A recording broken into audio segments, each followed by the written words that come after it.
Chapter 751.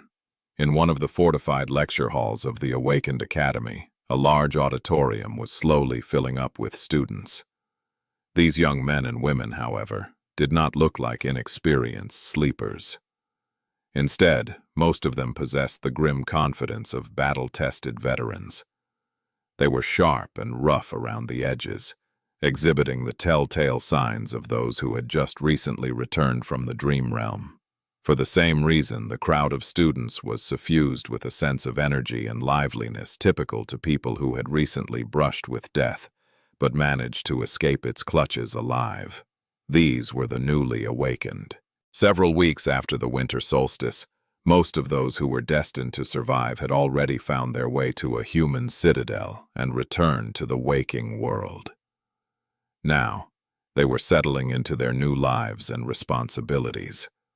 While some chose to forge their own path, many decided to remain in the academy for a while longer. Its curriculum was not only aimed at sleepers, after all. A larger part of the complex was dedicated to continuous training of the awakened students.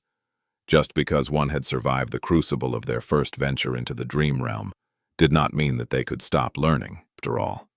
In fact, faced with its many challenges, most of the survivors learned one crucial lesson. No matter how prepared they were, that was never enough. Granted, the lecture that these particular young awakened were about to listen to was not from a popular course. Titled Resource Management During Prolonged Expeditions and Intercitadel Travel, the course had nothing to do with battle training or aspect proficiency. As such, it was rather obscure and unpopular. The large crowd of students had more to do with the identity of the lecturer as opposed to the theme of the course. As an actual ascended and a person of wide renown, this star lecturer presented an irresistible attraction to the awakened students. Who was better to teach them than a person who had braved the dangers of the dream realm and slain countless nightmare creatures with their own two hands? As the time of the lecture approached, the students settled on the seats in the auditorium and waited for the lecturer to arrive. One of the last to come in was a young man in stylish civilian clothes. They were predominantly black, with subdued gray accents. The young man glanced at the young awakened, then proceeded to walk to the center of the auditorium. A few people looked at him in confusion. Instead of joining his fellow students, the young man walked to the teacher's desk and outstretched one hand. To everyone's bewilderment, he was summoning a memory. Stranger still, that memory turned out to be in the shape of an exquisite wooden chair. The strange guy put it down, then took a sit behind the desk and looked at them as if this was the most natural thing in the world. Several awakened opened their mouths to condemn his childish antics, but then hesitated. Although the eccentric student was bound to anger the lecturer with his disrespectful behavior, there was something about him that demanded attention. Another reason for their hesitation was that he was incredibly attractive. The young man was not very tall, but his slender build and stylish attire made him look very charming. With his porcelain skin and raven black hair, he looked like an exquisite doll.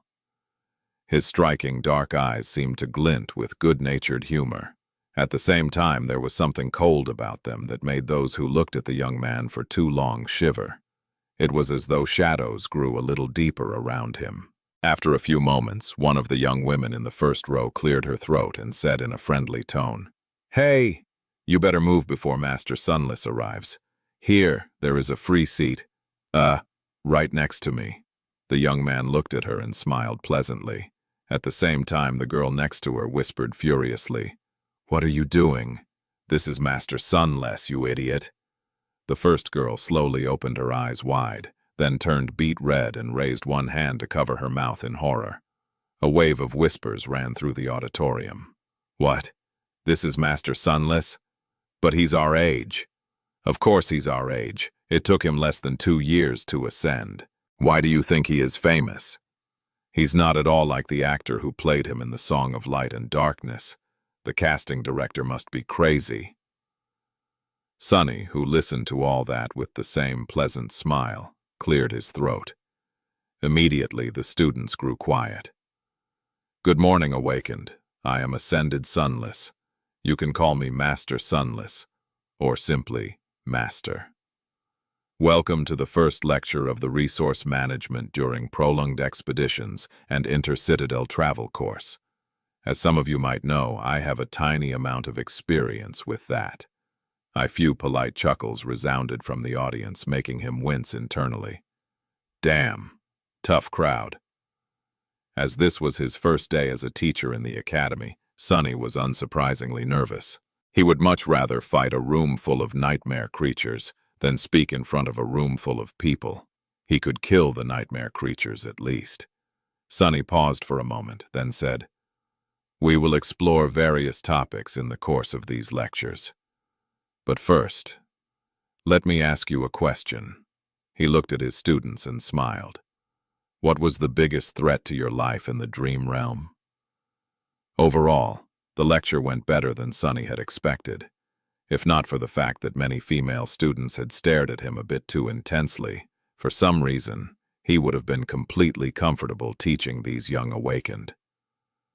After all, he was basing the lessons on his own experience, and the students, while not as battle-hardened as him, were not amateurs themselves. Each of them had survived the first nightmare and a journey to the dream realm. So the lecture was more of an exchange of knowledge between professionals than a traditional lesson. It was even refreshing, compared to his tutoring sessions with Rain. Although his sister was incredibly talented and hard-working, not to mention nice to be around, there were many things he simply couldn't explain to her with words. With a sigh, Sonny turned off the projector and looked at the empty auditorium. Was this his life now? 6 months had passed since the cohort returned from the second nightmare. During this time, many things happened. He had celebrated his 20th birthday just a few weeks ago. Some of the changes were good and some were bad. On the bright side, he got to spend a lot of time with Rain, teaching her how to protect herself and slowly growing closer to her. Sonny had been careful not to appear too friendly, though. He still did not want anyone, including the girl herself, to know that they were siblings. He had also spent a lot of time talking to Aiko and trying to turn the brilliant emporium into a small but thriving business. However, there was one big problem that loomed over everything he did. Ever since returning from the nightmare, Sonny was not able to enter the dream realm again. He had spent all 6 months in the safety of the waking world, and the reason for that was the strange situation he had found himself in with Clan Valor. While St. Tyrus had done everything in her power to shield Sonny and Cassie from the wrath of the Great Clan, her influence was not unlimited. The White Feather Clan itself got into hot water with their overlords. From what Sonny learned, they were dismissed from ruling the Chained Island and burdened with another duty. What that duty was, he did not know. Both Cassie and he would have fared poorly if they remained awakened. However, their ascension changed things substantially and gave them more room to bargain. If before the great clans would have been inclined to make them disappear, now they were more careful in their approach, which did not mean that everything was fine. The issue was too nuanced and sensitive to be solved quickly, so the preparations for the negotiations took a lot of time. For the time being, both of them had to protect themselves. Things were much worse for Cassie, who seemed more complicit in Mordred's escape. After all, she had requested to be stationed in the Night Temple, only to leave after a while and return, causing the disaster. Since no one except for St. Tyrus knew about Sonny's clash with Mirror Beast, it was easy to believe that Cassie had come in contact with the imprisoned prince during her stay in the Citadel and then orchestrated his escape, or that she had this goal in mind from the very beginning. As the result, things turned a bit ugly for the Firekeepers. After a couple of them disappeared, the rest took shelter in the Ebony and Ivory Towers, where the ocean of divine flames and the crushing protected them from any threat. They rarely returned to the waking world to avoid problems. Sonny was on the opposite side of things. Thanks to Master Jet, he enjoyed a bit of protection from the government. Since the great clans had a lot of influence in the dream realm, but were not as powerful in the waking world, he was advised to remain there for a while. which meant that he could enjoy some peace and quiet for a bit. It also meant that he could not hunt the nightmare creatures and saturate his cores unless a gate suddenly opened nearby. This was a problem. After the seed of nightmare had been destroyed, something unexpected happened. A gateway took its place, turning the ivory tower into a citadel. At the same time, the dream realm anchors of the cohort members shifted, becoming tied to it. Masters did not have to travel to another world every time they slept, but they still needed a gateway to return to reality. Changing an anchor was as easy as making use of another gateway, but there lay the problem. The only way to leave their new citadel was to either brave the crushing somehow, or to go through the portal to the ebony tower and rise from the depths of the sky below on the flying ship. While that made the ivory tower incredibly safe, it also meant that there were no nightmare creatures around for them to hunt. There was no point for Sunny to go to the dream realm at all, especially after he had explored Hope's former prison, finding nothing of particular interest inside. It also meant that Mordred was most likely tied to the same gateway. However, the Prince of Nothing had never shown himself. Either he had found a way to change his anchor, or he had chosen to remain in the waking world as well. In any case, there was no safe way for Sunny to collect shadow fragments in the dream realm. He was also cut from his main source of memories, which he had hoped to put on sale through the Emporium. At first, Sunny was very unhappy with this situation. He was both much stronger and still far behind Nephis in terms of raw power. Even though there was a vast gap of 2 ranks between them now, his soul lusted to grow even more. He could never have enough strength, never be powerful enough to protect himself and those he cared about from the vicissitudes of life. He was still too weak to challenge fate. But after a few days of peaceful life in the waking world, Sunny had started to slowly change his mind. In the past 3 years, his power had grown tremendously, and at a breakneck pace. While that was extremely beneficial overall, there was a negative side to such speed. His foundation had turned unstable. He had been so preoccupied with gaining more power, more strength, deeper insight, greater understanding, that he had not spent enough time actually assimilating all these gains into a coherent whole. Internalizing and absorbing all the lessons he had learned into his very bones was very important, yet he had neglected it for the lack of time and opportunity. He needed time to truly make the vast power he had won his own. Additionally, there was something else that concerned Sunny: his mental state.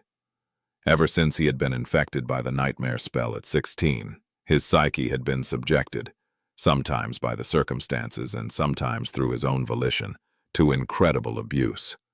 Sunny prided himself on the fact that he never broke, no matter what ghastly horror and gruesome agony he had to endure. And there had been plenty. However, he also never forgot the conversation he had with Master Jet on the way to Shadowblade Kurt's execution. He knew that awakened, no matter how great and powerful they seemed, were also the most likely to crack.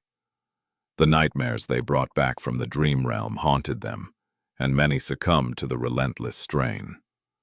Sunny had been gutted, beheaded, and burned. He had watched friends die or be left behind. The amount of torturous pain he had gone through could only compare to the amount of mental anguish he had experienced. The Red Colosseum, the nightmares, and all the rest. It was enough to crush a dozen people, and yet, he still stood tall. But for how long? While Sunny considered himself to be a resilient person, maybe even incredibly so, he was not prideful enough to think that he was better than every overhuman out there. Would his soul and mind continue to remain strong if he continued to carelessly abuse them? Or would small cracks appear on their surfaces? Maybe there were countless cracks on them already. In the end, he had decided that taking a break to consolidate his foundation and give his mind time to heal was worth it. The situation with Clan Valor, while unpleasant, was not critical. It just demanded time and caution. Slowly but surely, the sides were going to come to an understanding and find a compromise through negotiations. As masters of considerable renown, Sunny and Cassie had enough influence and weight to reach a favorable outcome in these negotiations, especially because 50 of the most promising awakened of their generation were following Song of the Fallen. He was going to use the time before that happened to his benefit. So, although the past 6 months had not exactly been exciting for Sunny, no, they had been very fruitful. He had spent a lot of time practicing his combat skills and shadow dance, properly assimilating everything that he had learned to elevate his mastery of battle to a new level. He also had to relearn a lot of things to adjust to his new power as a master and adjust all his techniques to this new incredible reality. One of the more valuable discoveries he made during this time was that the inherent problem he had been struggling with, the threat of losing himself to the formlessness of shadow dance, was easily remedied by a simple thought exercise.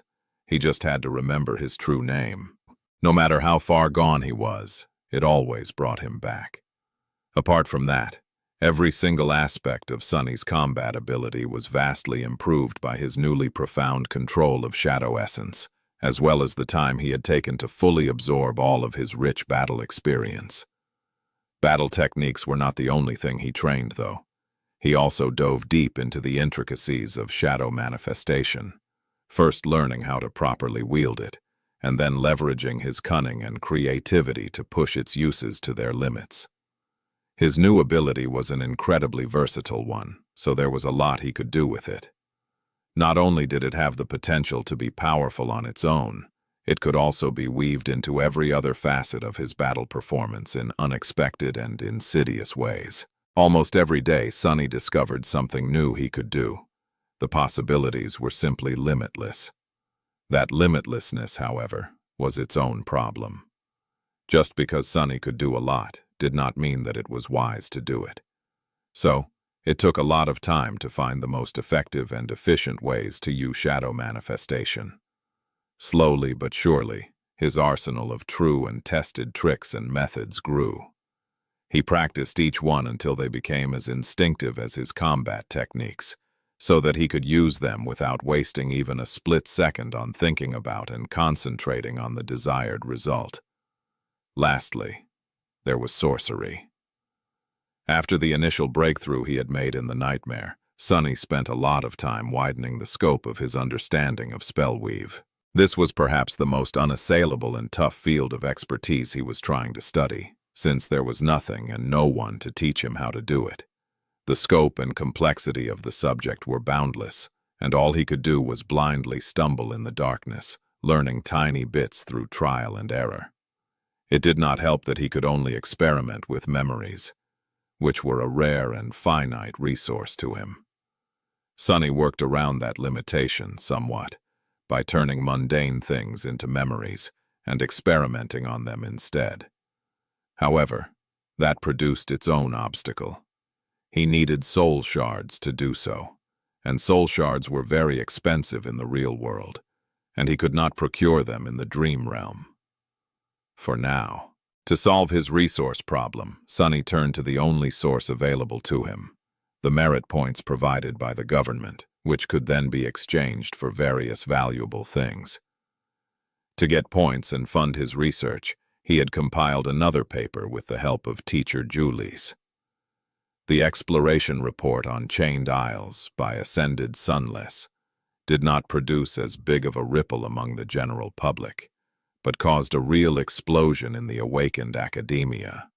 The data about all the ancient nightmare creatures, the culture, and the bizarre nature of the Kingdom of Hope was a true boon to the collective knowledge base of humanity. Sunny, of course, kept the most sensitive pieces of information to himself, but just what remained brought him vastly more contribution points than the report on the Forgotten Shore. Information from nightmares was 10 times more valuable after all, since very few people ever challenged them, and even fewer returned alive. These contribution points, as well as other benefits and privileges he had become entitled to as a master, allowed him to not only pour his mind and soul into studying sorcery, but also kept the brilliant emporium functioning without a constant influx of his hunting trophies. Sadly, even that was not enough, and hence, Sunny found himself teaching young awakened at the academy. While that was not the best and most efficient way for a master to earn, it was still rather profitable for someone in his situation. Sitting in the empty auditorium, Sunny sighed and looked at his communicator. A pale smile appeared on his face. She must be already here. Today was a special day for more than one reason. A few days prior, Master Jet had suddenly contacted him. This was not too strange, since they interacted often in these past 6 months. But this time, something about Soul Reaper's voice sounded a bit off. Not exactly bad, just different. She had told him that she had some good news, and some bad news, and requested a face-to-face meeting to discuss an important issue. That meeting was about to take place at the instructor's cafeteria. Shaking his head, Sunny stood up, dismissed his chair, and walked to the door. I wonder what Master Jet has to say. Gods, was there really a need for all this mystery? She made it sound as if the world is ending. Now that Sunny was a teacher at the academy, he was very much looking forward to gaining access to the instructor's cafeteria. He remembered the last time he had eaten there in perfect detail. The food was simply to die for. It might have been one of the major reasons why he had accepted the job of a lecturer, to be honest. No, it wasn't. I am not that shallow. Walking inside, Sunny glanced at the tasteful interior, gaining a new appreciation for the wooden furnishings. By now, he was not shocked every time he saw natural wood in the waking world. However, this was not just any wood. If he remembered correctly, all this lumber came from the corpse of a slain titan. A titan killed by the great clan Valor, to be precise. Perhaps even by Anvil himself.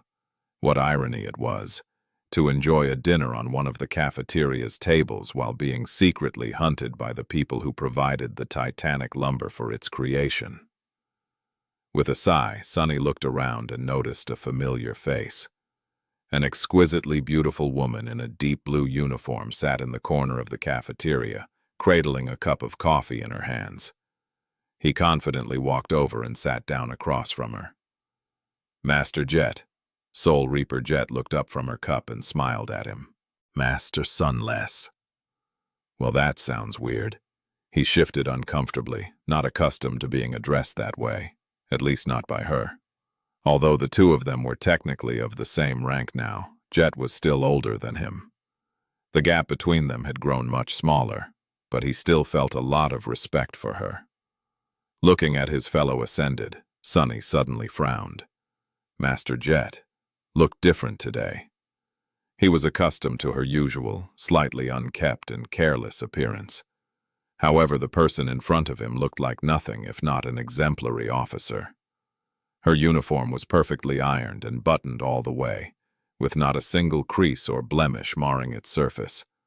Her silver epaulets were glistening with a polished sheen. Her leather boots were freshly shined. Her raven black hair was perfectly arranged, and her icy blue eyes were sharp and piercing. He raised an eyebrow. You, look nice? Jet's smile widened. Oh, this? I had to attend a special ceremony in the morning. Promotions are flying off the shelves in the government these days. Sunny cleared his throat. Congratulations, I guess. Soul Reaper laughed, then pushed a small alloy box toward him. No, congratulations to you.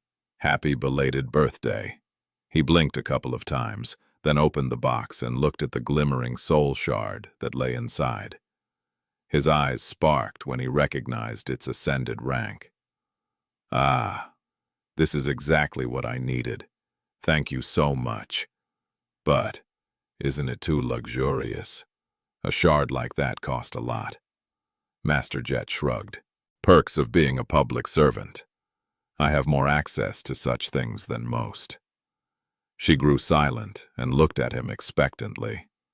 For a few moments, neither of them spoke. Finally, the Ascended Beauty sighed. What, no present for me? I recently turned 30, you know. Sunny froze, then chuckled awkwardly. Oh, well, in that case, dinner is on me. Soul Reaper seemed more than happy with that arrangement. Ah, you know me too well, Sonny. In that case, don't mind if I do. Some time later, they finished their food and leaned back on their seats in satisfaction. Master Jet took a sip of coffee and smiled. Credit where credit is due. You Academy people really know how to treat your staff. I am regretting my choice of career. A little. Her voice trailed off a little, and a wistful expression appeared on her face. Then she shook her head and finally addressed the true reason why they met today. Good news first. You can relax, Sonny. Valor seems to finally be ready to behave reasonably. So the worst part is over. He inhaled deeply. At last. What changed? Master Jet shrugged. Well, a lot of things. But mainly, they just don't have the energy to pursue small matters anymore. The tension between the great clans seems to be growing, so Valor elders have a lot on their plate. That plays in your favor, because you and your cohort have managed to make yourself valuable. With St. Tyrus advocating on your behalf, everything is ready for a sincere and friendly negotiation. Sonny frowned. Sincere? Friendly? What about the firekeepers that disappeared? You might have not noticed, but the survivors of the Forgotten Shore are a tight group. To them, this is not a small matter. She smiled. They are alive, although maybe not well. Their release is one of the points you and Song of the Fallen will have to negotiate. However, I don't foresee any problems with that. As long as you told the truth, and neither of you had conscious plans of assisting that mysterious prisoner of theirs in the escape, everything should be fine. A dark expression appeared on Sonny's face. Master Jet knew the general situation, but not the details. The problem they had with the great clan Valor was very simple. Although Sonny and Cassie had caused a great deal of harm to the clan's interests because of the lack of witnesses and St. Tyrus volunteering to act as the scapegoat, that by itself was not something intolerable. However, the crux of the matter was that no one in the great clan knew if their actions had been simply the result of a misfortunate happenstance, or premeditated.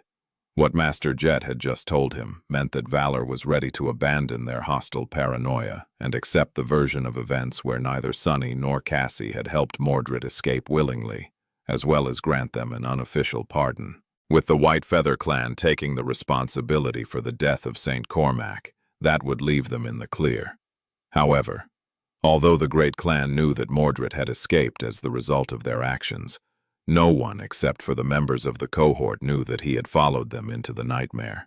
If the fact that the 5 of them had become masters together ever came into the light, then no matter what the truth was, no one would believe that the bastard simply manipulated them all. They would all think that Sonny and Cassie were his willing allies. So, this secret had to remain buried. Forever. Sonny grimaced. So what do they want? Master Jet shrugged. I can't say, really, but you have to be ready to make some concessions. Valor will probably insist on recruiting you to their side, at least in some capacity. Whether you manage to resist their forceful invitation or not depends on you. She thought for a bit and then added, What works in your favor is that you, Song of the Fallen, Nightingale, and Raised by Wolves, are a package deal, as far as everyone is concerned. Valor might have ambitions of making all of you their asset, but they will probably be satisfied by ensuring that none of you becomes entangled with their opponents. Recruiting just one would make it so that the rest would not join the opposite side. A deep scowl appeared on Sonny's face. Are you telling me that we will have to sell one of us to Clan Valor? Master Jet smiled. You make it sound as if becoming a member of a great clan is something horrible. Most awakened would kill for such a chance, you know? Granted, you will never be treated as a true blood descendant, but that does not mean that they won't shower you with resources and opportunities. Probably. Sonny remained silent for a while, then sighed. I know, but I need to think about it. She took a sip of coffee, then leaned back. Well, think fast. He looked at the beautiful Ascended with a dark expression and asked in a low tone, And why is that? Master Jet grinned. Well, because the representative of Valor will be here tomorrow. Your friend Cassie is coming back to the waking world too. You will meet here in the academy, as its neutral ground. So, you have until tomorrow morning to prepare for the negotiations, Sonny. Good luck. Sonny remained silent for a few moments, then scowled. What do you mean, good luck? Aren't you going to be there to mediate the negotiations? Master Jet took a sip of her coffee, then shook her head. No. While the government often serves as a neutral party and the connective tissue between the great clans, this is not one of those cases. Besides, I simply can't. I am being transferred out of the city. This is my last day here, for a while. He stared at her, dumbfounded. Master Jet was not going to be around anymore. Sonny suddenly felt a pang of discomfort. He had grown accustomed to her being present out there somewhere. Not exactly close to him, but at the same time within reach. Noticing the expression on his face, she sighed. Actually, that is the second thing I wanted to talk to you about. The bad news. Soul Reaper casually looked around, then summoned a memory that looked like a music box. Immediately, a dome of silence appeared around them, cutting off all outside noises. Sonny frowned, confused by the need for secrecy. She had seemed to be perfectly fine discussing private matters of a great clan in the public. What could have been more sensitive than that? Master Jet lingered for a moment, then said, To be honest, Sonny, I was not going to have this conversation with you. At least not yet. But since the situation changed, and the things we are going to talk about can affect the decisions you will make tomorrow, I decided that there is no point in postponing it. He shifted uncomfortably. That is very suspenseful. What is the matter? She smiled, then activated her communicator and summoned a projection. It showed a map of something that looked like a big chunk of the dream realm. Sonny saw a lot of water and several large land masses, each no smaller than the forgotten shore by the looks of it. However, no matter how he looked, he could not find the familiar landmarks. The Hollow Mountains, Bastion, Ravenheart.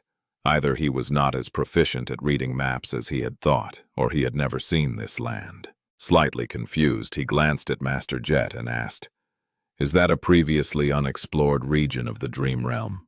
She looked at him with a strange expression, then coughed. No, that is planet Earth, you dummy.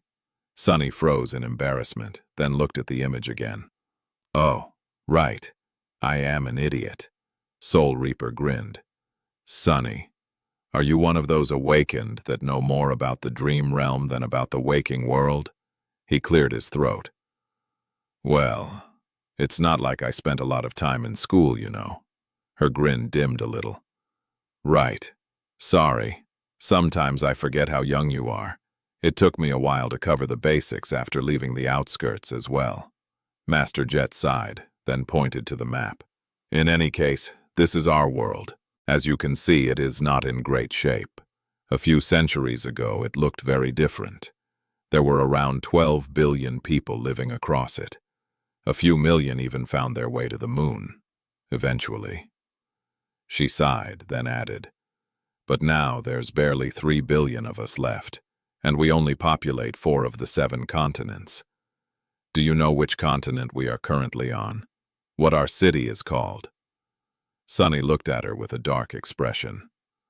I am not a complete fool, you know. We are in Asia, and the city is called... Wait, it has a name? I just thought it's called... the city. She rolled her eyes. Well, you are half right. We are indeed in Asia, which is one of the 4 populated continents and one that shelters the most people. The city we live in is the largest and most populous city left on Earth. It is also the industrial, military, and administrative heart of humanity. Around 1/10 of all humans live here. That is why, while it is technically called the Northern Quadrant Siege Capital, or NQSC, people usually just refer to it as the city. Master Jet hesitated for a moment, then said with a hint of darkness in her voice, Most of the surface of the planet is either uninhabitable or overrun by nightmare creatures, so megacities are the most convenient way to sustain a large population. However, even with spell tech and modern science, they are not capable of sustaining everyone. Hence the outskirts, where around 20% of the total city population is offloaded to slowly die out of the sight of the rest of humanity. But that is neither here nor there, she sighed, and then pointed to a continent directly connected to Asia. This pit of desolation used to be known as Europe. It was turned completely unsuited for human life long before the spell appeared. Her finger trailed across a large body of water. This is North America. We lost it not long before you were born, when a Category 5 gate opened there. That was a big disaster. Because of its proximity to the gate, South America was mostly abandoned as well. Now we only maintain a small presence in its southernmost part. Those settlements are incredibly important, however, because that is where most of our food is produced. Master Jet hesitated for a bit, and then gestured to a large archipelago situated below South America. This is Antarctica, the second most populated continent after Asia, and the logistical link between the rest of the continents, connecting both hemispheres together. Believe it or not, before the dark times, it was covered in ice. Actually, the melting of all that ice was one of the reasons that caused the dark times. She sighed. The sea levels across the planet rose, drowning many cities and displacing billions of people. The percentage of the landmass that was devoured by water was not too radical, but the problem was that many civilization centers were situated along the coasts. With all of them gone and billions of refugees seeking shelter, the global infrastructure collapsed. It did not happen in an instant, of course, but quite fast. That is the danger of building a deeply interconnected society. Lack of self-sufficiency is perfectly fine and even beneficial during the good times, but makes civilizations vulnerable to cascade failure. Soul Reaper looked at him with a grim expression, which was exactly what happened. The worse things got, the more chaos there was, and the more chaos there was, the worse things got. Endless natural disasters, destruction of global infrastructure, and resource starvation led to an escalating series of wars. Orbital kinetic strikes, nuclear warfare, chemical warfare, biowarfare. In the end, everything was being used. The planet was already in bad shape, and this was almost the last straw.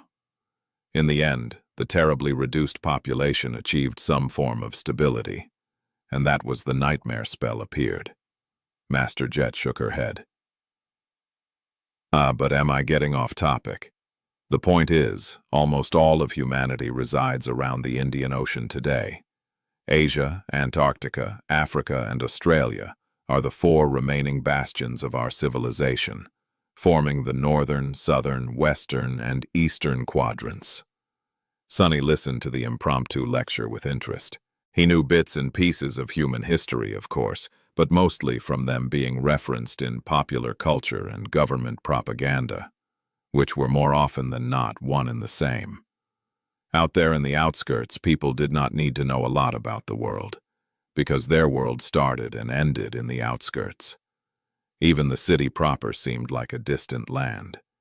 He would have had more general knowledge, of course, if he had attended school, but Sonny's formal education more or less ended when he was 7. Honestly, the fact that he knew that people lived on the outside of the planet as opposed to on the inside was already an achievement. He had managed to become a teacher despite all that, had he not? Still, I probably should start educating myself on matters not having to do with the nightmare spell, now that I have the chance. There are plenty of people as ignorant as me, of course, but still, this is kind of embarrassing. Sonny looked at Jet and shifted slightly. Thanks for the history lesson, Master Jet, but what does it have to do with anything? She leaned back, smiled calmly, and answered in a relaxed tone. Oh, it's very simple, really. These 4 bastions of humanity I mentioned. They're about to become 3. Master Jet's nonchalant attitude was in stark contrast with the gravity of her statement. Sunny froze for a few moments, then slowly put his cup on the table. When he spoke, his voice sounded a little hoarse. "What?" She sighed, then looked around the cafeteria. It was slightly surreal to be discussing something that concerned the lives of hundreds of millions of people in the safety of this tranquil place. Several instructors were enjoying their meals, and there were members of the staff going about their business. None of them knew of the approaching disaster. This contradiction was chilling, too. Soul Reaper did not seem to mind. "I have told you about the Obel scale once, right? It is a very complicated spell-tech system that the government uses to predict the appearance of gates across the globe. Well, I was not entirely honest when I said that a bit of maintenance and calibration would solve all the problems it had been experiencing recently. In truth, the problems we've been having with its readings are not as trivial as I implied. They are just a symptom of a much bigger problem." Sunny's eyes widened slightly. "Kurt, Shadowblade Kurt. He mentioned something about the Obel scale. It was the reason he had given up and gone mad. One of them, at least." Master Jet nodded, an expression of mild contempt appearing on her face. "Yes, however, Kurt was broken and weak. He really blew the issue out of proportion." The corner of Sunny's mouth twitched. "I wouldn't call losing an entire continent a small issue." She shrugged. "Neither would I. But is not the end of the world either." Soul Reaper calmly took a sip of coffee. "Back when we lost North America, something similar happened. The Obel scale went out of alignment, making its detection scope unreliable. In the end, a Category 5 gate appeared, and after that, everything went back to normal. However, a few years ago, the government noticed growing irregularities in the readings again. After studying these irregularities for some time, we came to the conclusion that something massive was going to happen again." She pursed her lips. "This time, it is going to be different. Instead of one gargantuan gate, there is going to be a chain reaction of sorts. Hundreds of smaller gates are going to open in relatively quick succession, allowing countless nightmare creatures to invade the real world. And all that is going to take place." A moment of tense silence passed before she finished the sentence. "In Antarctica." Sunny felt his mouth turn dry. "But you just said that Antarctica is the second most populated continent on Earth." Master Jet nodded. "Yes, there are around 900 million people living there." He remained motionless for a while, then looked away. "You also said that a compartmentalized global infrastructure is vulnerable to cascade failure, and that Antarctica serves as a logistical hub between the 4 continents and South America, where most of our food is produced." Soul Reaper smiled. "Indeed. However, it is not as bad as you might think. Every megacity possesses robust hydroponic agriculture and is capable of sustaining itself to a large degree. We've learned our lessons. Yes, losing the connection to South America will be a painful blow, but humanity will survive. There will be a big change, of course. I think you have already guessed its nature. More people will be pushed out into the outskirts. Maybe there will be 30% of the population living there instead of 20. Maybe Sunny still could not let go of his dismay. "What about the millions of people living in Antarctica? What is the government doing? Can't you throw enough troops and awaken there to contain the chain reaction?" She hesitated for a few moments, then let out a wistful sigh. "Sure, if we mobilize all our forces, and I mean all of them, and get the great clans to fully support the operation, we might keep hold of Antarctica. However, it is not that simple. Everything has a cost, Sunny. There are 3 other continents we have to protect, and sending so much awakened into the meat grinder will leave them defenseless. After all, the fact that hundreds of gates will open in Antarctica does not mean that they will stop appearing everywhere else. Overextending our resources to protect one quadrant will doom all of them. Even if that doesn't happen immediately, In the long term, humanity will cease to exist on Earth. Master Jet rubbed her face, then smiled. That does not mean that we are going to remain idle, however. In fact, the government has been preparing a massive operation for the past 2 years. It's just that the situation changed much quicker than anyone could have expected. The timetable has been brought forward by several years at least. Our current preparations are entirely insufficient. She grew silent, then added in a neutral tone, "We thought that there would be much more time to get everything ready. But there isn't. Not anymore. So, it's going to be a damn mess of epic proportions." Sunny scowled, not entirely sure what that was supposed to mean. He could barely accept the fact that losing one of the 4 continents was an acceptable price for keeping the other 3 intact. Humanity had already lost North America, after all, and persisted despite the loss. It had arguably grown more powerful as the result. But if the government was willing to let nightmare creatures conquer Antarctica, what operation could it be possibly planning? What exactly is the government going to do? Master Jet turned back to the map of the Earth, lingered for a few moments, and then pointed at the large archipelago in the south. Why, what else? We are going to evacuate 900 million people from the doomed continent, while a never-ending horde of nightmare creatures is pursuing us. Or, we will try at least.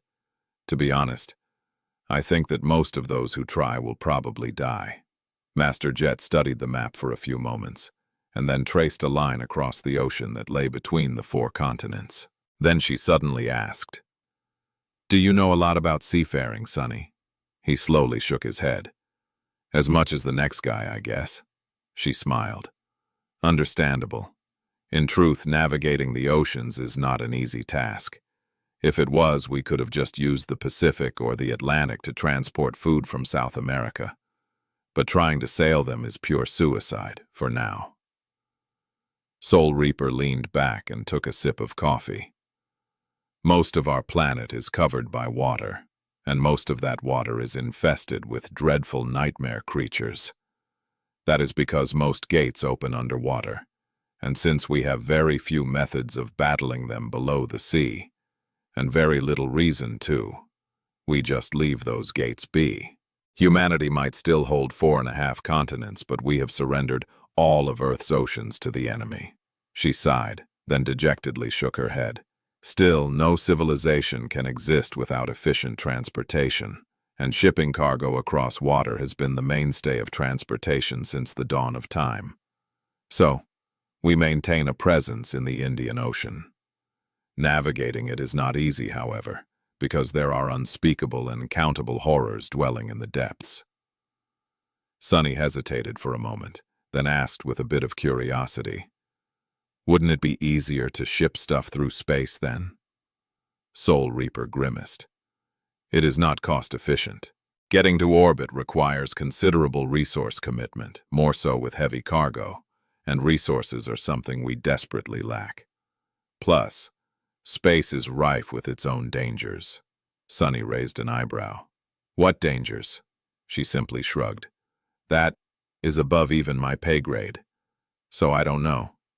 Suffice it to say that simply maintaining a scattering of satellites that support the network and the obel scale is already a dire challenge. Whether you like it or now, water is the only way." He frowned. "So how do we manage to make use of the ocean if it's so dangerous?" Master Jet smiled. "Ah, well, the answer is pretty simple. House of Night." Sunny blinked a couple of times. "The Great Clan?" She nodded. "The representatives of the House of Night excel in guiding ships through turbulent waters. They are not called Night Walkers just to honor the clan founder after all. To move across the ocean, convoys that consist of massive, heavily armored ships employ the services of Nightwalker navigators." Sunny leaned back, thinking. He knew a bit about the third and the least prominent Great Clan, but not too much.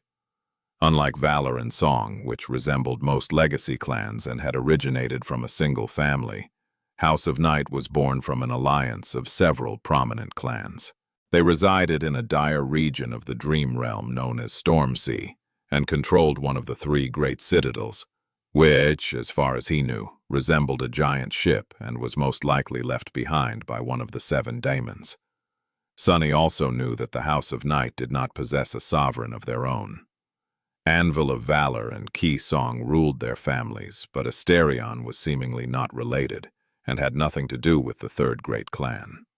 It was not clear why the other two powers did not consume the weaker one. Now that Sunny learned of the pivotal role Nightwalkers played in sustaining human civilization, he guessed that they simply offered too much utility to be pressured into submission.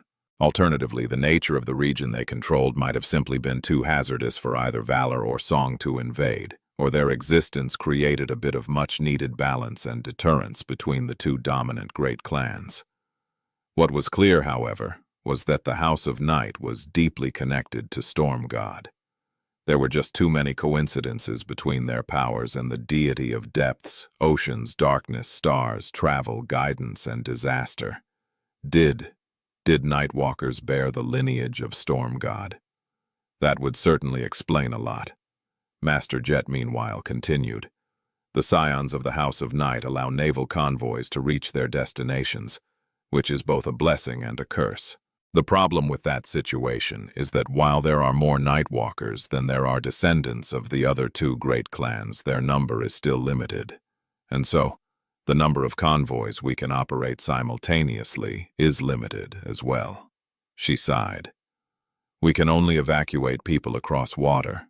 By our calculations, it will take at least 2 years to evacuate the population of Antarctica that way. That is, even if we commit the bulk of our navy to the operation.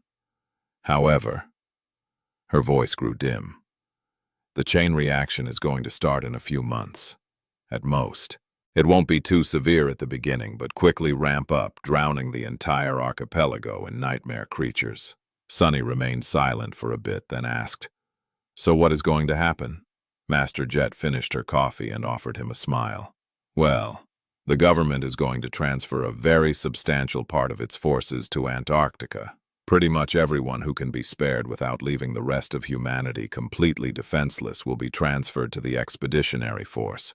They will try to stall the nightmare creatures for as long as possible to allow as many people as we can save to escape. Oh, also, I will be on one of the first ships myself." Sunny looked away, not knowing what to say. Master Jet herself had judged that many of those who were going to take part in the evacuation would not be coming back. Still, she was Soul Reaper Jet, was she not? Surely she of all people was going to be okay. Master Jet sighed, then looked around once again. Then she said calmly, "Of course, that will never be enough.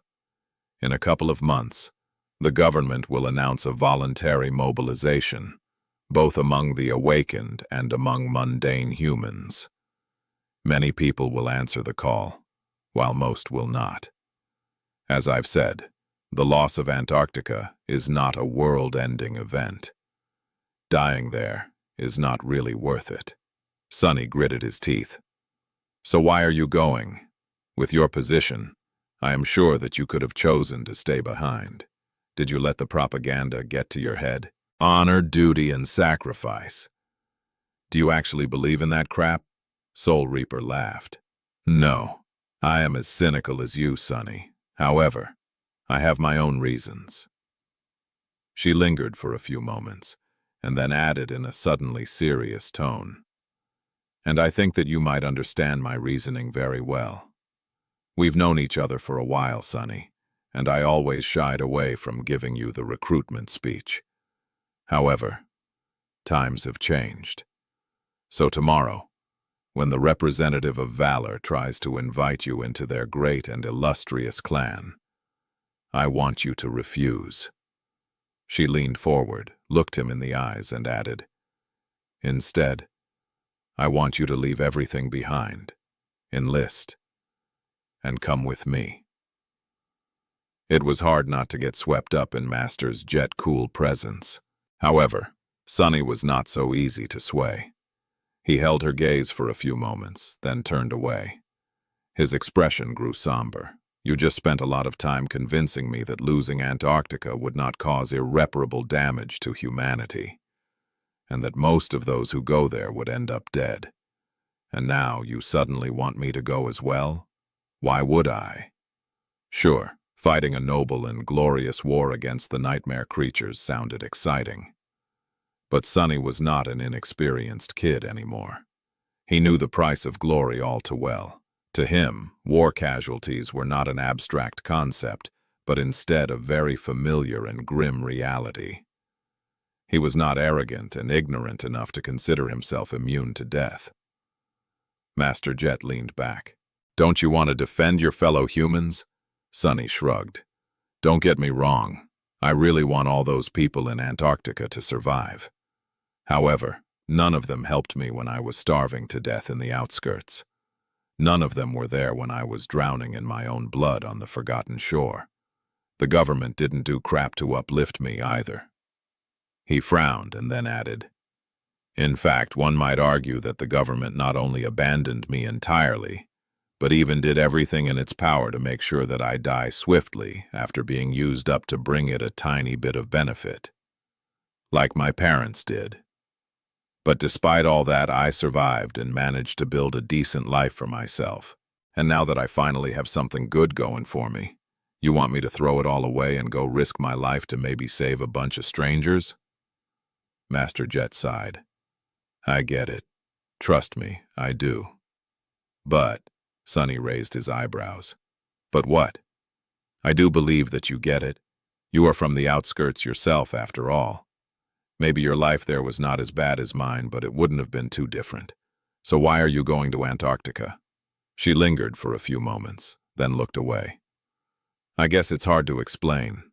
Honor, duty, sacrifice. You're right. Those words don't mean much to me. Working for the government is a means to an end. However, I do work for the government, and I take pride in my work." Soul Reaper studied the visitors of the cafeteria with her icy blue eyes, then glanced at Sonny.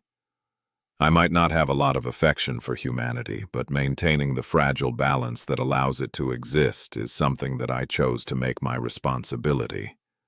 My domain. So, watching Antarctica go up in flames from the sidelines would be against my professional sensibility." Sonny remained silent for a while, thinking about what she said.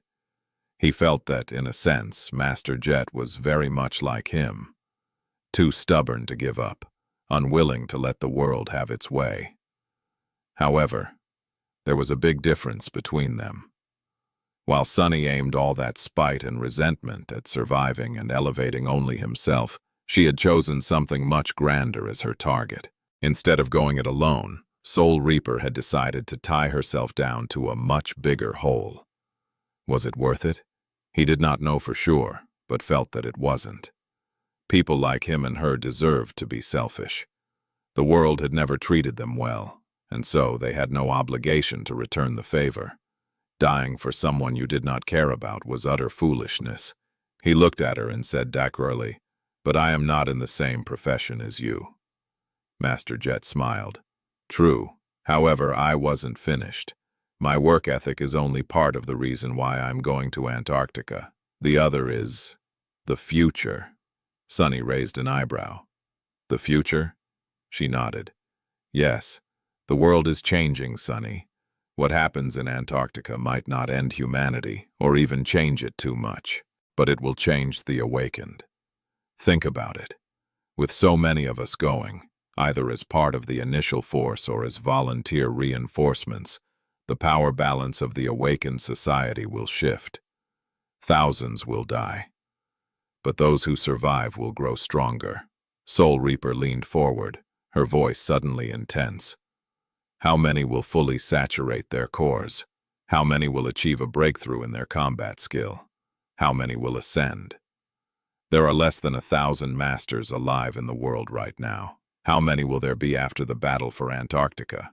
I'd wager much more than that. How many new saints will emerge? Everything will shift, Sonny. You can either be a part of that shift or be left behind." Sonny studied her face for a few moments and shrugged.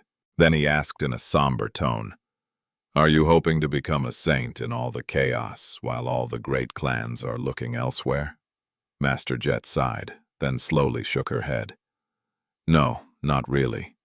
You are mistaken if you think that their monopoly on transcendence exists only through preventative measures. Even if you become a saint, they still can and will make you disappear. Plus, entering the third nightmare is not something that can be done in the heat of the moment. If you want it to survive, you need years of preparation and an ocean of resources, not to mention a powerful and cohesive cohort. Jumping into a random seed will just get you killed. Sunny remained silent for a bit, then scowled. What are the great clans doing about this situation anyway? The House of Night is supplying its navigators for the Navy. Are they going to join the ground forces as well? What about Song and Valor? Soul Reaper grimaced and shook her head.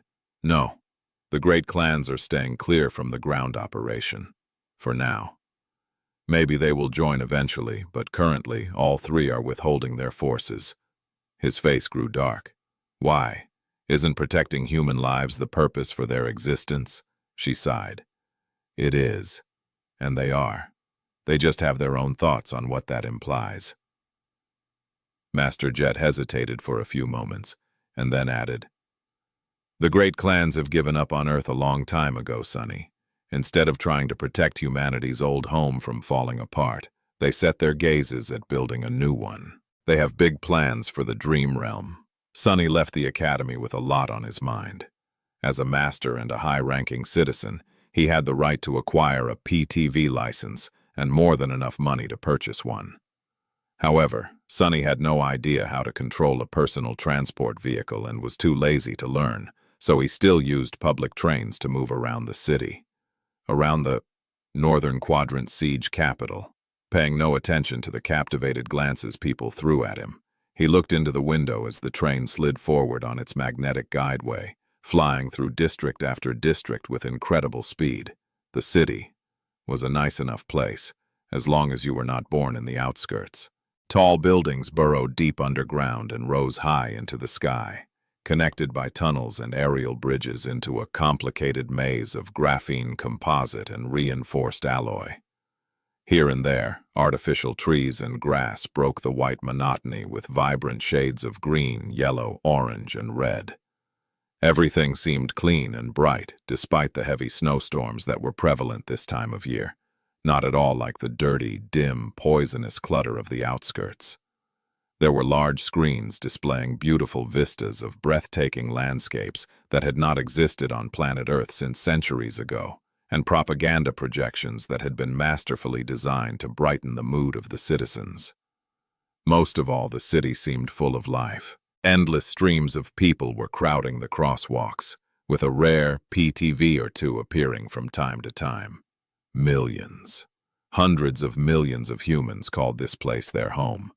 Only here, protected by the colossal outer barriers and protective air filtration systems, as well as powerful awakened, could they survive and thrive.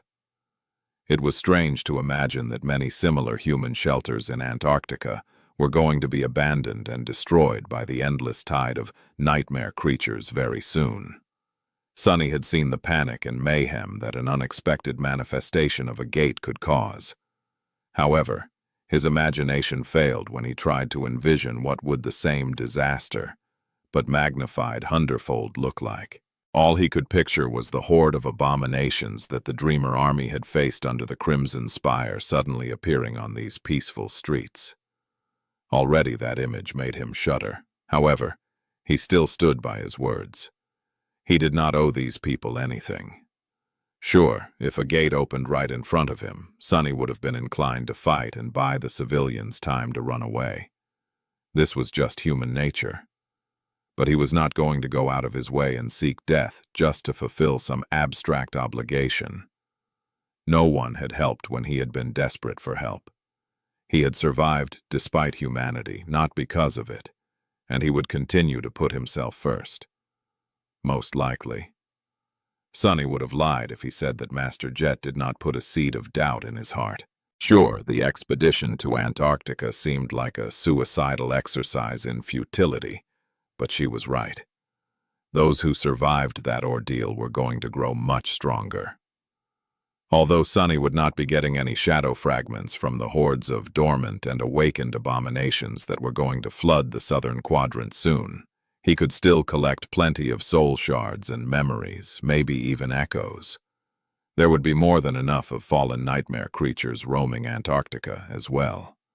However, he also did not believe in the government's ability to accurately predict what would happen there. They seemed to think that only lower category gates would appear during the chain reaction. But was that assessment right? Who could say with certainty that another category 5 gate would not manifest itself instead? The last time it happened, the likes of Immortal Flame and Smile of Heaven perished in the fight. Could Sunny guarantee that he would fare any better? No, he definitely could not. In the end, it all came down to a simple choice that depended on tomorrow's negotiations. If all went well, Sunny would regain the ability to enter the dream realm. There, he would be able to achieve much better results than the expedition to Antarctica could ever provide, and with much less risk. More than that, he could even pledge allegiance to the illustrious clan Valor. By now, he had more than enough value to negotiate a supremely lucrative deal. With their training, support, and resources, becoming a Titan would not be out of the realm of possibility. The barrier that stood between him and transcendence would instantly disappear too. Instead, he would be in the best position possible to attempt conquering the third nightmare. Perhaps he would even be able to enhance his understanding of sorcery by leaps and bounds. Valor was widely renowned for creating incredible memories after all. He had also seen how proficient the representatives of the great clan were in using runic sorcery back in the Night Temple. There was so much knowledge that they possessed. So much he could learn from them. As for the fact that the great clans seemed to be preparing to abandon Earth in favor of the Dream Realm, were they even wrong? Sunny still remembered the conversation he had had with Effie in the ruined cathedral of the Dark City. She, too, believed that the waking world was dying, and that the dream realm could become humanity's salvation. Her argument was dreadful, but compelling. In any case, if something went wrong, he would always be able to leave Clan Valor behind. Pledges of allegiance did not mean anything to Sunny after all. As a person who abhorred the word honor, he was more than willing to betray any promise he made as long as it suited him. Deserting a great clan would probably not be easy, but by then, he was going to be powerful enough to manage. So if negotiations went well, he had no reason to do something as stupid as following Master Jet to Antarctica. If they went poorly, however, that would be pretty much his only choice. That was why Sunny had not given Soul Reaper a definitive answer. She did not ask for one anyway. Master Jet had just told him to think about her offer and inform her of his decision during the next 2 months. As the train approached the terrace distinct, Sunny sighed and headed for the exit. Damn, my head hurts. Why did all of it have to happen on the day of my first lecture? That's too much excitement for one day. Worse still, tomorrow promised to be even more exciting. Sunny continued to ponder as he walked from the train station to his home. Once there, he opened the door and walked inside, then sat down in the living room and stared at the wall for a while. This is not good. Right now, he was supposed to be mentally preparing for tomorrow's meeting with the representative of Valor. Antarctica or not, these negotiations had the potential to decide the course of his life, maybe even whether or not he was going to live at all. The sudden revelation of the impending disaster discombobulated him, making it hard to concentrate on the immediate issue. Facing the emissary of Valor was going to be a delicate dance. Sunny was helped by the fact that he had never intended to set Mordred free. However, he was not entirely innocent either. After all, he had sided against Wealthy and Pierce, even slaying one of the 2 knights of the great clan with his own 2 hands. Not to mention that Mordred had followed him into the nightmare and ascended. Sunny had many things to hide, but could not lie. Even though he was confident in his ability to twist the truth with misleading answers, the negotiations could still derail really quickly. Whatever. As if anyone would believe that an awakened like me was able to kill one of the famed knights of valor. Now that Sunny had become a master himself, he lost most of his ability to feign weakness. However, no one but his closest friends knew how powerful he really was, and especially had been. This was another fact that played to his advantage. It all depends on the emissary and how they conduct themselves. If Valor sent someone cavalier and arrogant, Sunny would be able to dance circles around them. He had plenty of practice dealing with haughty individuals, after all. If they sent someone smart, however, that could be a problem. Sunny stared at his shadow, then sighed and stood up. He really hoped that everything would go smoothly tomorrow, but it paid to be prepared. Worst-case scenario, he was going to have to join the Firekeepers in their Dream Realm exile for a while. So, unless he wanted to return to a monotonous diet of eating nothing but monster meat, it was best to prepare a few things. Soon, a big metal chest appeared in front of him, then opened its heavy lid, revealing rows of massive triangular fangs. Covetous Coffer had changed after the second nightmare as well. The Mendacious Coffer enchantment allowed it to mimic the form of any inanimate object, but was limited by Sunny's core capacity. Now that he was an Ascended, the capacity of his cores increased tremendously, so there were a lot of options. Sunny had experimented with the form of the coffer a lot in the past 6 months. He had made it into all kinds of things, from alloy safes to leather armchairs and sleeping pods. He had even made it into a refrigerator once. However, after having fun with it for a bit, Sunny came to the conclusion that not all forms suited the memory well. Items that already had the function of storing things worked the best. So he ended up simply turning it into a large chest of reinforced alloy. Now that the Covetous Coffer had grown up, its size and strength were enough to make the lurid trunk enchantment truly dangerous. If before the small box could only bite off a few fingers, now it could swallow a potential thief whole. The capacious chest enchantment had grown stronger as well, vastly increasing the coffer's storage capacity. Now, it could store an entire room's worth of items. The locomotive chiffonnier, meanwhile, did not change a lot, but due to its new size, the chest could move around much faster. In fact, the coffer was now large enough for Sunny to sit on top of it, using the memory as a bizarre mount. In that regard, it was not too different from the original Mordant mimic, whom Sunny had ridden all the way down to the Ebony Tower once. Not that he wanted to repeat the experience. And speaking of mounts, if there was one thing that had really frustrated Sunny in the past few months, it was that he had no opportunity to learn how to properly ride Nightmare. He had even ordered a custom-made saddle from an exclusive leatherwork boutique. The mundane professionals working there often received commissions to create various harnesses for echoes of all shapes, so they were used to strange requests. And since only wealthy awakened possessed echoes, their prices weren't cheap. The cost only ballooned when Sunny had to sacrifice a precious soul shard to turn the saddle into a memory. And yet, it had all been to no avail. Sunny was unable to travel to the Dream Realm, and summoning the dreadful steed to move around the city would not have been too convenient. Even if he did not mind attracting the wrong kinds of attention, there surely were laws and regulations in place to prevent exactly that. It was not all bad, though. As a terror, Nightmare possessed an ability similar to that of a tyrant.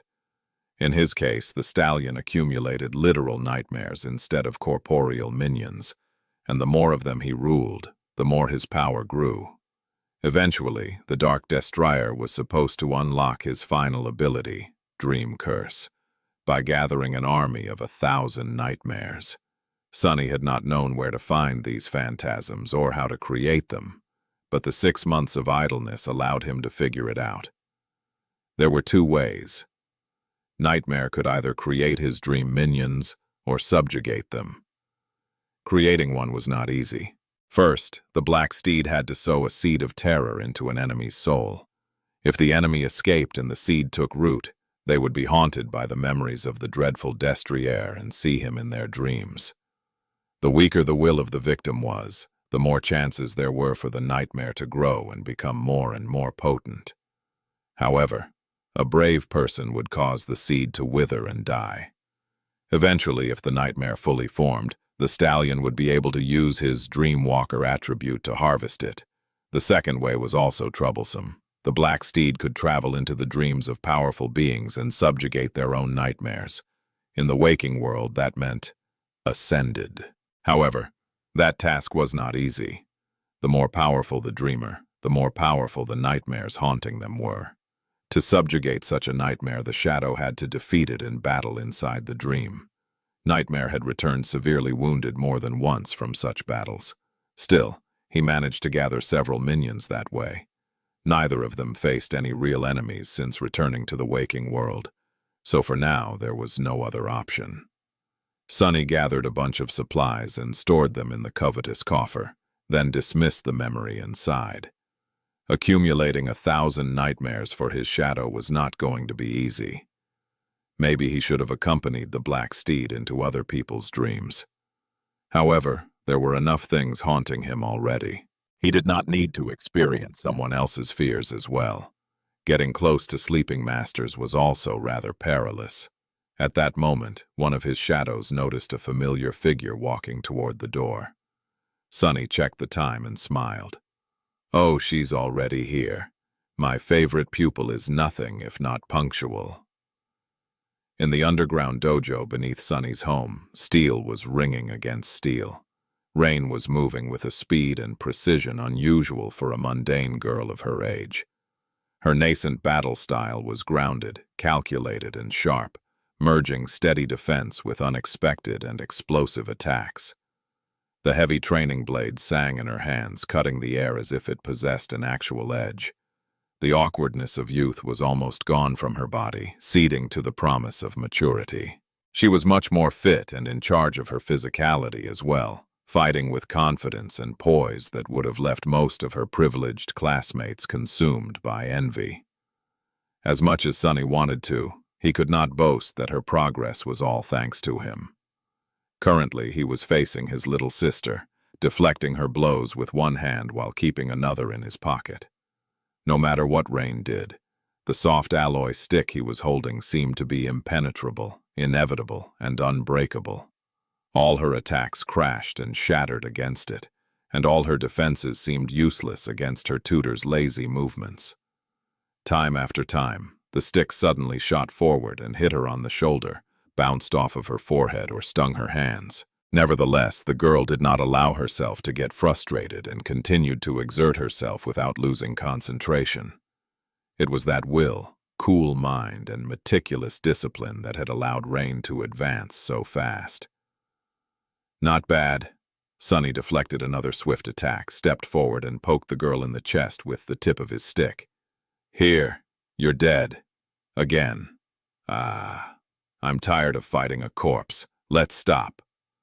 Rain jumped back and grew still, breathing heavily as drops of sweat rolled down her pale face. She did not, however, lower her blade. Sunny had taught her the peril of lowering one's guard a long time ago. Those bruises took a long time to heal. He grinned, then scratched his back with the stick and offered her the endless spring. After the girl was done quenching her thirst, Sunny sat down on the floor and asked in a commanding tone, "Where did I hit you?" Rain sat down too and answered steadily, "Head, right shoulder, right hand, left forearm, chest, right thigh, left shoulder, head, neck, left shoulder, left hand, chest, head, chest." He smiled with satisfaction. "When did I put my hand in the pocket?" She frowned. "After hitting me on the thigh for the first time." Sunny nodded. "In which direction was I looking 2 hits before that?" Rain gritted her teeth. "Up. You were rolling your eyes." He chuckled. "Good. Your awareness is sufficient for that stage." The young girl threw a menacing look at him, then turned away. After a few moments, she sighed and suddenly asked, "Sunny, am I any good?" Sunny hesitated, then shrugged. "You're doing all right." Rain remained silent for a while. "But not as good as you were, right?" That caused Sunny to laugh. "What? No. You are way better than I was. I had not even seen a sword before my first nightmare, let alone held one. In fact, when I got a chance to arm myself with a sword there, I chose to drop it, because it was too heavy. Rain turned to him with surprise. What? Then how did you survive? Sunny thought for a bit, then shrugged.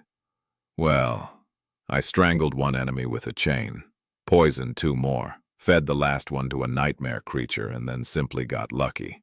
I guess you can say that I just survived out of spite.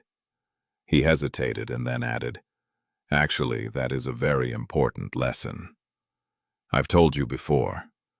Sure, knowing how to wield a weapon is important, but having a mind that is more dangerous than a weapon is paramount. The world is a vicious place, Rain. You have to be vicious too, to survive. Rain was going to turn 16 in a few months. In fact, she would probably celebrate her birthday not long after the first gates start opening in Antarctica. After that, his little sister would be vulnerable to the nightmare spell as well. That was another factor he had to consider. Leaving with Master Jet meant leaving Rain too.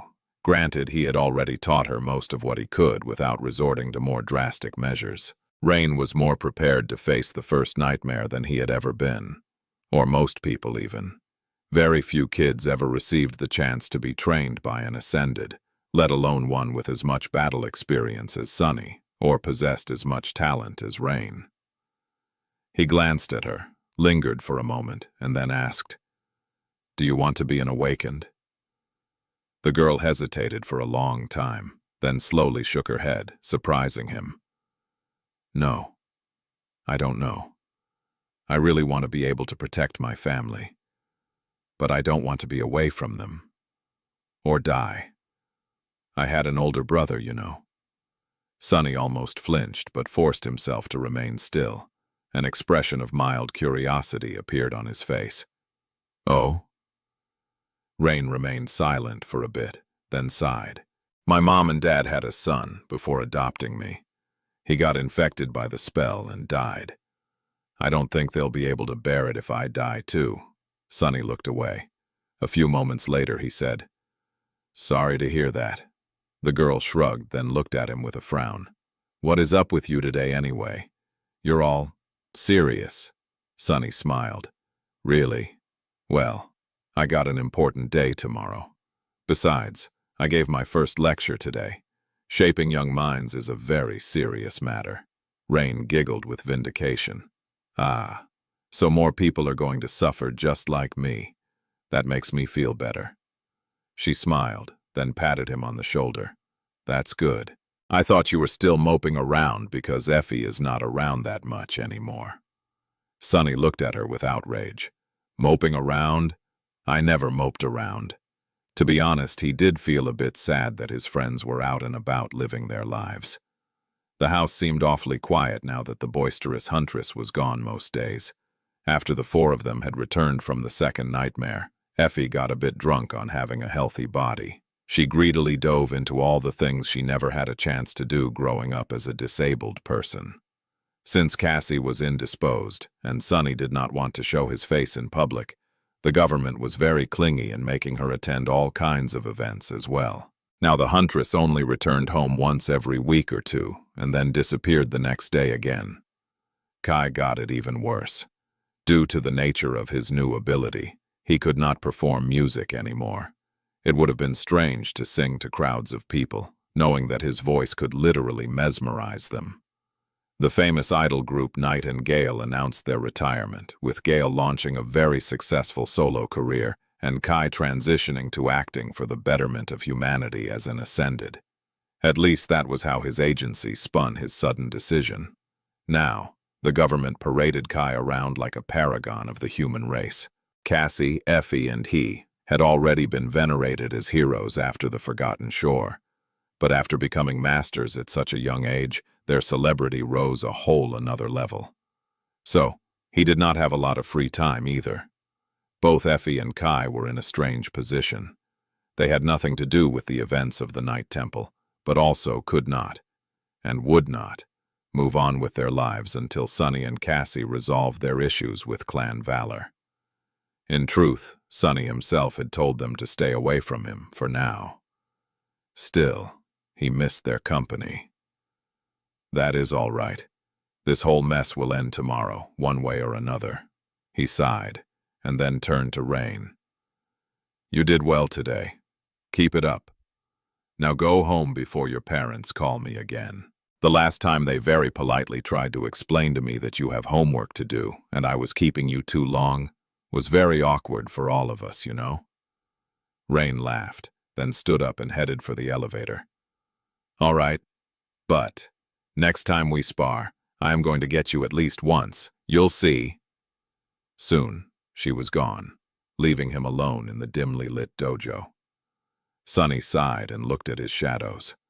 After a while, he said quietly, Until Rain is on Earth, those damned sovereigns better not leave Earth behind. Otherwise, the great clans and I are going to have a problem. The next morning, Sunny approached the massive red gates of the academy and stood there for a few moments, looking at the countless thousands of candles that burned in front of the deep moat surrounding it. Their flames swayed and shone through the falling snow, turning into a beautiful sea of orange radiance, back when the Dreamer army had suddenly returned from the forgotten shore, rising a storm with their unexpected resurrection. People started placing these candles in front of the academy for the one who had stayed behind. The last daughter of the immortal Flame clan, Changing Star.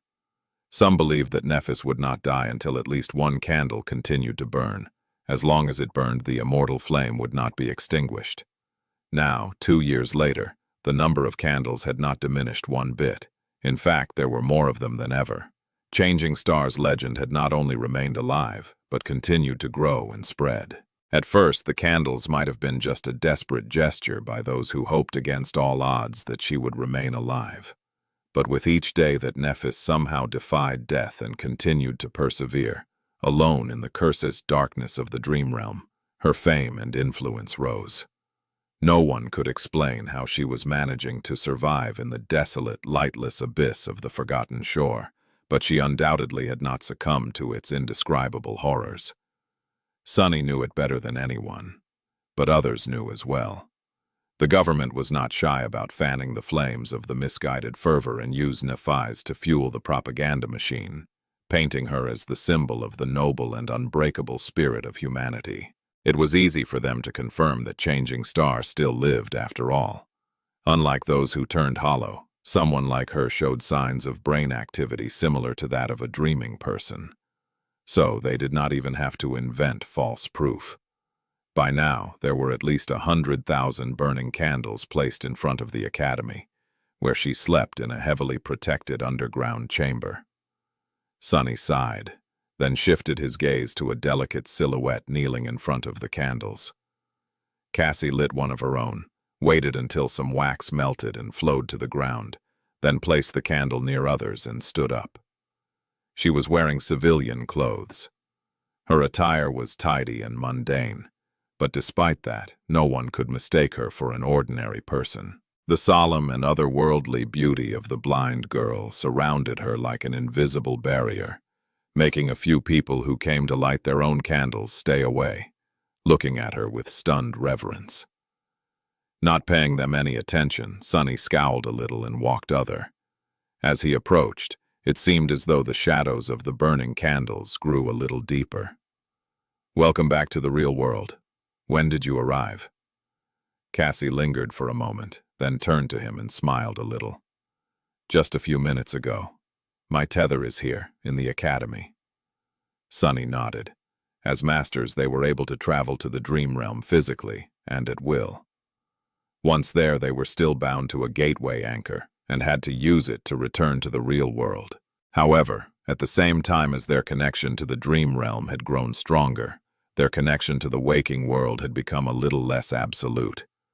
To return, each ascended had to create a tether, an intangible mark that served as their beacon on the return journey. They would appear at the spot where their tether was placed. Creating or moving a tether was not too hard, but required some time. Sunny's own was situated in the dojo below his home, but Cassie had to choose where to place hers more carefully. Ambushing a master at the moment of their return was the best way to catch them in their weakest state, so the supremely defended academy was a good choice. He looked at Cassie with some concern, then asked, How have you been?" The young woman smiled. "Not too bad. We've been busy these last 6 months, exploring the ivory tower, restoring the flying ship to its true glory. Now that I had studied it at its prime, there is a lot more we can do." Sonny knew that Cassie had spent a lot of time learning from Noctis about his remarkable ship.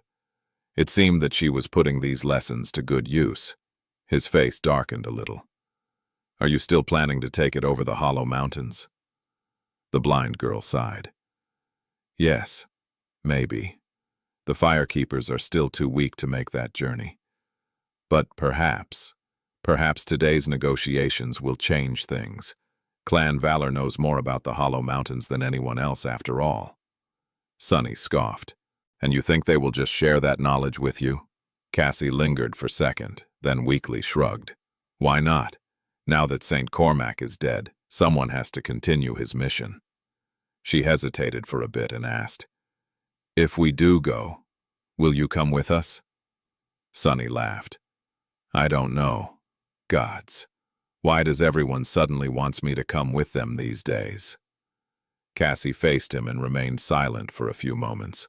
Then she simply said, "Because you are strong."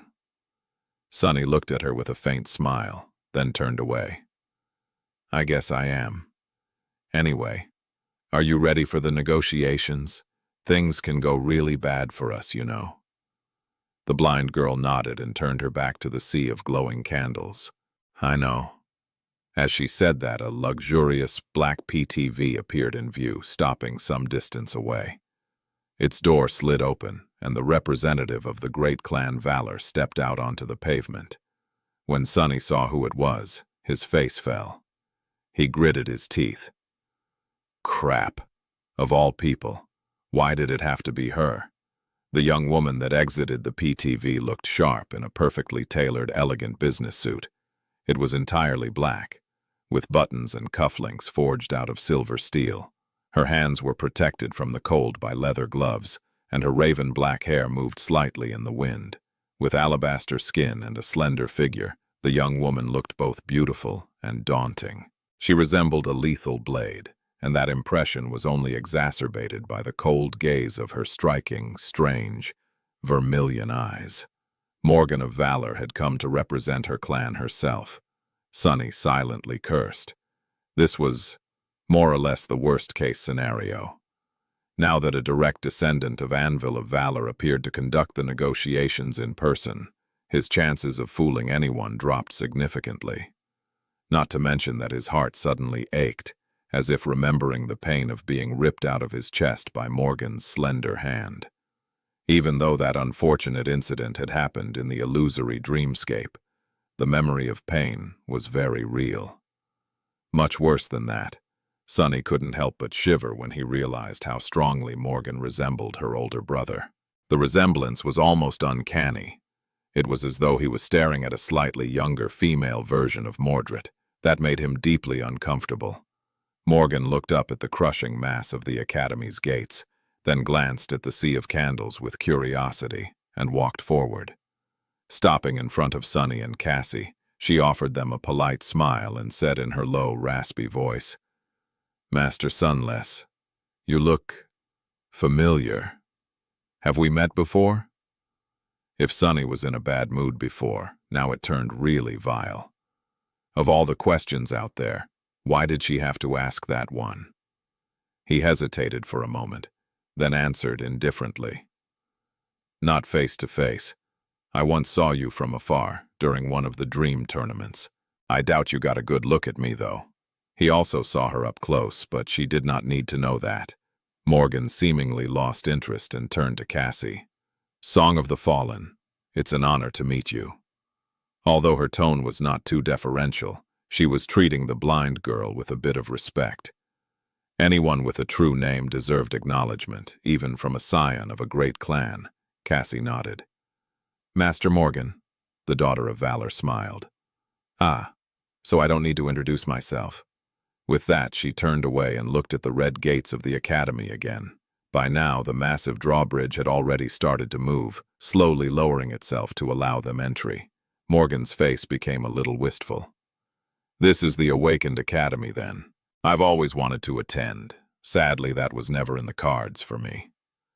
Sunny glanced at her with a bit of confusion. Why not? The young woman lingered for a moment, then looked at him with a disturbingly familiar, pleasant smile. I've been trained by the best of the best since I was a child. There was nothing the academy could offer me that I did not already have. Spending time here would have just been wasteful. She paused for a moment and sighed slightly.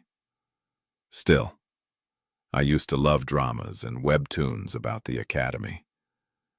It's a shame.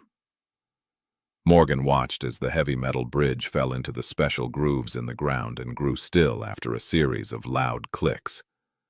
Then she looked at Sunny and asked, "Would you mind giving me a small tour? I hear that you are a lecturer now." Of all the possible ways he had imagined the negotiations to start, this was not one of them. Sunny hesitated, then shrugged. "Yeah, sure. Why not? Follow me." The academy was something of a city within a city. It was self-sufficient and well-protected. The whole complex was surrounded by a deep moat and a wall of armored alloy that was tall and durable enough to slow down an attacking titan. Here and there, automated turrets of the air protection dome could be seen, their large-caliber barrels aimed at the sky. Sunny, Cassie, and Morgan of Valor walked for a few minutes before approaching a low, modern building with white walls. He pointed at it and said with little enthusiasm in his voice, "This is the sleeper compound. Most of it is underground, of course. Usually there is a lot of activity inside and around it. But this soon after the solstice, there are no sleepers around. The first batch is going to be inducted in a week or two." When he was done talking, Cassie added, "There are a few private academies here and there, but only one Awakened Academy. The government brings all willing sleepers to this compound, no matter what quadrant they are from. On an average year, around 1,000 young men and women prepare for their first venture into the dream realm here." Morgan studied the sleeper compound for a bit, then asked with a smile, "So, is it as lively and boisterous as it is portrayed in the dramas? Do sleepers really get to all kinds of shenanigans, develop lifelong friendships and bitter rivalries, and go on risky adventures?" Her raspy voice sounded genuinely curious. Sunny laughed dryly. "I don't know. We are the last two people you should be asking that, honestly. Not only did we spend only a month here, we were also both at the absolute bottom of the rankings. Everyone treated us as walking corpses." Morgan looked at him, then said, "And yet, here you are. Only 3 years later, both alive and ascended." He glanced at Cassie, then grinned. "Yes, life can be funny that way sometimes." They proceeded to walk around the academy for some time. Since Sunny knew it much better than Cassie due to his research assistant position, he did most of the talking. He showed Morgan around, explaining the purpose of various compounds and buildings, while she listened with interest and asked questions from time to time. All in all, Morgan of Valor seemed really friendly. That was the danger of it, however. Sunny did not miss the fact that the more he talked, the more information about himself he was giving away, and the harder it was to keep his guard up. Although the daughter of the great clan seemed pleasant and well-meaning, the truth of it was that every one of her words was calculated and served a purpose. His worst fears were coming true. The emissary clan Valor sent was not some arrogant cavalier fool. Instead, they sent a lethal princess with eyes so sharp that her gaze could almost cut skin. Although Morgan had not made it apparent, the negotiations had already started. They were walking past a painfully familiar building when the realization that the complicated dance of negotiating with the great clan had already begun hit him. As his face grew a little dim, Sunny lingered for a moment and then gestured at the building. "This is the hospital complex of the academy.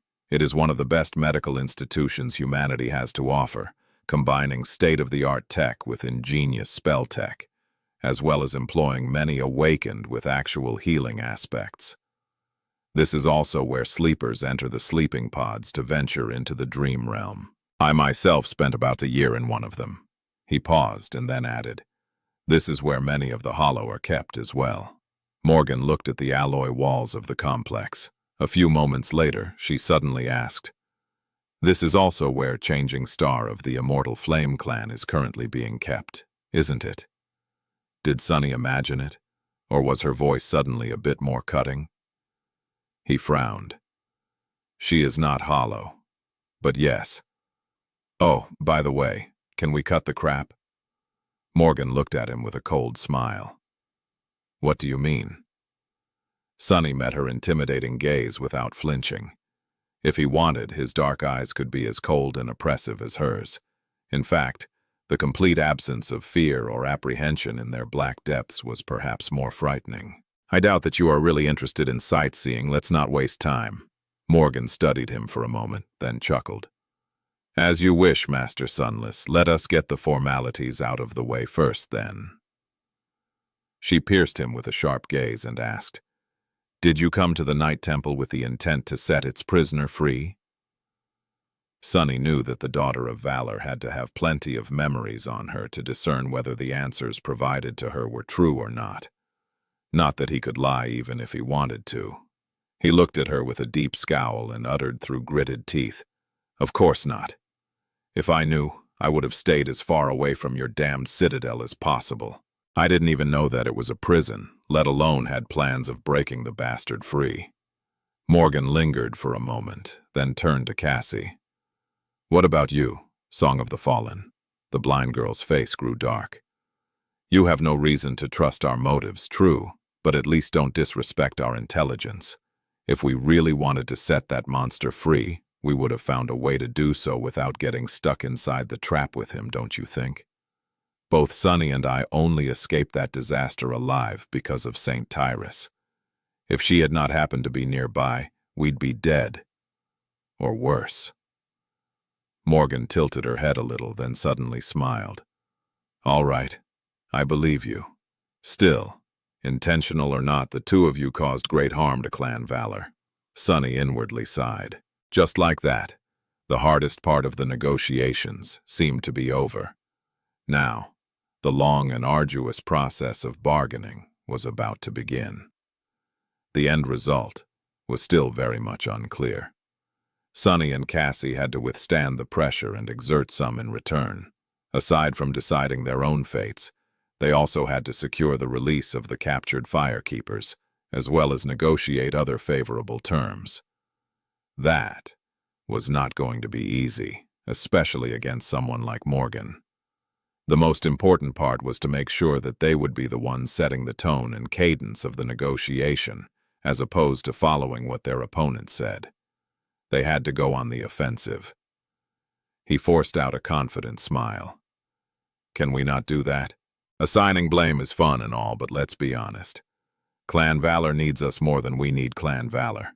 Morgan raised an eyebrow. "Do we? What makes you say that?"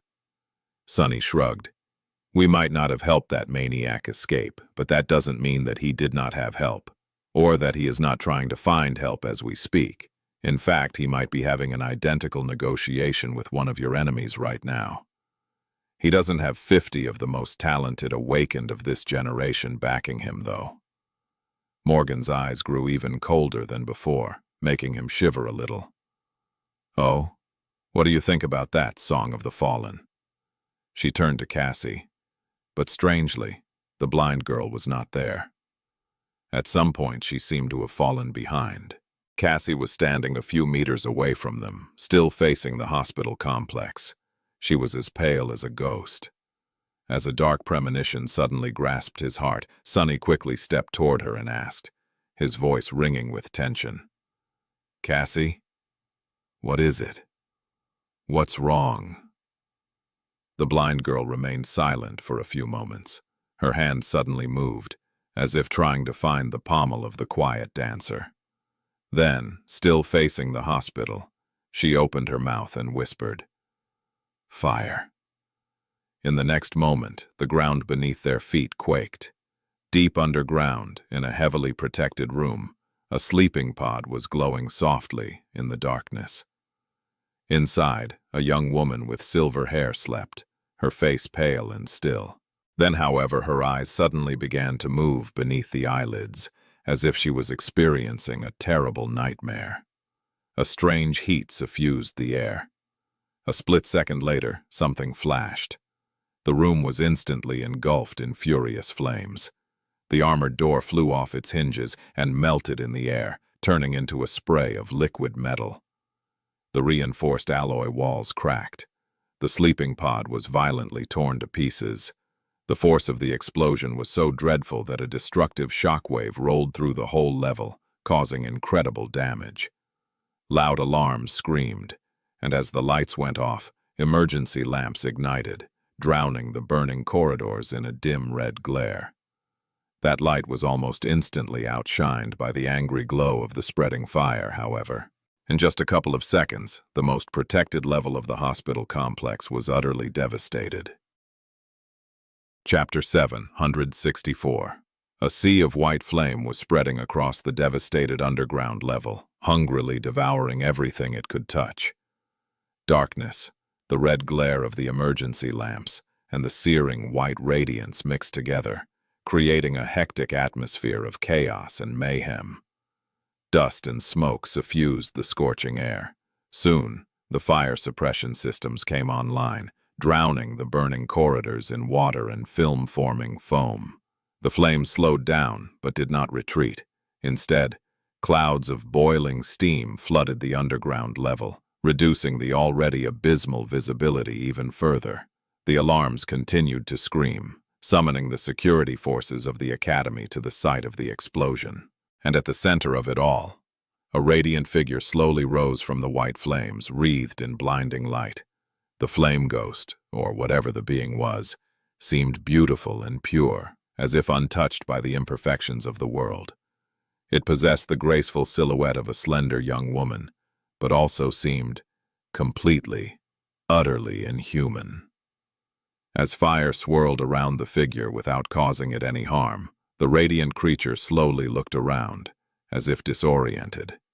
Then, it took an unsteady step forward. At that point, more of the automated systems of the hospital complex finally activated. A cracked alloy plate shot down from the ceiling, and a compact security turret deployed itself from a hidden nest. Despite the low visibility and the damaged status of many of the cameras and sensors installed in the ravaged room, it received enough telemetry to identify the presence of a dangerous and unidentified being. It only took the turret a split second to take aim. The radiant figure sharply turned its head and stared at the twin barrels, confused. A moment later, the turret roared, spitting a stream of hundreds of high-caliber rounds at the intruder. Each was powerful enough to pierce an armored vehicle clean through. None of them managed to wound the fire-wreathed apparition, however. The white flames suddenly surged, wrapping around the radiant being like an armor. The tungsten bullets fruitlessly ricocheted off the creature's naked skin, melting as they hit the walls. The being swayed, and then threw a hand up. In the next moment, a sliver of fire separated from the blaze, streaked through the air and hit the turret. Another explosion rattled the complex. The turret was obliterated in an instant, and the section of the ceiling around it completely disappeared, revealing the torn lattice of reinforced alloy above. Different security measures were already deploying, however. More importantly, the awakened charged with defending the hospital had already arrived.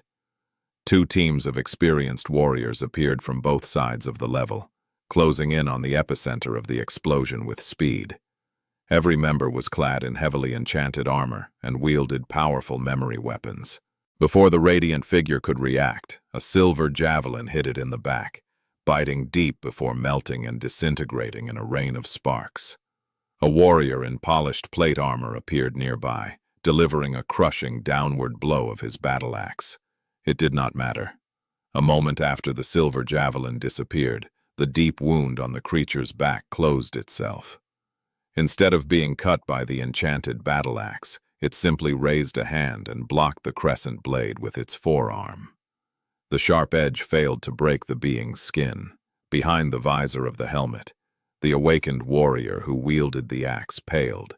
He had caught a glimpse of the creature's radiant face and felt the immolating wrath and ruthless killing intent burning in its eyes. The radiant figure moved, grabbing the man by the throat. The steel of his powerful memory armor melted, and the flesh beneath it blackened. The warrior screamed. Before he was dealt a mortal wound, however, the creature shifted and threw his body at the advancing security officers of his cohort. There were 13 awakened left to deal with the invader, each an experienced, well-equipped combatant and a master of their craft. But the flame apparition was just too tyrannical. It cut through their ranks as if dealing with mere insects. No amount of skill, no amount of powerful memories and devastating aspect abilities could slow it down, let alone damage it. Faced against such an overwhelming adversary, not even the perfect synergy of the security team could play a role. All the awakened managed was to cover each other and save their wounded comrades from being killed by the unstoppable monster. Their ability to resist, however, was running out. Soon, they were going to start dying. What was worse, the whole battle only took a dozen seconds. That was not nearly enough time for reinforcements to arrive. Or so the desperate awakened thought, before a swift shadow suddenly appeared in their midst. Sunny rolled out of the shadows and coughed, feeling terrible heat, smoke, and scalding steam assault him. He had used Shadow Step to jump to the underground level of the hospital complex almost as soon as the ground trembled, and only had time to summon the undying chain. As the dull steel armor and a couple of other memories finished manifesting themselves, he tried to take in the sight of the devastated interior and shuddered. Gods. He could not see much, but his shadow sense told a terrifying tale. It seemed as if a series of explosions had rolled through this hallway, cracking the walls, the floor, and the ceiling. There were fires burning all around, despite the streams of water and foam being discharged by a few parts of the fire suppression systems that remained intact. White fire. He also saw the sorry state of the awakened security team and the radiant figure rampaging between them. From the looks of it, the officers were not going to last long. Back! Retreat! I'll handle it. Enhanced by the sonorous enchantment of the extraordinary rock, his voice boomed in the scorching, fire-infused darkness. Not daring to disobey the authority in his order, the awakened did not make him ask twice. Grabbing their wounded, they hastily disengaged from the combat and ran. At the same time, Sunny dashed forward. His heart was beating like crazy. Can't be. Can't. Because of all the fire and the damage done to the ventilation system, there was not a lot of oxygen left in the air. It was hard to breathe. Following his will, the shadows suddenly moved and rose from the ground. Instead of touching the incandescent flesh of the radiant being and turning to ash, they swiftly formed a sphere around it and then solidified, turning into a large black orb. That orb was durable enough to hold. White cracks appeared on the surface of the shadow cage, which then exploded into charred pieces. Sunny's eyes widened. How? That was an ascended cage. He closed in on the radiant being, allowing the shadow lantern to devour all the light around and submerge the hallway in absolute darkness. For a moment, everything became black, and then 2 furious white eyes ignited in the blackness. A moment later, a white silhouette became visible again, surrounded by a blinding glow.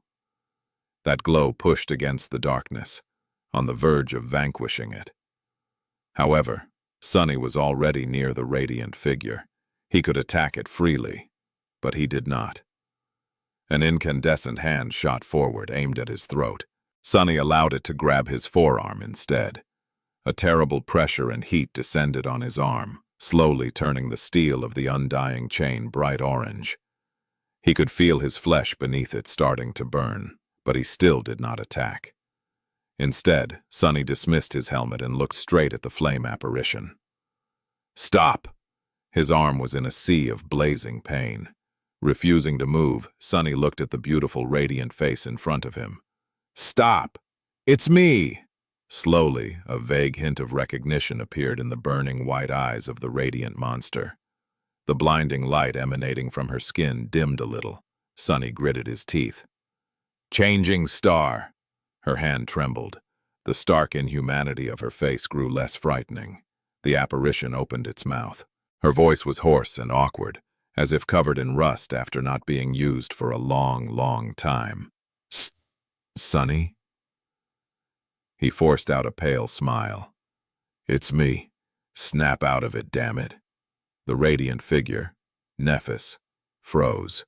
Slowly, the light suffusing her skin dimmed, and then became extinguished.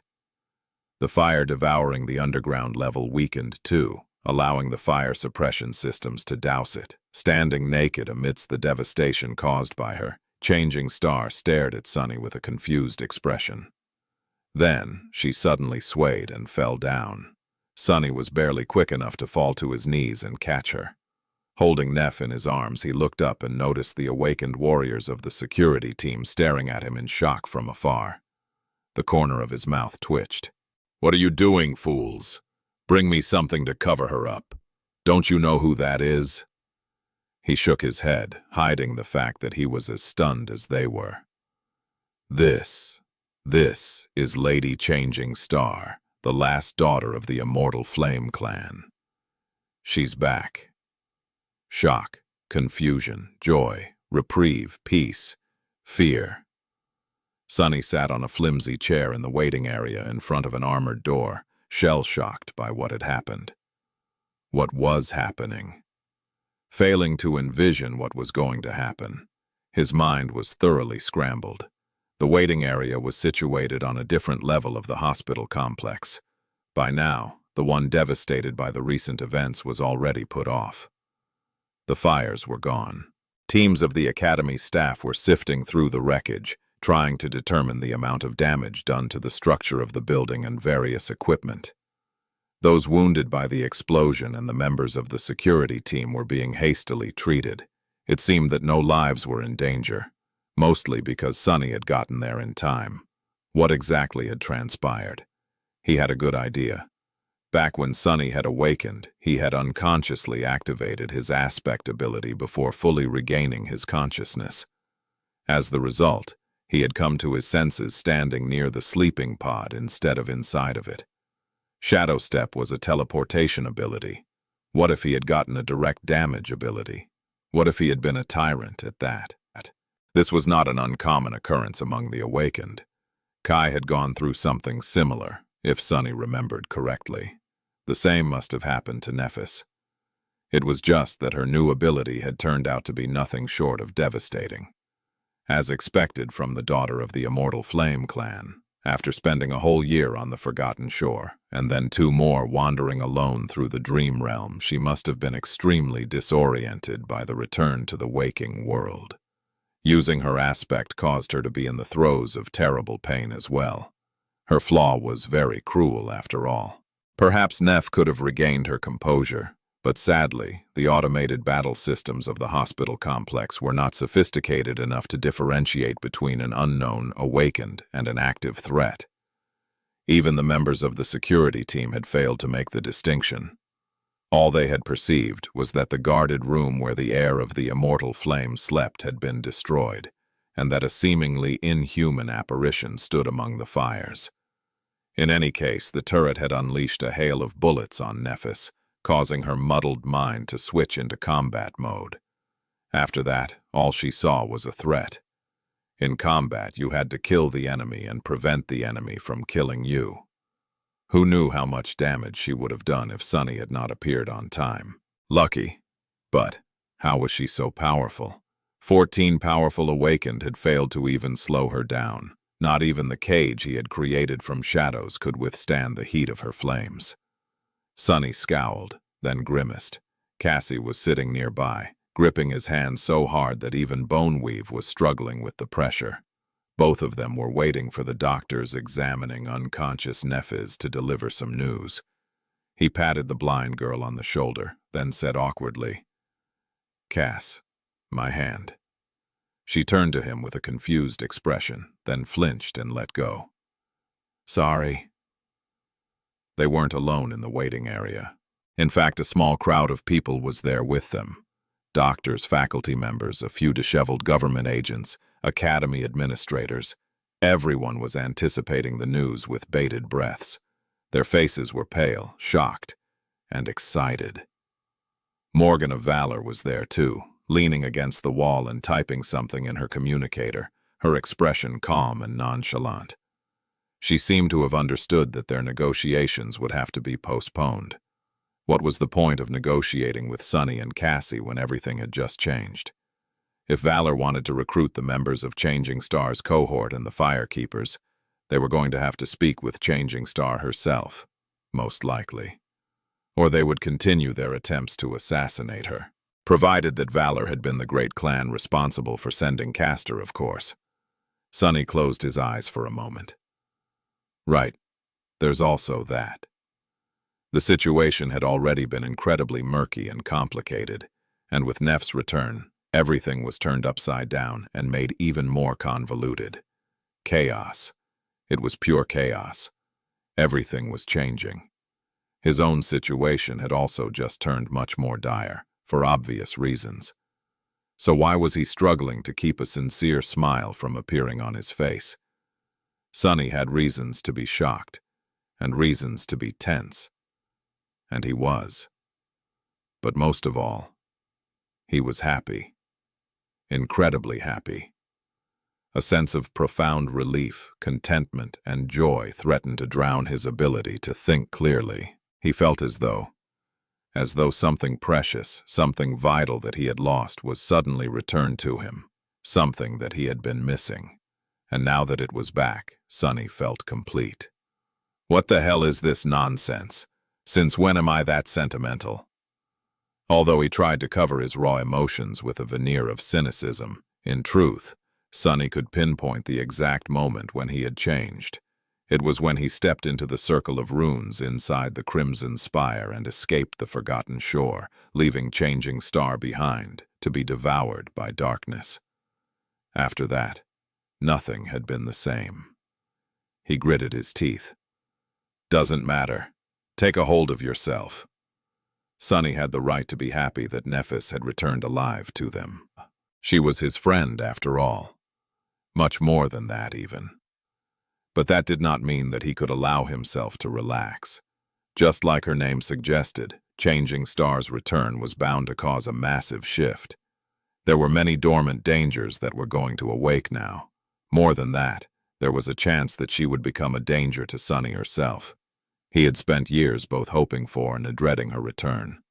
First things first. He had to know how Nefis had managed to come back. There were no other gateways in the Forgotten Shore. Had she found one in the Hollow Mountains? Or had she gone north, east, or west in search of a less deadly region of the Dream Realm? Not that there would be. No one had ever returned from those parts too, after all. Now that Nefis had lost consciousness, she was bound to be sent back to the Dream Realm. Depending on how dangerous the area surrounding her anchor was, she might not be able to return soon. Or at all. Although Sunny doubted that the probability of that outcome was very high. The runes shown by the spell also named an Awakened's anchor. Since he could see both his own status and Nef's, all he had to do to find out was summon them. Not wasting any more time, Sunny called upon the shimmering runes and concentrated on a certain string of them. A moment later, Nef's status appeared in the air in front of him. Sunny started reading but then froze. His eyes widened. How is this possible? But there was no mistake. The runes read, Name, Nephi's. True name in name, Changing Star. Rank, Ascended. As it turned out, Nefis had not found a gateway to escape the Dream Realm and awaken. Instead, after 2 long years of solitude and relentless battles for survival, She had found a seed of nightmare and conquered the second trial of the spell as a sleeper. She had done it alone.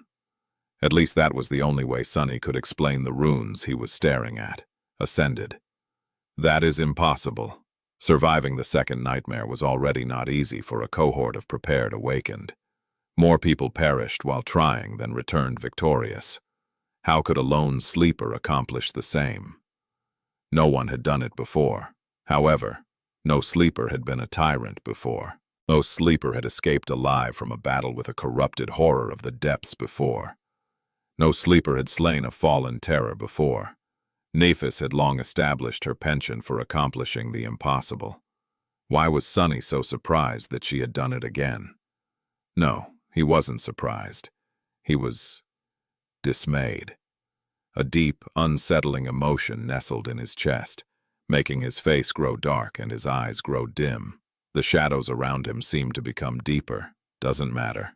That doesn't change anything. The important part is that she is back. Who cares how she returned? But it did matter. To him, it was of paramount importance. His obsession with becoming more powerful than Nephis was not born out of simple vanity or empty pride. Someone else might have been tempted to chase power just for the sweetness of it. But to Sunny, being anything else than the strongest was an existential threat. As he sat in stunned silence, the sound of hurried footsteps resounded near him. Looking up, Sunny saw Effie pushing her way through the crowd. She was not shy about using her prodigious strength, so people did not really have any choice except to let her pass. Even Instructor Rock, who had appeared 10 minutes earlier, had to politely make way. The big man had been the person to send Nephis into the dream realm. It was no wonder that he dropped everything to come and wait with the rest of them. Sunny felt a bit touched. The huntress finally reached them and froze for a moment, then asked hoarsely, "Sunny, Cassie, is it true? Princess is back?" Sunny looked at her for a bit, then simply nodded. "Yes, I passed her to the healers with my own 2 hands." Effie did not move for several seconds. Then a wide grin split her face. It looked as if she was on the verge of starting to howl again. "Hell yes, I never had a doubt. No nightmare creature exists that can keep that pampered psycho down." Sunny couldn't help but smile a little, infected by her jubilation. Before too long, Kai arrived as well. Usually his appearance would have caused a stir, but right now, no one paid the former idol any attention. When he received the confirmation, an expression of profound relief appeared on the young man's beautiful face. Kai swayed a little and then leaned on the wall to keep himself upright. Gods. Thank the gods. Sunny had not realized it, but his friend must have been blaming himself for leaving Nephis behind all that time. He was truly too decent of a person for this vile world, and infected by a misguided sense of nobility to boot. Knowing that he had escaped the hell of the Forgotten Shore because of someone else's sacrifice must have pressed down upon him a lot. The 4 of them huddled together and waited. Sunny silently observed the faces of his friends, seeing sincere happiness and relief written all over them. Some, Kai especially, looked on the verge of getting emotional. Unlike him, they had no reason to feel a strange ambivalence about Changing Star's return. And looking at them, Sunny decided to ignore the darker part of his mind for a bit too. Whatever happened, he would have to deal with it then. If he had to die to avoid becoming a slave, he would. If he had to kill in order to remain free, that was not out of the question as well. But for now, he chose to just share this rare moment of joy with his friends. The founder of their cohort was back after all. Soon, the armored doors finally opened, and one of the awakened healers in the employ of the academy appeared from them. Everyone gathered in the waiting area held their breaths. Even Morgan of Valor looked up from her communicator, strange sparks igniting in her vermilion eyes. One of the government agents couldn't contain herself and asked, "How? How is she? Lady Changing Star is really back?" The healer lingered for a moment and then nodded. "She is. Her physical condition is fine. Better than fine, even. Perfect. As for her mental condition, we will know when she wakes up. Lady Nephis is currently sleeping. Someone from the crowd immediately spoke. Sleeping? Do you mean that she is back in the dream realm? The healer hesitated, then slowly shook her head. No. Lady Nephis seems to have ascended, so she is simply asleep. For a moment, the crowd seemed to have lost the ability to speak. And then, all hell broke loose. Despite the government's attempts to stall for time and control the narrative, just in a few minutes, the incredible news of changing stars' return spread across the network. Not long after that, another explosive rumor appeared, claiming that she was now a master. Just like that, all of humanity learned that Nephis of the Immortal Flame clan, the descendant of the two legendary pioneers and the famed hero of the Forgotten Shore, had become the first human in history to conquer the second nightmare as a sleeper, thus jumping ranks and return to the waking world unscathed. Her already prolific fame and exalted status instantly soared as high as the sun. While Nephis slept, her arrival was already creating titanic waves in the mindset of millions of people. In front of the awakened academy, 100,000 candles continued to burn despite the falling snow. And cast by their flames, 100,000 shadows danced on the ground. The news of changing stars' return spread across the world like wildfire. The network practically exploded with an endless amount of discussions. Everyone wanted to share their excitement and celebrate the homecoming of the young hero who, without a doubt, was going to become one of the most powerful champions of humanity soon. While exaggerated, the reaction of both mundane humans and awakened alike was easy to understand. In this dark and fragile world that balanced on the verge of destruction, everyone longed for something to illuminate their lives and chase their fears away. Everyone desperately searched for hope. Thinking about it, Sunny couldn't help but remember the description of Neff's aspect. Lightbringer. You are a creature of light that was banished and doomed to exist in the darkness. You bring radiance and warmth to wherever you go. But with it comes indescribable longing. Was hope the longing it talked about? Longing was just another word for desire, after all. In any case, the government had long used Nephis to satiate that desire. They had constructed an uplifting narrative around the events of the Forgotten Shore and made her the linchpin of the story. No matter how much Sunny hated the abhorrent movie adaptation that had been rushed through production soon after their awakening, he had to admit that it was a sign of how deeply the survivors of the Dreamer Army and their leader had affected the public. To be fair, the government had not needed to work too hard to turn Changing Star into an iconic figure. Her achievements had truly been singular and remarkable. Her perceived martyrdom had truly been compelling. What was more, Nephis had inherited an already established and powerful legend simply on account of her birthright. Her grandfather was the first human to conquer the second nightmare and become a master. Her father was the first to conquer the third and become a saint. Both of them were great warriors, pioneers, and revered heroes of humanity. And now she had joined their ranks by becoming the first human to ascend directly from being a sleeper. Considering all that, he was not surprised to see how intensely people reacted to the news. Already there were a lot of discussions on the network predicting that Changing Star would inevitably become the first to conquer the fourth nightmare and push humanity one step closer to salvation, as her parents and grandfather had done. If only they knew. If only they knew that sovereigns had already given up on their world, and that very soon hundreds of millions of people would probably die for it, and that the hero they were praising had much grander ambitions. Conquer the fourth nightmare? No, that was too trivial for Changing Star of the Immortal Flame clan. She was going to conquer all nightmares. She was going to destroy the spell itself. Or at least try to, even if the waking world had to burn as the consequence. While the government agents ran around with panicked expressions and most of the waiting crowd dissipated, Sonny found himself leaving the group and walking away to find something to eat. Morgan of Valor had left some time ago, so he did not feel too threatened. Oh, right. The true negotiations ended up never happening.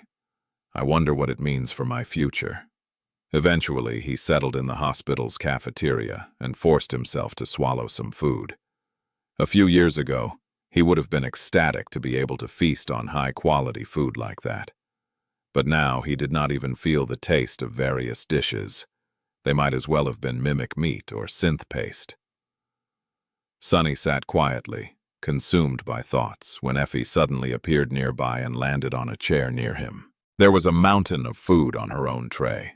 The huntress looked at him with a smile. Great minds think alike, huh?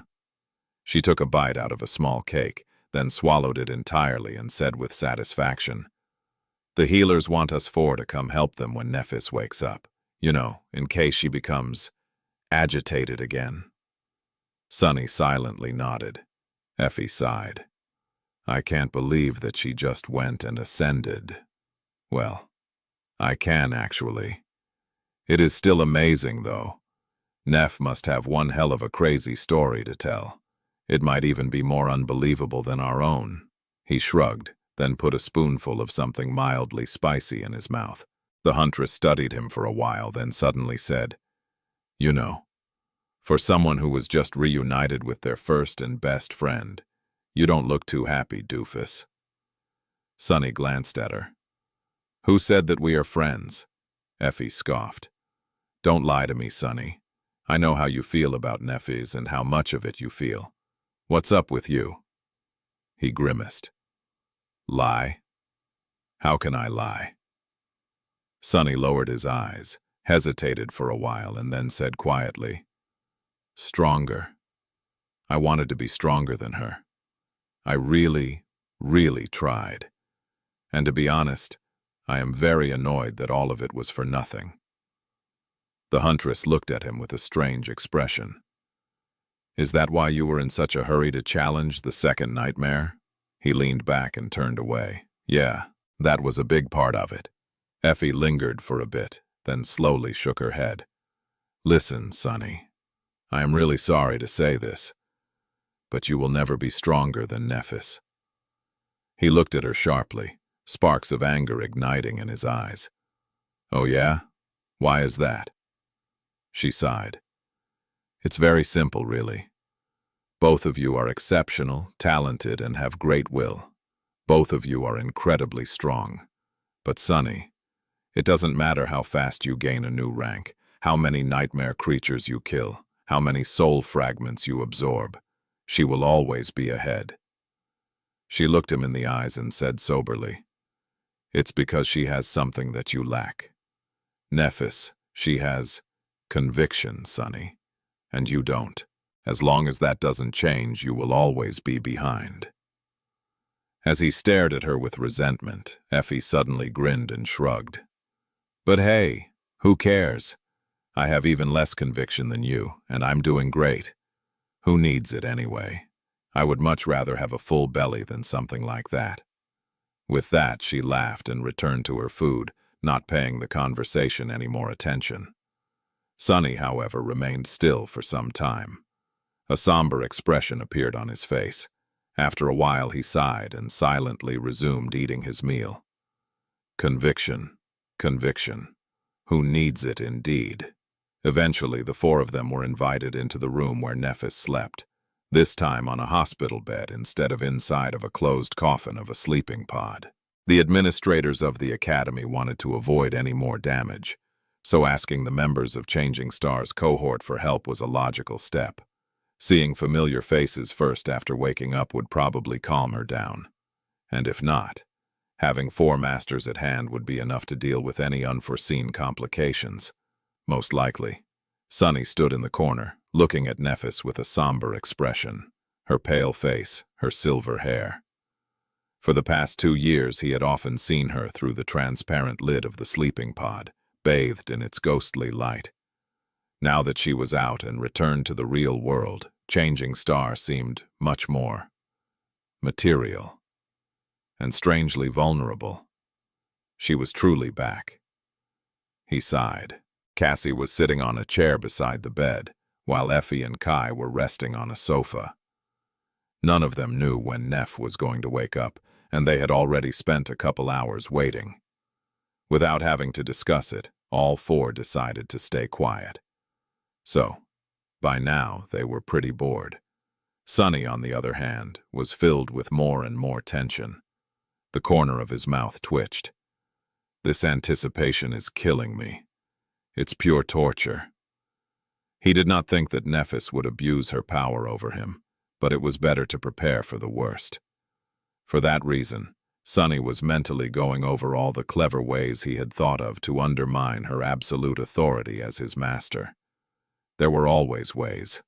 Owning an unwilling slave was not an easy endeavor, especially one as powerful and resourceful as him.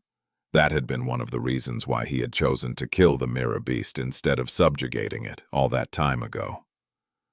Still, Sunny could not help but feel a hint of fear. After a while, he shook his head and moved slightly. Then, without being noticed by anyone, Sunny silently merged with shadows. Hidden in their dark embrace, he hesitated for a few moments, and then called upon Nightmare. A vast shadow appeared near him, all around him. This was the dark destrier in his true, shapeless form. Sunny allowed himself to be enveloped by the larger shadow, and then gave it a silent command. What happened next was hard to describe. He had only done this a few times in the past, and each time was as strange. It was a bit like traveling to the dream realm, but also different.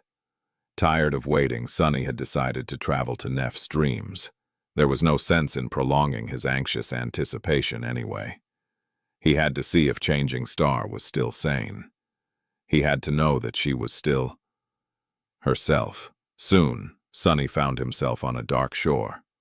Beneath him was a vertical slope, with furious waves crashing against the cliffs far below. Some distance away, a tall and beautiful lighthouse stood, illuminating the absolute darkness with its radiant flame. Sunny studied it for a while and then nudged Nightmare to walk along the edge of the cliff. Sitting in the saddle, he rode the black steed and tried not to look around too much. Dreams were a strange place. They did not adhere to the logic of the real world and were always flowing, always changing. The more powerful a dreamer was, the more solid they sometimes appeared.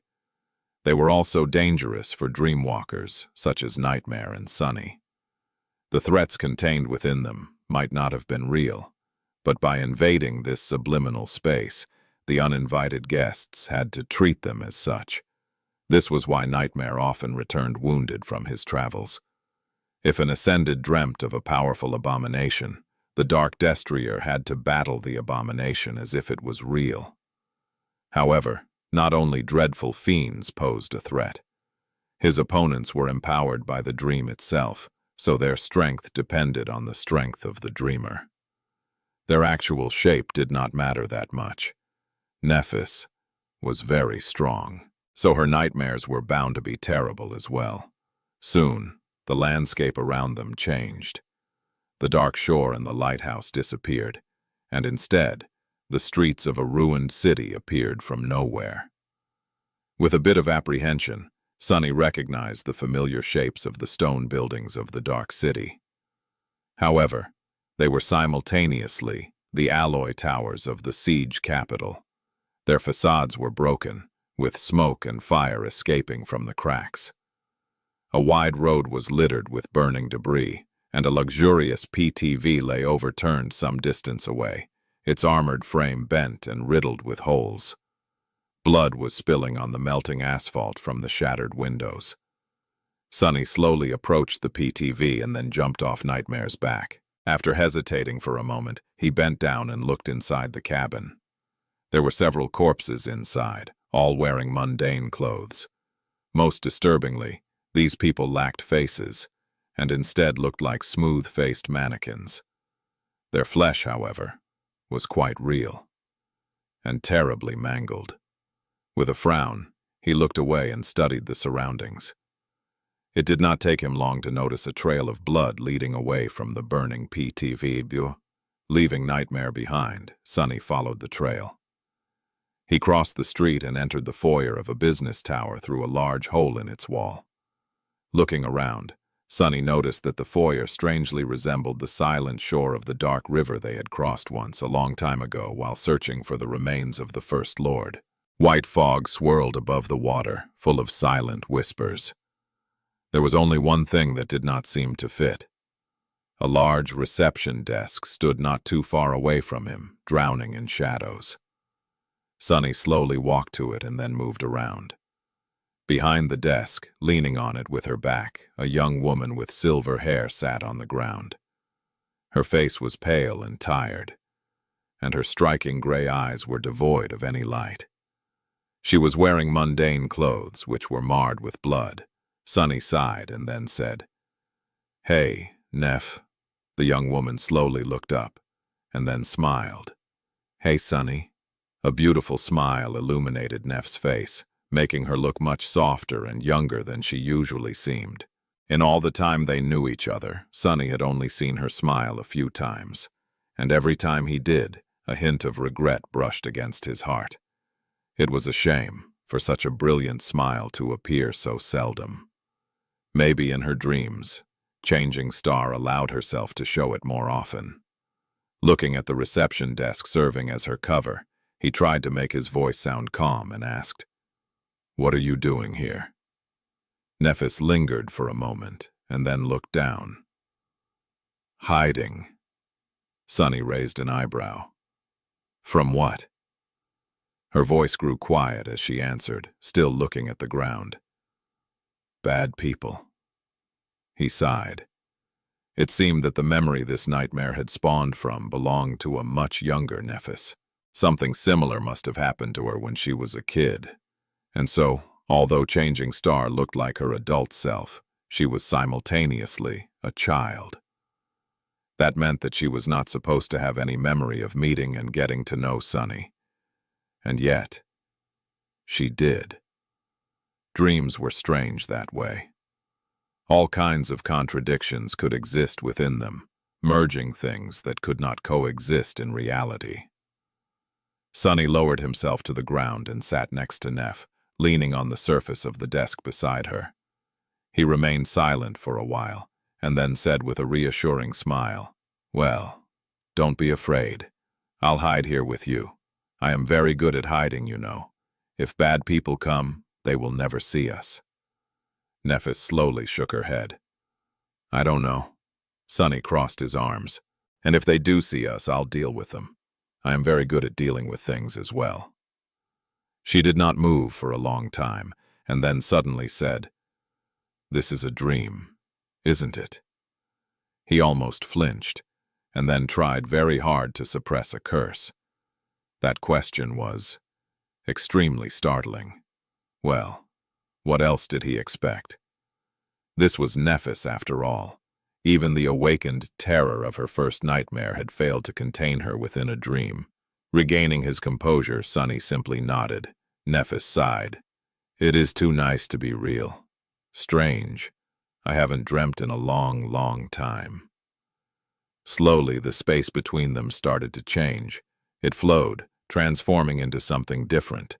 The darkness was dispelled by the radiance of an incandescent sun. The cold waters receded, making way for pristine white sand. Above them, there was now a boundless azure sky. Sunny felt an unbearable heat assault his skin. A few moments later, they were surrounded by a vast, scorching desert. Instead of a modern desk, their backs were against the trunk of a tall tree. Its bark was as white as the pristine sand, and its leaves were scarlet. Tens of thousands of skulls hung from the beautiful branches, fastened to them by glistening threads of black silk. More disturbingly, 2 human figures were cruelly nailed to the tree, hanging from it like prisoners. One of them was a man with black hair, dressed in dark clothes. The other was a woman in white, her hair glistening like silver. From where he sat, Sunny could not see their faces. Perhaps that was for the best. He opened his mouth but then froze, realizing that he did not know what to say. There was too much. Too much he wanted to tell her, too much he wanted to ask her. There were matters they had to discuss that had to do with their future, the great clans, the sovereigns. There were matters they had to discuss that had to do with their past, the decisions they had made, the mistakes that had been committed. There were his emotions as well. His resentment, his anger, his pain, his joy, his glee. There were her emotions as well. All of this was so immense. Sunny was much older now than when they had first met. Even though only 3 years passed, those years contained lifetimes of bitter lessons he had learned. He had never been good with complicated feelings, and although he did make some progress on that front, Sunny was still far from being adept in these matters, so what was he supposed to say? He remained silent for a while. Then, finally, he looked at her and said the only thing that came to his mind. The most truthful one. "I missed you." Nephis smiled and looked at him as well. "I missed you too." Sunny let out a heavy sigh and slumped a little, full of strange relief. A moment later, however, his face turned dark and ugly. Gritting his teeth, he glared at her and spat. "If you really missed me, then why the hell had you left me behind?" Neff's smile slowly dimmed. A few moments later, she looked away and sighed. "Because it was the better choice." Sunny clenched his fists. "Who the hell do you think you are? Who asked for your righteousness? Do you even know what you took from me? Who gave you the right to make that choice for me?" Changing Star looked down and remained silent for a bit. Then she said, "But I did not make it for you. I made it for me." She studied the white desert for a while and then sighed. "If you remained with me, yes, maybe we would have been stronger together. Maybe we would have grown faster together. Maybe we would have been better together. Maybe we would have survived. But what were the chances of that? Unlike me, you can't heal yourself from terrible wounds. Your soul is not infused with the fire. Maybe you would have just died." Nephis looked at him, soft sparks igniting in her gray eyes. "That was too many maybes, Sunny. I had to have the worst outcome in mind. So I made the decision that did not risk your life, but make no mistake, it was not for you. It was for me. It was not that I did not want you to die. It was that I wanted to spare myself from having to watch you die. I had to protect myself, too." She stared at the white sand and whispered, "I buried too many people, Sunny. I deserved the right to be selfish, even if it did you harm." He stared at her with a dark expression, then spat. "Why do you even care whether I live or die?" Nephis looked at him and smiled. The wind moved her silver hair, making it dance. Then she shrugged and said in an even tone, "Because I do." What an infuriating woman. Sunny appeared from the shadows and resumed his position in the corner. No one seemed to have noticed his absence, which was for the best. Their short conversation with Nephis had been interrupted by the appearance of a ghastly demon with 6 arms and charred black holes instead of eyes. Sunny had done his best to restrain the abomination while Nightmare attacked it from the back. In the end, they managed to destroy it without sustaining any wounds. It had not been an easy battle, though. After that, Sunny felt too confused to continue the conversation, and instead chose to return to the waking world. "Because I do. That doesn't even make any sense." It seemed that Neff's whole existence was designed to continuously stump him. From their first conversation on the Forgotten Shore until now, he just could not get how her mind worked. Protecting Cassie simply because she wanted to, caring about people simply because she did. The sheer audacity of being so unapologetically strange and irrational made him fume. Especially so because he suspected that Nephis somehow derived strength from this bizarre attitude. Was that what Effie had meant when she talked about conviction? Sunny did not really understand what exactly it was that she thought he lacked. Was it will or determination? If so, the huntress was terribly mistaken. He might not have been the most principled of people, but few could boast of having more determination than Sunny. Otherwise, he would not have survived all the terrible trials that life had thrown his way. But maybe conviction was something else. Maybe having will and determination was not enough, unless they were aimed at something precise and guided by a singular purpose. After all, having a sharp sword was useless unless it was brandished against an enemy. Was conviction a guiding principle that shaped formless power and determination into a sharp blade? Was it an unbreakable will to achieve a certain purpose? No, it was not so simple. Sunny was not without a purpose after all. He had his own goals: to have a good life, to be free, to make sure that those he cared about were safe. Why were these values not worthy of being called a conviction? If there was one thing he noticed, it was that all of his desires were centered around him. They were all aimed inside. He did not think that there was anything wrong with that. In fact, he considered it a great virtue. Nephis, on the other hand, disregarded herself to an almost demented degree in pursuit of her goals. All her desires were aimed outside, and incredibly ambitious. Was that the meaning of conviction then? Was it not only important to have a purpose, but also for the nature of that purpose to be larger than oneself? For the principles that guided one's determination to be founded in something vast and deep, thus pushing the person to rise higher and strive for more. All that sounded too high and mighty to Sunny. He was more inclined to value his own simple goals over such lofty ambitions. However, he couldn't help but feel a bit uncomfortable at the thought that someone with a greater purpose had an inherent advantage over someone who just wanted to be left alone, as he did. Unfortunately for Sunny, he was fated to compete against exactly this kind of people, if he wanted to be free to live his life as he seemed fit. Only if he became greater than all of them would they leave him be, which was bound to result in a very inconvenient paradox. Why am I even thinking about this? Damned Effie and her damned moments of insightfulness. Who says she's even right? In any case, he had other things to consider. His visit to Neff's dream had not turned out how he hoped it would. Sunny did accomplish one of his goals and tentatively made sure that 2 years of lonely and, no doubt, harrowing travels through the dream realm had not driven Changing Star insane. The exact scope of damage done to her mind was yet to become clear, but at least she was not a raving lunatic. In fact, Nephis seemed strangely stable for a person who had gone through something that no one should have ever been forced to endure. Whether it was the result of her stalwart willpower or something else entirely, he did not know. Regardless, a lot of tension Sunny had felt slowly dissipated. Not all of it, however. While he had determined Neff's general mental state, he failed in his 2 other intentions. First, Sunny had not been able to find a bit of closure in dismantling her reasons for invoking his true name. He had expected Changing Star to hide behind a false and misguided veil of having done it for his own good. He had been prepared and wished to obliterate her hypocritical pretense of righteousness. He wanted to express his anger, fury, and resentment.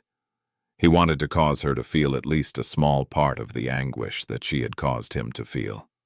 Bus Nephis had subverted his expectations by readily admitting that her actions were nothing but selfish, making all the attacks and accusations he had prepared moot. That left Sunny confused and unsatisfied. The fight he had wanted to pick never happened, because the other person did not want to fight. His animosity was not only struggling against his own complicated feelings, but also completely one-sided. Infuriating. Much more importantly, Sunny had failed to learn the most vital information. He had not gathered the courage to ask the question that was bothering him the most. What were Changing Star's intentions toward their strange and inescapable bond? What was she going to do with her power over him?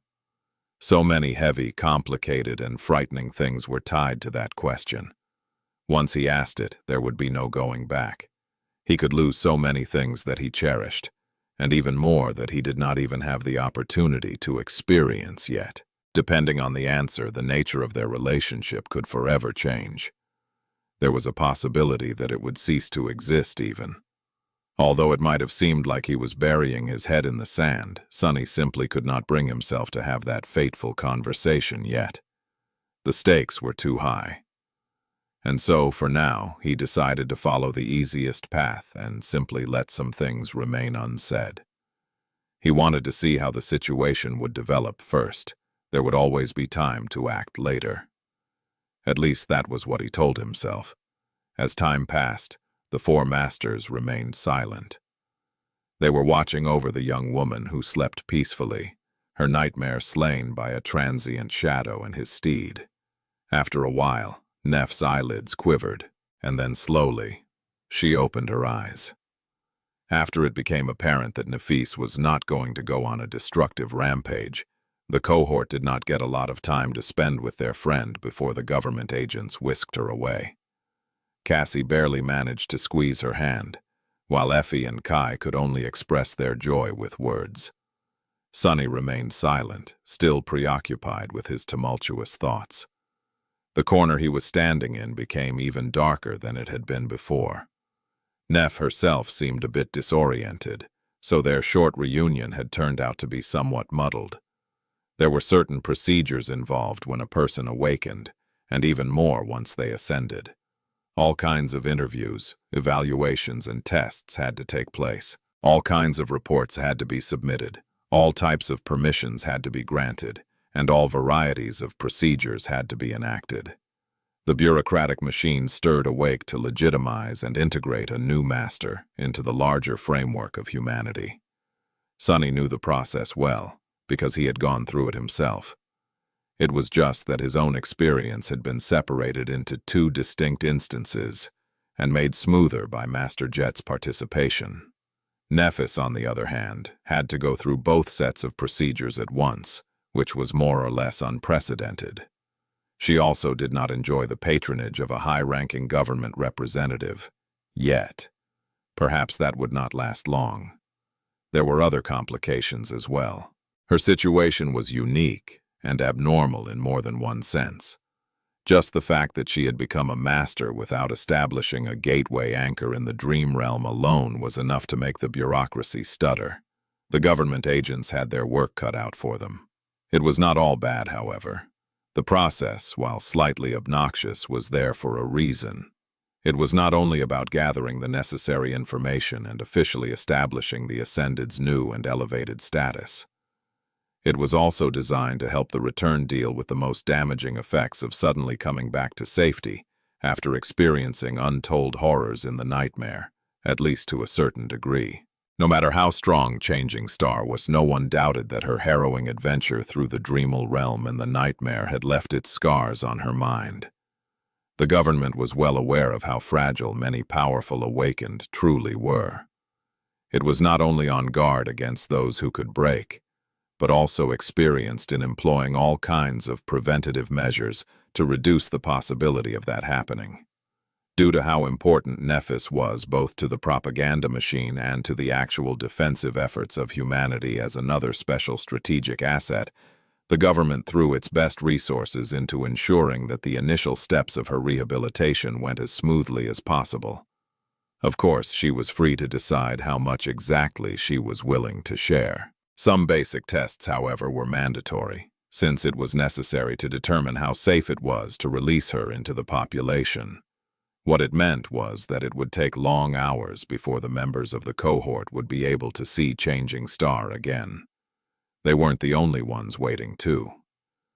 At some point, Cassie had left and returned to the Dream Realm to inform the Firekeepers of the incredible new development. Soon enough, dozens of them used the gateway in the Ivory Tower and returned to the waking world for the first time in months. Since their sleeping pods were situated right there in the hospital complex of the Academy, it did not take a long time for all of them to gather in the hallway near where Nefis was undergoing her interviews. Now, around 50 young awakened crowded it, as if standing guard. After spending almost half a year in the Dream Realm, the Firekeepers looked rough around the edges, if not a little feral. They were wearing civilian clothes, but no one would mistake these people for mundane humans, or even ordinary awakened. There was a strong sense of silent threat radiating from them.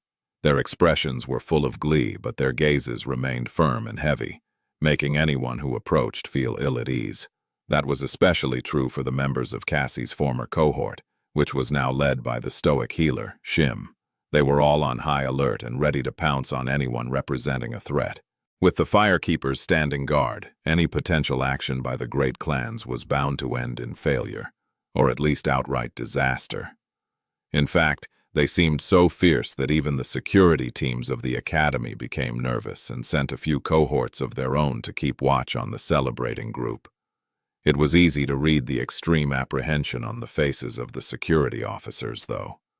Awakened or not, they seemed to understand that they stood no chance against the elites of the Forgotten Shore if push came to shove. Observing all that, Sunny couldn't help but ask himself a question. If 6 months of hiding in the relative safety of the ivory tower had such a drastic effect on the firekeepers, then what had 2 years of traversing some of the direst regions of the dream realm done to Nephis? After a while, he quietly approached Cassie and asked quietly, "How is it going?" She turned her head slightly and frowned. "What do you mean?" Sunny smiled darkly. "Come on. There's no chance that you did not use your ability on one of the government agents handling Neff's processing. So what is happening?" She hesitated for a few moments, then sighed. She seems to be in shock, somewhat. But mostly she's fine. Actually, it's a bit disturbing how fine she is. He frowned. "Well, it's Nephis. You know how she is." Cassie slowly shook her head. "She is human too, Sonny. It's just easy to forget that fact sometimes because it's her." Sonny fell silent, not knowing what to say. After a few moments, the blind girl suddenly spoke again. She seems reluctant to speak about most of what happened to her, but at least she agreed to receive psychological counseling. That's a good start. He blinked a couple of times. Nephis agreed. To what? The idea of changing Star being willing to undergo something like counseling did not fit into his head. It was just too bizarre to imagine. Sunny frowned. Maybe she did change, a little. Finally, after long hours of waiting, the government agents seemed to finish the bulk of their tests. The doors opened, and the familiar figure stepped out of them. Just like on the first day Sunny had met her, Nephis was wearing a simple, government-issued tracksuit. Her silver hair, however, was now long and lustrous, framing her face and making her look strangely feminine. Her beauty was stunning. When Changing Star appeared, it seemed as though the whole hallway became a little brighter. Looking at the members of her cohort and the firekeepers gathered around them, Nephis hesitated for a moment and then smiled awkwardly. "Hello, everyone. I am glad to meet you all again. I did not think that I would." Before she was even done speaking, Cassie stepped forward and enveloped her in a tight hug. Sometime later, all 5 members of the cohort finally found themselves alone. The firekeepers were still around, but decided to give their leaders some much-needed privacy. As the result, only Nephis, Sunny, Cassie, Effie, and Kai remained in a spacious hospital room. Changing Star was standing by the window, looking at the peaceful landscape of the academy ground with a strange, still expression. She seemed to have regressed to her old self, which had trouble communicating emotions and interacting with people. For that reason, it was hard to understand what she was thinking about. The others gave her some space. Despite the fact that Nephis was standing right in front of them, it was not too easy to come to terms with the fact that she was actually, truly back. They were still struggling to get used to this new reality, but a warm wave of relief and happiness was slowly rising in their hearts. Sunny was no different. It was just that his joy was somewhat overshadowed by a contradicting feeling of unease and apprehension. Finally, Nephis sighed and turned around. A pale smile appeared on her face. You are all masters. I did not expect that." Effie, who was sitting comfortably on a cushy chair with her legs stretched, laughed. "You're one to talk." Neff studied the four of them, then let out a slow sigh. I did not even know if all of you managed to survive. I hoped, of course. So I am very glad to see that you did, and helped each other.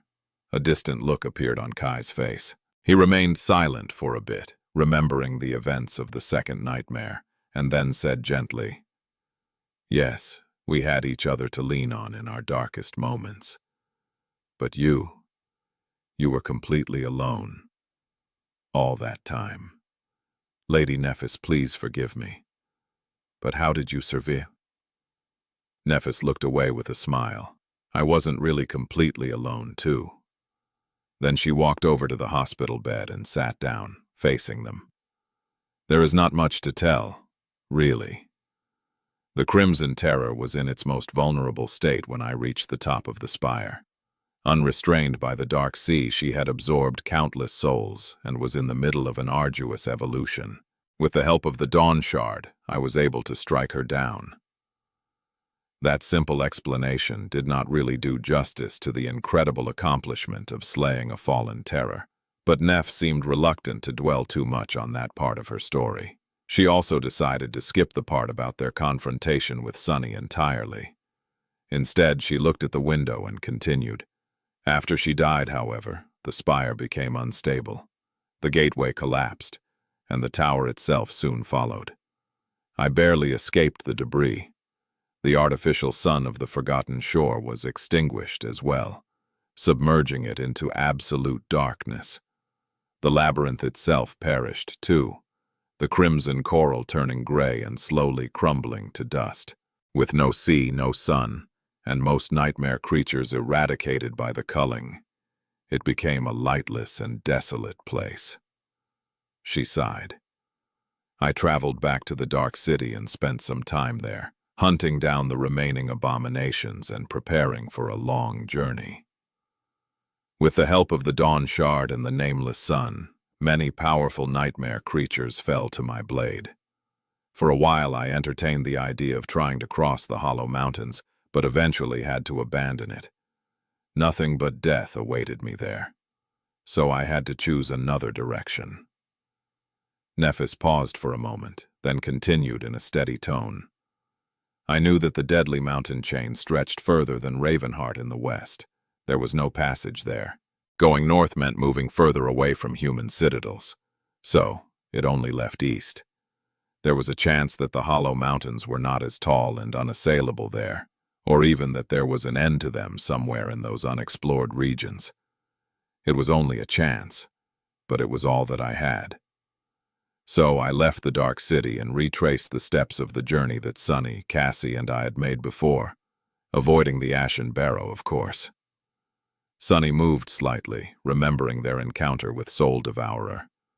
He had not forgotten his promise to come back and destroy the damned tree.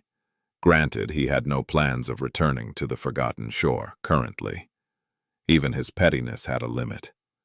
Maybe he would still be able to exact his revenge on the vile fiend one day, though. Changing Star, meanwhile, continued her tale. Eventually, I reached the edges of the Forgotten Shore and crossed into a vast and terrible desert. Seeing the sun and the stars once again. It was like a blessing. But that blessing came with its own curse. The desert had once been the site of a great battle, I think. Or maybe that land had been turned into a lifeless desert by the battle instead. In any case, echoes of the clash between powers well beyond our comprehension still linger there, making it a dire and deadly place. As Sunny remembered the white desert from her dream, Nephis paused and then continued in a somber tone. But at that point, it was too late for me to turn back. Following along the Hollow Mountains, I ventured into the desert and made my way further east. Unfortunately, no matter how many days I traveled, the misty peaks showed no signs of abating. Eventually, I knew that I could not continue. I think that the White Desert is impossible to cross. The parts of it I only barely survived were on the periphery of the ancient battlefield. The deeper I went, the more terrifying it became. The inner reaches of that region, where the true clashes had happened, had to be a death zone of its own. Worse still, Even if one manages to resist the many horrors dwelling there, the desert itself will eventually kill them. There is simply no way to survive it. She looked at them, white sparks igniting in her eyes. With no way forward and no way back, I grew desperate enough to finally venture into the hollow mountains. However, I had no hope of traversing them and reaching the human territories on the other side. I had also failed to find any sign of a gateway in my long travels. So, I did the only thing I could think of. I tried to find a seed of nightmare. Eventually, and with some help, I encountered one near the boundary of the dark realm that hides within the mountains, and challenged it. A pale smile appeared on Neff's face, and here I am, safe and sound. She grew silent for a few moments, and then added quietly, "Well, not quite, but I am still alive, at least." It took some time for the members of the cohort to digest Neff's story. Sunny especially felt like she did not tell them even a fraction of what had happened to her. But then again, was it even possible to describe 2 years of never-ending struggle for survival with just a few words? Not even considering the things that Changing Star might have wished to keep to herself, and he was sure that there were plenty. She would have had trouble describing even the things that she wanted to share. It was going to take time. As for the actual secrets, while he was dismayed and uneasy, Sunny himself was known to keep a lot of things close to his chest. More than that, they all had to be cautious about what they said. The room provided to Nefais by the academy might have been safe, but that did not mean that it was not monitored. That was the reason why both Effie and Kai remained mostly silent despite the fact that they clearly had a lot of questions. Unlike Sunny, they did not possess a good understanding of Changing Star's aspect and current class. All they knew was that she possessed a divine aspect, just like Sunny and Mordred did. Eventually, Cassie broke the silence. "It is fine. Now that you are back, everything is going to be fine." She paused and then added somberly, "However, our current situation is very delicate." Nephis looked at her and frowned, the white sparks in her eyes becoming a little brighter. "Were there any complications after you returned from the Forgotten Shore?" She was alluding to Castor, the great clans, and the sovereigns that wished her dead, of course. Sunny finally spoke. "Not immediately, but we ran into some trouble not long before venturing into the second nightmare." Changing Star's frown deepened. "Can you tell me what exactly happened?" He shrugged. "I can. But we'll get you up to speed later, in a more private setting. For now, let's just say that there was supposed to be a negotiation with the representatives of the great clan Valor today, which fell through, for obvious reasons." Sunny paused for a moment and then added, "Other than that, the important things to know are, let me think actually. I am a renowned academic and an instructor at the academy now. Cassie leads the Firekeepers. Oh, Firekeepers are the Forgotten Shore survivors whom you saw outside. They are basically your groupies. Right, you are famous now. Very, very famous. There is even a movie about you, with a very well-received romantic subplot. What else? We have a flying ship and an exclusive citadel in the Dream Realm. Effie moved in with me. Night and Gale disbanded." Neff's face slowly turned paler and paler. Finally, she couldn't take it anymore and raised a hand. "What? Wait. What? Kai, is this true? Night and Gale disbanded?" Sunny glanced at her darkly. "Really? That is your first question?" Kai, meanwhile, looked down in embarrassment.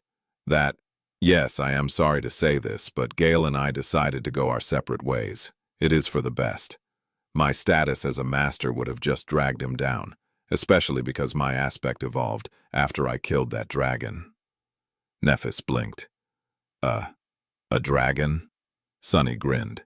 "Oh yes, Kai killed a transcendent dragon. Effie and I killed a couple of saints too. I even killed the same one twice. First time before I was beheaded, the second time after." Changing Star slowly raised her second hand and grabbed her head. I think I need a moment." "Wait, Can you start from the beginning? A strange expression suddenly appeared on her face. And did you say something about a movie? With a romantic subplot? What? Sunny had a bit of fun filling Nephis in on what had been going on with the four of them and the waking world during her absence. There was a lot of ground to cover, but he chose only the juiciest moments. Like falling into a bottomless abyss for a month straight on top of a dead demon, being burned by divine flames, and discovering an ancient tower left behind by a mysterious deity. Or finding out that Effie was confined to a wheelchair in the waking world, only to see her leave it behind after conquering the second nightmare. Or slaying a corrupted monster to get their hands on a shipwrecked flying vessel and repair it. Or watching two saints obliterate an entire island as they thought to the death. The list went on and on. After a while, Neff weakly waved her hand. I think I need a break. Can you guys give me a few minutes? By then, it was already late into the night. It was dark outside of the window, with only pale moonlight and powerful beams of defense turrets illuminating the black sky. Sunny grew silent, then shrugged. Sure. You need some rest anyway. We can continue in the morning. The government should be ready to release you by then, too. Have you thought about where you want to go? Staying here in the academy is an option, too, of course. He thought for a few moments and then added awkwardly, I feel stupid asking this, but do you have a place to stay? Do you have money? Are there people we need to contact? What is your clan's situation exactly? Nephis absent-mindedly touched her neck, then answered in a neutral tone. There is a manor. That is pretty much the only property the clan has left. Everything else was liquidated and sold a long time ago. I sealed it before leaving for the first nightmare, so it should have remained empty for the last 3 years. It's hard to say what state it's in. She lingered for a moment, and then added, I should have a bit of money left, and there are no people. Most of our retainers fled over the years, and the rest left after my grandmother passed away. That was not too long before my nightmare, too. I'll have to think about what to do now. Sunny looked at her, and then frowned a little. What about safety? Aren't you concerned about, your previous issues? Nephis remained silent for a long time, then shook her head. I don't think anyone will try to kill me anytime soon. He glanced at her with dark curiosity. Really? Why? Some people weren't shy about it before. Changing Star looked at him, and then said evenly, Because now, I am not easily killed. She wasn't wrong. As the members of the cohort left the room to give Nephis time to rest, Sunny was deep in thought. Changing Star was an ascended tyrant now. Killing her was much harder than assassinating a mundane child that was protected only by the dwindling forces of a fallen clan, especially due to the nature of her powers. In fact, short of sending a saint to do the job, nothing the great clans could throw at her would work. Saints were a precious resource, however, and more than that, rare enough to make their movements almost impossible to hide, unless the sovereigns were ready to abandon all pretenses of civility. There was no easy way to get rid of Nephis anymore. She had ensured that by becoming a master directly. The situation had fundamentally changed, and that was not even accounting for the tremendous public outcry that would result from something like that ever coming to light. Whether the great clans wanted to admit it or not, they were still tied to the rest of humanity. All awakened came from mundane humans, after all. Losing the support of the masses would threaten the very base of the power that the sovereigns enjoyed. Come to think of it, getting rid of Sunny was almost equally as hard. He doubted that any master, with the exception of maybe direct children of Anvil of Valor, would be able to pose a serious threat to him.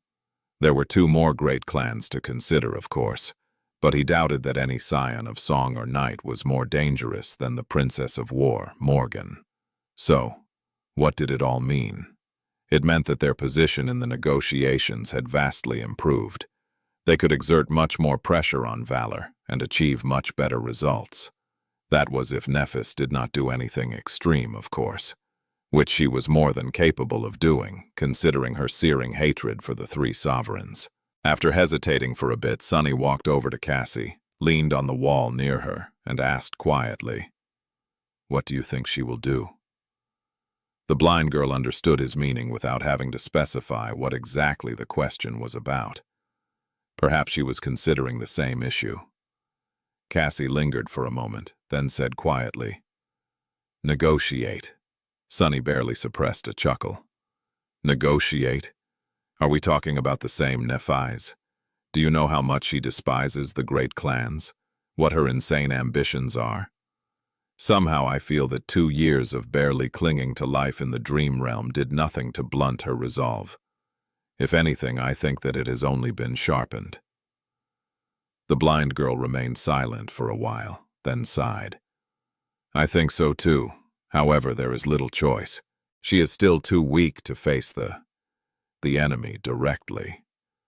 It is because her resolve remains the same that she will have to make herself flexible." A dark expression appeared on Sunny's face. "When have you ever known Neff to be flexible?" Cassie turned her head slightly, facing him. Her expression was somber and serious. "Neff can be whatever she needs to be to achieve her goals. Same as you. Don't forget that." What was that supposed to mean? Sunny grimaced, then looked away. After a while, he asked in a grim tone, "So where does it leave us?" Whether he wanted it or not, he was tied to Nephis. That bond was strong, but not unbreakable. If he really wanted to, he could attempt to destroy it. He could kill her. He could run away. He could try to find a more obscure method. However, Sunny did not know if he was willing to pay the price of destroying their bond. At least not until he saw a sign that Changing Star was willing to wield her power as his master, not just possess it. Unless she did, he was only a slave in the name. Although reluctantly, Sunny was barely able to tolerate such an arrangement. Having a master that was unwilling to exercise her power was even beneficial to him, since it protected him from others who would want to abuse that power. Like Mordred, for example. If his position as Neff's shadow ever gained substance due to her actions, however, then one of them was going to have to die. That Sunny was certain of. He wouldn't hold anything back to make sure that he was the one left standing in the end as well. But that moment had not yet come. And hopefully, it was never going to. So for now, his future was doomed to be influenced by the decisions Nephis made. The blind girl sighed. "Where does it leave us? Even I don't know. Everything is changing, Sunny, and all we can do is try to change as fast as it does. That is the only way to keep ourselves and those we care about safe from the world." Sunny looked at Cassie, trying to understand the implications hidden in her words. Then, he said in a grim tone, "Who's gonna keep the world safe from us?" The next day, a small convoy of PTVs left the academy grounds. Most of them carried the firekeepers, while the members of the cohort were seated together in one of the vehicles. For obvious reasons, neither Sunny nor Effie knew how to drive. Cassie was unable to steer a PTV as well. So, in a strange turn of events, Ascended Nightingale, a famous idol and global celebrity, ended up playing the role of the chauffeur. Kai and Sunny sat in the front, while the 3 young women remained at the back of the vehicle. As the convoy moved through the streets of the city, they briefly explained the more sensitive details of the cohort's current situation to Nephis. The column of PTVs was headed toward a remote district where Immortal Flame's sealed manor was situated. It was decided that the firekeepers would establish their Waking World headquarters there. At some point, however, a single vehicle quietly separated from the convoy and dove into a high-speed tunnel unnoticed. Soon it appeared in a peaceful neighborhood full of beautiful terraces and parked near a gray 2-story house with a cozy synthwood porch. Sunny left the PTV first, and then stood silently for a few moments, waiting for others to do the same. Then he looked at Nephis, cleared his throat, and said awkwardly, "Welcome to my humble abode, I guess.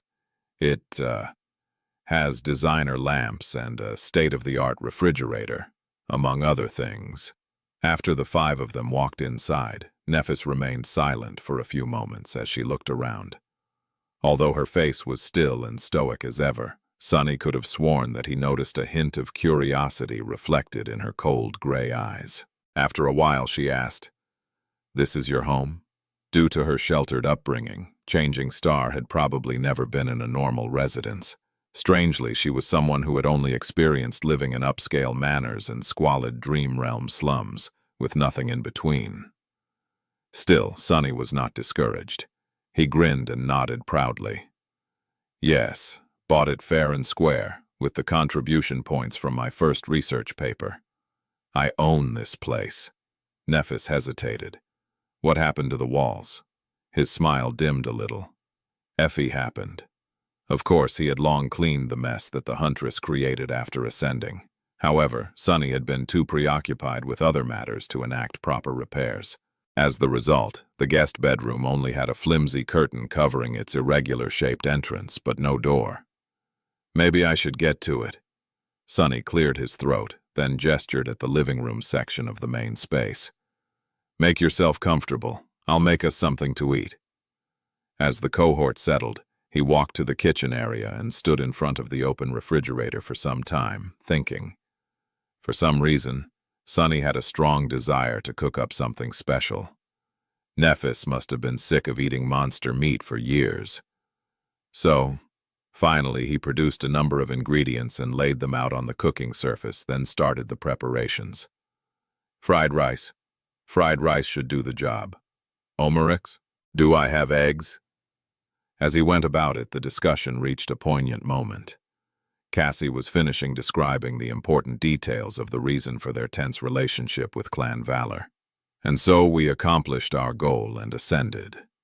However, that man, Mordrat, he must have ascended as well. His clan doesn't know that yet, so their response was only mildly aggressive.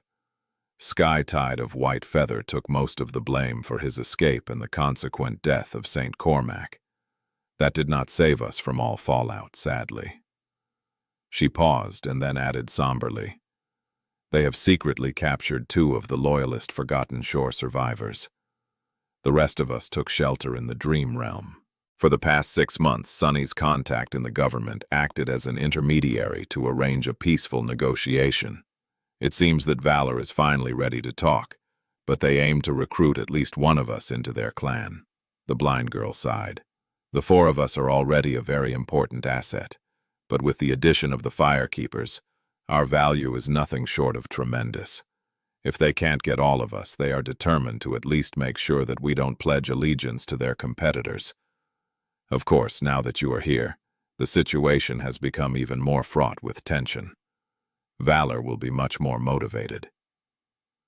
Cassie smiled weakly and then said in an apologetic tone, I'm sorry to have to burden you with all that right after you return." Nephis remained silent for a few moments, then shook her head.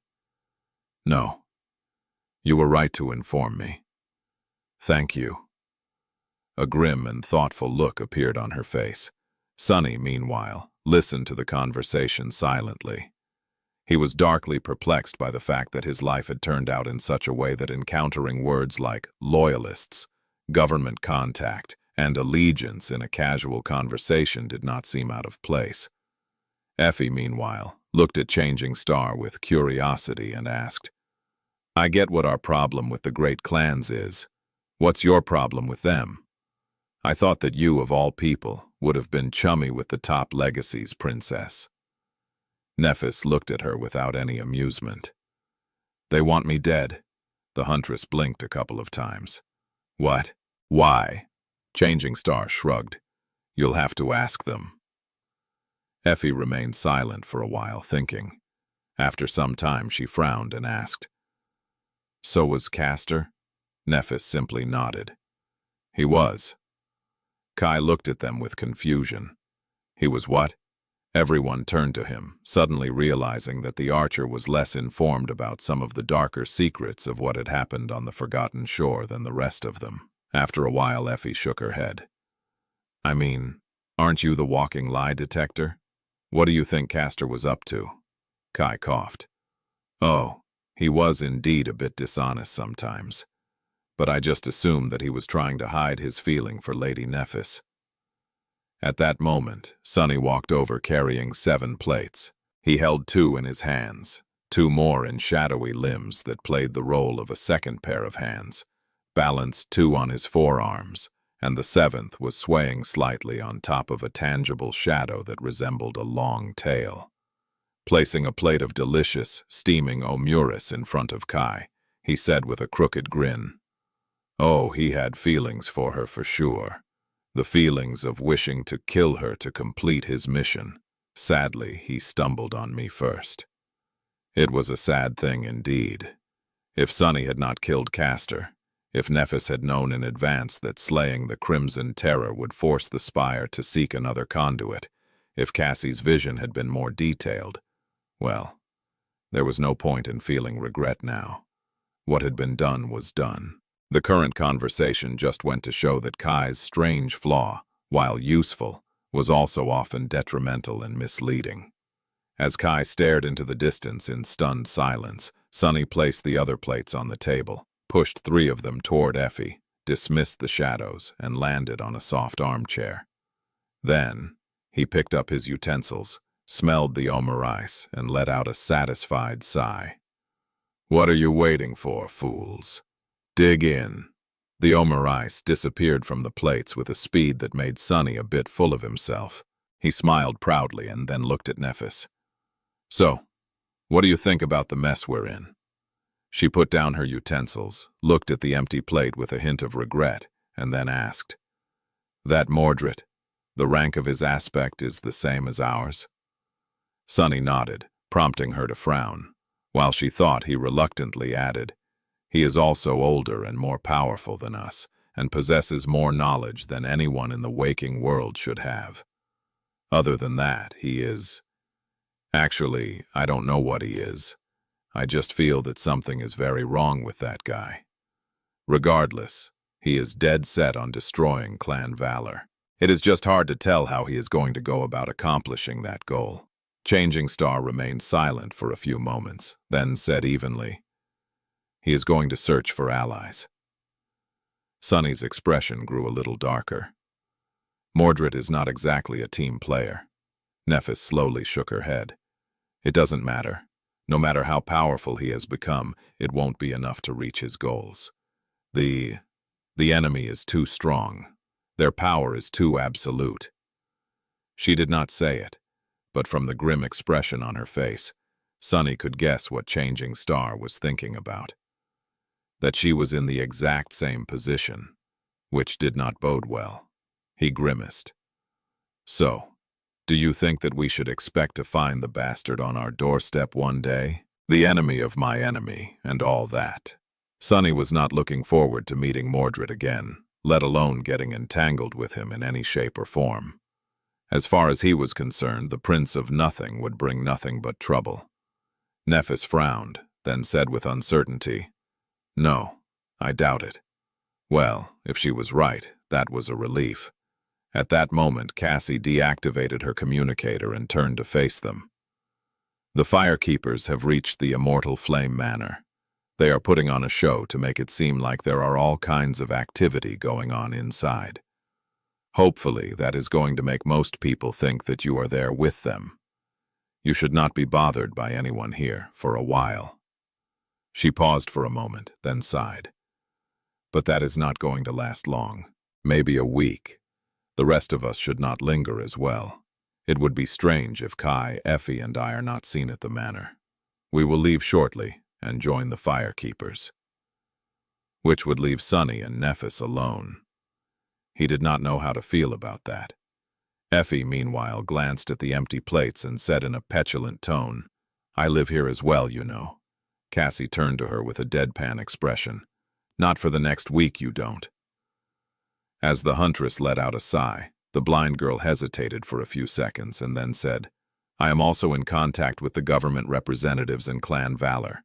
They understand the pressure you are facing so soon after you return, so they are willing to be patient. For now. That will buy you a short buffer before they come knocking.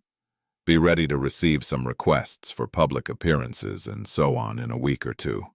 as well as demands to resume the negotiations.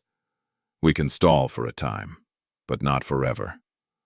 Nephis looked at her calmly, then asked, "What about Song and Night?" Cassie frowned. Clan Song might try to get involved in the negotiations, but I don't expect them to be too forceful.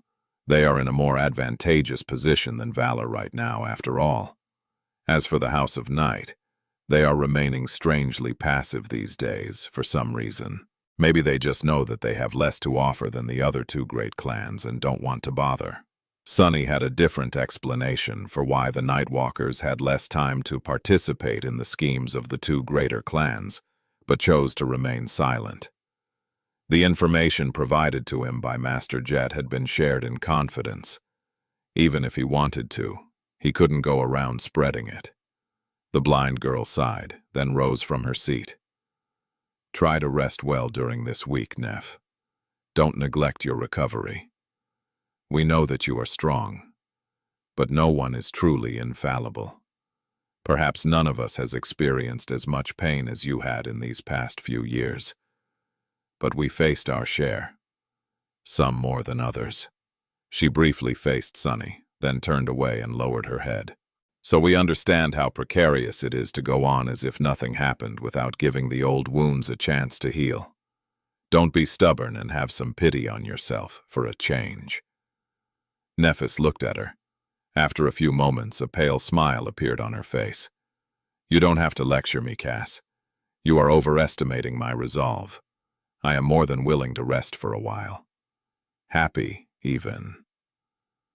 The words rest and happy hardly fit in the image of changing star they were accustomed to, but no one said anything. An ordeal like the one she had gone through was bound to change anyone, even someone as determined and unflinching as Nephis. Cassie smiled and then addressed Effie and Kai. "Let's go then. There's a lot of work to be done at the manor. I done it. We need to renovate it a little and make some adjustments to convert it into a proper clan headquarters. Soon." They said their goodbyes and left.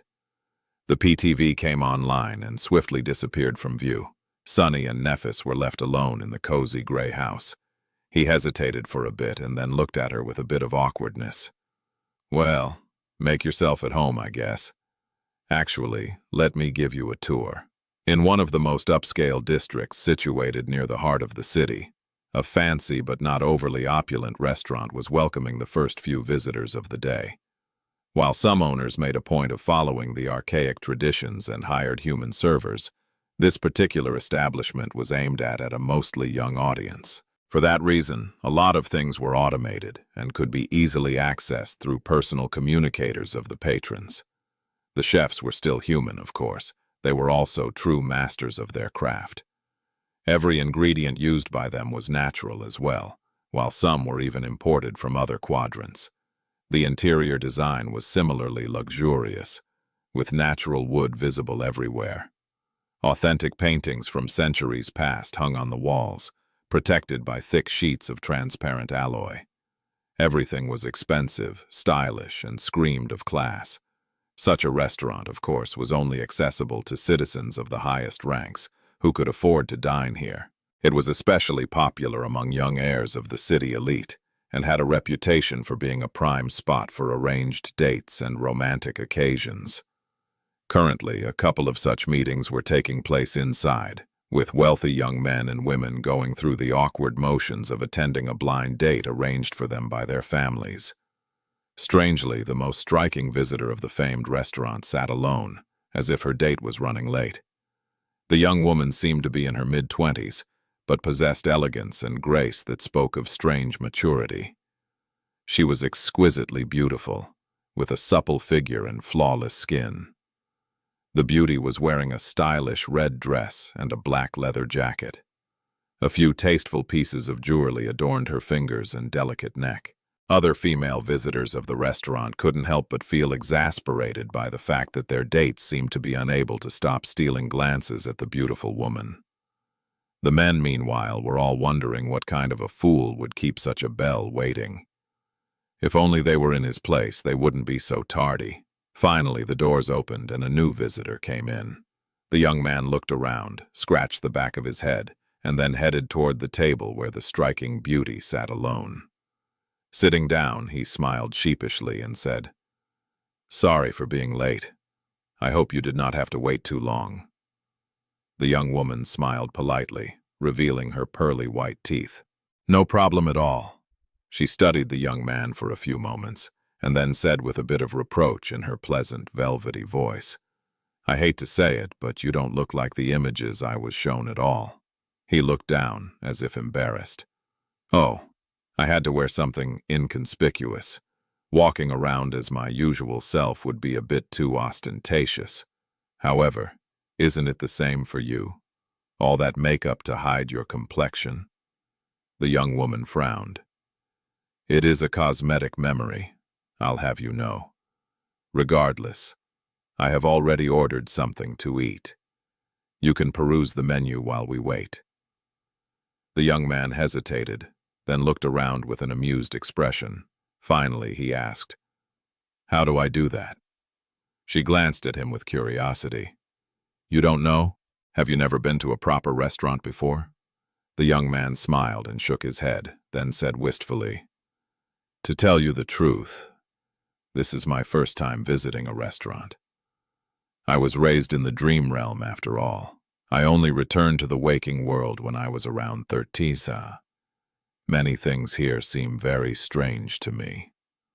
With that, Mordred fumbled with his communicator for a bit and finally managed to open the menu. The body he was wearing used a biometric lock, at least. Otherwise, he wouldn't have known how to access the communicator at all. He looked at all the options projected in front of him and asked, "What do you recommend?" The beauty smiled. "I doubt that we have similar tastes." At that moment, the dish she had ordered finally arrived. It was a steak, prepared so rare that it barely looked cooked at all. The young woman elegantly sliced a small piece and brought it to her sensual lips, which were as red as blood. Mordred observed her with a pleasant expression. "Ah, yes, I've heard that you and your sisters follow a very special diet, Lady Song." The young woman licked her lips and looked at him with a neutral expression. "Just call me Seishan. There's no need to be formal." He smiled.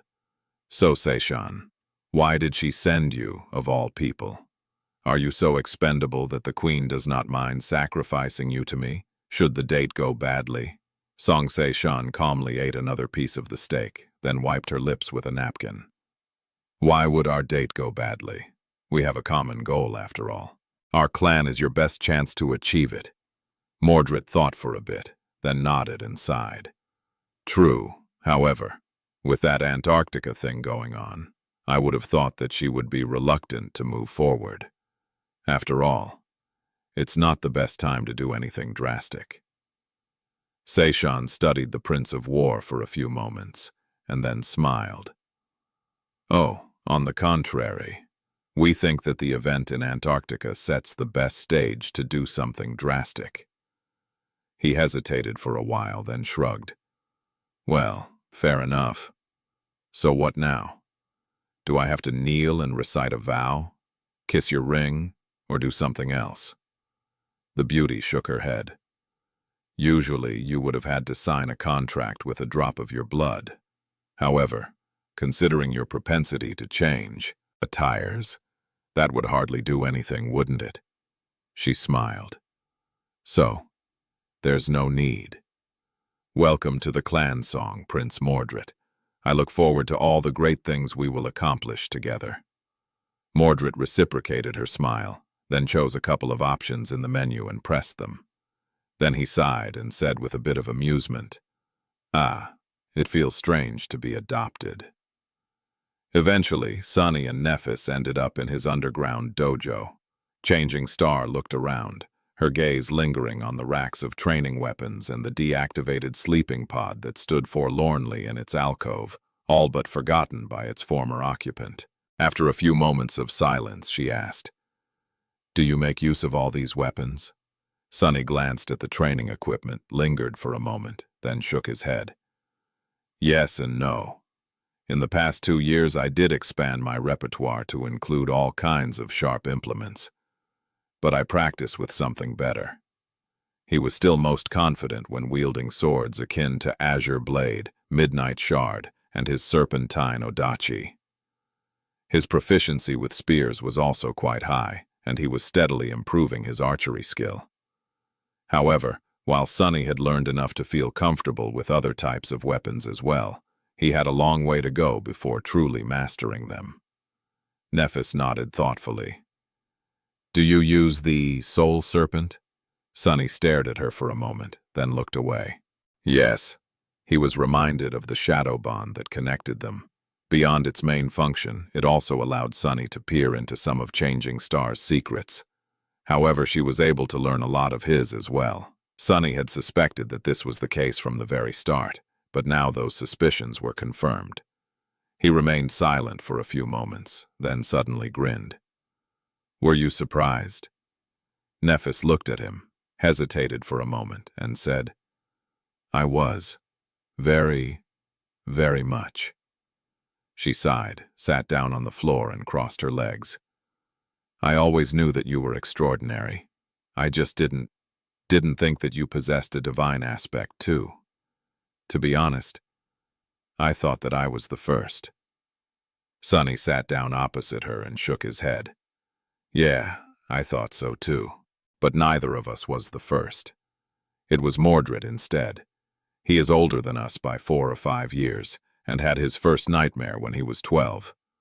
So, he received a divine aspect when you were around 8 and I was around 7. He paused and said with a bitter smile, "Come to think of it, he probably became a sleeper around the time my mother died. Oh, your mother is fine, by the way. Cassie and I visited her from time to time while you were gone." As a hint of emotion appeared on Neff's face, she lowered her head.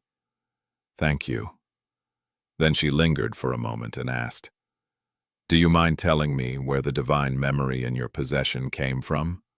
The Weaver's Mask?" Sunny smiled darkly. "Do I mind? I do, but I'll tell you anyway.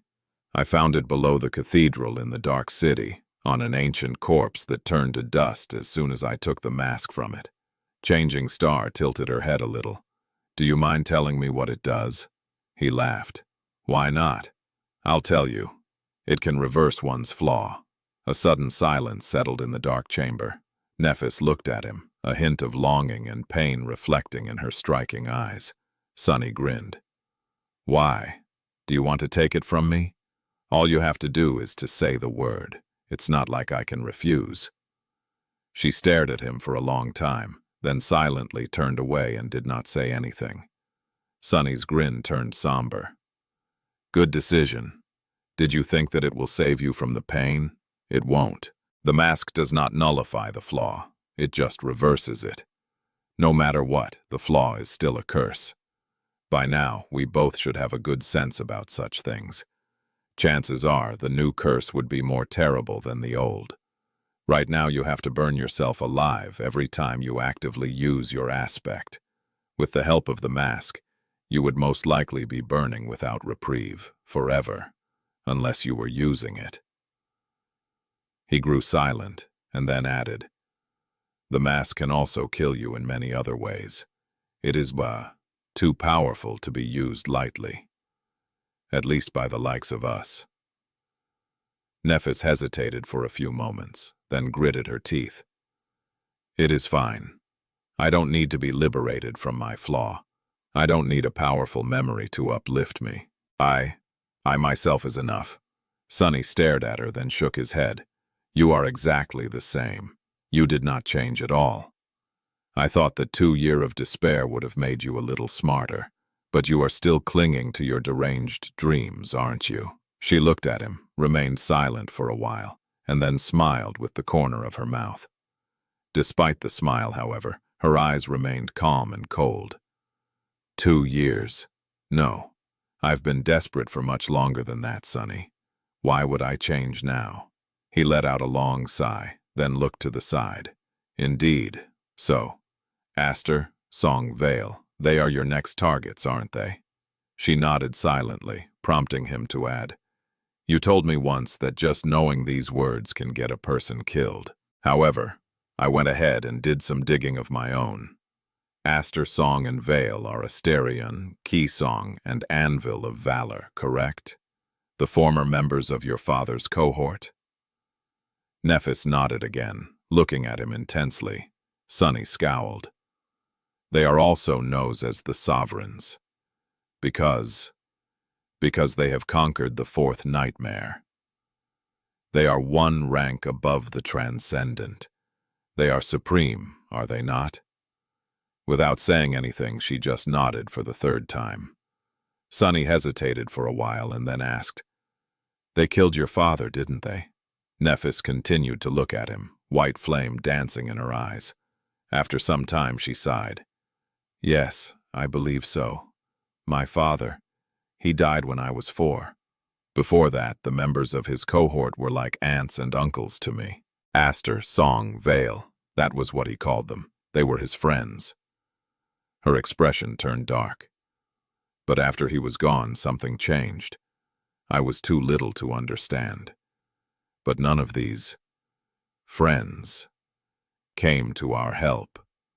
Instead, the Immortal Flame clan fell while their clans soared, and a couple of years after that, the first assassin was sent to eliminate me." Sunny rubbed his face, then asked in an exasperated voice, "But why? Why did they turn on him?" Nephis looked away. "I don't know." He frowned and hesitated for a moment. He had suspected that he would receive such an answer. However, there was one small detail that did not make sense to him. If they are so mighty and powerful, then how are you still alive? Why did the Sovereigns fail to kill you? All they had to do was pay you a visit in person. No amount of awakened guards or even masters would have been able to stop even one of them. Neph glanced at him and said, her voice even, "They can't." Sunny raised his eyebrows. "What do you mean they can't? Is there some agreement that prevents them from acting directly?" Changing Star slowly shook her head. "No, they simply can't. The Sovereigns, it is hard for them to enter the waking world." Noticing the astonished look on his face, Nephis sighed. "You must have felt a change in your connection to the dream realm and the waking world when you ascended, didn't you?" Sunny slowly nodded, remembering how he first explored his ability to enter the dream realm physically. The process wasn't instantaneous, but it also wasn't too burdensome. He just had to concentrate, feel his connection to the anchor, and reach for it. After a few minutes, he would poof out of existence in reality and appear near the gateway in the ivory tower. Leaving a tether in the waking world wasn't hard either, although it took more time and some essence. It was as instinctual as summoning memories or commanding echoes. With the knowledge Sunny had received from being collared in the Red Colosseum, he understood that this hinted at the fact that traveling between the two worlds was one of the functions of the spell, as opposed to something tied to his aspect. After he nodded, Changing Star continued. Awakened establish a connection with the dream realm by anchoring themselves to a gateway. Ascended expand on that connection, making them less tied to the waking world, and thus capable of traveling between the two at will. Transcendent exist in a state of perfect balance.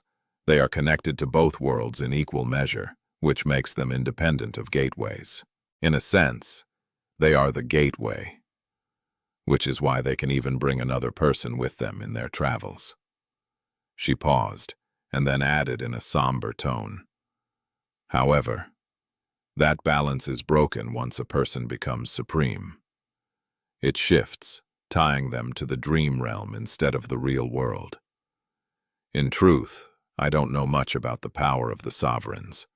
All I know is that it is restricted in the waking world, and that they can't enter it freely. That is why none of them could harm me directly." Sunny stared, shocked. That revelation. It made so much sense. It explained so many things, from how Nephis was able to survive to why the government still wielded a lot of power in the waking world. It also gave credence to Master Jet's statement that the Sovereigns had long given up on reality, Was that what awaited Sunny if he somehow became supreme one day, himself? Feeling as if the world was spinning around him, Sunny frowned, and then asked in a dark tone, "What happens if one becomes sacred then? Would they lose their connection to the real world entirely?" Nephis shrugged. "I don't know. No one knows. No one had ever conquered the fifth nightmare after all." A heavy silence settled between them. After a while, Sunny suddenly asked, "What are domains?" He had not forgotten that detail either. Back on the Ashen Barrow, Nephis had asked him which domain he belonged to. He had not known what she meant then, and he did not know now. Neph sighed. "That, I am not entirely sure myself. All I know is that each sovereign rules over a domain. It is an expression of a function of the aspect, distinct from abilities, but sharing a lot in common with them. In practice, it is synonymous with their authority and the territories they control, as well as people that serve them." She paused for a few moments, and then added grimly, "The sovereigns are already immensely powerful, but within their domains, they are practically invincible. Not even saints can hope to challenge them." Sunny let out a stifled laugh. "And these are the people you want to destroy?" Changing Star smiled. "Why not? Nothing is absolute, Sunny. 2 years ago, I would have never challenged a sovereign. Today I am still too weak to do it. I am still insignificant. But will it still be the case 2 years from now? Will I still be as weak, and will they still be as powerful? What about in 5 years? Things never remain the same. Everything is always changing. Even gods can die. Asterion, Kaisong, and Anvil of Valor are no gods, so why should they be spared?" Sunny shook his head. "I don't know. Forget about 2 years from now, or 5, or 10. How are you going to survive now? How are you going to avoid being squashed by them today? What is your actual plan?" Nephis looked at him for a long time, and then sighed. "I don't have a plan." She remained silent for a moment before adding evenly, "Yet." Sunny did not know what to say, so he simply shook his head. It was pointless trying to dissuade her from her obsession regardless. Nephis wanted to destroy the spell, and the sovereigns stood in her way. It was as simple as that, with an added weight of good old-fashioned vengeance. He was not so sure that she was completely misguided either. Not anymore. Sunny wanted nothing to do with the sovereigns and the great clans. But was there really a choice? Simply by daring, by be someone and possess something, he put himself in their crosshairs. As long as he had something of value, others would want to either take it away or make him serve them. That was the nature of the world. Since the great clans insisted on being in control of humanity, there was no escape from them. Unless Sunny wanted to spend the rest of his life as a hermit in the dream realm, he would have to interact with the domains in one way or another. He would have to allow himself to be controlled as well. A bitter smile appeared on his lips. Isn't that ironic? Why was it so hard to gain even a tiny bit of freedom in this damned world? Sunny wanted to become strong to be free, but the stronger he became, the more formidable powers wanted to subjugate him. Now it seemed that the only choice he had was to either give up or become even stronger still. Stronger than anyone and anything. Which was more or less exactly what Nephis was trying to achieve, even if for a different reason. He sighed, and then waved a hand dismissively. "Anyway, I'm tired of this conversation. Want to spar?" Sunny and Nephis stood opposite each other, holding training swords. Both felt more than a little disturbed by how much this scene resembled their bitter confrontation at the very top of the Crimson Spire. Of course, today, the situation was completely different. They were just going for a friendly spar, not a battle to the death. There were no stakes in this training fight, no emotional investment, no complicated mixture of regret, fury, and resentment. So why did Sunny feel as though he had to prove something? Forcing himself to relax, he glanced at Nephis and attacked. Their swords met with a deafening clangor. A few seconds later, Sunny jumped away and shouted, "Stop! Stop! Stop!" Changing Star froze while he looked around, breathing heavily. Sunny gritted his teeth and spat a muffled curse. Damnation! His idea to have a spar might not have been the wisest one he ever had. Yes, the underground dojo was designed specifically to allow awakened to train their powers. It was isolated, reinforced, and heavily armored, able to transform into an impregnable bunker in case a gate opened nearby and a tide of nightmare creatures flooded the district. The interior was furnished with heavy plates of armor-grade ceramic alloy and supplied with training equipment meant to withstand the rigors of awakened power. However, Sunny and Nephis weren't awakened anymore. They were full-fledged masters, and abnormal ones at that. The alloy sword in his hand was shattered. A few plates on the floor were broken. If this continued, the repair bill for the dojo was going to really sting Sunny's wallet. More than that, Nephis was not exactly at her best. She had just returned to the waking world yesterday. Before that, she had been a sleeper, which meant that she had no experience of controlling soul essence whatsoever, let alone doing it with intricate precision and efficiency of a master. She had never even done it crudely as an awakened. Sunny could tell exactly how chaotic and unrestrained the flow of her essence was, because Shadow Dance now allowed him to sense the movement of the mystical energy through the bodies of his opponents. Sure, every master had an instinctual understanding of how to augment their physicality with essence, but it still took some time to get used to it, and even more to master it. However, every ascended before Changing Star enjoyed having the experience of making the first steps on that long and arduous road as an awakened. In fact, by the time awakened reached ascension, controlling essence was as natural to them as breathing. Not so much for Nephis. Her return as a master might have been miraculous, but it also deprived her of a lot of things that people who did not break the natural order of things usually enjoyed. She was out of her depths. As Changing Star stared at the broken sword in her hands with a deep frown, Sunny waved a hand in the air and forced out a smile. You'll have to spend some time learning how to guide your soul essence. After that, you will have to spend even more time relearning how to fight with its help. I had years of practice already, so fighting at full force won't do us any good. He thought for a bit and then said, "All right, let's try this again, but without using any essence at all. It will be a pure test of skill." Sure, Nephis had one more core than him, but with all things considered, if both of them neglected using essence or augmenting themselves with their abilities, the gap in physical prowess should not have been too overwhelming. Once again, they stood opposite each other and concentrated. Each discarded their broken weapons and took new ones. A moment later, they clashed. This time, things went better. However, not by much. One of the problems was their battle techniques. Due to Shadow Dance and his familiarity with Nephis, it didn't take Sunny long to sense the core of her style. It had changed a lot and matured over the past 2 years, but so did his mastery of his aspect legacy. Although Sunny could not master the style yet, he attuned himself to its flow and cadence enough to be able to predict some of Neph's moves with a good degree of precision. The problem, then, was that Changing Star herself could do more or less the same. Her ability to discern, predict, and control patterns of combat was not based in affinity to shadows, and was sufficiently different from it, but achieved a similar result. It was the product of her talent, training, and incredible combat intelligence.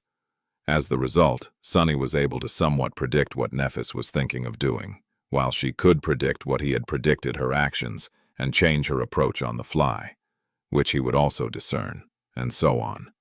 It was very confusing. Sunny had never found himself in a battle that demanded so much mental gymnastics before. He was not even entirely sure what was happening. There had to be a solution for this predicament, of course, but he had no time to come up with one yet. However, that was just half of the problem. The other half was that Neph's essence control was so rudimentary and bad that she couldn't even prevent herself from instinctively using it. As the result, Sunny had to endure sudden outbursts of speed, strength, and agility that were too chaotic to predict. Because he was holding himself back, handling this pressure was rather troublesome. At some point, Changing Star overdid it during one of her strikes, causing her second training sword to shatter as well. The jagged end slid forward and bit into Sunny's cheek. Drops of blood fell to the floor. Sunny jerked back and grimaced, feeling that the left side of his face was seriously torn. The wound was bad enough to cause bloodweave to shed a few drops. It was nothing that he wouldn't be able to heal quickly, of course, but it still hurt. Before he could say anything, Nephis suddenly reached forward and placed a cool palm on his torn cheek. In the next moment, a brilliant white radiance illuminated the underground dojo. His pain instantly disappeared, replaced instead by relief and gentle warmth. He felt as though he was being cleansed by something pure, precious, and sacred, a pristine white flame. Standing close to each other, the two of them froze for a moment. Neff's hand rested on Sunny's cheek, which was swiftly healing. The soft radiance emanating from her skin reflected in her calm gray eyes. Beneath that calmness, there were pain and suffering in them. Sunny moved slightly, wishing to say that she didn't have to do this. Before he had the time to speak, however, something unexpected happened. The white flames suddenly sipped under his skin, and then engulfed him. Sunny shuddered, thinking that he was caught on fire, but then froze. Somehow, it did not seem like the white radiance was harming him at all. It just enveloped his body, making his skin shine with a suffused glow. However, it was also not healing him.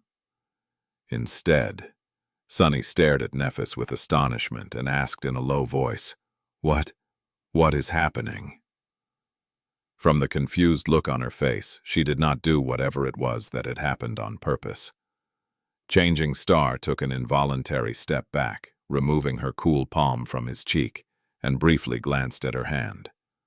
The white glow was gone from it. I don't know." Sunny opened his eyes wide and looked down on his shining body. Very strangely, he felt empowered. In fact, his condition was very similar to how he felt when one of his shadows was wrapped around him. His physical prowess seemed to have doubled. There were small differences, of course. The augmentation of Neff's flame seemed to be more furious and active, centered around strength and resilience. It also filled him with a soft, pleasant feeling of warmth. What was more, it did not only affect his body.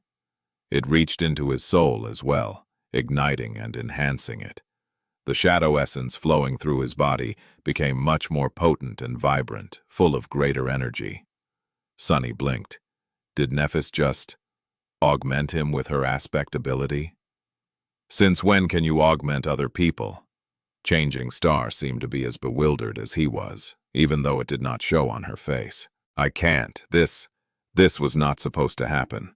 My dormant ability only evolved to include soul augmentation when I ascended. It never evolved to be able to spread to other people." Sunny opened his mouth, then closed it again. Eventually he hissed, "Then how do you explain this? I'm glowing." He waved his hand in the air, causing the shadows of the underground dojo to move and shift. Then, a bizarre though entered his mind. "Wait." Following his suspicion, Sunny lingered for a moment, and then commanded the gloomy shadow to wrap itself around Nephis. The shadow did not even roll its eyes as it usually did when receiving an order. It eagerly slid forward and swiftly wrapped itself around the lithe, slender body of Changing Star. Neph flinched. "Huh?" She studied her arms with wide eyes. Her ivory skin had turned gray, as if covered by dark film. Then, she made her hands into fists and frowned. "I feel stronger." The two of them remained silent for a few moments, processing the implications of this unexpected discovery. Usually, Sunny felt a lot of negative emotions every time he thought about the innate ability of his aspect, Shadow Bond, which tied him to Changing Star's will. On this occasion, however, His curiosity and greed for power briefly overpowered his resentment. If Shadow Bond allowed Nephis and him to augment each other to this degree, what else would they be capable of? Neph seemed to come to the same conclusion. They glanced at each other, understanding the other's thoughts without having to say anything. Sunny hesitated for a moment, then said, "It causes you pain to use your ability. We can stop now." She slowly shook her head. "No, no yet." With that, Sunny simply nodded and commanded the gloomy shadow to return and wrap itself around his body. At the same time, he ordered the other three to do the same. Changing Star, meanwhile, concentrated for a moment, causing the white radiance suffusing his skin to grow many times more intense. Sunny let out an audible gasp. 4 shadows made him 5 times more powerful. That he already knew. Flames summoned by Nephis Bamustisa, who was a tyrant, were more or less akin to 5 additional shadows. In theory, his physical prowess should have grown tenfold as the result. What a stupendous augmentation! Combined with his might as a master, his 4 cores, and the subtle but consequential physical enhancement he received from Bloodweave, Sunny should have become monstrously strong. But in reality, the effect was even great. The shadows and the brilliant light seemed to resonate with each other, making the sum greater than its parts. Sunny turned into a silhouette shrouded in broiling darkness. That darkness, however, was permeated with blinding white light. The light made the darkness deeper, while the darkness made the light much more stark and radiant. He looked like an abyssal spirit of the starlit void. He felt powerful, immensely powerful, powerful enough to face a saint in a fight. He looked at the training sword grasped in his hand, and easily made the reinforced alloy shatter in his grip. He did not even have to exert a lot of his strength. Deeply stunned, Sunny whispered, "Scary." A few moments later, Nephis sighed and recalled her flames. Sunny allowed his shadow to slid back to the floor. Changing Star looked at him and asked, her voice unsure, "How did it feel?" Sunny remained silent for a while. Eventually, he forced out a pale smile and said, "Like a dream." They stayed in the dojo for the entire night, experimenting with the strange and frighteningly powerful application of their unnatural bond.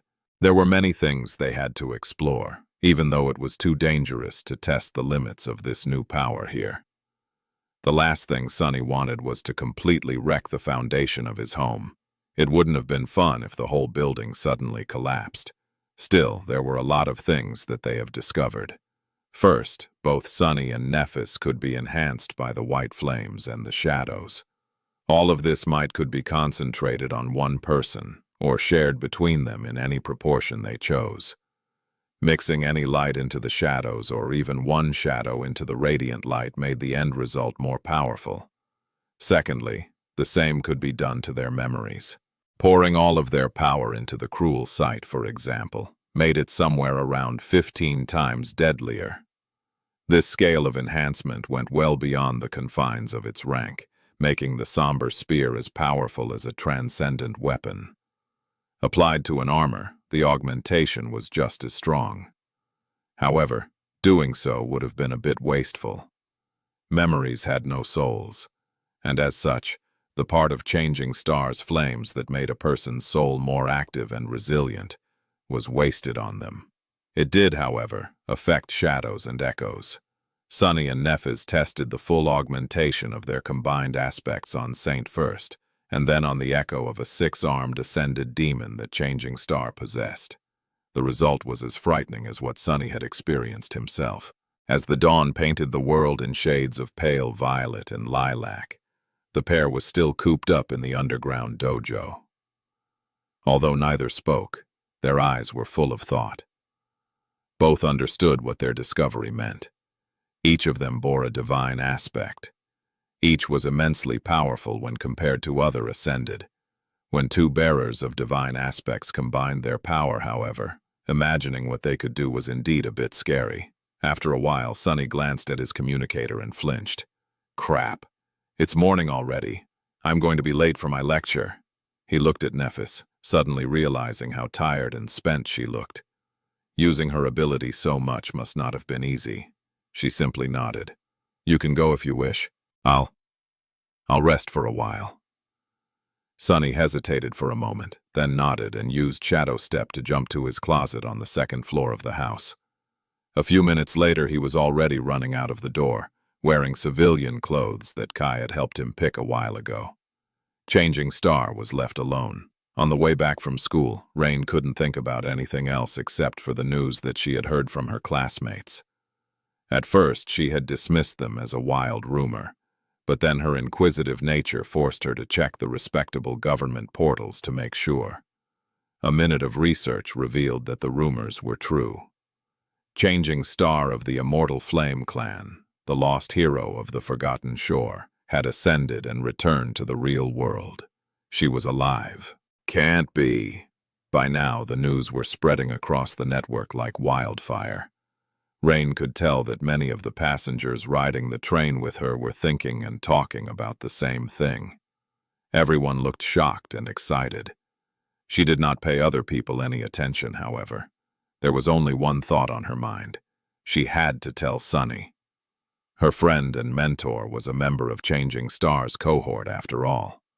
More than that, from the hints she had received from Effie and a short conversation she had had with Sunny, Rain knew that there was much more between the two than simple camaraderie. He had basically admitted as much. Sunny will be so happy. Despite the fact that she was not supposed to have the next lesson with her young tutor for a few days, Rain decided to bring him the news personally, and right away. She simply couldn't wait. Of course, in all her excitement, she had failed to account for the fact that if the news were indeed true, Sunny would have been one of the first people to learn of it. Full of anticipation, Rain rushed from the tram station to her mentor's house, opened the door, and walked inside. Throwing her backpack into the corner by habit, she took off her shoes and shouted, "Sunny, Sunny, are you home? You won't believe." Then, however, the teenage girl froze with her mouth wide open.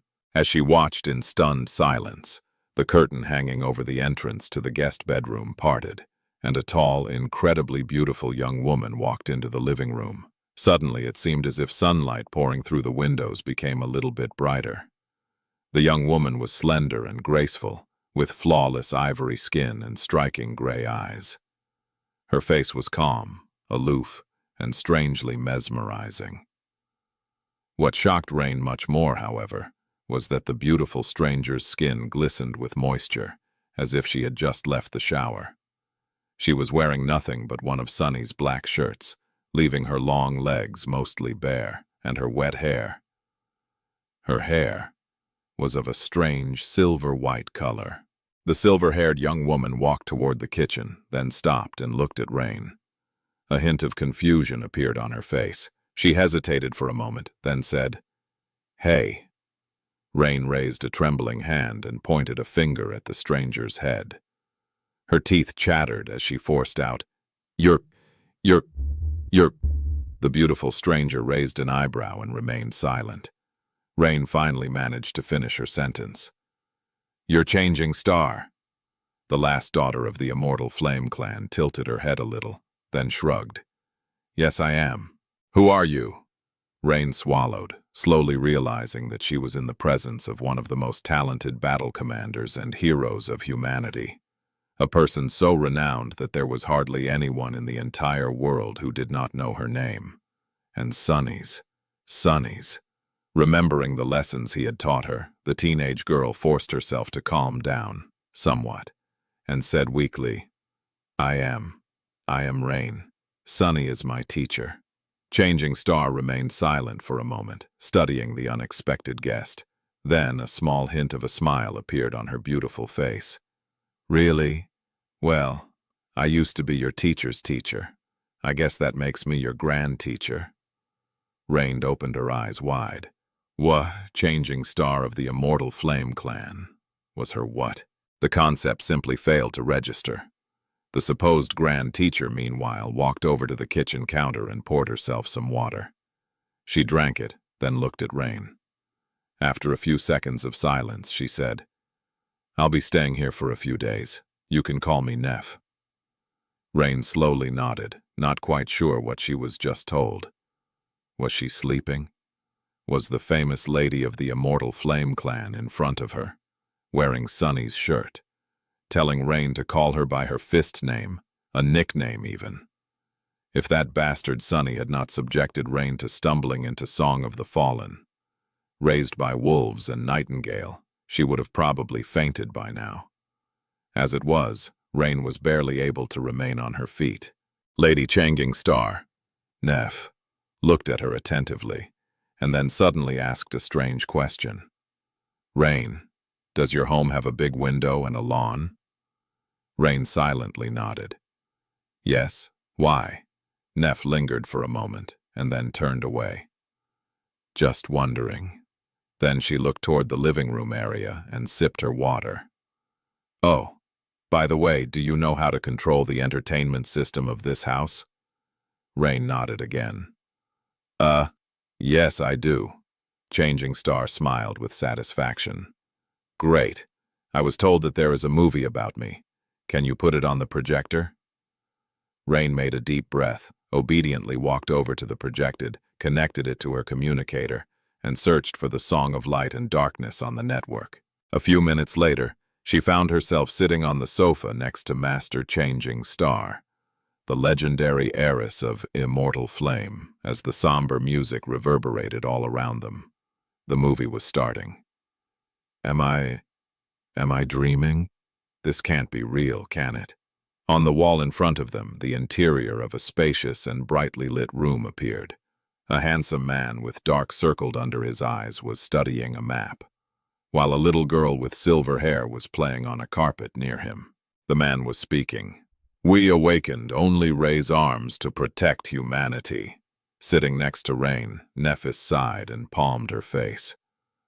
Projected onto the wall, a languid jade beauty with a slim waist and long eyelashes was traversing a labyrinth of crimson coral, her voluptuous figure barely covered by a flimsy seaweed attire. A teenage boy of about 13 years of age was scurrying along as he shouted, "Are you crazy?" Sitting on the sofa near the real Changing Star, Rain felt like sinking into the earth. As the movie went by, her cheeks slowly turned bright red. The daughter of the Immortal Flame clan, on the contrary, became increasingly more deadpan and devoid of emotion. By now, her face was so still that it seemed paralyzed. Rain awkwardly cleared her throat. Come to think of it, the actress they chose does not look like you at all. You are much prettier."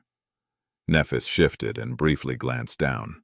Then she said evenly, "Thank you." After a while she added, "Why would they cast a child to play Sunny? What a strange decision. Only a complete fool could mistake him for a young boy." Rain let out a nervous laugh. Yeah, definitely." She looked away in utter embarrassment and then forced out, "And what is up with that stupid catchphrase? That does not sound like something Sunny would say at all." Changing Star moved, suddenly becoming a little more lively. "Oh no, that actually happened. A lot." The movie, meanwhile, continued. The three sleepers braved the wilderness of the forgotten shore and eventually reached the dark city. The brief moment of liveliness passed, and instead, Changing Star seemed to grow more rigid and cold with each scene. Rain felt so uncomfortable that she could not bring herself to say anything. What kind of idiot directed that stupid movie? Meanwhile, a handsome young man with broad shoulders and a noble bearing appeared on the screen. Rain glanced at Lady Nephis curiously, wondering how much of what was shown about her relationship with the heroic Han Lee caster was true, and how her apparent relationship with Sunny fit into it. Could it be that there had been an actual love triangle between them? Sadly, she failed to glimpse anything from Changing Star's stoic face. The movie progressed, slowly reaching its culmination. On the wall, the masculine face of the actor playing Sir Castor radiated courage and passion.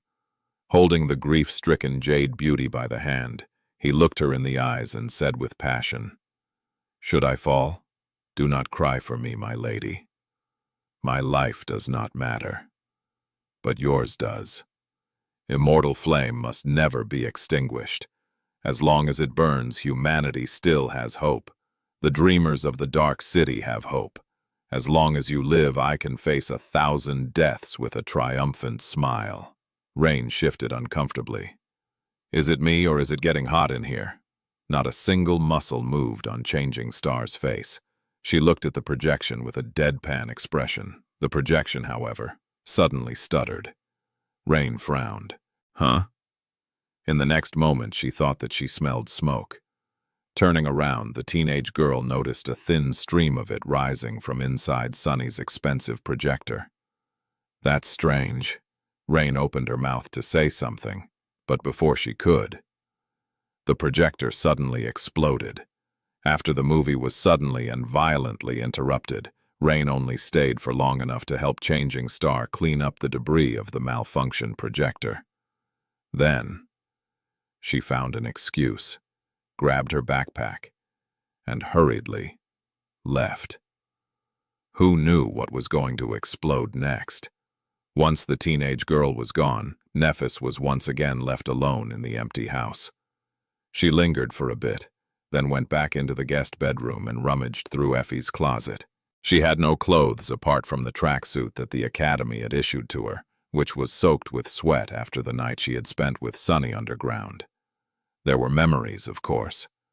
But she had worn armor for the better part of the last 3 years. Putting on something mundane was strangely comforting. Leaving Sunny's shirt on, she found a pair of gym shorts to match it. Sadly, other articles of Effie's clothing did not fit her too well. She was going to have to do some shopping soon. Considering such matters again felt very strange. Eventually, Nephis found herself back in the living room with nothing to do.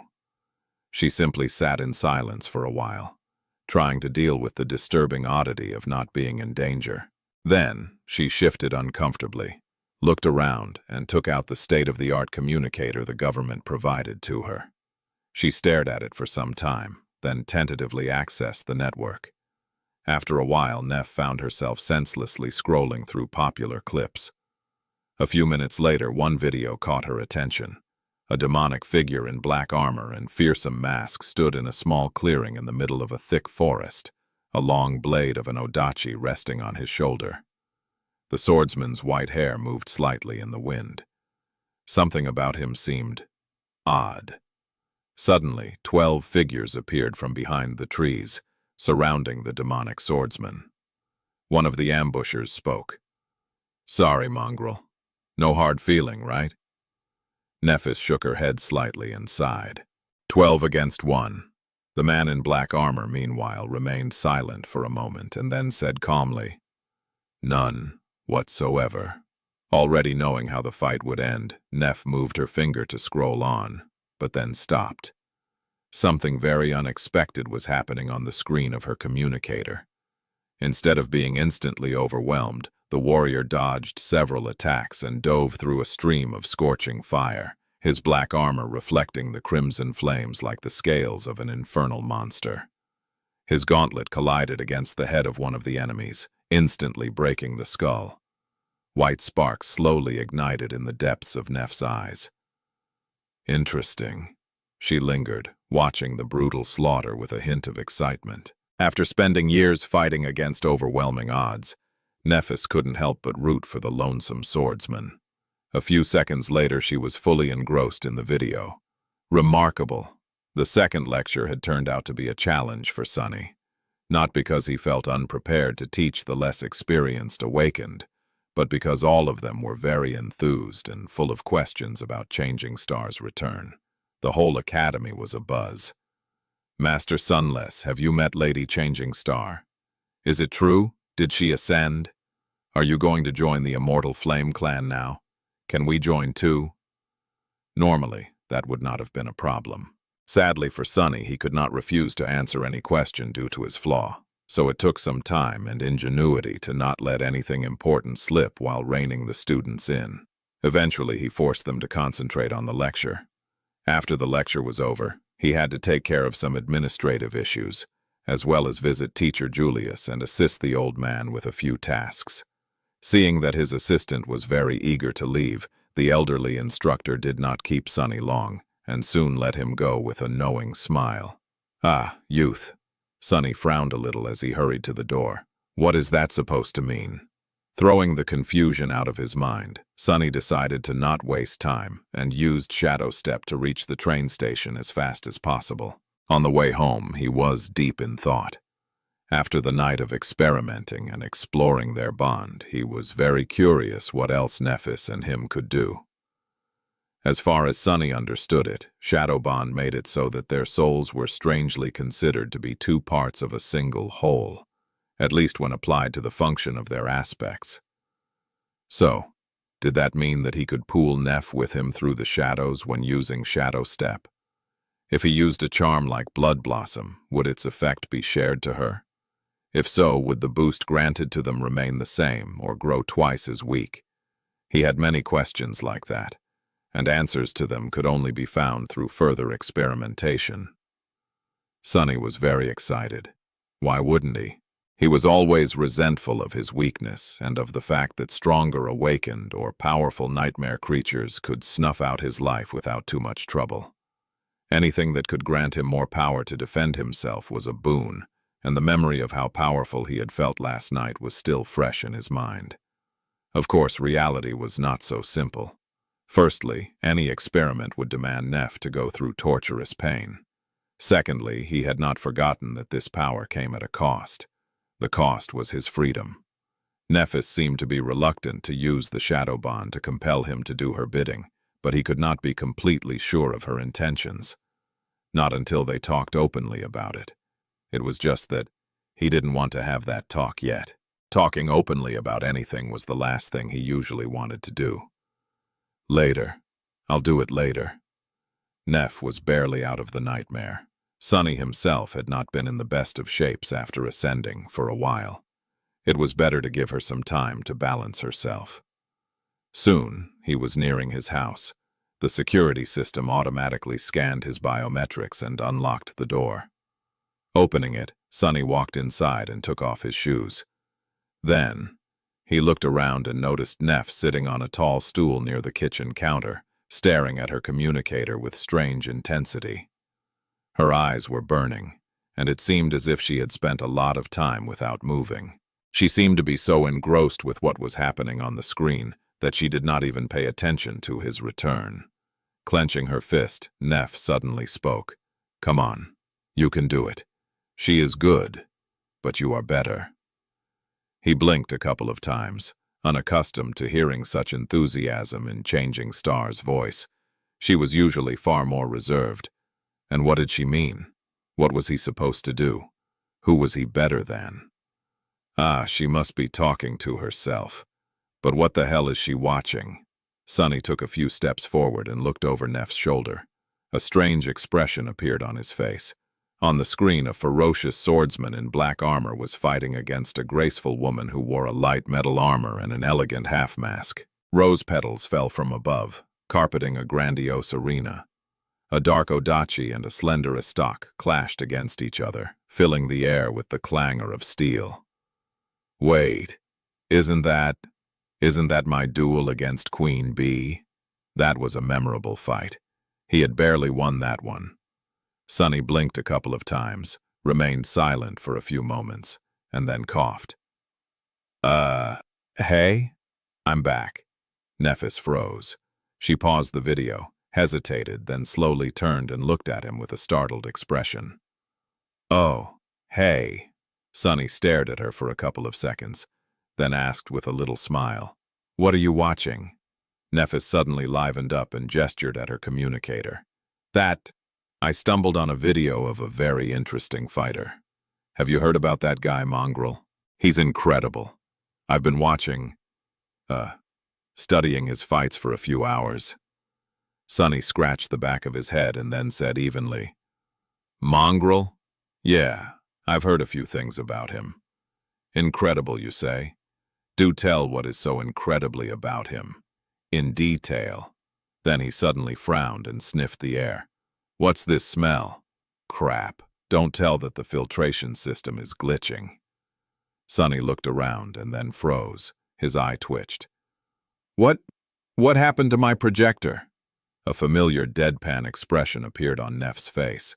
She glanced in the direction where the expensive model of the projector had used to be, lingered for a moment, and shrugged nonchalantly. Oh, a malfunction, I guess. How strange. As Sonny bitterly explored the damage done to his entertainment system by the strange malfunction, Nephis silently watched him from her stool. Doesn't make sense. Gone. The projector is completely gone. It was so expensive. After a while, he turned to Changing Star with a miserable expression and opened his mouth, then frowned in confusion. Wait, is that my shirt? Neff shifted a little and then said, her voice even, I don't have any clothes. Sonny stared at her for a few moments, then waved a hand and looked away, forgetting what he was going to say. Never mind. You can keep it. We can also order a delivery of anything else you need. I'm an incredibly rich entrepreneur, you know. He paused, then added with a bit of embarrassment. Well, I used to be rich anyway. These days I pretty much spend everything on research. She tilted her head a little, then suddenly said, The girl you're tutoring visited. What? Pretending to be nonchalant, Sonny glanced at Nephis and answered in a neutral tone. Oh, strange. We weren't supposed to have any lessons until a few days from now. Neff remained silent for a few moments, then looked away with a smile. She is a bright kid. I'm glad you are teaching her. He studied her expression with a frown. What up with that smile? Finally, Sonny shrugged. Well, money is money. My lessons aren't cheap. After that, he sighed, threw the destroyed projector out of his mind, and walked into the kitchen. Are you hungry? I can cook something up. My culinary skills have improved a lot, you know, as you should have already noticed. It was a strange thing. Back on the forgotten shore, Nephis had always been the one in charge of feeding the cohort. Now their roles seemed to have reversed, in more ways than one. She deactivated her communicator and said neutrally, I could eat. Thank you. Then, Changing Star frowned slightly and added, Oh, but I don't have a lot of time. There is a consultation with the government psychiatrist I need to attend shortly. By remote, of course. Sonny stared at her for a while, then shook his head. This is so weird. Deciding to prepare something that did not demand a lot of time to make, he took out a pack of ramen, some vegetables, a piece of natural meat, and a pair of eggs. I never thought that I would hear something like that from you, of all people. Psychiatrist, really? He started the process of cooking ramen and added, Was it really that bad? Changing Star sighed and looked down. After a while, she suddenly said, No, it wasn't too bad. Her voice sounded distant and a bit strange. In fact, out there in the dream realm, I felt. Nephis inhaled deeply and then looked at him somberly. Happy. Sonny almost dropped the cooking pot. Of all the answers out there, he had not expected to hear that one. Looking at Nephis with an incredulous expression, he asked, What? Did you say happy? She sighed and nodded. I know that it sounds strange, and yes, traveling through that hell alone was excruciating, terrible, and hard. Many times I did not think that I would survive. Other times I wanted to die. There was so much pain, so much hunger, so much thirst, so much cold, so much unbearable heat, so much silence. A wistful expression slowly settled on her face. But it was also so simple, so liberating. All I had to do was walk, fight, kill, survive. There was no space for unnecessary thoughts, no burdens I had to carry, no complicated feelings, no responsibility. I did not have to remember where I came from and where I was headed. I did not have to be a part of anything. It was just me against the nightmare creatures, and the dream realm itself. He listened silently, trying to imagine what living like that would feel like. Well, he didn't have to try too hard. Had he not experienced something similar while living alone in the ruined cathedral of the Dark City? Yes, he had not been entirely himself back then, but he was also the happiest he had ever been, perhaps. There was a bliss in giving up on everything except for the things he needed to survive. Even if the things he was giving up on were his sanity, his future, and his very humanity. Granted, his isolation had only lasted for several months instead of years, and the environment had not been as dire. What would have happened to him if he had not abandoned the cathedral to join Changing Star's ill-fated crusade? She looked down and added evenly, I have never felt truly connected to the rest of humanity. I was always a bit of a stranger, I guess. Out there in the dream realm, with only nightmare creatures surrounding me, that connection grew even more ethereal. Sometimes I even felt like everything except for that desolate purgatory had been just a fleeting dream. A strange illusion that I had imagined. The dream realm. It seemed much more real. It seemed like a place where I belonged, with other monsters like me. She sighed, then looked at him and added, So that's why I agreed to the offer to receive counseling. It is not because I feel fragile and on the verge of breaking apart. It's just that I'm afraid to lose what little humanity I have left. I never had a lot to begin with. After Neff was done speaking, Sonny stared at her for some time, then shook his head. I don't think I've ever heard Neff speak so much. Placing ramen in the boiling water, he glanced at her with a frown. Well, if you put it like that, I guess a little counseling would do you good. However, I can tell you right now and without a shadow of a doubt that you are not a nightmare creature. You're a human through and through. Believe me, I would know. A pale smile appeared on Changing Star's face. Thank you for saying that. Sonny looked at her with an amused expression and then smiled. I don't think you understand. I am not saying this because I consider you a human, or because I feel like you are a human, or because I believe that you are a human. It's just a fact. He pointed to his eye. I have special eyes, remember? From that attribute of mine. I have seen what people look like and what nightmare creatures look like inside. He peered into Neff's soul and grimaced, almost blinded by the brilliant radiance of 5 flaming, incandescent suns that burned inside of it. There was no sign of the vile darkness that dwelled in the souls of the corrupted abominations. Cracking an egg on the edge of the pan, he looked at her and scoffed. You don't look anything like a nightmare creature, that's all. Soon, 2 bowls of delicious steaming ramen were on the table in front of them. Sonny had never invited anyone to taste his ramen, but he was quite pleased with the result. His past of only eating synth paste seemed so distant that he did not even want to remember it. Both dug in and finished their portions in record time. Sonny drank the last of the fragrant broth and let out a delighted sigh. Nephis acted more reserved, but he could feel that she was very satisfied too. Putting the bowl away, Changing Star smiled slightly and looked at him. A hesitant expression appeared on her face. A few moments later, she suddenly said, Be that as it may. While I was lost and wandering the dream realm, slowly forgetting what it felt like to be human, there was one thing I clung to that reminded me that all my prior life had not been just a dream. Do you know what it was? Sonny thought for a bit, then shrugged. I don't know. A memory? Your sword? Dream blade? She lingered for a few moments, then slowly shook her head. No, it was you. Sonny froze and stared at her with surprise. Huh? Nephis smiled slightly. Your runes. Although I could not know what was happening to you, Cassie, and the others, I could still feel connected to you through the runes.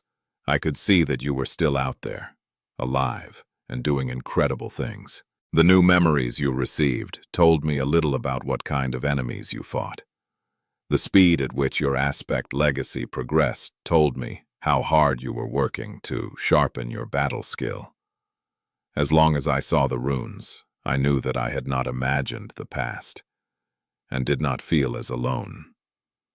She shifted, and then added, "When I was bored, I liked to imagine what exactly happened to give you a sudden influx of fragments, what the nightmare creature that gifted you a memory looked like, how you defeated it. Things like that. Oh, and I was bored often. While my journey was often full of hardship and dread, it could also be terribly monotonous sometimes. So, that was pretty much the only way I could entertain myself." Changing Star looked at him, lingered for a moment, and then said, "I know it was not really something that you did consciously. Still, I wanted to say, thank you. You helped me a lot, Sonny. You made it easier for me to keep going. I won't forget that." He stared at her, suddenly uncomfortable. Then he looked away in embarrassment and cleared his throat. Are you sure that you have not received counseling already? I mean, that doesn't sound like you. Very, enlightened. Anyway, you're welcome, I guess." Nephis smiled and did not respond.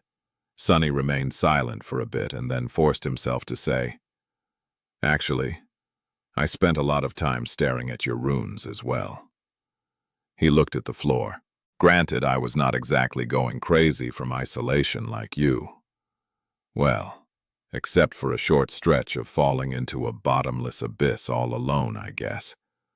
But the point is, to be honest, I am unsatisfied with the fact that you are so far ahead of me. Every time you gained a soul fragment, it urged me to try and get two. The stronger you grew, the more I wanted to become stronger as well. A large part of those things I gained was because of you.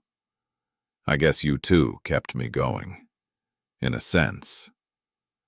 He fell silent and then glanced at Nephis with a slightly bitter expression.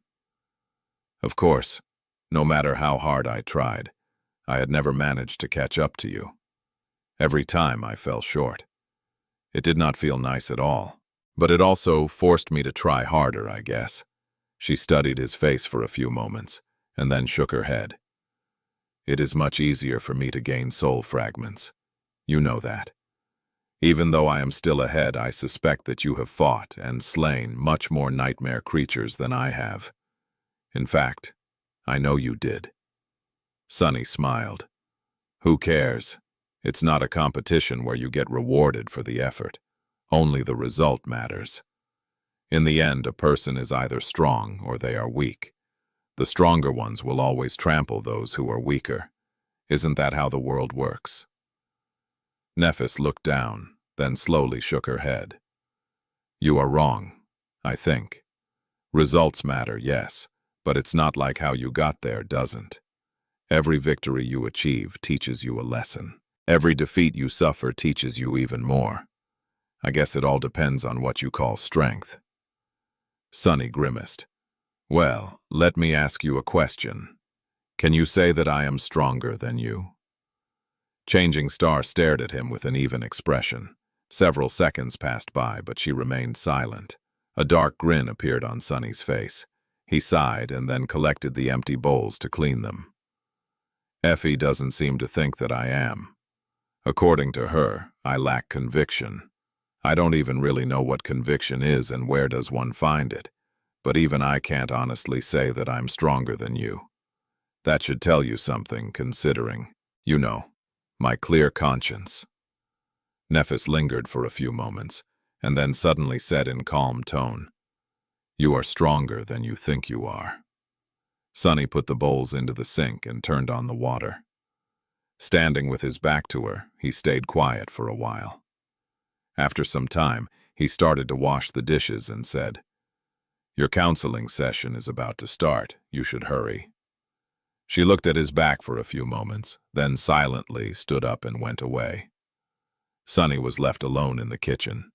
He finished washing the bowls, put them on the drying rack, and wiped his hands with a towel. Then he glanced in the direction of the guest room, shook his head, and scoffed.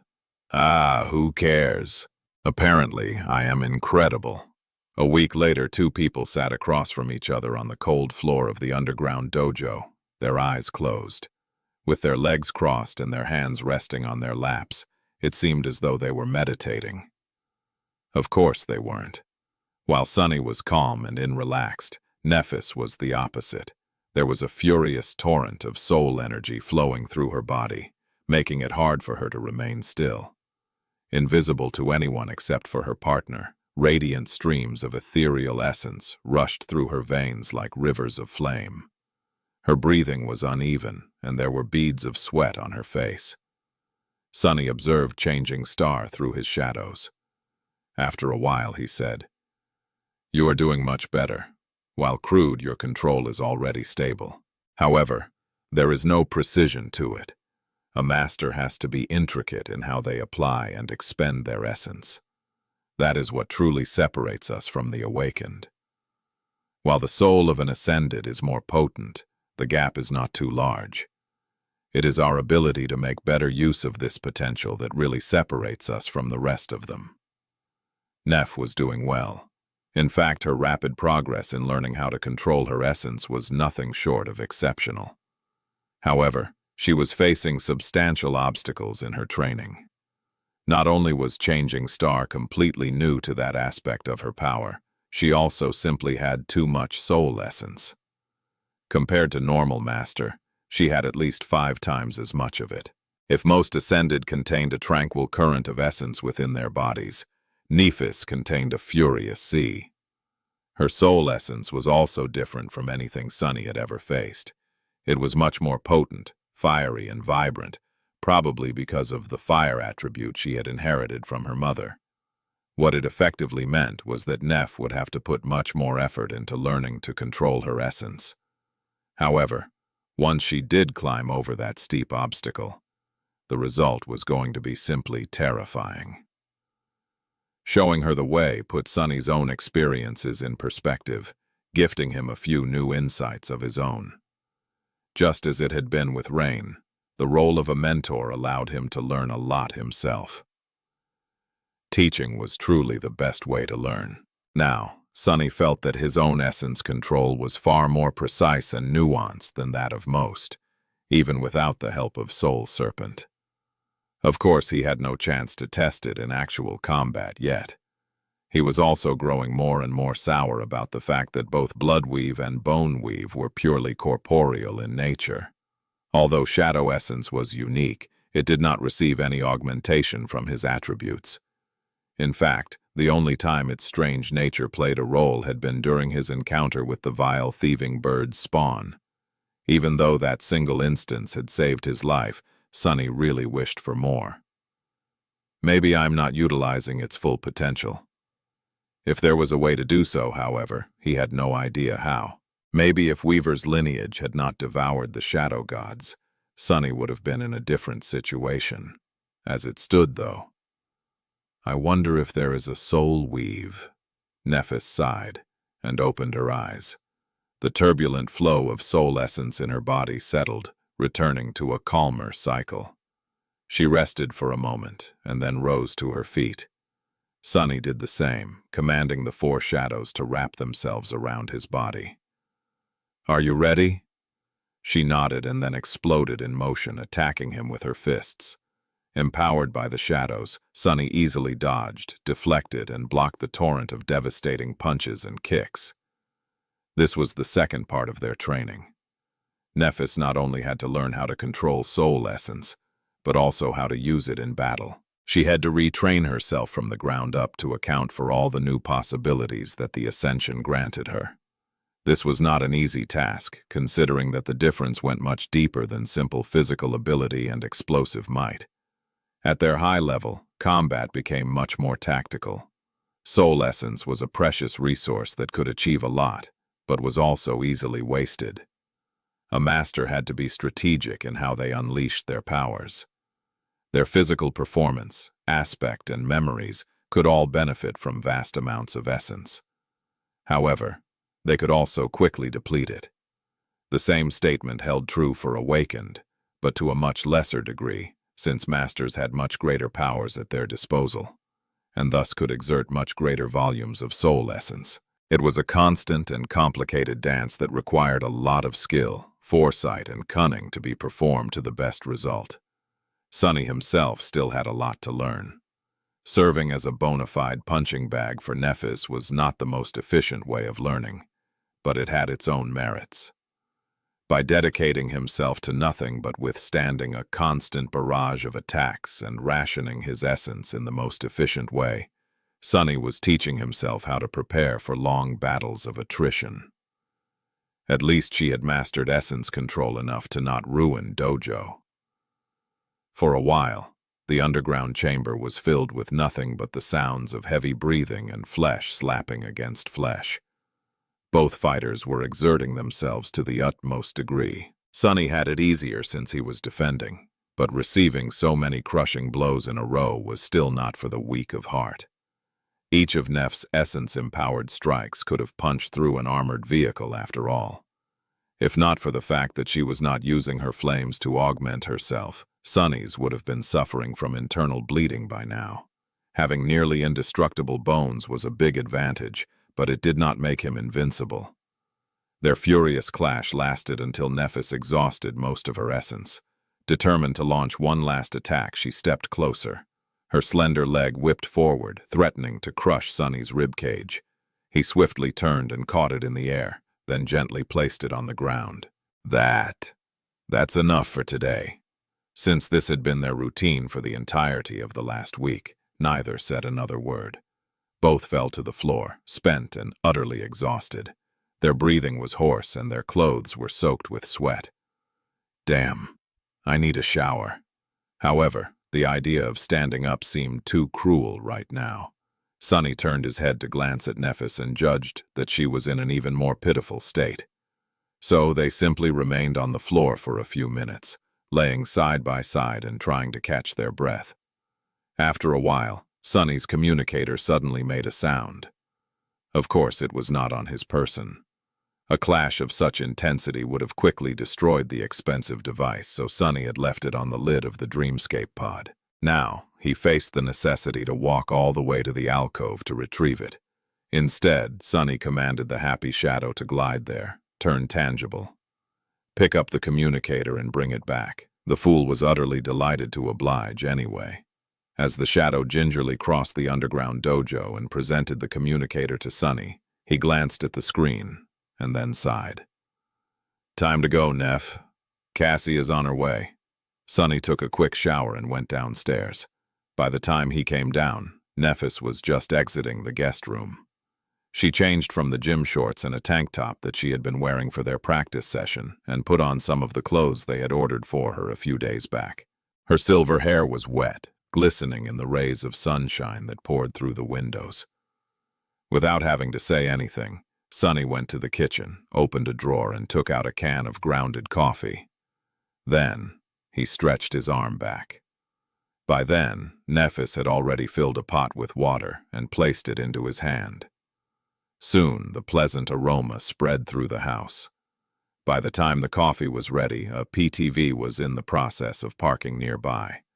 Sunny dumped 2 spoons of sugar into his cup, left the one intended for Neff without any, and added cream to the third. Changing Star, meanwhile, was opening the door for Cassie.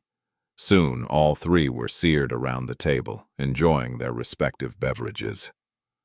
After a while, Sunny glanced at the blind girl and asked, "Well, what's the news?" She lingered for a bit, then pushed her cup away and produced 2 flat white squares. Sunny stared at them for a bit, confused. Then he blinked a couple of times. "Is that an envelope?" Indeed, that was what the white squares were. They seemed to be made out of paper, and each had a round piece of red wax attached to it. Sunny had only seen an actual paper envelope used in period dramas, so he was justifiably surprised to encounter one in real life. Taking one of the envelopes, he curiously studied it from different sides. How quaint. There was an image of a sword piercing an anvil etched into the red wax, so at least he did not have to wonder where the strange things had come from. Legacies. Amused, he furtively glanced at Nephis to learn what one was supposed to do with a paper envelope, and then repeated her actions. Soon, a different piece of paper appeared in his hands. "Master Sunless, you are cordially invited." "What? What is this?" Even more confused than before, he turned to Cassie and raised an eyebrow. She was supposed to bring them an update on the situation with the government and Clan Valor, not some weird messages. The blind girl smiled slightly. "Basically, this is a gesture of goodwill." She paused for a moment and then added in a bright tone, "It is an invitation. Clan Valor is holding an annual ball in about a month. We are all invited to attend, which is usually considered a great honor. Not every master receives the privilege to brush sides with the most powerful representatives of the great clans and actual saints." Sunny blinked a couple of times. "Is holding balls some weird legacy ceremony?" "Wait, what kinds of ball are we talking about?" "Something like a football. Why do people hold it annually? And more importantly, why do we have to attend this ball-holding ritual?" Nephis silently covered her face with a hand and said, a hint of exasperation finding its way into her voice, "Sunny, a ball is a social gathering, usually accompanied by a dance. It is not a literal ball." He stared at her for a moment, then glanced at the piece of paper in his hand and coughed. "Oh, that makes more sense, I guess." Cassie listened to them speak with a strange expression, then tilted her head a little and said, "Of course, in our case, this invitation holds special meaning. It is a sign that Clan Valor is willing to be patient and wait for Nephias to recover. It is also the indication that the final negotiation is going to take place during the ball, 1 month from now. This gives us time to prepare." This was a good piece of news, all things considered. Basically, it meant that now that the initial week was over, Changing Star had more time to get ready to face the representatives of Clan Valor. It also meant that the Great Clan was not going to do anything before that, giving her freedom to recuperate in peace. It was more or less an armistice. A bright smile appeared on Cassie's delicate face. "But there is more. To show their sincerity, Clan Valor released the firekeepers they were holding hostage. Both are already back, and resting in the immortal flame manor. This means that they are serious about building a good relationship with us, I think." Sunny let out a sigh. He was not really attached to the firekeepers. Still, they had gone through the civil war in the Bright Castle and the siege of the Crimson Spire together. The fools also treated him as one of their own for some reason. He had felt a bit guilty knowing that some of them were suffering because of the terrible mess in the Night Temple. Effie, Kai, and Aiko were going very happy to hear the news too. However, it was not like Clan Valor to let go of leverage. Sunny glanced at Cassie and frowned. "What are they scheming?" The blind girl hesitated for a few moments, then shrugged. "I am not entirely sure. However, I do have a suspicion. This sudden change must indicate that something important happened to shift the balance of power even more in favor of Clan Song. That is why Valor is willing to make concessions to ensure that immortal flame becomes their ally." Sunny suddenly felt a strong sense of unease. What could have happened to change the power dynamic between the two great clans so much? He took a sip of his coffee and then asked, "Well, so what now?" Cassie smiled. Now we are free to do anything we want for a month. The government is going to insist that Nephis makes at least one public appearance. But they won't be too forceful in their demands, so we can do whatever." She turned to Changing Star and said, her voice full of warmth, "Neph, how do you feel about finally coming home? We can go to the manor right now, if you're ready." Nephis looked in the window and remained silent for a while. Her face was distant and still. After a while, she lightly shook her head. "No, not yet." Cassie seemed to be surprised by that answer. "No? But why?" Changing Star sighed. "The firekeepers. That is what people call the awakened who follow you, right? They all look up to me, do they not? The blind girl silently nodded. Of course. They have been waiting for your return ever since escaping the Forgotten Shore. Even though the Dreamer Army was an alliance of convenience, the bonds that were forged between its members are real. Their bond to you is real too. Sonny sipped his coffee with a strange expression. Neff, meanwhile, lingered for a moment and then said, "But they want more than just to welcome me back. They expect me to lead them, like I did on the Forgotten Shore. Am I correct?" Cassie nodded once again. Neff looked away. "How can I lead them when I don't know where I am going? I need more time to figure things out before I face them." The blind girl remained silent for a while, then sighed. I understand. I think. Sonny, meanwhile, did not understand. Sure, on the surface, what Nephis said made perfect sense. She was not sure of what she was going to do, so she could not offer the remnants of the Dreamer Army guidance.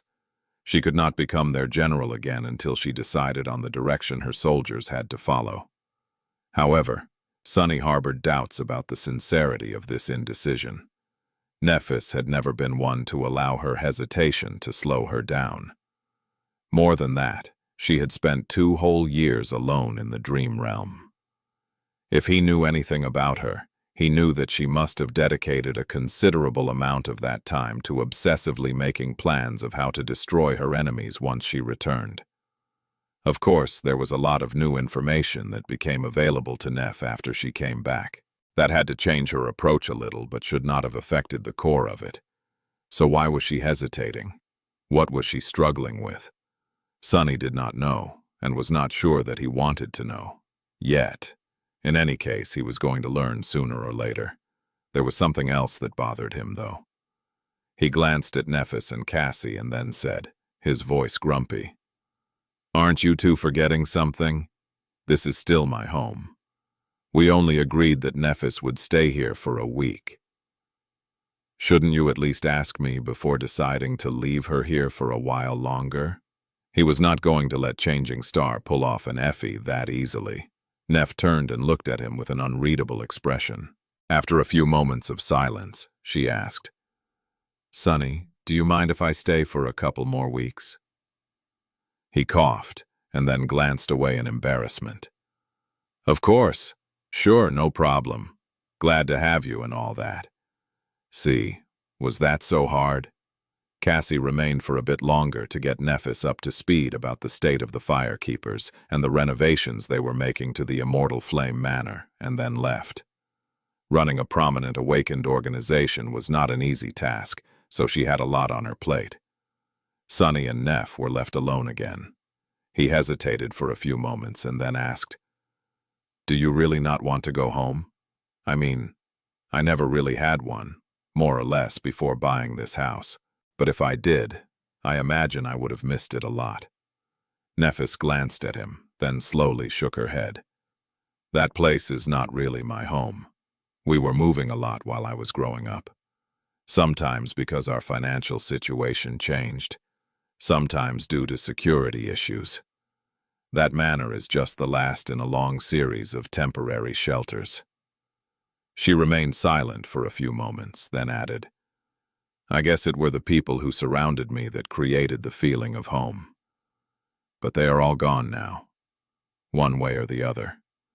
So there's nothing for me to return to." Sonny sighed, remembering the conversation he once had with Noctis. "I don't really understand what the Immortal Flame clan is, to be honest. And who those people were. You once said that you were raised by your grandmother." Changing Star nodded. "The Immortal Flame is just me now. At its height, it was one of the most influential legacy clans. You could have called it a great clan even, although that distinction was not established yet back then. Apart from the immediate family, the clan also encompassed hundreds of other people. Professionals to manage our properties, craftsmen, mundane soldiers, awakened retainers, their dependents. A legacy clan is more than just a few powerful warriors. It is a a large, self-sufficient institution, a tribe even. She grew silent and then said, "Of course our fortunes turned after Immortal Flame himself died, and my mother became hollow. Then my father was gone too. Only my grandmother remained to take care of me. She was not an awakened. However, don't think that she was weak because of it. On the contrary, although my grandmother was a mundane human, she was also the strongest person I've ever known." Nephis looked away, a hint of emotion appearing on her face. She was a member of the first generation. She was born during the darkest times of humanity, survived the bloody descent of the spell and the final convulsions of the old world order, then participated in the establishment of the new one. She was strong. She was also wise and kind. I couldn't wish for a better guardian. She looked down. However, she was not enough to keep the Immortal Flame clan from falling, especially not when we found ourselves in the crosshairs of my father's former companions. Slowly but surely we lost our assets and our standing. Some of the people in our employ left of their own free will. Others were forced to abandon us because of adversity. Many of those who remained died trying to protect me. The most loyal ones still persisted.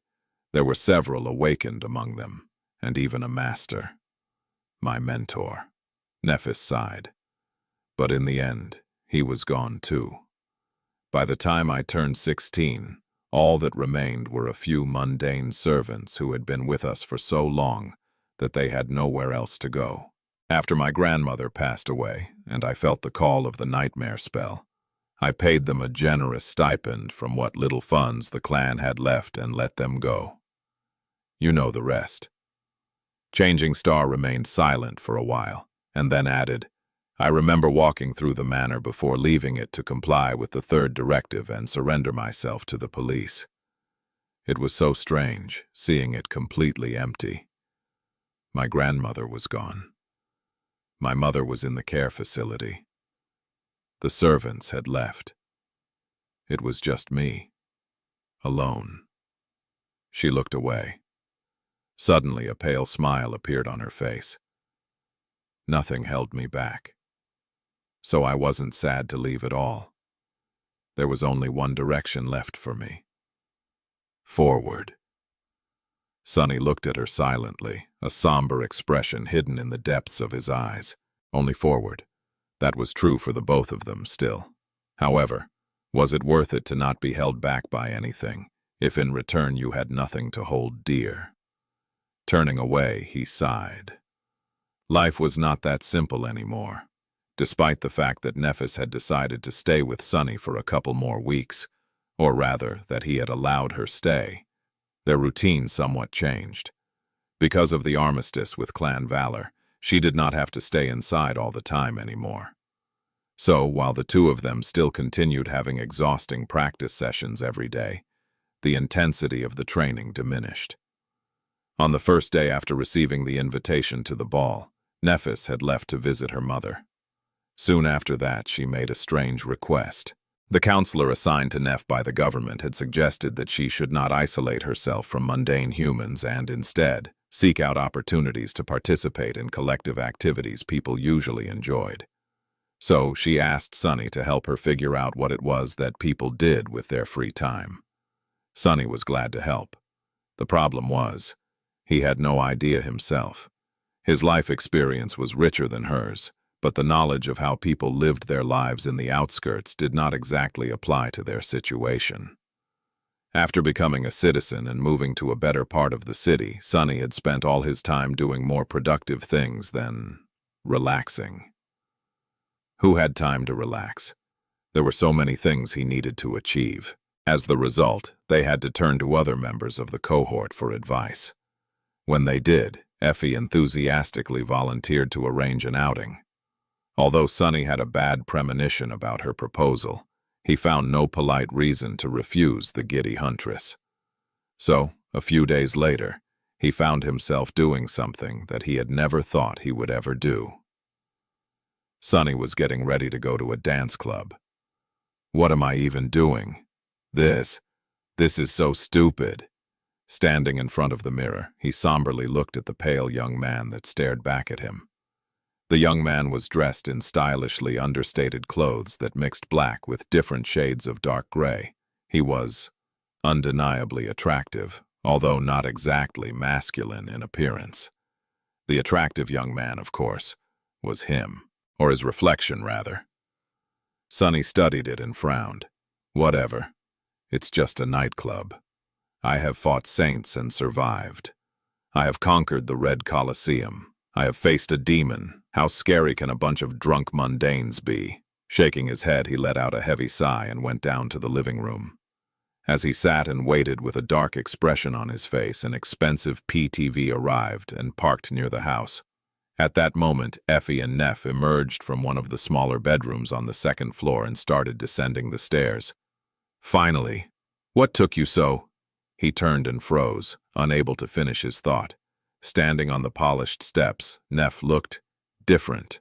Although she was famous across the world, most people only knew her by name. Very few had actually seen the renowned changing star of the immortal Flame Clan, mostly because she had yet to appear in public after her return from the Dream Realm. However, it was still prudent to mask some of her more recognizable features to avoid being mobbed by an excited crowd. For that reason, Sunny had lent her the autumn leaf. Using the cosmetic memory, Nephis changed the color of her distinct silver hair. Now, her hair was black and lustrous, falling to the middle of her back like a waterfall of finest silk. Contrasted against it, her calm gray eyes seemed even more striking. Her ivory skin seemed to glow despite the fact that she was not channeling the radiant white flames. What was more, Effie had been the one who chose and bought the clothes for the two of them to wear today. As the result, Nephis was wearing a vibrant red dress that barely reached the middle of her thigh and left her shoulders bare. She looked stunning. Sunny gulped, then forced himself to look away. A few moments later, he finally was able to say something. Never thought I'd see you in a dress. One day. Nephis glanced at herself, then shrugged with indifference. I like it. The style does not diminish my range of motion. I can move freely if something happens. Sunny hesitated and then glanced at Effie, who was wearing less flashy clothes, with suspicion. How come you get to wear pants? Effie grinned. Why else? That's because I'm not a princess, doofus. She giggled and then did a spin. What, don't you think that my ensemble is flattering? It was, maybe even too much so. Not knowing where to put his eyes, Sunny gritted his teeth and forced himself to stare at the wall. This is going to be a long night. He cleared his throat and then said, Yeah, you look nice too. Anyway, we should go. Our ride is already here. Effie giggled again, patted him on the shoulder, and headed for the door. Sunny and Nephis followed. Soon, they entered the PTV and greeted the others. After seeing Kai, Sunny's mood improved a bit. At least the former idol seemed to be in his element. Cassie, on the other hand, seemed uneasy. Well, no wonder. A club filled with thundering music was not the best environment for a beautiful blind girl to be in. Of course, anyone who got the wrong idea was bound to learn that they made a giant mistake by approaching her with ill intent. Kai smiled at him from the driver's seat. Sunny, you look great. Then, he turned to Nephis and Effie and smiled even wider, almost blinding them with his dazzling grin. But not as great as the ladies do, of course. Sunny rolled his eyes. Just drive, all right? Let's get this finished with as soon as possible. Kai winked at him, then looked at the road and sent the PTV forward. Relax, Sunny. It's just a dance club. What's the worst that could happen? Sunny and the gloomy shadow simultaneously shuddered. Are you kidding me? Did you have to say that out loud? Standing at the edge of the VIP area that loomed above the dance floor of a popular nightclub, Sunny and Nephis looked down at the undulating mass of human bodies below them, with strange expressions. The music thundered and reverberated from all sides, making the whole space vibrate.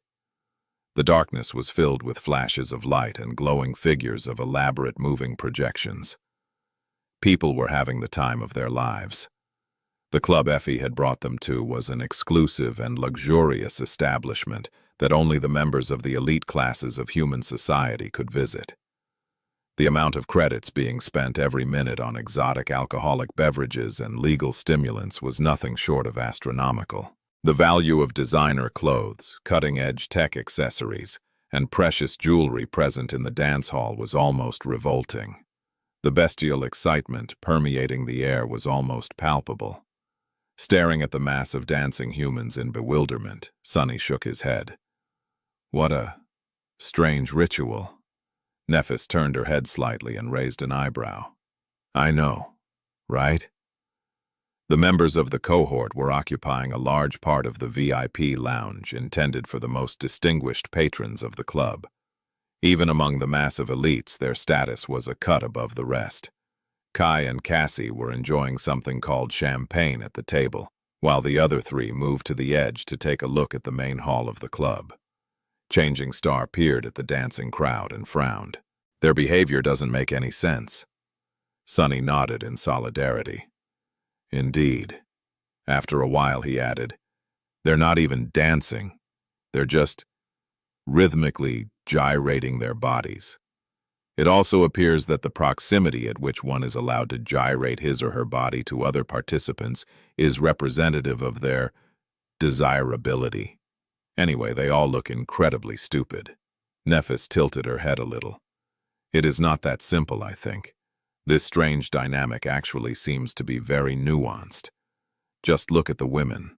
They seem to be using their looks, physical coordination, and agility in order to attract the men. However, once men are attracted, the women act as if they are disinterested. Most of the time they truly are. Other times it is just a signal for the men to try harder. She grew silent, and then added with slight confusion.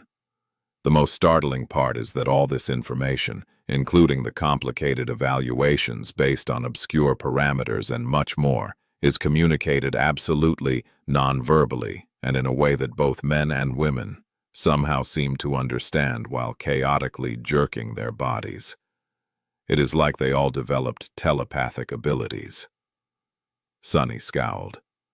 Anyway, these gyrations are clearly meant to illustrate one's high value as a romantic partner, and that is what this dance is, a venue for the dancers to seek out physically desirable partners. However, everyone acts as if it's not. In fact, most of these people are pretending that the exact opposite is true. He rubbed his chin. As if showing interest is in itself an admission of inadequacy and undesirability. Those who do manage to find partners do it through a series of obscure hints and silent signals. This is so inefficient. Why can't people just honestly state their goals and desires? They are all pursuing the same result anyway. Changing Star nodded thoughtfully. Effie, who was leaning on the railing near them, stared at the two of them with a perplexed expression. Then the huntress slowly shook her head. You are both idiots. You know that? Sunny and Nephis looked at her with surprise, their movement almost simultaneous. What? Why? Is this analysis wrong? Effie let out an exasperated sigh. They are just having fun. Gods, don't you know what fun is? Believe it or not, it's just pleasurable to let loose and move your body to loud music sometimes. Actually, you should try it.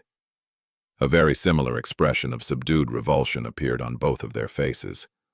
No, thank you. I'd rather not. The huntress rolled her eyes. As for that stuff about seeking partners, what's wrong with that? Other things can be pleasurable too, you know. Both Sunny and Nephis blinked. How frivolous. Of course I do. Don't I know it well? Effie groaned and grabbed her head. Hopeless. Both of them.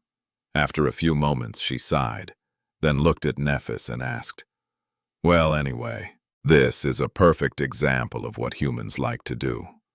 Is it working? Do you feel better connected to humanity? Changing Star hesitated, then looked back at the mass of dancing people and remained silent for a while. Then she said, it is strange to see so many people acting so carelessly. To be honest, all I can think about." Her face turned somber. Nephis lingered for a moment as she studied the crowd with a dark expression. "Is how easy it would be to kill them all. They are just so unaware and unprepared.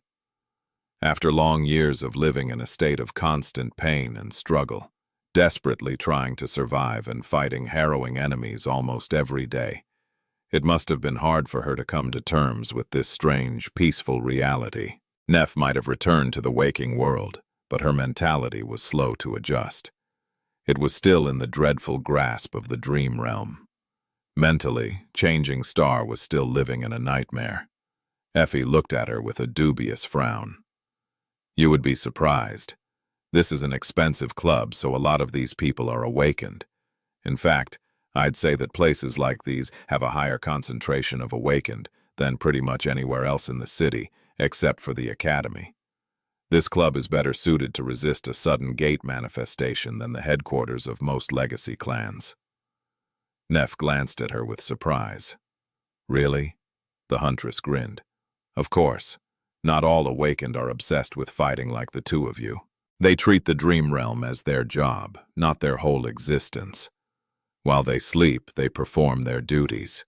Man the walls, fight the attacking nightmare creatures, maintain their citadels, and so on. When they wake up, they go about their actual lives."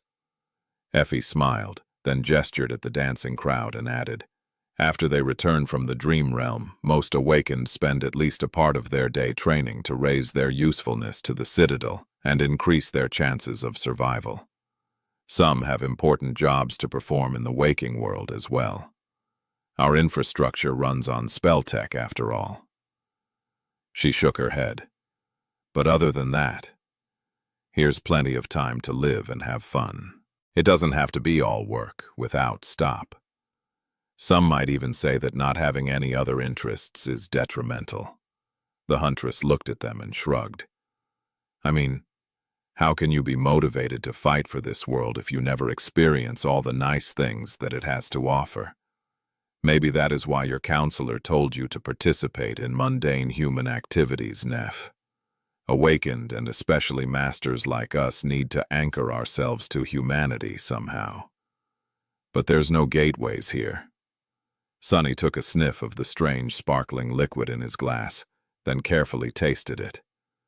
This champagne, or whatever it was called, was way too expensive for him to pass the chance of getting his money's worth out of it.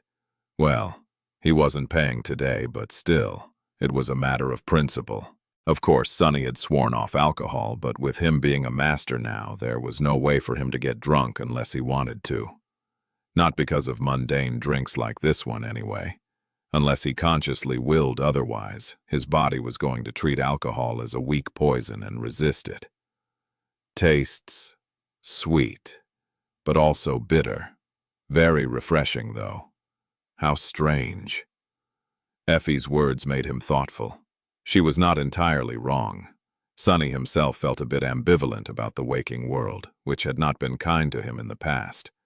He only liked it better than the dream realm because it was safer and had nice things, like delicious food, comfortable furniture, and network dramas. Also, Rain was here. But what if an awakened was indifferent to all those things? Would they even feel compelled to do anything to protect the waking world? What was going to stop them from abandoning the mundane completely after they became a master or a saint or a sovereign? Nephis, meanwhile, continued to study the dance hall. After a while, she said, "There might be many awakened here, but how prepared are they to fight against a flood of nightmare creatures? It takes a lot of courage to face an opening gate. Out of those who are courageous, how many are competent enough to make a difference? Not everyone is like Mongrel. Very few can stand their ground and fight." Effie gave her a strange look. "Huh?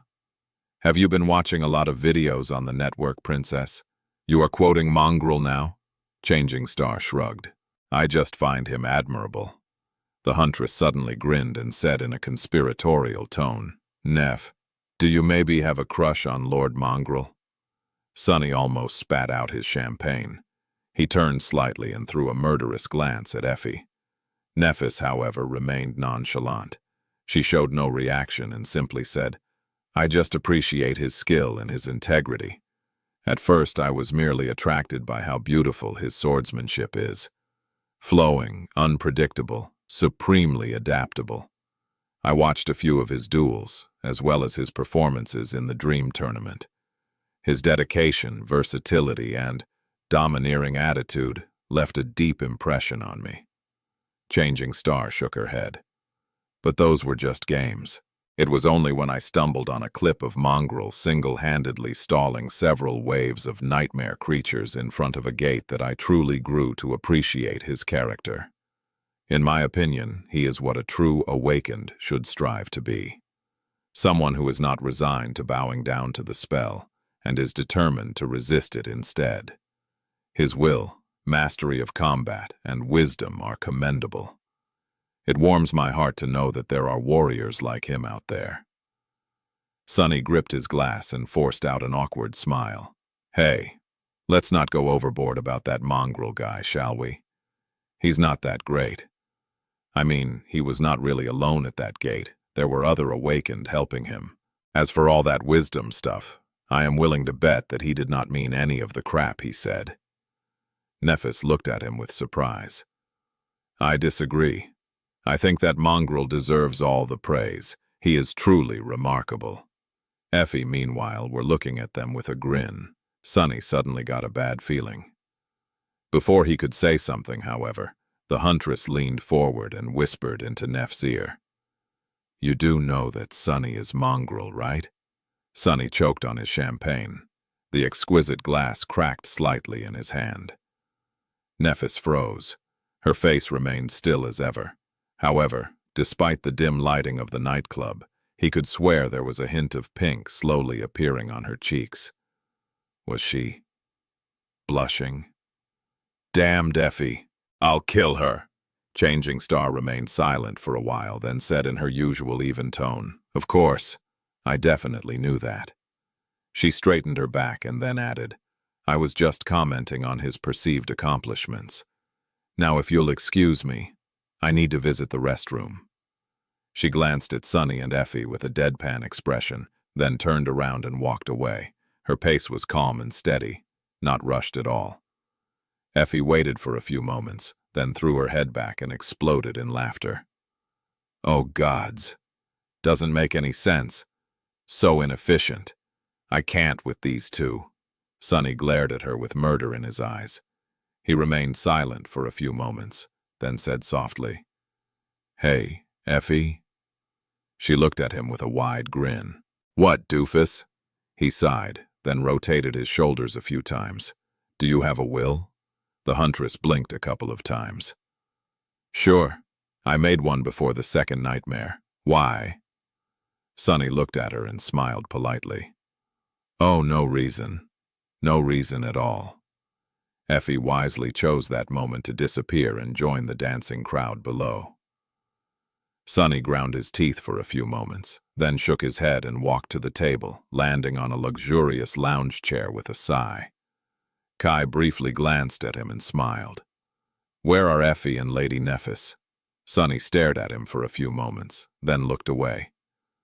"Effie went to dance. Neff is in the bathroom. Also, will you cut it out with the lady stuff? The two of you spent months traversing the Forgotten Shore together, back when we were returning from the Hollow Mountains. She is also younger than you. That is more than enough to drop the formalities, don't you think?" The archer coughed. "Oh, well, I'll try."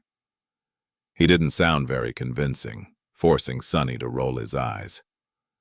"Anyway, what do we have here?" At some point, a waiter had entered the lounge and placed a tray of various foods on the table, while trying very hard not to throw reverent looks at the distinguished guests. Knowing that there would be no chance for him to taste anything once Effie returned, Sunny used the opportunity to try a few. As he chewed on a piece of cheese that had been dipped into a sweet, viscous amber liquid, Sunny smiled in delight and asked, "Wow, what's that sugary syrup?" Cassie turned to him, then smelled the air. I think it's honey." Sunny blinked a couple of times. The word was familiar, but he usually heard it used as a term of endearment. Who knew that it had actually come from something this delicious? "What is honey, though?" The blind girl tilted her head a little, then said with a bit of surprise in her voice, "Well, it is a sort of liquid that special insects produce by ingesting and regurgitating floral nectar, I guess." Sonny froze, grew a little pale, and slowly pushed the cheese plate away from himself. I see. Good to know."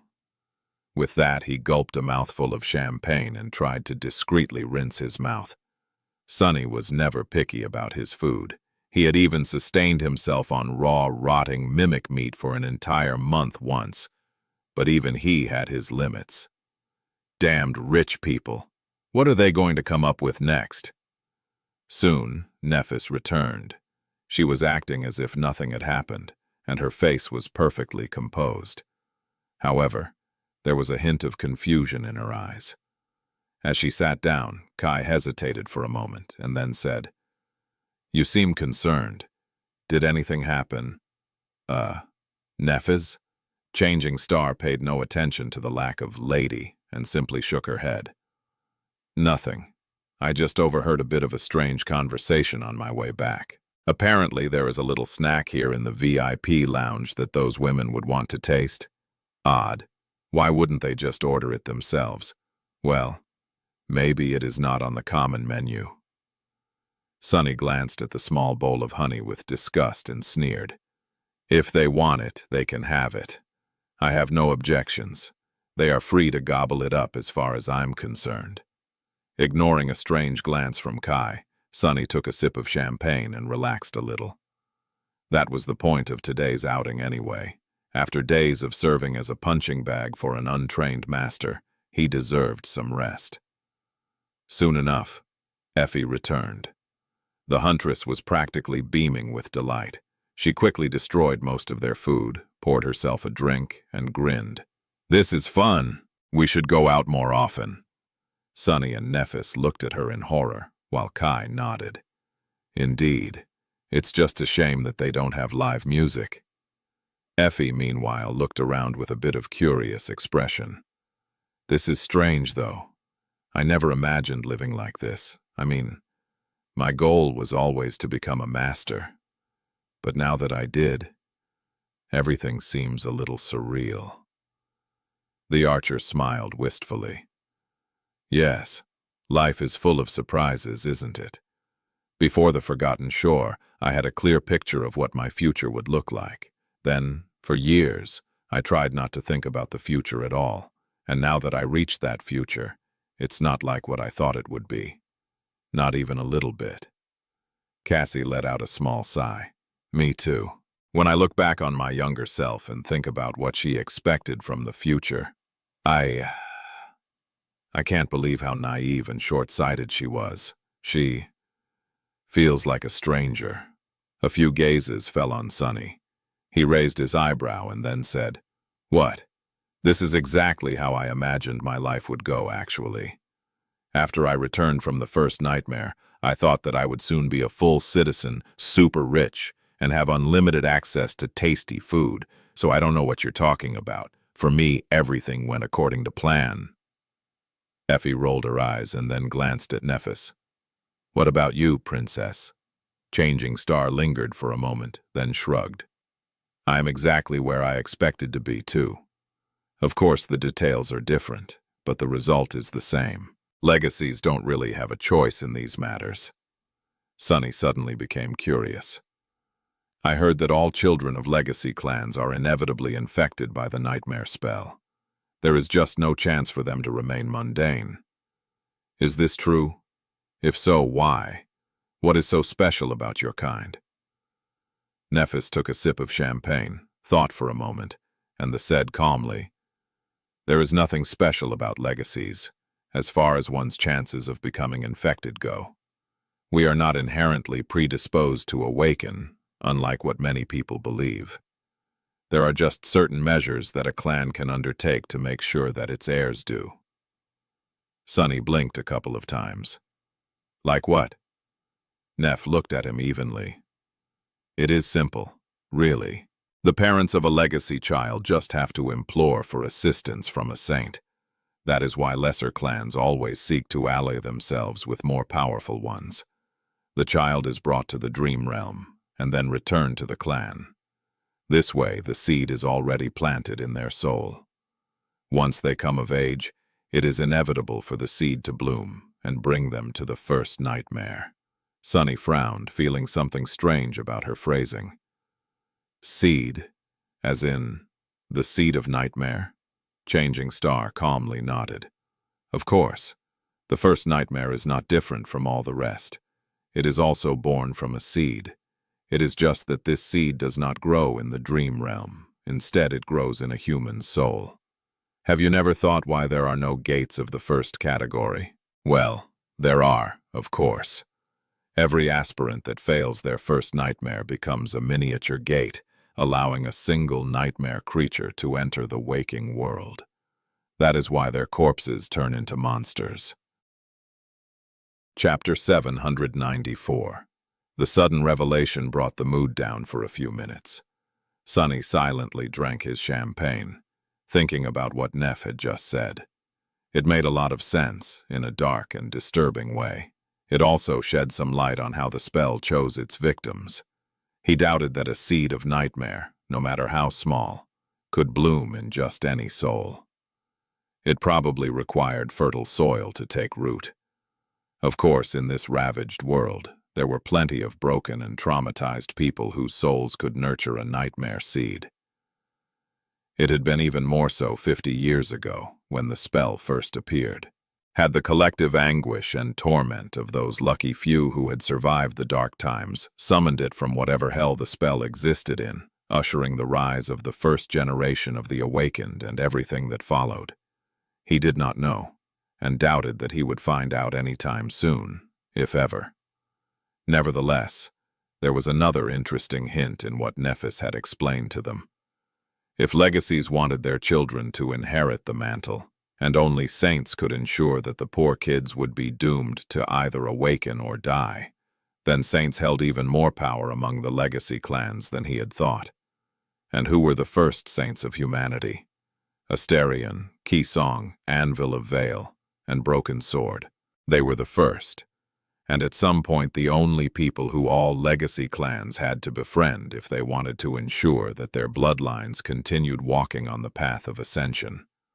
Was that, perhaps, the initial reason that had elevated the great clans above all the rest? Interesting. He was not in the mood to ponder the origins of power that the sovereigns held, however. Thinking about the great clans made him feel sour. Since today was Sunny's day off, he chased the weary thoughts away and tried to enjoy his drink instead. Cassie, meanwhile, said with a deep frown, "Isn't it too cruel to subject your children to such fate? And without even giving them a choice. Only 1 out of 3 aspirants survives the first nightmare. Of course, that strongly depends on how well prepared they are, so the number should be less gruesome among the legacies. But, still, what kind of parent would do something like that to their child?" Nephis lingered for a while, then sighed. "It all depends on your point of view. Sure, it might seem cruel to some, but some might see it as giving their child a chance to grow strong in a world that is not kind to the powerless.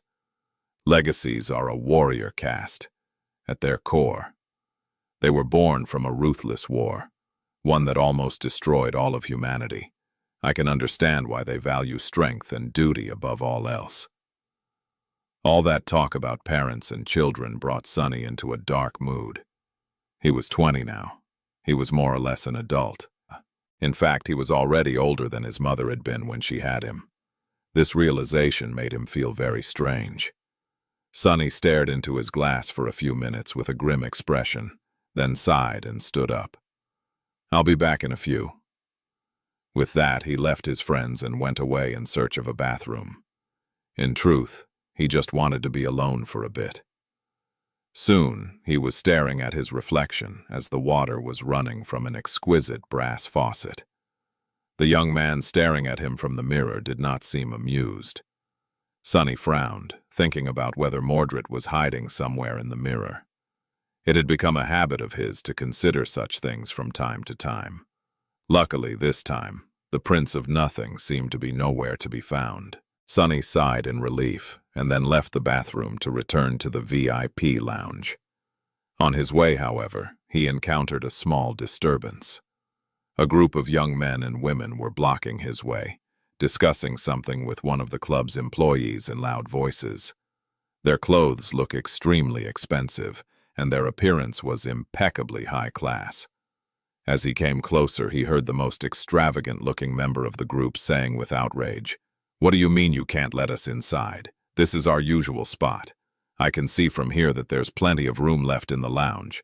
The beautiful ladies inside wouldn't mind some company, I'm sure. Actually, I am willing to bet that my friend and I can show them far greater time than their present companion." The hostess looked at him and said in an awkward tone, "Sir, I am very sorry, but the whole VIP lounge was reserved by the esteemed guests." The young man scoffed. "Esteemed guests? Do you even know who I am? I sincerely doubt that anyone in this ramshackle parlor of yours has more esteem than I." Sunny sighed, approached the group of young people, and patted the loudmouth on the shoulder. The young men looked down in confusion, then frowned. "I suggest you unhand me, friend. What do you want?" Sunny smiled. "Relax, buddy. I just want to give you a small piece of advice." He hugged the young man with one arm, turned him to face the VIP lounge, and pointed at Nephis, Cassie, Effie, and Kai, who could barely be seen from that spot. "Do you see these people?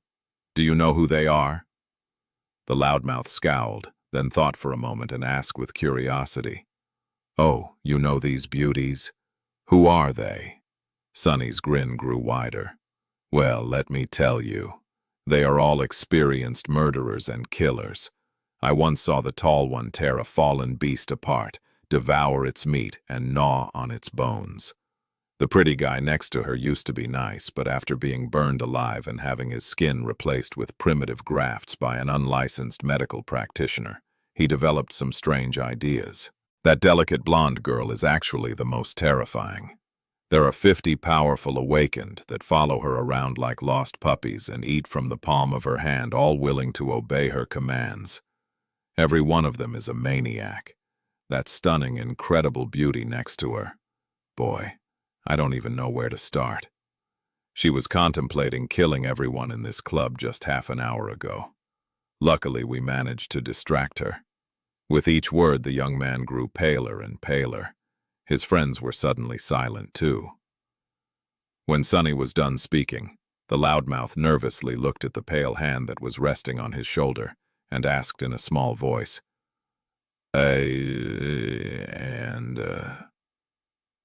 And who might you be?" Sunny smiled brilliantly. "Me? Oh, I live with 2 of these girls. I have a nice house, you know, with very special facilities. Of the underground kind, if you know what I mean. The third, I had to spend almost a month locked in a cage with that one. Gods, that was rough. As for the skin graft guy, he drives me around." The young man turned slightly green, then gently moved Sunny's hand off his shoulder and backed away. I see. Thank you very much for the advice for us, sir.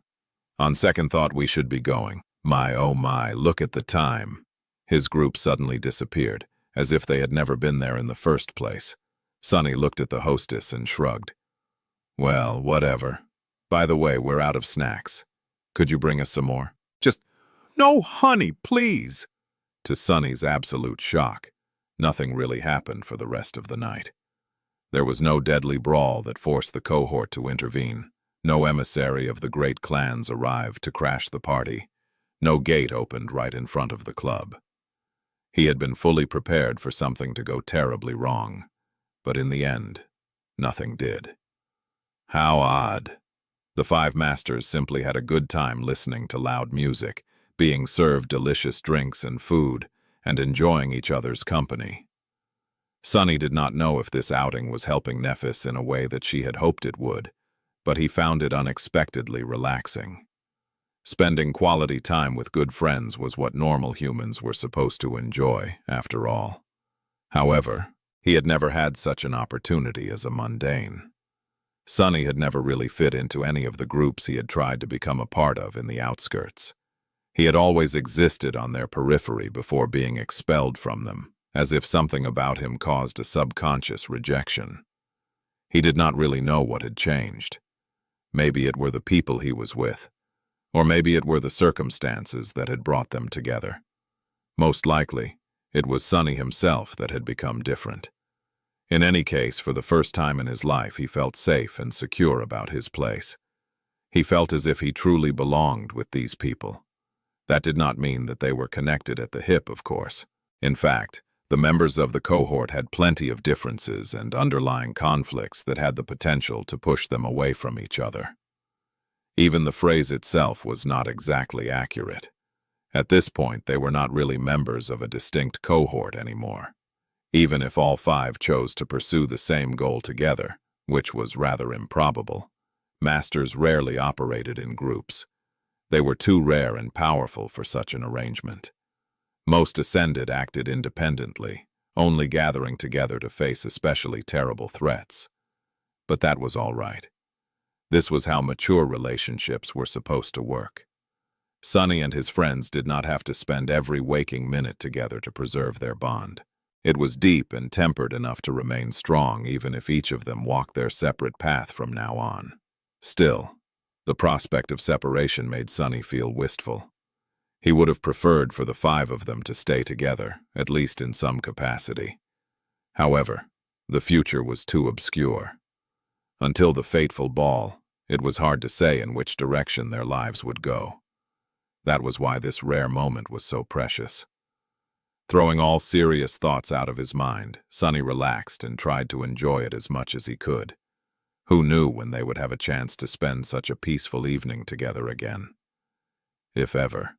Steel was once again striking against steel in the underground dojo. Well, alloy was striking against alloy, to be more precise. For once, Sunny was not suffering on the receiving end of Changing Star's assault. The slender young woman was actually sitting on top of his inactive sleeping pod with her eyes closed, meditating as she controlled the soul essence rushing through her body.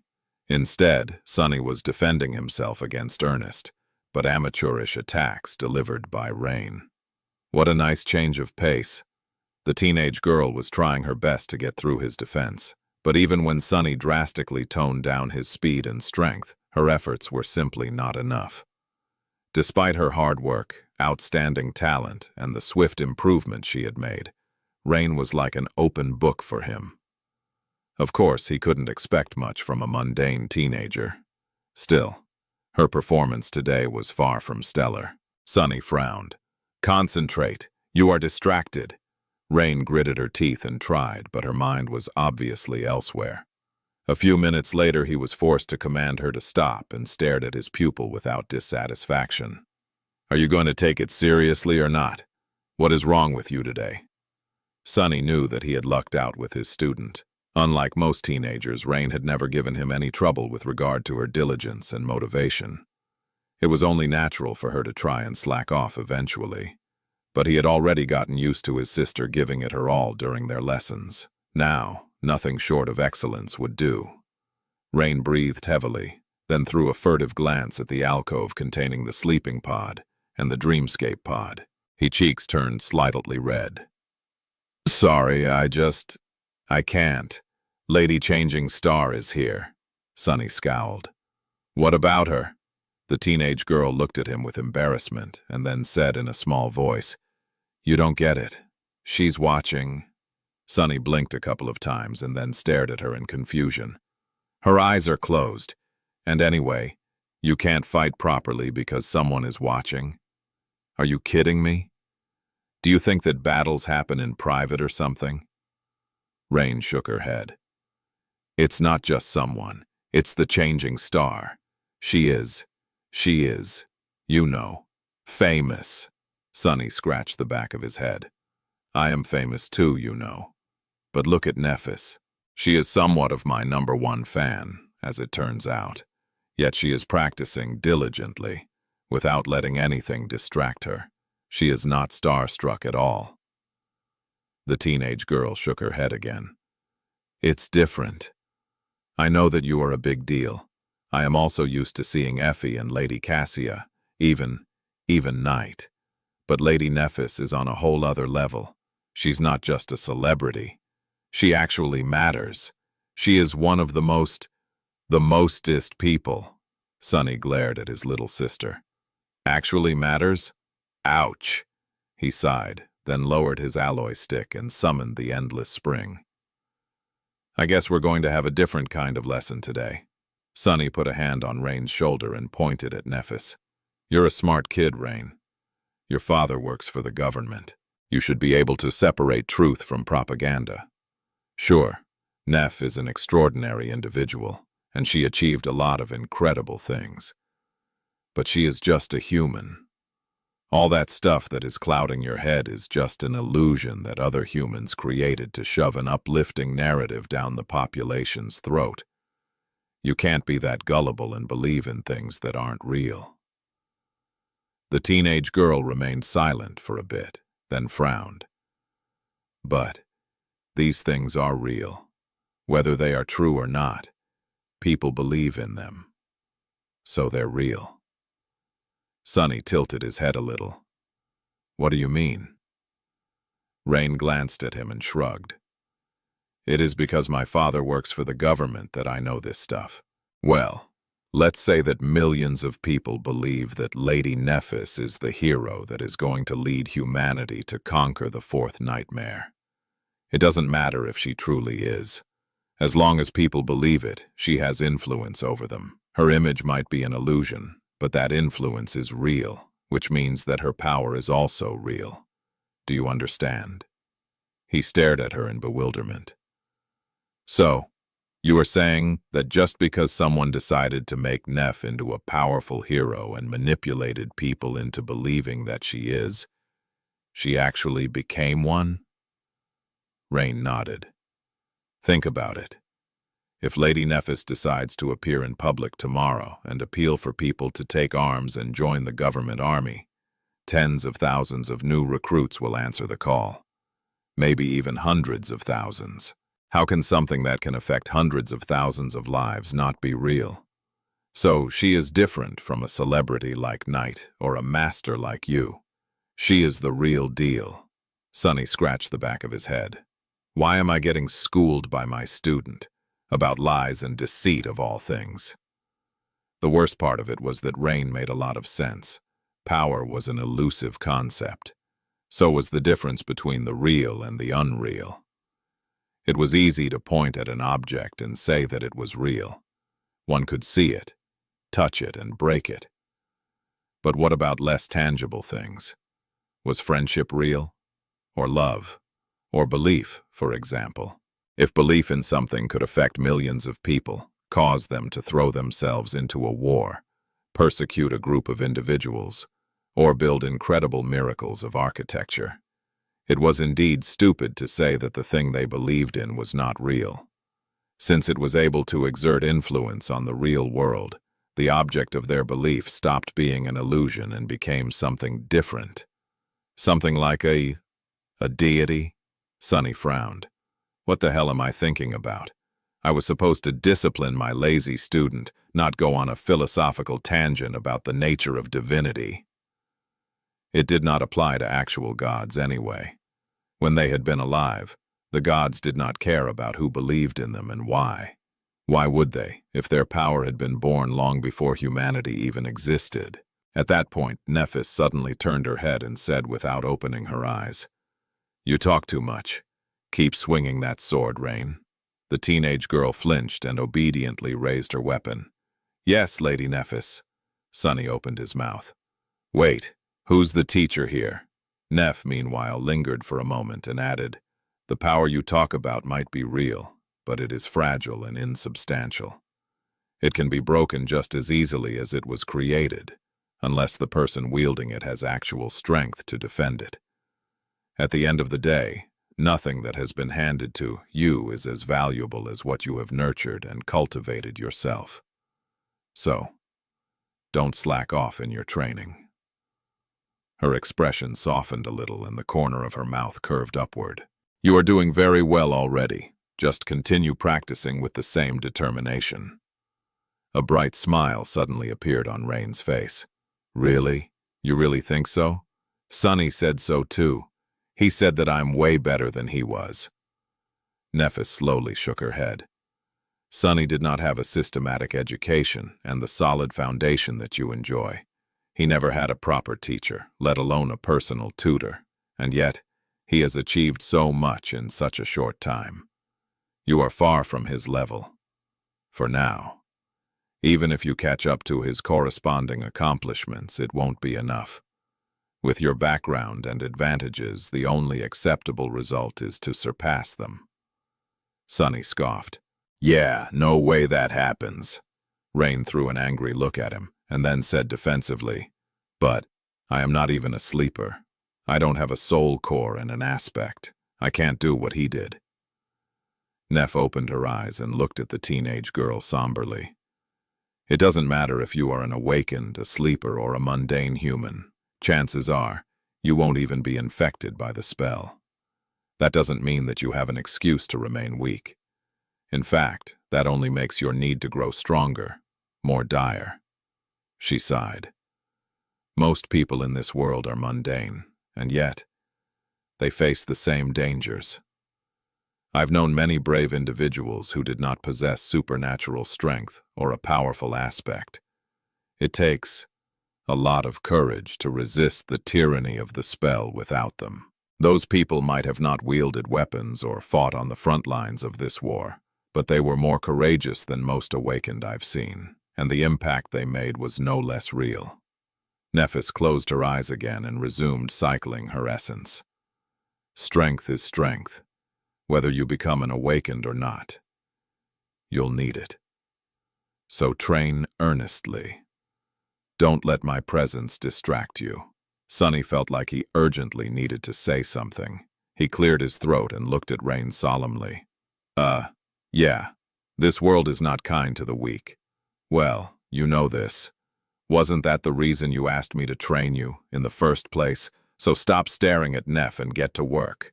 The teenage girl hesitated for a few moments and then bowed. "Thank you, Grand Teacher." Sunny ground his teeth. "What? Why don't I get a thank you?" "What the hell?" The alloy stick in his hand came to life, shooting forward to strike Rain on the shoulder. However, the girl had not let down her guard. Reacting with surprising speed, she sidestepped his attack and deflected the stick with her training sword, then counterattacked. Sunny almost got hit in the nose. He hid his surprise and continued pressuring his student. Well, whatever just happened appears to have worked. Rain did not seem distracted anymore, at least. On a cold winter morning, two people were making their way through the black slush that drowned a rundown street, piling high near the dirty walls of the cheap panel buildings that clung to each other as if for warmth. The loud sound of their steps echoed in the dim twilight, making it seem as if a monster was chewing on rotten flesh. Nephis glanced at the dirt covering her expensive boots, then smelled the air and grimaced. Adjusting the collar of her white coat, she then glanced at Sunny and asked, "Why are we here exactly?" He shoved his hands into his pockets and shrugged. "Weren't you told to submerge yourself into how mundane humans live? Well, here we are. This is life, too." He gestured at the ugly landscape that surrounded them and sighed. After several years, Sunny was back in the outskirts. Brings back memories. In the aftermath of the collapse of old humanity, ravages of war and natural cataclysms made most of the planet uninhabitable. To exist in relative safety, people had to congregate in large cities like the one he had grown up in, the Northern Quadrant siege capital. Everywhere else was either drowned underwater or looked like a desert. Of course, life persisted. Some trees and plants were still clinging to life. Large mammals mostly went extinct, but a few species of animals and insects had managed to adapt. However, the damage to most ecosystems was too severe. The earth turned barren, the water turned poisonous, and even the air itself was not safe to breathe anymore. Luckily, humans had technology to help them survive. The The city incorporated sophisticated water filtration systems, food distribution infrastructure, and other means of keeping the population alive. It was surrounded by tall barrier walls that prevented excessive microdust, various toxins, stray remnants of weaponized bacteria, harmful radiation, and other hazards from getting into the air supply. Sunny did not know much about how the barriers worked, but they were sufficiently effective in keeping the city in a bubble of breathable air. Of course, each district also possessed its own additional means of purifying the air even further. The problem, however, was that the barriers were stationary, while the city was not. The human population across the planet had dropped, but here in NQSC it was slowly growing. As a result, the city grew too. It stretched further and further, both into the sky and underground. Of course, it also sprawled horizontally. Eventually, the city had outgrown the circle of barriers, hence the outskirts appeared. Although there were new barrier walls in construction, their completion required vast amounts of funding, human resources, and even more time. The colossal, skeletal frames of unfinished barriers had loomed above the outskirts for as long as Sunny could remember. Unfinished. With what he knew now, he doubted that they would ever be completed at all. In any case, whole generations of people like him had already lived and died outside their protection. The air in the outskirts might not have been as bad as in the desolate wilderness beyond, but it was far from safe. Those who breathed it every day did not tend to enjoy good health or long lives. It reeked. Breathing in the familiar stench, Sunny struggled not to follow Neff's example and grimace. He had been accustomed to the smell for most of his life and never paid it much attention, but just a few years of sweet life in the dream realm and in the better parts of the city made it seem rather intense. What's the big deal? It's not that bad in winter anyway. Just like the air, all other facets of life in the outskirts were barely suited for human life as well. The buildings were straining to keep themselves together. Clean water was scarce. Most food came in the form of synth-paste rations provided by the government. Everything was dirty, worn out, and on the verge of collapse. The infrastructure barely functioned. Theoretically, there was supposed to be a working transportation system with connections to the rest of the city, but in practice it broke down and malfunctioned so often that getting anywhere with its help was hard. That was the reason why Sunny and Nephis were currently on foot. He did not regret this turn of events, however, because that gave them the chance to get a good look at people who lived in the outskirts. Just like the slums themselves, the inhabitants looked decrepit. They were all frail, thin, and with unhealthy skin. The most striking difference was their height. People who lived in the outskirts were much shorter than those who lived in the inner city, mostly due to malnourishment and sickness. In short, they all looked similar to how Sunny had been before the first nightmare. Looking at them now, he couldn't help but think of his past. Only 3 years and a few months ago, he had left this place thinking that he would never return. But Sunny was already a very different person. He saw the familiar sights differently, too. This is so strange. Sunny had always thought of himself as someone from the outskirts, but now, after traveling through several regions of the dream realm and building a life for himself in the city, Sunny suddenly understood that the outskirts were not a monolithic place.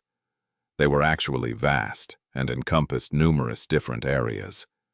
He had only ever known and explored a small part of them. The only world he had known for most of his life was even smaller than he had thought. How could it not be so? Sunny had never considered such things, but after his last conversation with Master Jet, he realized the true scope of it all. From what she had told him, there were somewhere between 60 and 70 million people living in the outskirts. 20% of the total population of the city existed in these unpleasant conditions, barely surviving as they were slowly ground to dust. If the mass evacuation from Antarctica succeeded, that number was going to grow even further. The outskirts were much greater than Sunny had ever thought. More than that, every city that remained on Earth had its own version of them, even if the excess population of NQSK was by far the largest. Thinking about all the struggle, misery, and desperate hope that surrounded him, Sunny sighed. People were people. Even in this pit, they found ways to adapt and find moments of happiness. They never lost their motivation to live and seek purpose. It's just that those moments were rare, and their lives were usually on the shorter side. His family had not been unhappy until it was destroyed. People more lucky than him could have a semblance of a decent life even in the outskirts, although their chances were slim. Nephis grew silent, observing the inhabitants of the outskirts with her usual distant expression. However, there was a hint of emotion hiding deep in her eyes. After a while, she turned to Sunny and asked, "Are we here to just walk around?" He looked forward, then shook his head. "No, we came here for a reason." Soon, the narrow street they were walking on made way for a small lot. Spaces like these were not rare in the outskirts, since no one really bothered with city planning here. The mess of streets and alleys grew chaotically, with many of them being nothing but an accidental result of tall buildings, factories, and massive human hives being constructed in close proximity to each other. As a result, there were plenty of random gaps like this one around. What made the empty lot special, however, was that it had somehow turned into a small park. Greenery was exceedingly rare in the outskirts, which made the park especially precious. The modest space in front of them was currently covered by dirty snow, but come spring, patches of real grass were going to appear from beneath it.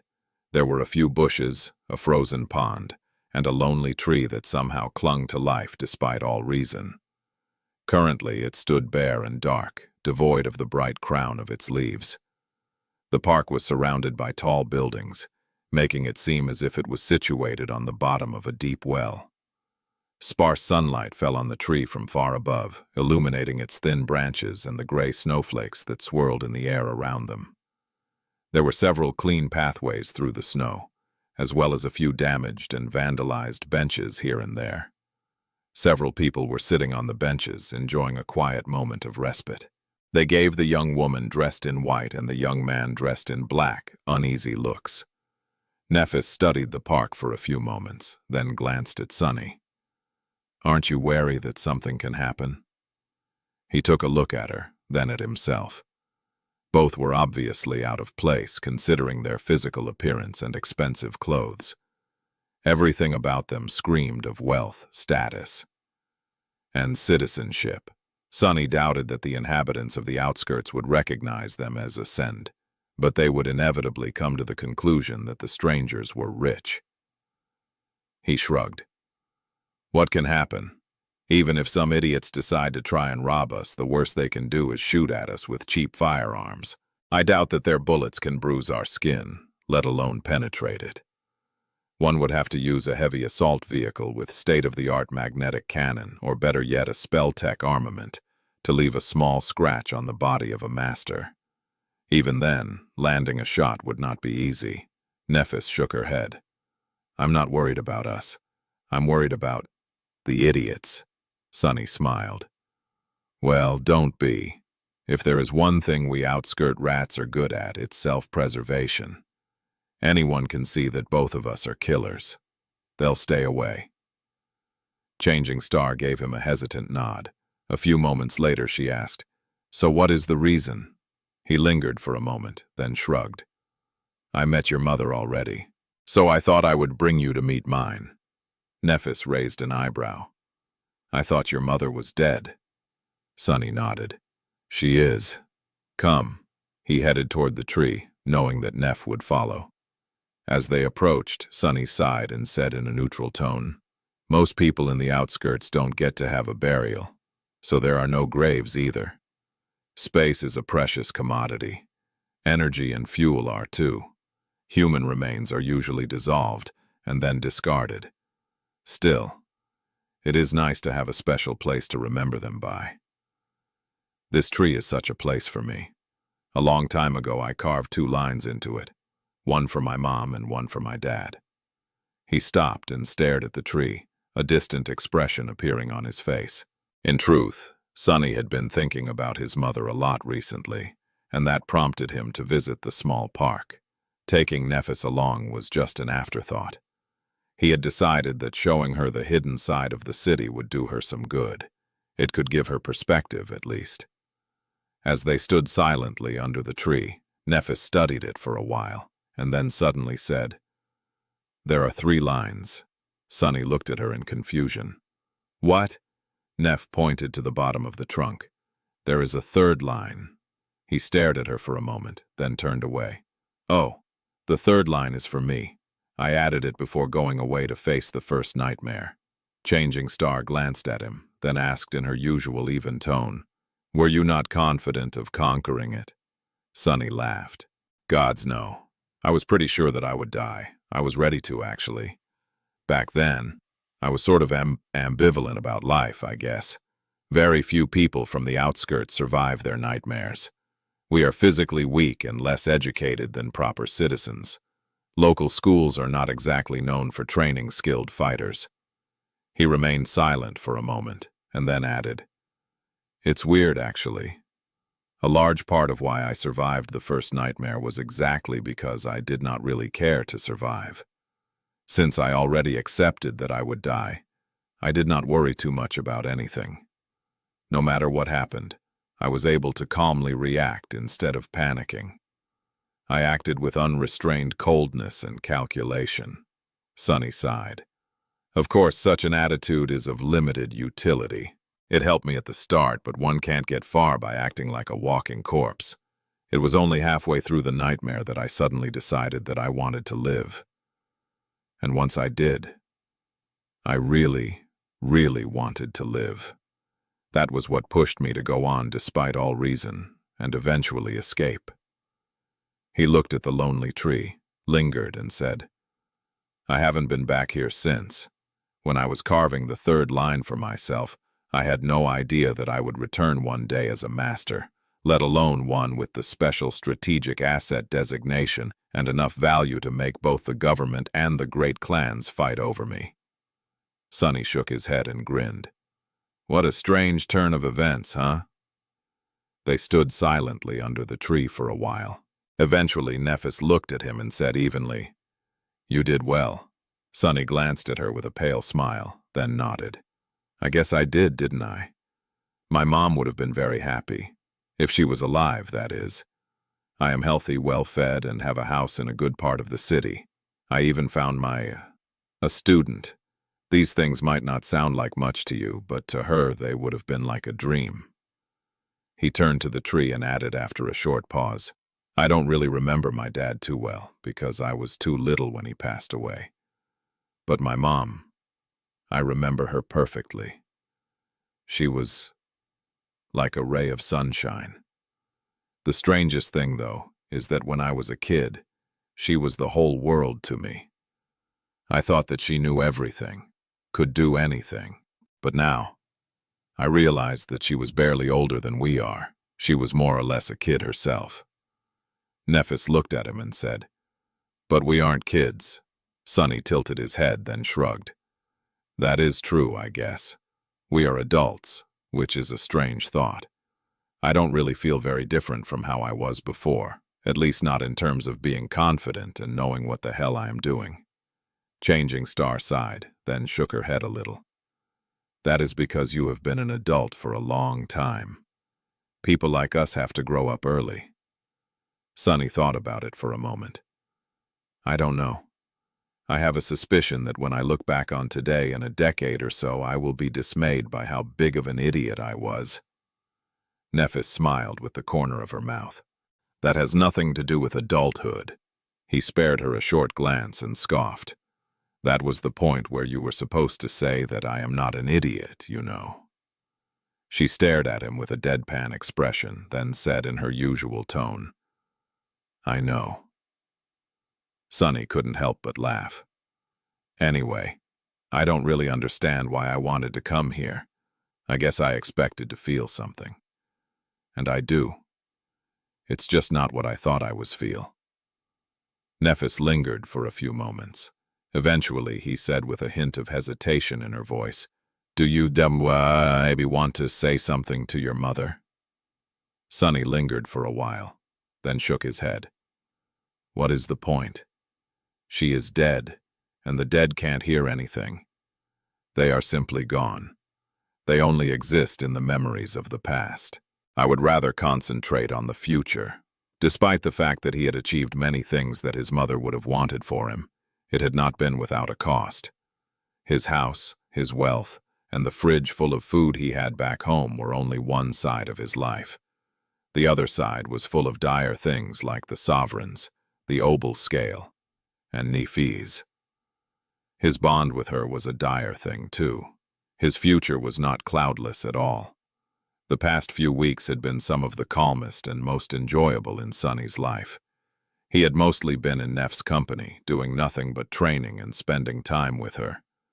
He had hidden his head in the sand and refused to think about all the troubles that loomed on the horizon. That pleasant time was coming to an end. In a few days, Nephis was going to finally leave to face the Firekeepers. About a week after that, they were going to accept Clan Valor's invitation and attend their ball. After that, everything was going to change. Their futures were going to be decided on that day. Sonny found himself standing at a crossroad, not knowing where any of the roads actually led. Even worse, he was not the only one making the decision on what turn to take. All of it was so tiresome. He sighed, then walked over to the tree and touched it for a brief moment. "Hey, Mom, it's me. I am doing well, I guess. Rain is well, too. She looks like you very much. You would have been really proud of her." Sonny felt rather stupid at that moment, but at the same time, strangely soothed. He hesitated for a few seconds and then thought, "Anyway, I don't think I will be able to visit again for a long time, not that you're really here." "Oh, that young woman right there is Nephis. She is well, it's complicated. In any case, I think you would have liked her. I have several other friends, too, so I am in good hands. You don't have to worry about me." With that, he stepped back, looked at the lonely tree one last time, and turned away. "Let's go." As they walked away, Neff looked at him and asked tentatively, "Are you all right?" Sonny smiled crookedly and shrugged. "Of course. Why wouldn't I be?" She opened her mouth to say something, but at that moment, several figures suddenly appeared from behind a corner, surrounding them. They were all dirty and disheveled, looking like typical outskirts thugs. The leader, a muscular man with a chemical scar on his face, pointed a kinetic handgun at them and grinned. "Not so fast, lovebirds. Rich kids like you really should think twice before coming to where you don't belong." Sonny silently palmed his face. "So why don't you give us your communicators and other valuables before something bad happens?" "Damn it, this is so embarrassing." Before the thug was done speaking, Sonny appeared near him, grabbed the barrel of his gun and squeezed gently, turning it into a deformed steel pancake. The muscular man stared at his weapon in shock, then suddenly let go of it and jumped back. "Ah! Awakened! Run!" The thugs all froze for a second, then paled and dashed away, disappearing as fast as they had appeared a few moments ago. Sonny was left standing with a broken gun in his hand. He sighed heavily, then threw it into a rusty trash container that stood a couple dozen meters away. The gun clanked against its edge as it disappeared inside. Unbelievable. The most disheartening thing about it all was that he knew the leader of the thugs. Growing up in this area of the outskirts, Sonny had run into this particular gang more than once, something being mistreated by them, something running small errands for the thugs in hopes of earning some food, and yet none of them had recognized him, instead mistaking Sonny for a rich city kid. He looked at Nephis and cleared his throat. Sorry about that." She shook her head. "No need to apologize." Sonny hesitated for a moment, then shrugged and continued walking away from the park. "I guess I am really not an outskirt rat anymore." A few days passed in pleasant tranquility. Eventually, however, the time ran out. Nephis gathered her things and left for the Immortal Flame Manor, leaving Sonny alone. It was a bittersweet feeling. Sweet because he finally had the house for himself once again. Bitter because, well, Sonny was not sure that he enjoyed his home being so empty anymore. Nevertheless, he had chosen not to follow her to join the rest of the cohort yet.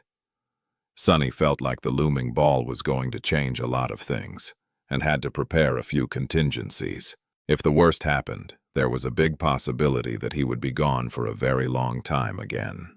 There were several things he had to do, just in case. His lecture course at the academy had just started, but at this rate, it was under threat of ending prematurely. Sunny spent some time imparting his students with the best and most essential knowledge he could relay in such a short amount of time, but other than that, there was not much else he could do to prevent his academic reputation from potentially receiving a hit. Luckily, all masters led hectic lives. The administration was long accustomed to their star lecturers disappearing for months on end without much of a warning, so his case was not unique. His second worry was the brilliant Emporium. The memory store was already in a difficult position because of the invisible blockade that had prevented Sunny from visiting the dream realm and hunting down nightmare creatures for half a year. Their inventory was running low. In the past 6 months, Sunny had slowly shifted his business in the direction of selling memory versions of mundane items that he weaved. That was not a straightforward endeavor, however. Sure, the idea of having a toothbrush memory sounded pleasant, but he had to use a soul shard to create one. Considering how expensive soul shards were in the real world, the price of a simple toothbrush would have been simply unreasonable. So, after thinking for a while, Sunny had come up with a strategy of shifting his focus from necessities and toiletries to luxury items. That way he could price them high enough to earn more than the price of a soul shard. Rich clients already had access to mundane items in the dream realm due to their connections to masters and saints, but were willing to pay a lot for the convenience of having various luxuries readily at hand. So Sunny spent a few days painstakingly creating an especially large batch of these extravagant memories and then met with Aiko to transfer them. After thinking for a while, he gave her a strange set of instructions. Sunny wanted the brilliant Emporium to stock up on as many memories that provided either warmth or resistance against cold as possible. The second priority went to memories that could serve as a source of light, which were usually cheap and plentiful. He also told Aiko to sell every soul shard they had left. The reason behind this decision was simple: the approaching disaster in Antarctica. Once the government announced the voluntary mobilization, a lot of people were going to need to equip themselves for the harsh realities of polar night. The large amount of opening gates would also flood the market with soul shards, probably crashing their price to a certain extent. In any case, he hoped that the brilliant Emporium would survive for a while thanks to these measures, should something happen at the ball. Lastly, there was Rain. His sister was going to turn 16 in a few months, which meant that Sunny had very little time left to prepare her for the potential first nightmare. On the other hand, there were not a lot of things left that he could teach her. Of course, Rain still had a lot of room to improve, but at that stage, Sunny's presence was only of marginal use. What she really needed to do was to truly internalize and assimilate the skills and knowledge that he had already imparted to her. While Sunny could help his sister along, most of the work had to be done by Rain herself. Still, he used the week before the ball to the fullest extent. The teenage girl might have been sour about how intense their lessons suddenly became, but it was for her own good. She was already better prepared to face the nightmare than he had been, by far. Whether or not that would be enough, he did not know. Other than these 3 things, there was not a lot for Sunny to do.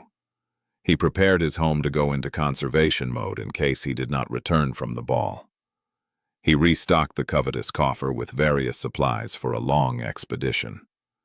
He fought against Saint to clean the rust off his battle instincts. He tinkered with his memories for a bit, trying to improve them. All of these preparations might have been for nothing. But Sunny was more willing to be wrong than to be unprepared. Finally, the fateful day came. Wincing at the thought of how much money he had spent on that thing, Sunny donned a stylish black suit and briefly looked at himself in the mirror. The bespoke attire had been made by a luxury establishment that serviced many prominent legacies and incorporated the most rare and durable materials, many of them coming from the dream realm. The suit was made in the style that many awakened preferred, existing somewhere between the modern fashion and the more antiquated aesthetic that memories adhered to. It was elegant and fitting, including a stylish half-cape and tall leather boots. Even though Sunny had said a few strong words to Kai during the fittings, now that he looked at himself, he could not deny that he looked rather good. Sunny lingered for a few moments, then sighed. "Let's face the music, I guess." With that, he briefly circulated essence through the coils of Soul Serpent, wrapped 3 of the 4 shadows around his body, and walked outside. His carriage, in the form of a luxury PTV, was already waiting. 5 of them sat inside the sleek PTV, watching as the streets of the city flew by.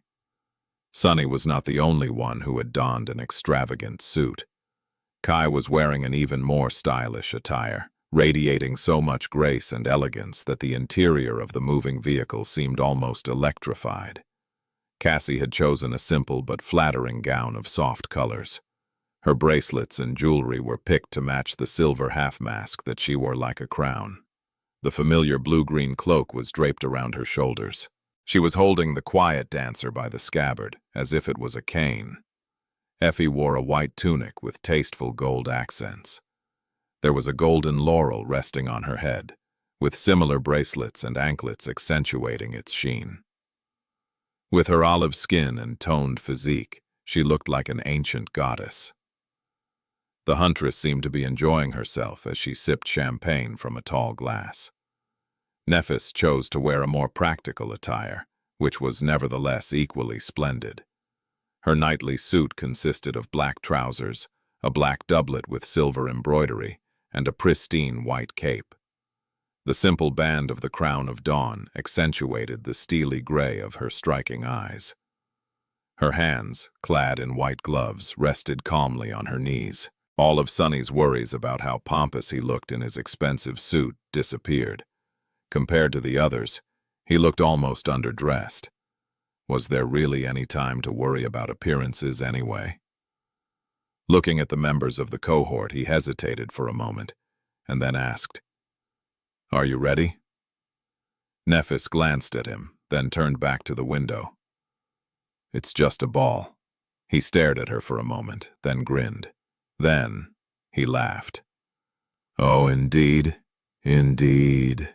Soon, the PTV left public streets and entered the road that led to the stronghold of the Valor clan. Although their main seat of power was situated in the Dream Realm, safely protected by the great walls of the legendary Bastion, the family obviously maintained several prominent properties in the waking world. This one resembled a hybrid between an embassy and a sprawling fortress. The complex took enough area in the center of the city to be considered a separate district and encompassed a multitude of buildings, most of them just a few stories high. More floors, of course, were situated underground, where the bulk of activity took place. The purpose of the buildings ranged from serving as residences for the members of the clan and retainers to training centers for the household troops, research facilities dedicated to various applications of spell tech, and everything in between. Just like Nephis had said, a legacy clan was not just a handful of people united by a bloodline. It was a large organization that, in the case of Clan Valor, included thousands upon thousands of people from all walks of life. The fortress also housed vaults where the sleeping pods of those awakened who either belonged to or served the great clan were located, so security measures were nothing short of exaggerated. Sunny himself could see and feel plenty of sentries, both mundane and possessing greater powers. Judging by a slight frown that appeared on Kai's face, there were plenty more that he had failed to notice. The complex was fully prepared to face any kind of attack, be it a manifestation of a nightmare gate or a sudden assault perpetrated by the forces of rival clans. On one hand, that made Sunny feel safe. On the other hand, escaping this stronghold would not be easy. Let's hope I won't need to. Other than that, the aesthetics of the complex were very pleasing to the eye. There were plenty of trees and grass around, with architecture that did a great job of hiding the utilitarian and militaristic design of the sprawling fortress. In fact, if Sunny did not know any better, he would have thought that he was in the middle of a blissful garden district that was meant for people to relax in peace and tranquility. Living here must have been very nice. Chances were he would have an opportunity to experience that life rather soon. Yeah, as if that would happen. Sunny glanced at Nephis and then turned away, his face darkening. A few minutes later, their PTV approached the center of the complex where a grand structure stood, illuminated by bright spotlights. He felt a bit of awe when he noticed that it was built of stone blocks, similar to those that Bastion itself consisted of. This hinted at the fact that the stones were brought to the waking world from the dream realm. Considering that only powerful masters and saints could transport matter between two worlds, the cost of the Great Hall was nothing short of astronomical. He could hardly imagine a more impressive and effective proclamation of wealth and power. The great clans really knew how to set the stage. The walls of the hall were decorated by vermilion banners that stretched from its roof to the very ground, each bearing the image of an anvil pierced by a sword.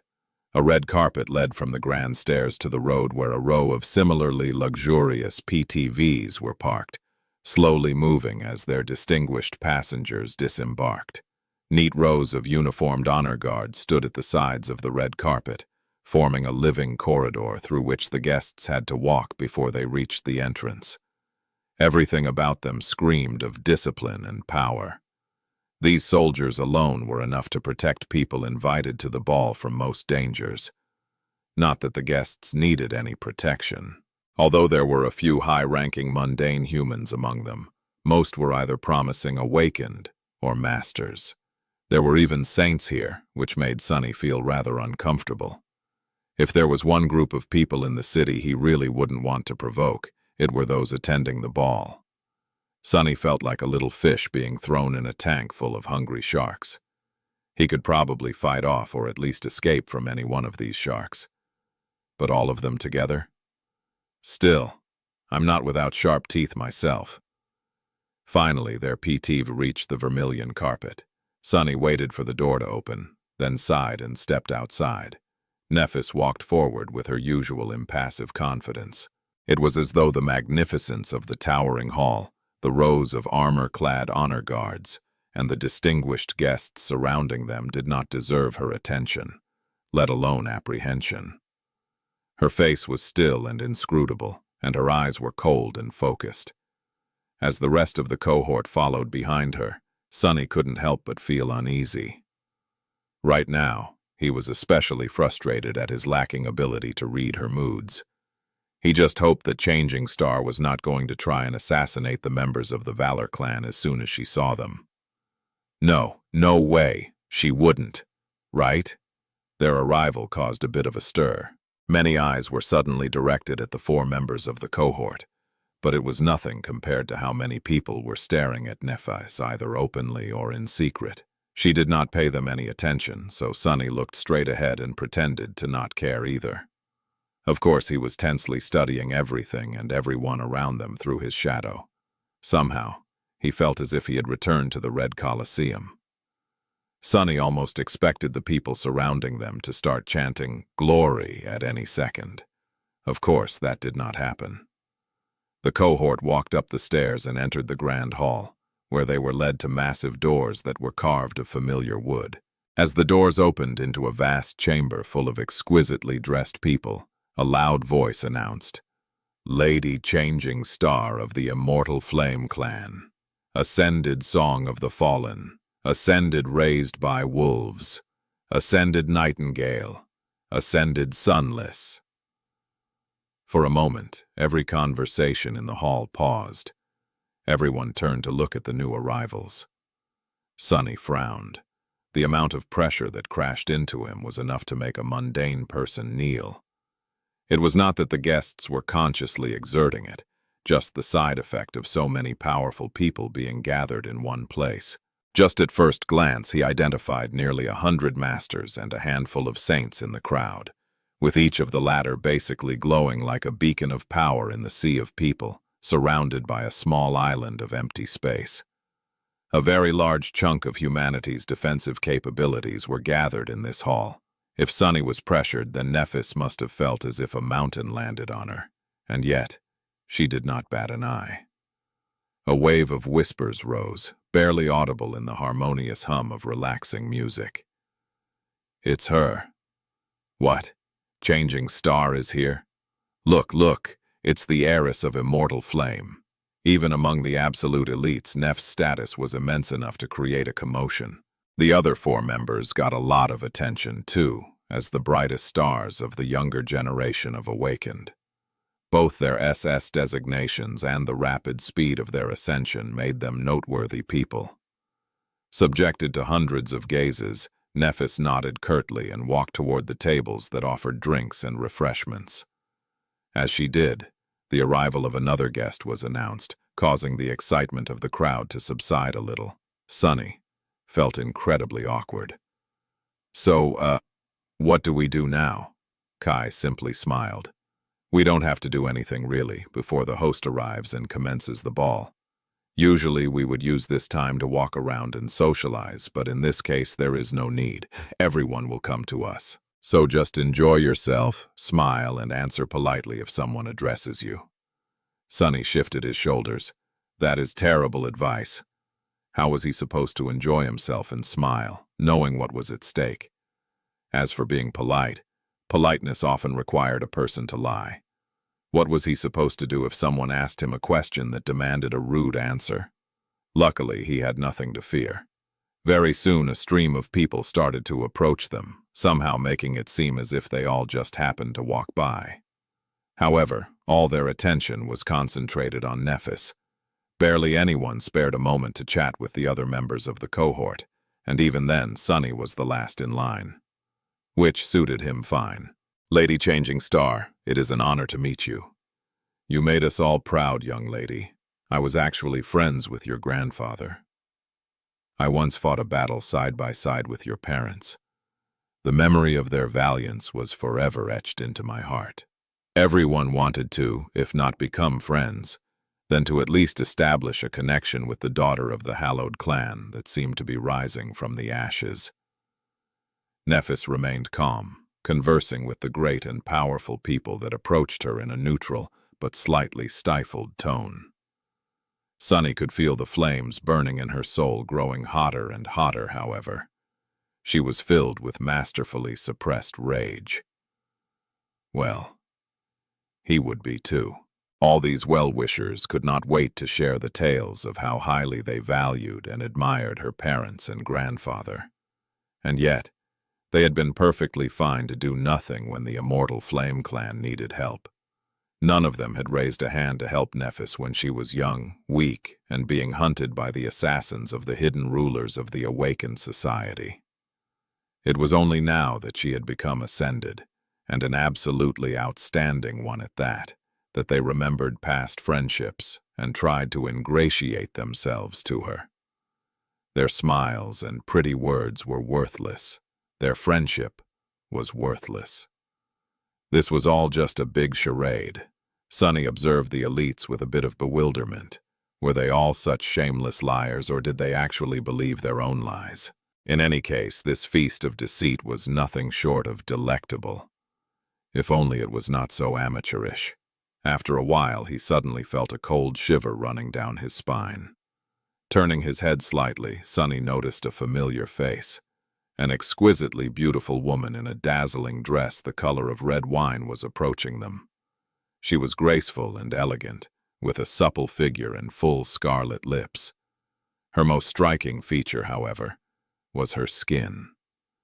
It was gray like stormy clouds, smooth like silk, and devoid of any imperfections. The woman smiled, revealing perfectly even, pearly teeth.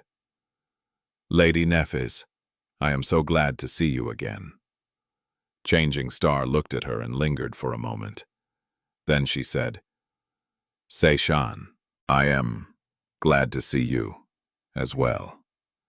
Seishan, the former lieutenant of the Bright Lord Gunlaug and leader of the Handmaidens, was standing in front of them with a calm smile. Sunny had not seen her after the tumultuous escape from the Forgotten Shore, where she had held the line as the commander of the 2nd Defense Bulwark of the Dreamer Army. He had thought that becoming a master would make him less susceptible to her presence, but it did not. Her striking beauty, her exotic looks, and the aura of mystery that surrounded Seishan were just as compelling as ever. The knowledge of how frightening her true nature was also made it impossible for him to remain unaffected, not to mention the most important fact of all. Seishan was one of the adopted daughters of Qi Song, the ruler of the great Song clan and one of the three sovereigns. If anything, knowing more about her background only made Sunny pay the beautiful woman extra attention. "What the hell is she doing here?" Seishan, meanwhile, looked at the other members of the cohort and said with a small but seemingly sincere smile, "Athena, Kai, Cassia, Sunless. It is good to see you doing well too." Effie gave her a long look, then shrugged. "Likewise. How have you and your girls been?" After the return from the Forgotten Shore, half of the members of the former Dreamer Army had decided to follow Cassie and became known as the Fire Keepers. Of the remaining half, most had chosen a different path, either remaining independent like Sunny and Aiko or joining various legacy clans. All the surviving handmaidens, however, had followed Seishan back to Song. Just like that, the great clan had not only received its lost daughter back, but also earned the utmost loyalty of a dozen extremely promising recruits. Come to think of it, that might have been one of the reasons why Valor wanted to gain the allegiance of the Fire Keepers so badly. A group of exceptional and supremely battle-hardened awakened might not have been able to change the balance of power between the two great clans immediately. But in a few years, when the survivors of the Dreamer Army started becoming masters or maybe even saints, eventually, that could easily change. Seishan responded in a serious tone. "We are doing well. My clan embraced us with open arms. After reuniting with my sisters, I was also able to bring a lot of value to the Song family with my unique knowledge and experience. The long years I had spent on the Forgotten Shore were not for naught." She had been stuck in that hell for far longer than any of them. In fact, Sunny did not know how many years Seishan had spent in the Dark City exactly, but it might have been as high as 9 or 10. Being able to survive and hold on to power for so long spoke a lot about how resourceful and dangerous the daughter of Qi Song was, especially considering that in the end, she was the only one of the old guard who had managed to escape. No wonder the great clan was so eager to get her back. Seishan looked at them and smiled. "Of course, we have yet to achieve the same measure of success as the 5 of you. Reaching ascension so soon after becoming awakened is no small feat. You have my respect." Her smile paled a little. "I will be going away to challenge my own second nightmare in a few days, as a matter of fact. This ball is the last opportunity I have to experience the wonders of the waking world before that." She looked around wistfully and sighed. "So, she is also in a hurry to become a master, huh?" Sunny stared at the gray-skinned beauty with a bit of apprehension. Seishan was already scary enough as an awakened. How much more powerful would she become after ascending? Kai offered the former leader of handmaidens a reassuring smile. "I am sure that you and your cohort will do fine. The second nightmare is a terrible challenge, but people who survived the Forgotten Shore are suited to face its dangers more than anyone else. You will triumph." Before Seishan could answer, Nephis finally spoke. Looking at the daughter of Song impassively, she said in her usual even tone, "I have to admit, I am surprised to see you here." Seishan lingered for a moment. "Oh, you must have heard about the recent disharmony between Song and Valor. Do not pay it too much attention, Lady Nephis. Despite our disagreements, it is still important to present a united front. I am here to keep up appearances." Changing Star thought for a moment, then nodded. "I understand. You are here to send a message. However, I find it curious that a junior member like you was chosen above more senior representatives of the great clan Song. One can't help but wonder what message exactly such a choice is intended to deliver." Seishan's smile widened a little. "Well, it is not my place to question the decisions of the elders.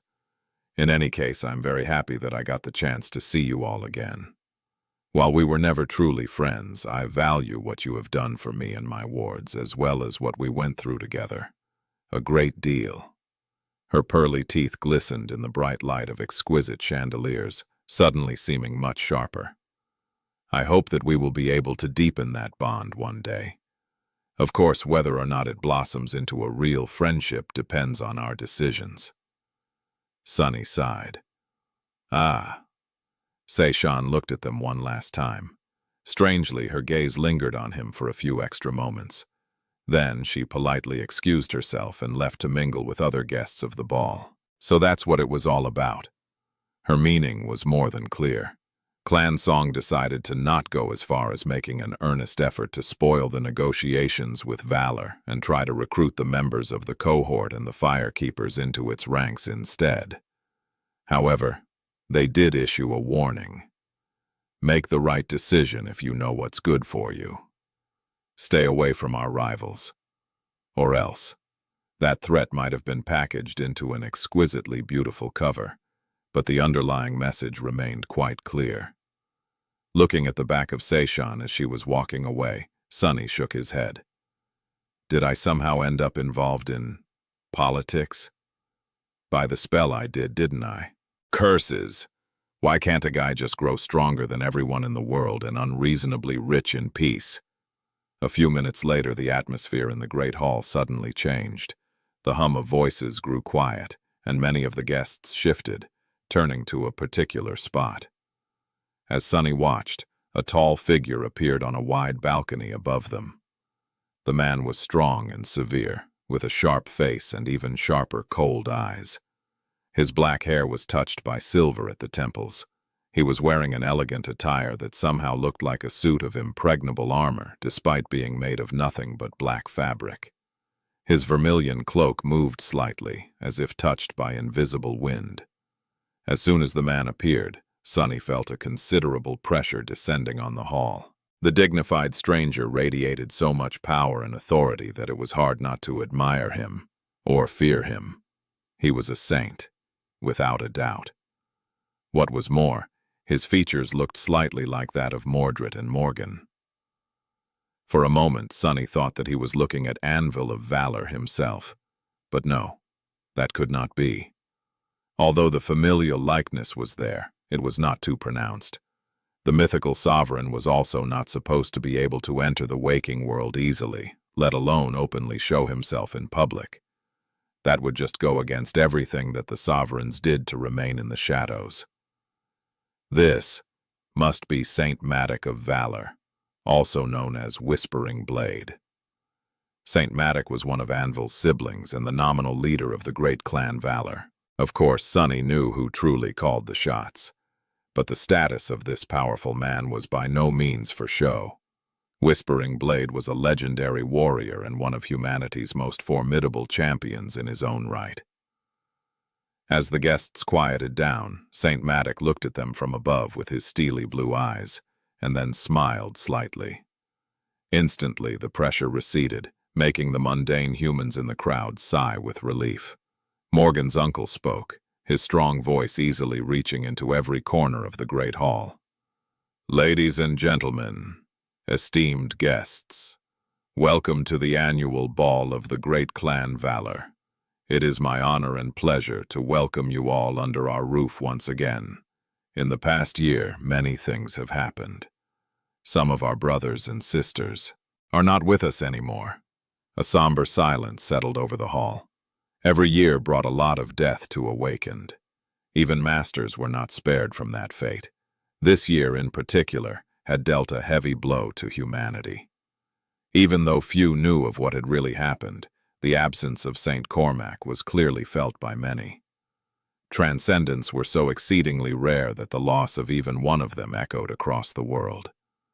As the guests turned somber, Whispering Blade's smile suddenly widened, dispelling the solemn mood. "Despite that, it pleases me to see many new faces among you.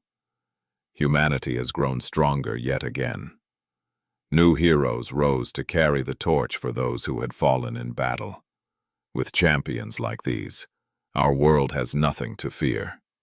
Despite it all, we persevere. But more than that, we rise. Nothing can stop our ascension." He looked at the guests and then sighed. "Well, those of you who know me also know that I am not one for long speeches.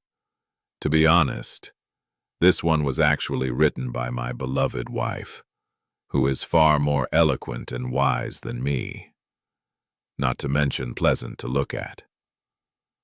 A wave of polite chuckles spread through the crowd.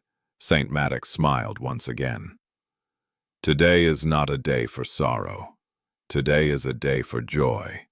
And so, let the ball commence." As soon as he said that, the space in the middle of the hall was cleared, and the musicians started to play a magnificent and emotional composition. Whispering Blade danced the first dance himself, accompanied by a beautiful, mature woman. Moving with elegance and grace, they both looked breathtakingly splendid. Soon, other pairs joined them. Sunny observed the dance with a bit of interest. He had not known what to really expect from this ball, but to his relief, it was nothing like the awkward and almost comical sight that he had witnessed in the nightclub a few weeks ago. The dancers were much more purposeful and elaborate in their movements. Both partners had to move in synchronicity to not disturb the flow of the dance, following the music with surprising skill. The gracefulness of their steps, the exquisite attires, the radiant physical beauty common among the awakened, the luxurious decorations of the great hall. All of it made the ball look rather dazzling. He was also able to appreciate the ceremony due to his familiarity with shadow dance. Of course, his battle style was not a literal dance. However, it was derived from one. In fact, every battle style had something in common with dancing, since both had to do with motion, coordination, agility, and rhythm. So, even if Sunny was never taught how to dance, he was able to quickly learn the basics from just observing those who were better versed in it. He could have even joined the dancers, if he wanted to. Of course he didn't. Sunny noticed that it was customary for men to invite the women to dance. As he watched, many handsome and distinguished guests offered their hands to their beautiful counterparts and led them to the center of the hall. More than a few burning gazes landed on Nephis, but were quickly doused by her cold, unapproachable expression. Fortunately or unfortunately, the other members of the cohort were caught in the cone of silence that surrounded her, so no one approached them either. After some time, Kai invited Cassie to dance, while Effie wandered away in the direction of the tables that were barely standing, burdened by the weight of various delicacies. Sunny, meanwhile, grew bored. Damn, how long do we have to wait? Are these negotiations going to start or what? Eventually, he glanced at Nephis, then left her and walked away in search of a bathroom. A few minutes later, he was washing his hands in front of a mirror. Looking at his pale reflection, Sunny lingered for a few moments, and then said, "I know that you are there. Stop hiding." Nothing happened for a few seconds. Then, his reflection suddenly offered him a pleasant smile. "Oh, how did you know?" When his reflection suddenly spoke, Sunny flinched and jumped back. A startled expression appeared on his face. He stared at the mirror with wide eyes, then cursed and remained silent for a few seconds. Finally, Sunny uttered through gritted teeth, "I did not know. I just developed a habit of saying random rubbish to mirrors in case something like this happens. Who knew that this time you would actually turn up?" Mordred, who disturbingly wore his face, blinked a couple of times, then laughed. "So it was a bluff. Goodness. I can't believe I fell for this trick." Sunny's reflection shook its head. Sunny himself, who felt incredibly troubled by the sight of his own likeness being inhabited by the Prince of Nothing, sucked in a breath of air, and then hissed, "What are you even doing here? Have you entirely lost your mind? This is the stronghold of Clan Valor." Mordred shrugged. "Why, can't I visit my own clan's ball?" Sunny suppressed the desire to palm his face. "Not if you want to live." But then again, why would he care if Mordred lived or died? Actually, it would have been wonderful if the troublesome mirror wraith was caught and either destroyed or imprisoned again by his mighty family. Sunny would have one less headache if they did. Unless Mordred decided to trade away his secrets, of course. Damnation! The Prince of Nothing. Meanwhile, waved his hand dismissively. Don't worry so much. Sunless, I'm not here to do anything. I just wanted to take a peek at the festivities. No one will notice. Judging by his confident smile, Mordred was sufficiently certain of that statement. This probably meant that he had acquired at least one potent anti-divination tool. Well, the mere fact that the great and mighty Clan Valor had failed to track him down, yet, already hinted at that possibility. If not for Sunny's random shot in the dark, no one would indeed have noticed the transient reflection. Mordred looked at him and lingered for a few moments. Then, he said in a pensive tone, "You know, Sunless, for someone who keeps denying his ties with the great clans. You sure brush sides with them a lot." Sunny was so outraged that he lost the gift of speech for a second. "And whose fault is that, you bastard? If you didn't involve me in your mess, I would have been living happily ever after somewhere else." "Well, probably," Mordred awkwardly coughed. Then, he regained his composure and said with a bit of reproach, "I already apologized, didn't I? In any case, complications or not, you should choose your friends carefully, Sunless." Sunny glared at the reflection for a bit. "Am I having a déjà vu? I swear I just had this exact conversation with someone else a few minutes ago. You did not steal Seishan's body by any chance, did you?" Mordred tilted his head a little. "I don't think so." Who is Seishan?" Sunny opened his mouth, then frowned. No, he wouldn't have. The damned lunatic was already being hunted by one great clan. Killing an heiress of another would do him no good. "An acquaintance of mine. Never mind about her." Mordred smiled. "If you say so. I must say, you do have a lot of interesting acquaintances." A curious expression appeared on the reflection's face. "That changing star is rather fascinating.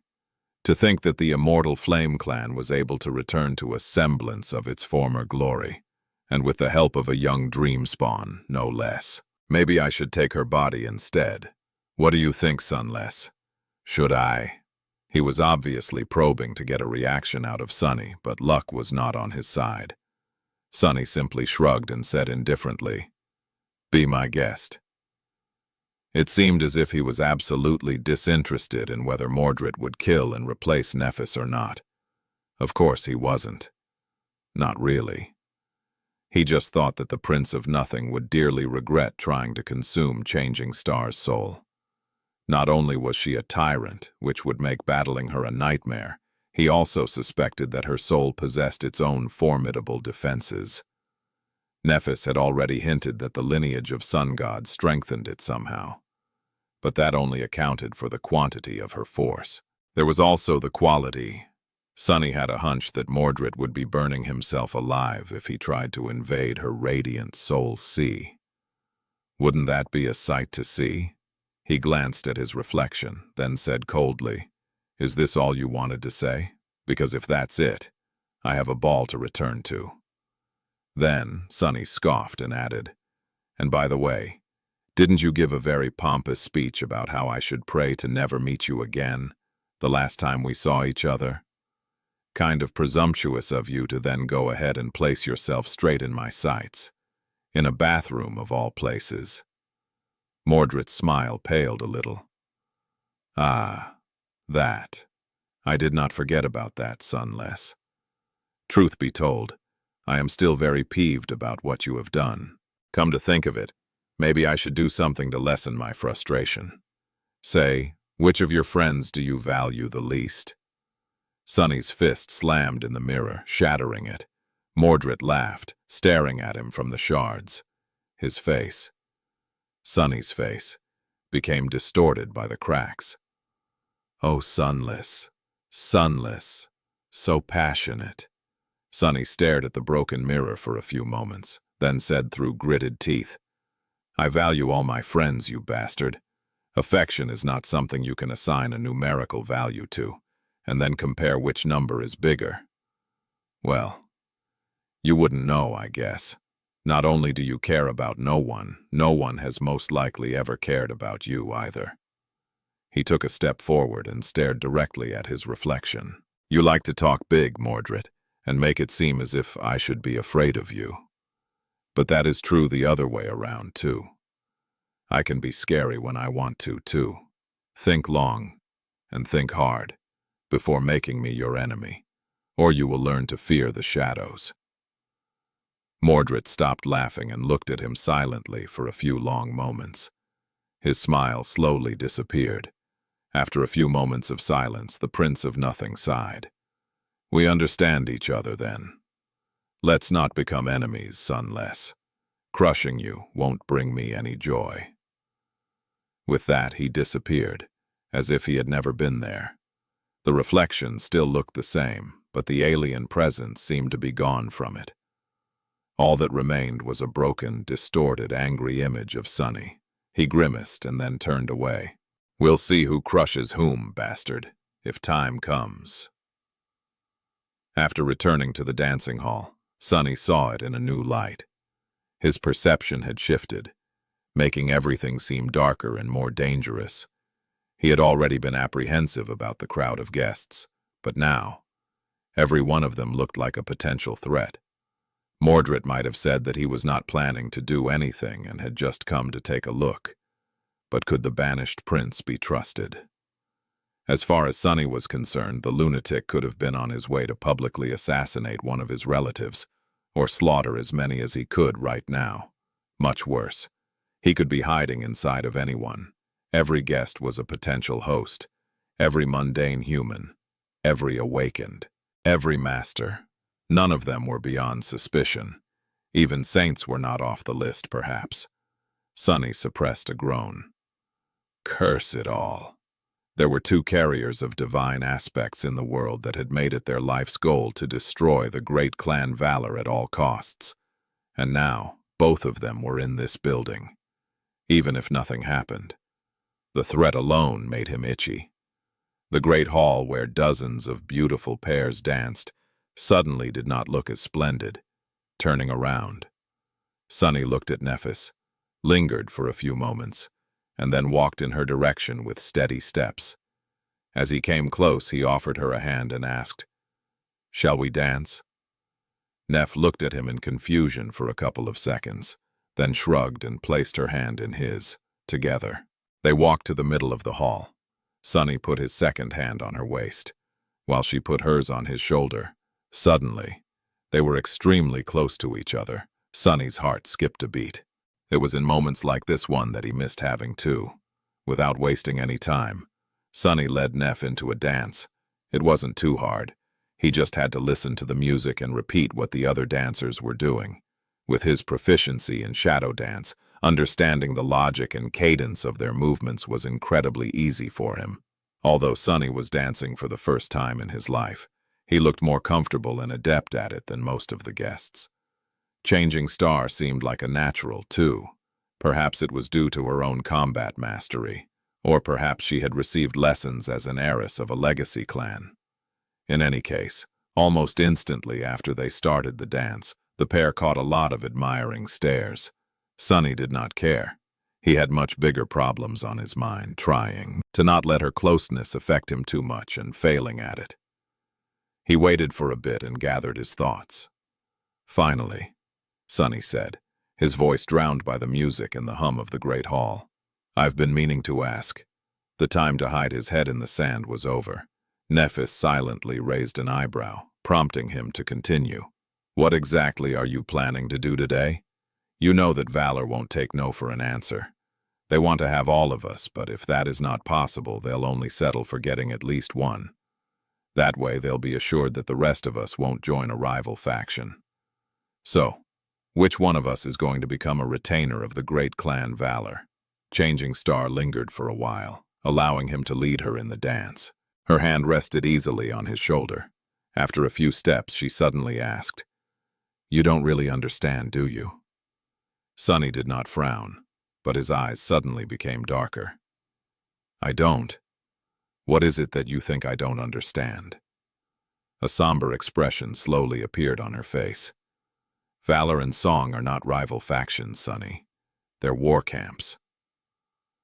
As they spun under the light of beautiful chandeliers, she leaned even closer and said, I've studied the facts for a long time after returning to the waking world. The ripples caused by the death of St. Cormac, the subtle machinations that happen in the darkness, the growing imbalance of power between Bastion and Ravenheart, even the timing of Seishan challenging the second nightmare. It all paints a clear picture. A slight scowl appeared on Sonny's face. What are you trying to say? Nephis sighed. I am trying to make you see that the conflict between the great clans has grown into something more than mere disagreement. They are at war, or rather, they will be soon. Sonny felt her hand growing tense in his own. War? Wait, what does a war between great clans even look like? Changing Star shook her head. Something like that has never happened before. So, who knows? 3 things are certain, however. It will be hidden. It will be bloody. It will claim the lives of many people. He suddenly felt cold. Damned legacies. Antarctica is about to fall, and they choose that exact moment to lunge at each other's throats. Bastards!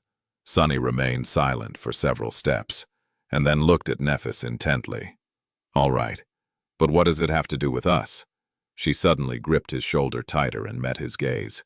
Cold, dangerous white sparks were dancing in her eyes. Don't you see? It has everything to do with us. Sonny stopped himself from snarling. I don't. Nephis, whether the great clans are embroiled into a secret war or not does not change anything. You are still too small and weak to openly oppose them. Please tell me that you understand that. You were the one who said that these people are too strong, that their power is too absolute. Changing Star stared at him for a while, her face turning impassive. After a few moments of silence, she said, I remember. I understand. She looked down and then added, Which is why the answer to your question might not be what you want to hear, Sonny. You asked me which one of us will become a member of the great clan. Nephis raised her head and looked him straight in the eyes. Then she said evenly, It's me. I will join Valor. When Sonny heard what Nephis had to say, he almost stepped on her foot. His rhythm was broken, making it difficult to remain in the flow of the dance. He narrowly avoided stumbling, regained his composure, and threw a burning gaze at her. What? Her expression did not change. You heard me. Sonny opened his mouth, lingered for a moment, then simply turned around and pulled her by the hand. Despite the fact that many people stared at this sudden turn of events, he cut through the dancing guests, forcing Neph to follow. They left the middle of the great hall, then disappeared from the central chamber entirely. Finding himself in a corridor that ran along the length of the dancing hall, Sonny walked swiftly, searching for an empty room. Eventually, he had to settle for a kitchen of sorts. Several chefs and their assistants were busy preparing more refreshments for the guests of the ball. Or rather, they had been. Even before Sonny entered the room, the shadows inside suddenly moved and grew darker, startling the kitchen staff. Throwing a heavy glance at them, he said in an even voice, Leave.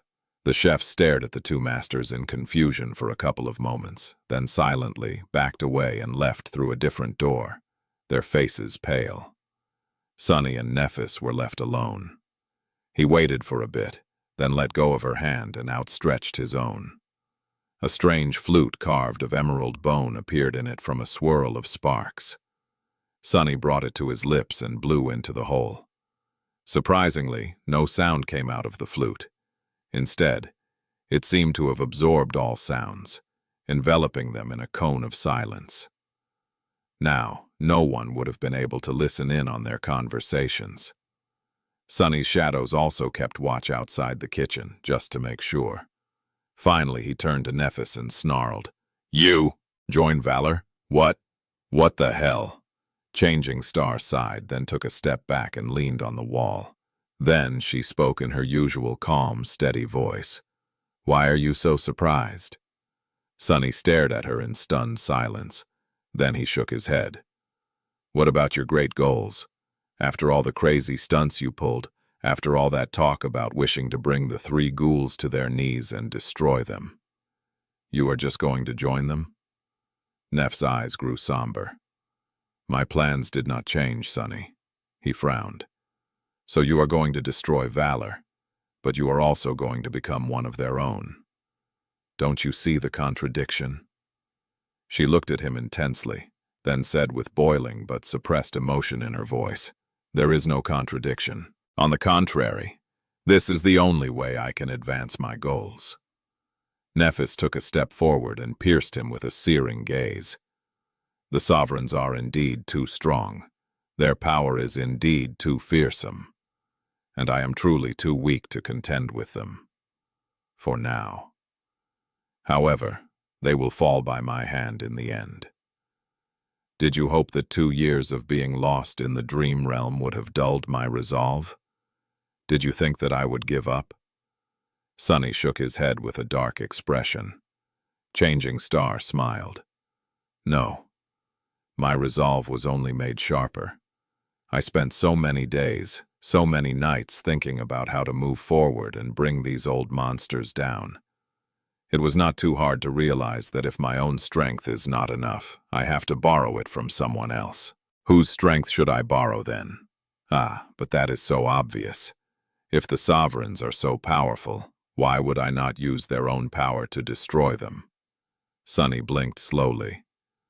"So, divide and conquer? This is your great plan?" Nephis shrugged. "They are already divided. I have to thank you for that, by the way. Although the conflict between Valor and Song had been brewing for a long time, the sudden appearance of the Dreamer army made it worse. But most of all, the death of Saint Cormac and the return of the banished Prince of War was what finally made it intolerable for the great clans." He scowled. "What? What does Mordred have to do with any of this?" Changing Star smiled darkly. "He is in the same position as me, which means that he will do the same thing as me. He would have sought out a way to use one of the sovereigns against the other too." Sunny's eyes widened. Mordred had a vendetta against his two fathers, both the one who had spawned him and the one who had raised him. That left only... "Don't tell me, is that lunatic going to join forces with the Song clan?" Nephis nodded with satisfaction. "I would be surprised if he did not already, and if I can come to that conclusion, then that means that Valor knows as well. Why do you think the strife between the two great clans has suddenly grown so dire? Valor has fewer saints. Thanks to Seishan, Valor has fewer promising awakened seeds, and now one of their most formidable creations has joined hands with the adversary. How do you think they'll react?" Sunny looked at her grimly. "Not so well." Changing Star lingered for a few moments, then nodded. "But that is what puts me in a unique position. Yes, I am small and weak. Yes, my individual strength is more or less insignificant. However, because of how disadvantaged the great clan Valor is, they desperately need me. My value in this situation is disproportionate to what it would have been otherwise, which is why they are ready to put aside their desire to see me dead and are willing to embrace me instead." Sunny scoffed. "That is all great, but why would you want to embrace them too? Wouldn't it be better to stay away and watch as the two great clans maul each other, then swoop in and finish off the weakened victor?" Nephis shook her head. "No matter how much one of the great clans weakens, its armor would still be too strong and impenetrable for me to break through it." He raised an eyebrow. "So what?" Changing Star looked at him, cold white flames dancing in her eyes. "So I won't try to. Instead, I'm going to bypass the armor and attack them from within." Sunny grimaced. What Nephis had said made sense, as much as the word sense could be applied to her. Changing Star wanted to destroy the nightmare spell, and the sovereigns were in her way. Just like Gunlaug, the ruthless tyrant of the bright castle. They had seemingly given up on pursuing liberation from the spell, and instead settled for the great power that it had already bestowed upon them. What was worse, they were holding others back from rising high enough to threaten their position. At least that was how it looked from below. Perhaps the sovereigns had other reasons for their despotism and inaction, but Sunny had no way of knowing if they did. Not that it mattered to Nephis. To her, they were simply an obstacle that had to be destroyed. Her personal desire to avenge the immortal Flame Clan and bring retribution to those who had betrayed her father only made the task sweeter. However, her enemies were much too strong. She would only be able to challenge them if she became supreme herself, but the path to supremacy was guarded by the very people she needed to destroy. Faced with this dead end, she had decided to use the sovereign's own power to vanquish them. She also wanted to infiltrate the ranks of her enemy and put herself in the position to attack one of the great clans from within, when the time came. Sunny let out a heavy sigh. So, let me get this straight. You are going to join Clan Valor. Fight for them until Clan Song is destroyed to earn Anvil's trust. Then turn your blade against him. Nephis lingered for a few moments, then shrugged. More or less. Why? He rubbed his face. This is a terrible plan. There are more holes in this plan than in Swiss cheese, whoever Swy is. Who says that Valor will win this war? Who says that Anvil will ever treat you as anything but a latent threat? Do you think that he is a fool? Surely he knows how much you have to hate his guts. Changing Star looked at him calmly. I do. I say who wins. I say whether he trusts me or not. It all depends on me, does it not? If I want the Great Song Clan to fall, I have to make sure that it falls. If I want it to win Anvil's favor, I have to make sure that he favors me. I am not a passive observer in this, Sunny. I have agency to shape the future into what I want it to be, or at least try to. Sure, the chances of success are poor, but when were the odds ever on our side? Sunny scoffed, then shook his head. I'll give you that. Our luck was always terrible. However, there is a difference between being thrown into overwhelming danger against your will and deciding to put yourself at risk of your own volition. Unlike before, we don't have to be underdogs. You are choosing this. Nephis shook her head as well. That is where you are wrong, Sunny. Do you really think that I have any choice? Do you think that I can turn back now? That the sovereigns will ever let me be? No, it is too late for that. It is as you said, Valor are determined to have their pound of flesh. All I can choose is where they sink their teeth. He glared at her for a few moments, then spat. Aren't you forgetting something? Looking at him, Changing Star frowned. What? Sunny took a step forward. Me! You are forgetting me. I have a say in this too, God damn it. She remained silent for a while. Eventually, Nephis said, I am not forcing you to do anything. You don't have to follow me to Valor if you don't wish to. A crooked smile appeared on his face. Oh, great, but is this really true? There is a certain bond between us after all. I am only free to do as I wish until you decide otherwise. Who knows if your mood will change one day? Neph stared at him for a few long seconds. Then she sighed and crossed her arms. Ah, so this is what it's all about. Sunny gritted his teeth, then said slowly, Since we are talking about it, let's talk. This conversation was a long time coming. So Nephis, tell me, what are you going to do with your power over me? Her face remained impassive. Neph looked at him coldly for a moment and then said, Nothing. I will never order you to do something for me ever again. Sunny was already opening his mouth to retort before she finished speaking, but then froze. He stood still for a few moments, then let out a long breath. Well, good, because if you ever tried, one of us would have died. That is not a threat, just a fact. Suddenly, white sparks ignited in Changing Star's eyes. She leaned forward slightly and said, her voice full of barely suppressed emotion. "And do you know why?" Suddenly feeling a sense of unease, Sunny frowned. "No, I can't say that I do. Why?"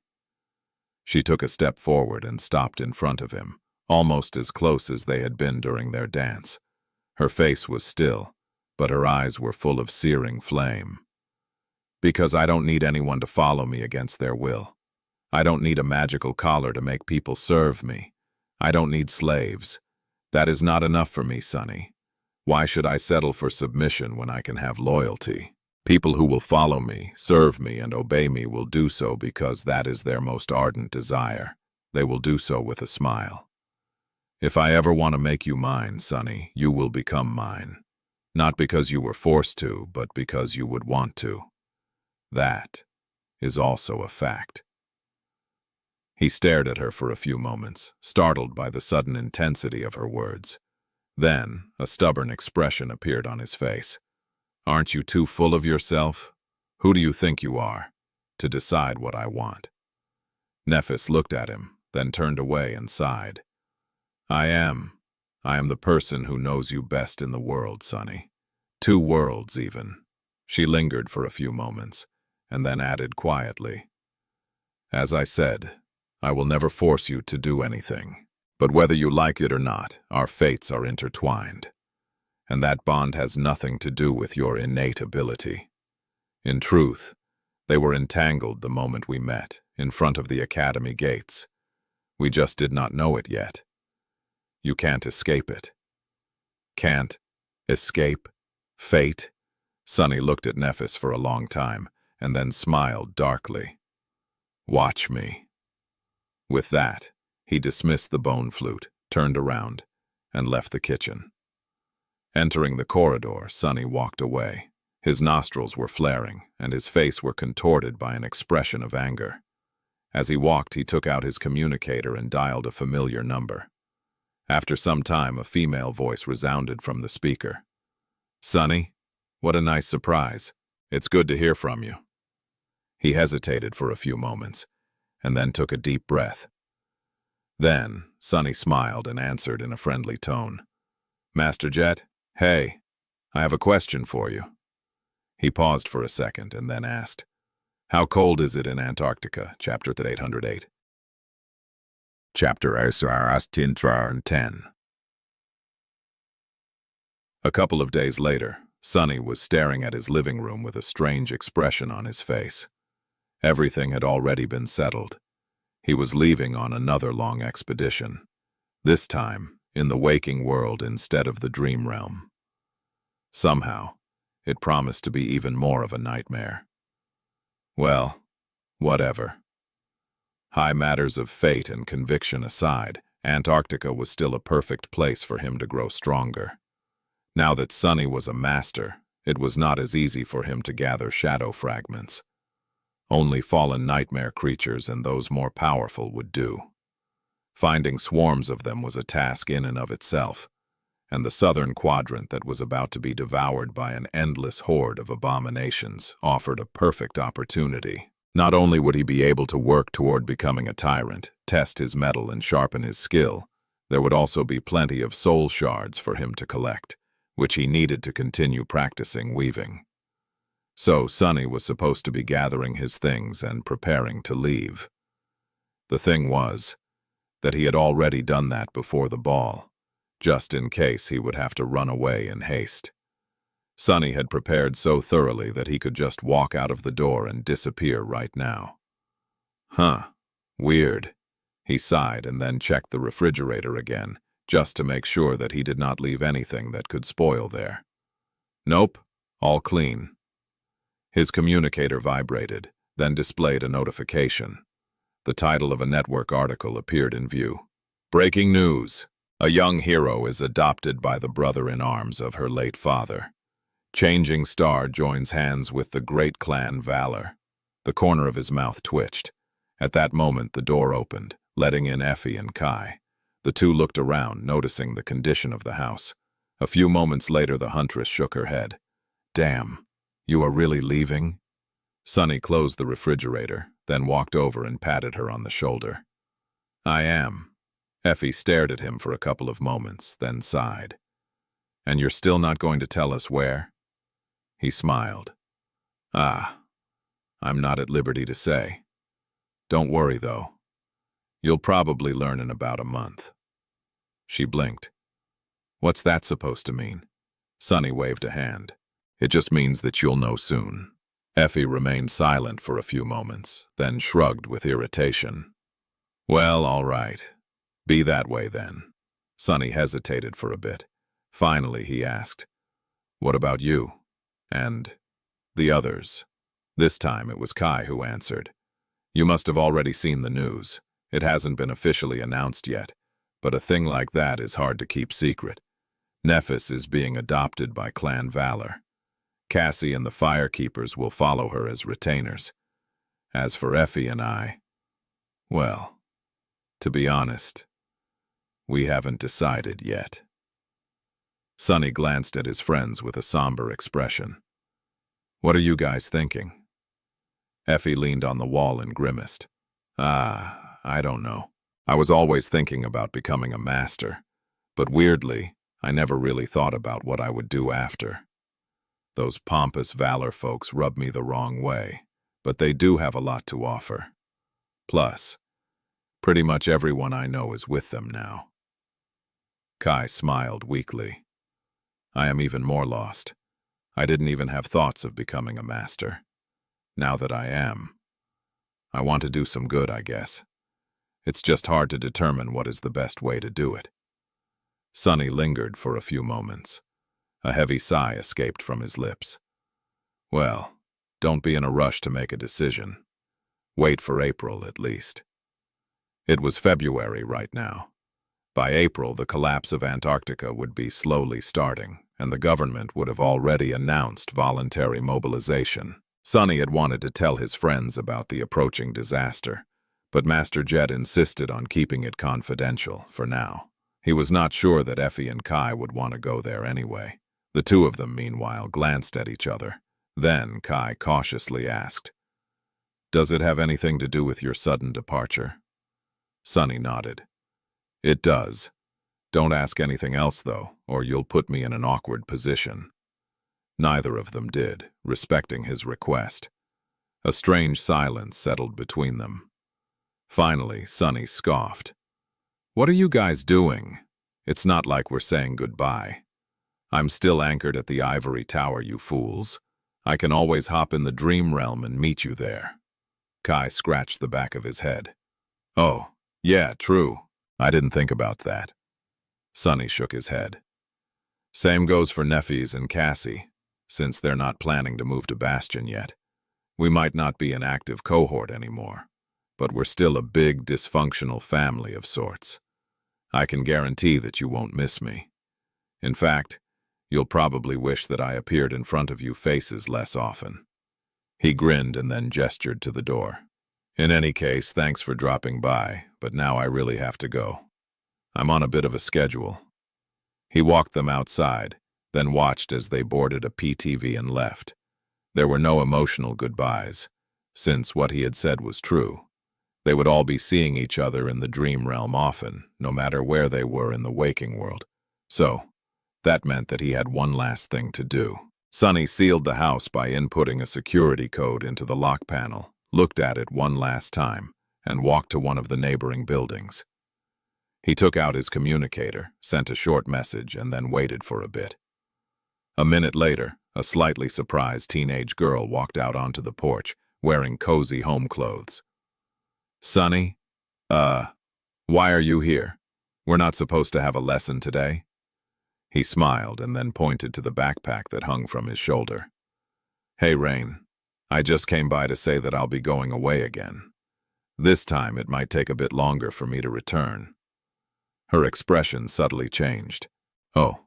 She remained silent for a while, then asked in a guarded, tentative voice, Is it going to be dangerous again?"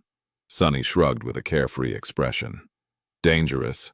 Well, I guess. I'm pretty certain that I can handle it, though. I'm a pretty tough guy, so don't worry."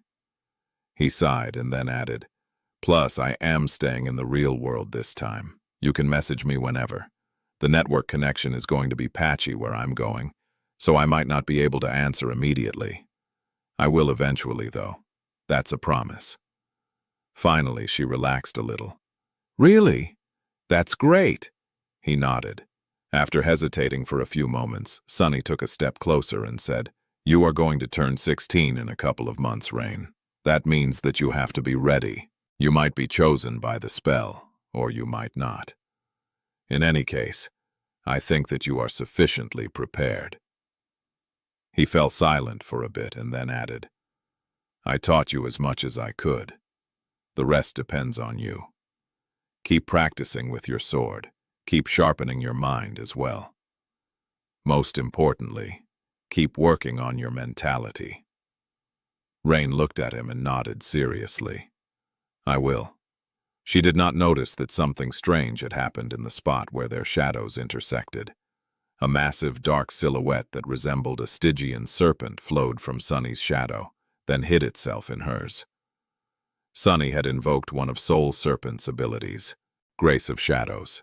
Ability description: the master of the Soul Serpent can grace another with the trust and companionship of their shadow guide. One should be careful whom they bestow with their grace. Entrusting others with the loyalty of shadows is the same as sharing one's soul, and thus should not be offered lightly. He could not give Rain any memories. Neither could he give her any echoes. Rain did not possess an aspect or a soul core to encompass them. She certainly did not possess a shadow core to receive one of his shadows. But Serpent was different. Grace of Shadows allowed it to accompany anyone who had a shadow, including a mundane human. So Sunny transferred Serpent to Rain and commanded it to hide itself unless the girl was in mortal danger. With the help of an ascended devil, she would be able to survive anything. Sunny knew that by providing Rain with his handicap, he might have been stunting her own growth. But he did not care. His sister did not have to grow strong, or die. He was more than capable of being strong for the both of them. Looking at her, he smiled. "Well, anyway, don't be a stranger. If you need advice, just message me. You're my only student, after all, so if you suddenly die, my reputation will be ruined. No one will ever hire me as a tutor again." Rain glared at him for a moment, then scoffed. "Why would I die? I'm too smart for that. You, however, make sure not to die yourself. I won't be able to brag that my tutor is a master if you're dead." Sunny grinned, then waved at her and turned away. It was time to leave the city where he had grown up, both for the first time and once again. Sunny had never thought that he would leave the city one day. He had barely ever thought that there was anything beyond the city, actually. More than that, for him, the city proper itself had always seemed like an alien land. His whole world used to start and end with the outskirts. Tens of millions of people who lived in the outskirts had a very special relationship with the wilderness beyond. They spent their lives much closer to it than real citizens and were not separated from it by the tall barrier walls that encompassed powerful air filters. On one hand, it made them more attuned to the existence of the outside. On the other hand, they associated the outside with death, disease, and starvation on a much more visceral level. To them, the wilderness meant death in a very practical sense of the word, as opposed to distant and purely theoretical.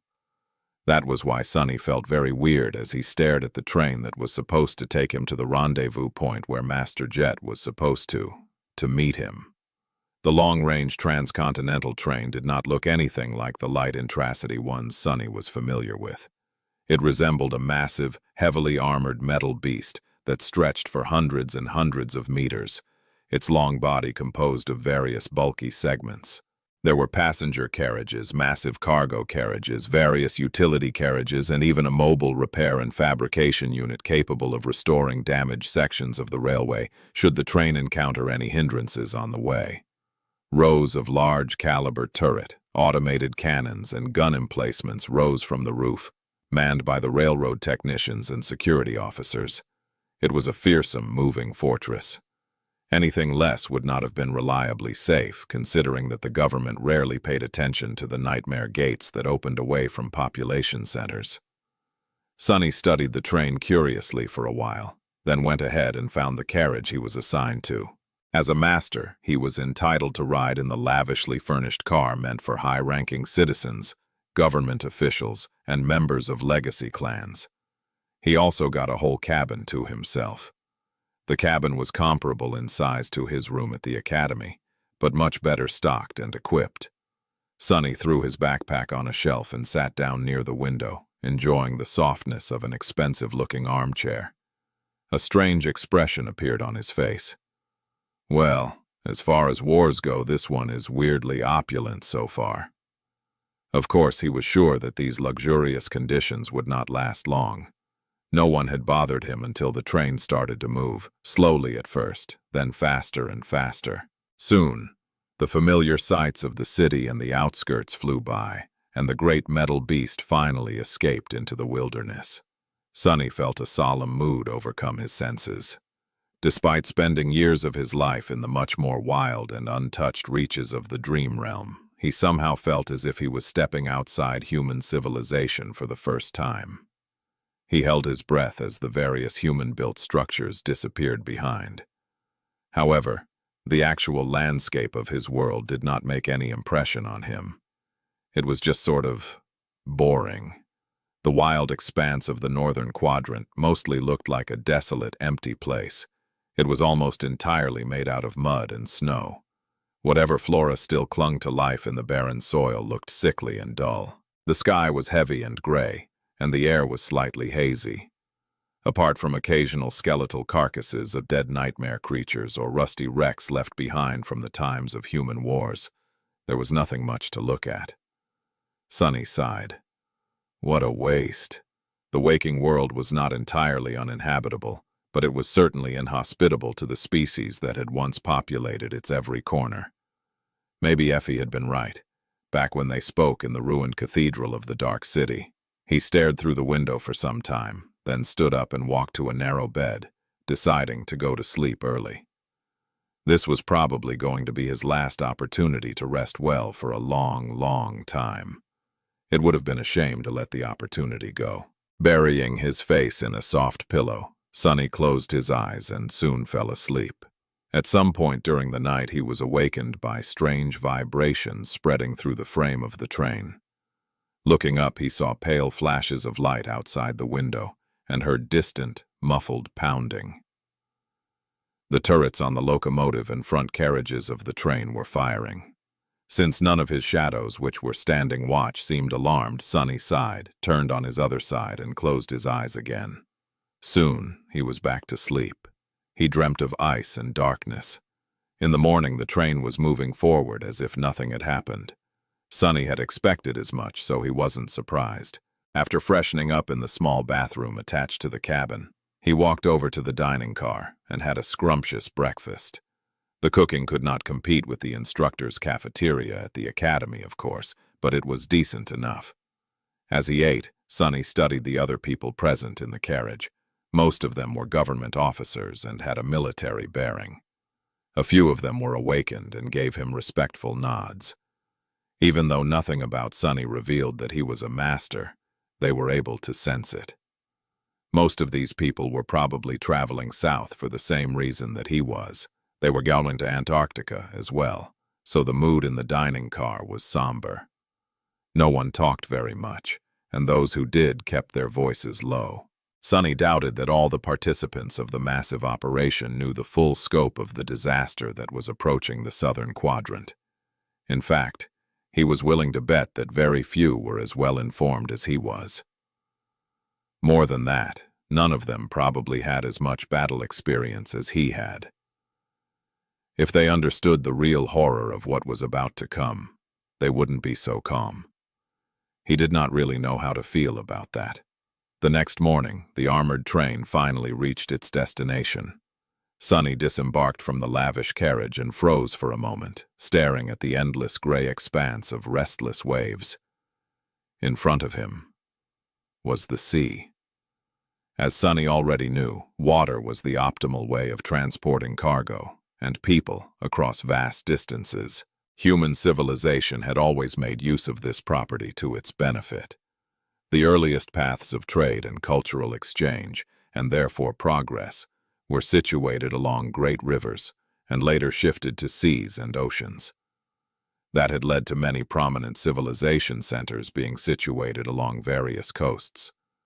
However, humanity had regretted that fact dearly when the water slowly crawled forward and devoured all those beautiful, important cities. Even worse, once the nightmare spell appeared, seas and ocean became infested by terrifying nightmare creatures. For that reason, very few populous settlements were situated near water. The further inland they were, the better. Humans still needed to make use of the convenience that only the ocean could provide, though. For that reason, there were many fortified ports in each quadrant. Sunny was looking at one such port. Even after experiencing the dread and grandeur of the forgotten shore and the chained isles, he could not help but feel a bit of awe. The port itself looked like an unassailable fortress, with tall walls rising from the water and various fortifications protruding far into the bleak waves. Colossal cannons were aimed at the horizon, ready to bring down hell on anything that would dare to approach the crowded harbor. Various spell-tech defensive measures brimmed with energy. He had no doubt that even more were hidden underwater. Much more impressive than the port itself, however, were the ships. Sunny froze when he saw them. Around 40 metal leviathans were anchored along the shore, each more than a kilometer long and as tall as a castle. Their hulls bore such thick and heavy armor that it seemed strange for these mountains of steel to stay afloat. Some seemed shiny and new, but most bore deep, giant, ugly scars. Many armor plates were bent and corroded, while some were deformed by some unknown titanic blows. Each ship possessed a plethora of armaments, ranging from heavy artillery cannons to rapid-fire anti-air guns and snub-nosed mortars. Rows of rockets, missiles, and torpedoes could be seen in the hidden nests. The main cannons seemed especially fearsome, most of them resembling oversized railguns that stretched the whole lengths of the vessels. Each of the railguns was capable of propelling a heavy kinetic round with such ferocious speed that barely any human structure would have been able to survive the impact. Maybe not even a whole district would. The ships rested on the water like slumbering giants. Looking at them, Sunny couldn't help but shiver. Humanity was accustomed to regarding the awakened as their most deadly weapon, so it was easy to forget how mighty and destructive mundane people could be with the help of the right technology. Sadly, the technology grew less and less reliable against nightmare creatures of higher ranks. Fallen abominations could more or less shrug off the most devastating of bombardments, while corrupted ones were capable of surviving nuclear blasts. Science couldn't explain the principles at work in these instances, but plenty of empirical evidence had been gathered to ruinous results during the early days of the nightmare spell. So, despite how impressive the 40 steel leviathans looked, Sunny knew that the ships alone were not enough to brave the ocean. Unless they were complemented by awakened fighters and guided by a Nightwalker navigator, even these floating juggernauts weren't capable of surviving the journey to a different quadrant. Still, Sunny couldn't help but admire the silent majesty of them. One thing is certain, that train is nothing as it turns out. As he stared at the fleet, a familiar voice suddenly called out to him. "Hey, Sunny, welcome to our small port." He turned his head slowly. Master Jet had not changed much. She was still the same, confident, beautiful, with raven black hair and cold, amber blue eyes. Her usual uniform was gone, though, replaced by a deep blue military trench coat. There was a satisfied smile on her lips. The crowd of people parted as she walked closer and glanced at the anchored ships. "Impressive, aren't they?"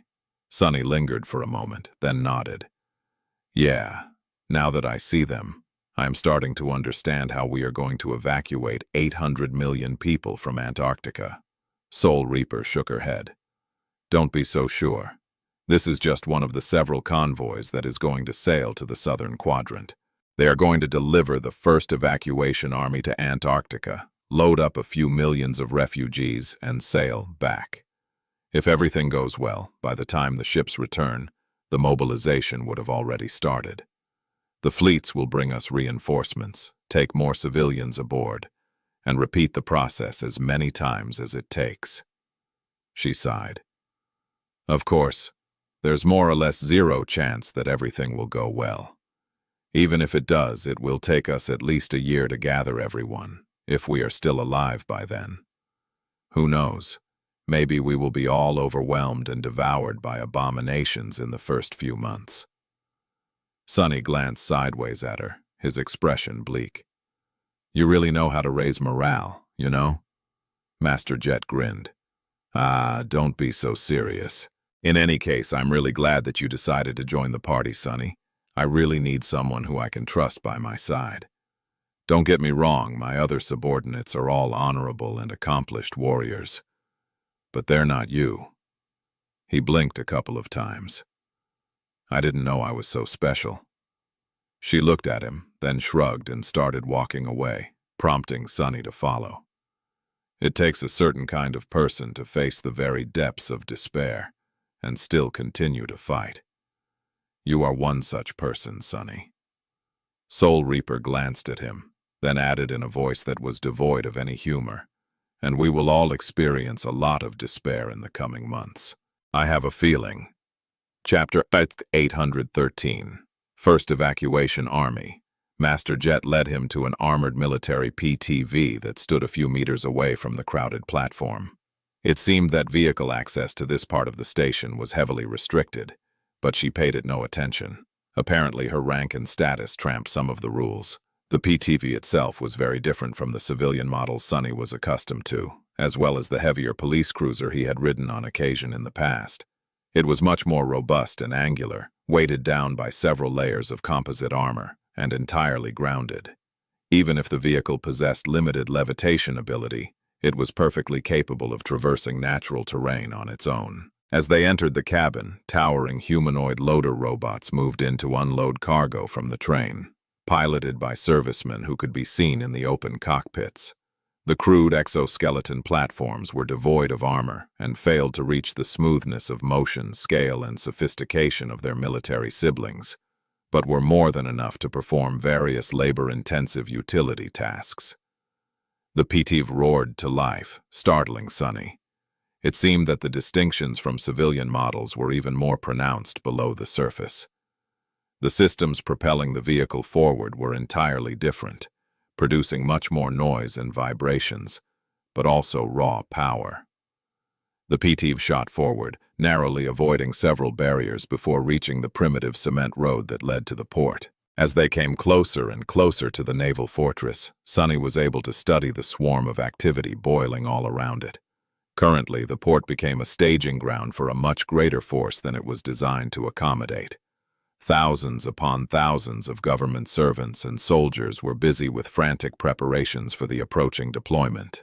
Numerous recently assembled prefab buildings stood in neat squares, some meant to provide the personnel of the First Evacuation Army with a temporary place to live, some serving as storage depots, production hubs, training facilities, field hospitals, and so on.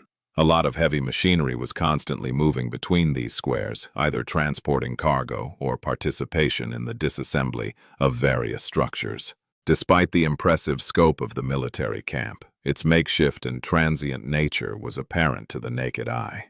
The army was already busy deconstructing many of the buildings in order to move their components to the holds of the 40 battleships. Thousands of humans swarmed the camp like ants. Sonny saw a lot of non-combatant servicemen hurrying to accomplish their tasks, as well as plenty of soldiers busy with training exercises and drills. Some of them were awakened, but most were mundane humans. There were all types of specialist units in view. Engineering corps, mechanized infantry that moved around in fearsome exoskeleton armor suits, artillery vehicle operators, and many more that Sonny could not name. He even saw several mobile war platforms that resembled giant cyclops, forged of metal, ranging from 6 to 10 meters in height. These humanoid robots and their pilots left an especially strong impression on him. They were nothing like the primitive loaders he had seen a few minutes ago. Even though Sunny knew that these machines were built and operated by humans, he couldn't shake off the feeling that he was looking at hulking nightmare creatures. Slowly, the scale and scope of the upcoming operation started to dawn on him. Sure, he had known the approximate numbers for a long time, but knowing and seeing were two different things. Sunny lingered for a few moments, then asked in a slightly hoarse voice, "You said that there would be several such convoys." Master Jet nodded as she easily controlled the PTV. "Yes, 4, for now. 2 will sail from the northern quadrant, 1 from both the eastern and the western. Each will transport around 100,000 soldiers to Antarctica in the coming month. That will also include around 20,000 awakened and 50 or so masters." She paused and then added, "If the mobilization goes well, we will eventually have at least 60,000 awakened and anywhere between 100 and 300 masters participating in the evacuation efforts." Sunny took a deep breath. These numbers, while the amount of mundane humans being sent to Antarctica was much more immense, it were the latter two that gave him pause. 60,000 might not have seemed like much, but it meant that a quarter of all awakened in the world was going to be concentrated on one continent, and that was without even counting those who had already been based in the southern quadrant. The number of masters was even more unbelievable. 300 was more than a half of all ascended alive today. The government was truly pulling out all the stops. Such might. But was it going to be enough? Sending so many awakened to war would also inevitably leave the other 3 quadrants with less protection, and their inhabitants more exposed to the vagaries of the nightmare spell. The pressure on the existing infrastructure was bound to increase dramatically after the flood of refugees reached the strongholds of humanity, too. It is all such a mess. Looking at the thousands of people moving around the temporary camp, Sunny couldn't help but wonder how many of them would be coming back. He had no choice but to wonder if he himself would survive as well. Even though the members of the first evacuation army seemed trained and disciplined, he could see hints of fear and uncertainty hidden deep in their eyes. These people might have been dedicated and professional soldiers, but none of them had ever faced the kind of threat they were going to throw themselves against soon. Funnily enough, Sunny, despite his young age and lack of a service record, had come much closer to this kind of warfare and was much better prepared to withstand its horrors than most members of this hastily assembled army. Finally, he felt something that he had not felt even once since learning about the approaching disaster. The weight of responsibility slowly settled on his shoulders. Sunny sighed and then mentally shook it off. What nonsense is this? He looked at Master Jet, lingered for a moment, and then asked, "So, when do I get a dapper uniform?" Once they entered the confines of the port fortress, the human traffic lessened to a considerable degree. However, there were still plenty of people around, all moving with determined haste. Master Jet parked the PTV near a blocky, low building and opened the hatch to exit. Breathing in the cold winter air, she closed her eyes for a moment and then let out a long sigh. After that, Soul Reaper glanced at him with a grin. "Actually, you arrived just on time. The officer roster of our company is more or less full as of a few days ago, so we were about to hold our first briefing. It was supposed to start half an hour ago, but I postponed to come grab you from the train station." Sunny raised an eyebrow. "Oh?" Master Jet nodded. "Everyone more or less only knows as much as you do, so I'll bring all of you up to speed in one go. Granted, the rest had more time to prepare, not to mention the fact that they have been with the government for years. Don't let those old dogs intimidate you, though." Sunny smiled. "Do I look like someone who is easily intimidated?" She glanced at him and laughed. "You do, actually. That is one of your advantages as far as I'm concerned. Being underestimated is always a boon." She walked forward at a brisk pace and said without looking back, "The paperwork can wait for later. We'll get you settled and processed after the briefing. Usually you would not have been allowed anywhere near the classified information without proper clearance and documentation, But these days, proper procedure has taken a backseat to efficiency. Plus, there are very few people who can resist my charm. Sunny hurried to keep up with Master Jet as they entered the low building. After cutting through several checkpoints without anyone daring to look directly at Soul Reaper, let alone say something about the apparent civilian she was dragging into the guts of the military bunker with her, he understood that her status and reputation truly trampled procedure, at least to a large extent. Not only mundane humans, but even awakened, treated her with fearful respect. Even an occasional master they walked past seemed to give her face. He hesitated, then asked with curiosity, "Can I ask, what exactly is your official title in the First Army?" Master Jet glanced at him, then smiled. "Why, I am now Colonel Jet, senior officer of the First Awakened Irregular Company of the Northern Quadrant Corps of the Evacuation Army." Kind of a mouthful, huh? Sunny blinked a couple of times, then reached into his memory of the government force organization and hierarchy. He had studied the topic a bit before leaving the city. Wait, aren't companies supposed to be commanded by captains? Colonel is 3 or 4 ranks above that. It's just one step away from being a general. Soul Reaper nodded. Usually you would be right.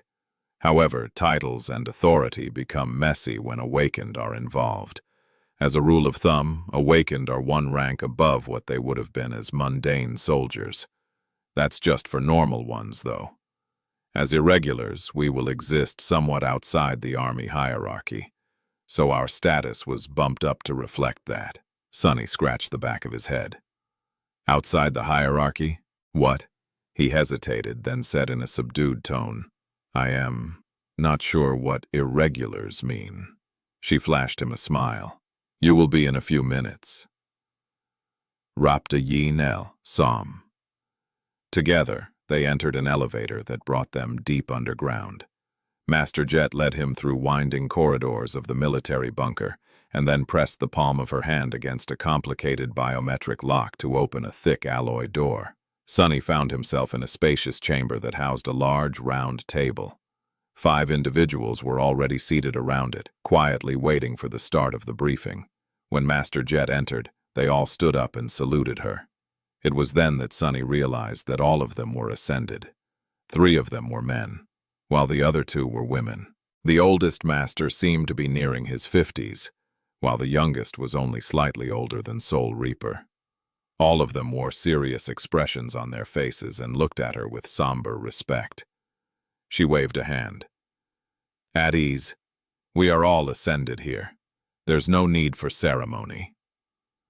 The masters hesitated for a few moments, then relaxed and sat down.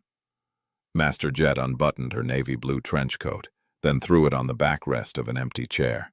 Sunny let out a heavy sigh, then made sure to look somewhere else. His cheek suddenly started to burn, for no apparent reason. As it turned out, his new superior had dismissed her usual uniform in favor of a tight-fitting black bodysuit. In fact, all the masters present in the room were wearing one. It made sense. People like Sunny and them had no need of army-issued armor. They would all be using their memories in the field. A bodysuit like that could easily fit under any type of enchanted armor, so wearing it instead of a uniform was not only more convenient, but also practical. That didn't make it easy on Sunny, though. There were very few places he could rest his eyes on without potentially getting into trouble. It was pure torture. Master Jet sat down, prompting him to do the same. As much as Sunny was flustered by the black bodysuits, the rest of the Ascended were similarly confused by his civilian clothes and age. Finally, one of them glanced at Soul Reaper and asked, "Excuse me, ma'am, who is this young man? Is he your new adjutant?" She glanced at them, remained silent for a moment, and then smiled. "He? Gods, no. This young man is Master Sunless, the latest and final additions to the command structure of the First Irregular Company. He is not only one of the youngest humans in history to reach the rank of an Ascended, but also has a kill count higher than most of you combined. So, give him a warm welcome, I guess." The 5 Ascended were surprised by such a colorful description, but quickly got over their shock. No one seemed to have doubts about Sunny's credentials, and for a simple reason: there were no weak masters. Every person who had chosen to challenge the second nightmare and survived was an elite by definition. So his rank was the only proof of competence he needed to be accepted by them. That was not to say that these government officers felt threatened by Sunny's accomplishments. All of them were experienced, battle-tested fighters, specialists. They had well-deserved confidence in their own capabilities. Master Jet looked at them and smiled. "Since we have already started, let's get introductions out of the way. Some of you may know each other, while others are relatively new faces." She went down the line, introducing each of the Ascended that were going to serve as the backbone of the first irregular company. The oldest among them was a muscular man that seemed to be in his late 40s or early 50s. Of course, as an Ascended, he looked incredibly well for his age. Master Randall was mature and grizzled, with gray hair and a full beard that perfectly suited his chiseled, masculine face. The black bodysuit lay snug against his well-pronounced muscles. Everything about the man told that he was a seasoned, consummate soldier. His presence was solid and steady. Master Randall might have not fought side by side with the members of the first generation when the spell had appeared, but due to his age, he most likely witnessed its descent as a child. His well of experience was of great benefit to the company. In fact, one would have expected him to be in charge instead of sole reaper. However, even if the man had any thoughts about that matter, he did not let them show. The gorgeous woman sitting next to him stood out among the group of masters due to her good-natured, friendly demeanor. Ascended Jessie looked almost like the opposite of Master Jet. She had straw blonde hair, a healthy tan, sparkling blue eyes, and radiated a strange feeling of warmth. Coincidentally, she was the closest to Soul Reaper in terms of age. No one would have called the beautiful blonde soft, though. Her tall, slender body brimmed with energy and barely suppressed strength. The relaxed attitude hit a sharp and cutting edge. This master seemed to be not only enthusiastic about life, but also about combat and the carnage of battle. She was a formidable warrior, without a doubt. So were the others. The third woman among the officers of the company was called Ascended Winter. She was in her late 30s and seemed to be the most calm of the group. Her curly hair was dark brown and tied into a simple ponytail. Sunny didn't know what color her eyes were because, strangely, the woman wore a pair of polarized sunglasses, even though they were all currently deep underground. She sat on her chair in a pose so relaxed that it almost seemed inappropriate for this important meeting. Her beautiful face was aloof and nonchalant. The sleeves of her bodysuit were rolled up, revealing toned forearms and a solid tattoo that turned one of them completely black.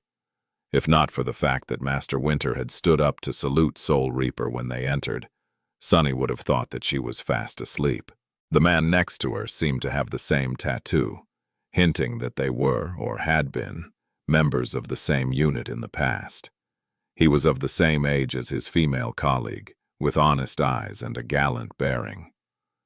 There was dark stubble on his handsome face and black circles under his eyes. Ascended Dale seemed like a steady, stalwart warrior. Sunny did not know for sure, but felt that the man's aspect had at least some relation to defense and protection. He sensed that if Master Dale decided to stand his ground, very few things in the world would have been able to move him.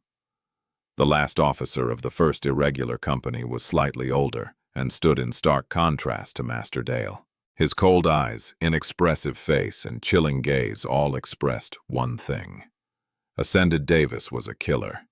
He seemed like the most offense-oriented master of the bunch, but that quality was not without subtlety. On the contrary, it seemed to be shrewd, quiet, and absolutely deadly.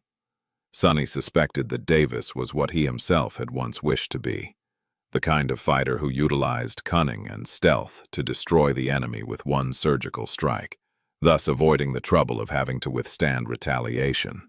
Together with Sunny and Jet, the 5 masters were going to lead the first irregular company. Coincidentally, just like Soul Reaper, each of the 5 Ascended had a nickname. Masters Randall, Jesse, Winter, Dale, and Davis were also known as Vandal, Mustang, Queen, Knight, and Pride. Sonny was the only person without one, which made him feel slightly jealous. "Well, I can always go by Mongrel." He blinked. "What? No, that's a terrible nickname, and an even worse idea. Who said that he even needed a nickname? He was perfectly fine being called Sonny anyway." After the initial introductions were complete, Master Jet glanced at them again and said, "We will get to know each other's aspects and combat capabilities later. It is not too important for now anyway, since I expect all of you to act independently of the rest more often than not. Now, let's get down to business. Today, I will bring you up to speed about the projected composition of the first irregular company, our purpose, and guiding military doctrine." She pressed something on her communicator, and a large projection appeared in the middle of the table. Sonny studied the large archipelago with a prominent landmass in the east. Master Jet lingered for a moment and then continued. "But to do that, you will have to understand the general shape of the upcoming operation. As all of you already know, this is Antarctica." She gestured at the projection. "All Antarctica is divided into 3 parts. Master Jet gestured to the projection. "All of Antarctica is divided into 3 parts. West Antarctica, East Antarctica, and the Antarctic Center. West Antarctica was mostly submerged in water and consisted of a scattering of islands, some of them small, some of them large. East Antarctica was one large landmass that was peppered by numerous lakes, with a prominent mountain chain in the middle of it. The Antarctic Center was a long, narrow landmass that rested between the two, occupied almost entirely by tall mountains." Soul Reaper continued. "West Antarctica is mostly devoid of human population, so it presents little interest to us. The Antarctic Center is an administrative and technological hub of the quadrant, while East Antarctica is the largest and most densely populated region of the continent." She paused for a moment and then added somberly, "The first evacuation army is going to set sail in 2 weeks. We will reach Antarctica 2, maybe 3 weeks after that. By that time, the chain of nightmares would already be starting. Local garrisons are already experiencing an increased number of manifesting gates, but the number will explode by the end of March. After that, it will only keep growing." Master Jet stared at the projection for a bit, and then said calmly, "No matter how many soldiers we send, we won't be able to contain the flood of nightmare creatures that enter through these gates. This is something that had never happened in history before. Even the great wars that the first generation fought pale in comparison to the chain of nightmares. Don't forget that almost all abominations back then were of the dormant rank. We aren't that lucky." She sighed, then leaned back and crossed her arms. "According to our scientists and diviners, the massive gates is going to be of the 2nd category and 3rd categories. That means awakened, fallen, and even corrupted nightmare creatures, in numbers greater than anything we had seen. Of course, something even worse can happen. So, we are not going to try and contain them." The faces of the Master slowly grew dim. Noticing it, Soul Reaper shook her head. "There are better ways to achieve our objective. Once the army makes landfall, it will split into 3 parts, with each part pursuing a distinct objective during the first phase of the operation. One of the objectives is to turn a small number of select cities into fortified evacuation centers that can withstand the siege of nightmare creatures for months, or even years ahead." Master Jet pointed at several points on the map, then continued. "The second objective is to relocate all external human population to these centers, where they will wait for their turn to board the ships. Neither the relocation nor the wait are going to be a short process. Finally, the third objective is to establish and maintain the evacuation corridors for the relocating citizens. Once everyone is safely behind the established perimeter of siege strongholds, the first phase of the operation will be considered to be complete. Sonny tentatively raised a hand. Yes. He glanced at other masters with a dubious expression, then asked, "Why are we waiting for the disaster to strike before starting to evacuate people? Wouldn't it be easier to get at least some of them out right now?" Soul Reaper gave him a rueful smile. "That is because everyone was convinced that the event won't happen for at least a few more years. Our level of preparation is wholly inadequate, and there are no established means to start the evacuation prematurely. In short, the government was caught with its pants down. The deployment of the First Army is a messy and slapdash affair, which means that a lot more soldiers are going to die as the result. Make no mistake, though, this is the best we can do, considering the situation." Sonny sighed, then nodded in understanding. Master Jet glanced at him and continued, "After the first phase of the operation is complete, the second one will commence. By then, the second evacuation army should be already fully formed and arrive to reinforce the depleted First Army. This phase is simple, which is not to say easy. We will pull back all our forces to the siege capitals and hold them for as long as it takes to evacuate every civilian.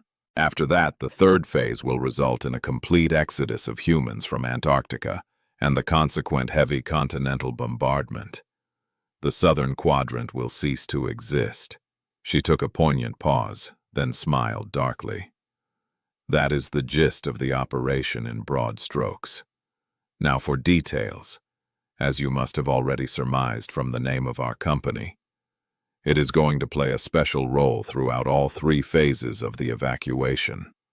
The first irregular company will not be tied to any existing battalion, regiment, or division. We will not be supporting or leading any of the grunt soldiers. Instead, we will act as elite irregulars." Soul Reaper leaned forward and looked at them with her icy blue eyes. "Each of you will be in charge of a cohort of some of the best awakened warriors in the government employ. The cohorts will act semi-independently and respond to any overwhelming obstacle that threatens to slow down the evacuation. Whenever the mundane soldiers or their awakened counterparts encounter a problem that they can't handle, we will be sent to resolve the situation through any means necessary." The room suddenly became very cold, and so did Master Jet's expression. "What it means is that we will be thrown into the most dire, bloody, and hopeless flashpoints of the entire operation on a consistent basis. Unlike regular soldiers who will most likely have time to rest and recover between battles, we will be enduring a constant succession of rapid combat deployments until the evacuation is completed, or until we all die. That is why the first irregular company was not only allocated 7 Ascended, but also why these Ascended are the absolute best we have. Each of you is an elite among elites, make that count." She studied the faces of her subordinates, and then raised an eyebrow. "Any questions?" Master Winter suddenly raised a hand, revealing that she was not, in fact, asleep. When she spoke, her voice was unexpectedly relaxed. "What's our logistics situation? Is there going to be food, or are we going to spend months chewing on monster meat? You know, like usual." The briefing lasted for a while longer. The 7 Ascended of the first irregular company had a lot of things to discuss, and while a few nuances went over Sonny's head, he slowly gained a better understanding of the upcoming ordeal. That said, each of them had way too much to do before the naval convoy left for the southern quadrant. So, wasting precious time on long conversations was not in anyone's interest. Eventually, the 5 masters left, leaving Sonny and Jet alone in the meeting room. There was a grim expression on his face. Sonny sighed, then glanced at his superior. "I am not going to lie. All of this seems a bit overwhelming." Soul Reaper smiled and shook her head dismissively. "Don't be too concerned. You already have the necessary experience and qualifications to make things work. It is not like the others are better prepared to deal with something of that scope. Above all, we will need the ability to swiftly learn and adapt. That is how we will survive this unprecedented mess of a disaster." He looked at the ceiling with a thoughtful expression. Well, when Master Jet put it like that, Yes, it made sense to say that he was qualified to face the challenges of the chain of nightmares. The other irregulars might have been older and more experienced, but no one had ever lived through something like that. In the absence of relevant experience, adaptability was arguably more important. In that regard, his young age and flexible mindset could even be called an advantage. Plus, Sonny had always excelled at being able to adapt to anything. Soul Reaper stood up and beckoned as she headed for the exit. "Come on, let's get you settled." They moved to a different level of the bunker, where some sort of administrative center had been hastily established in recent weeks. The military admins were even busier than the soldiers above ground. An atmosphere of feverish, barely contained chaos hung in the air as hundreds of officers tried to juggle tens of thousands of issues as they prepared the army for departure. Maybe because of this haste, or maybe because of Master Jet's presence, the paperwork did not take long.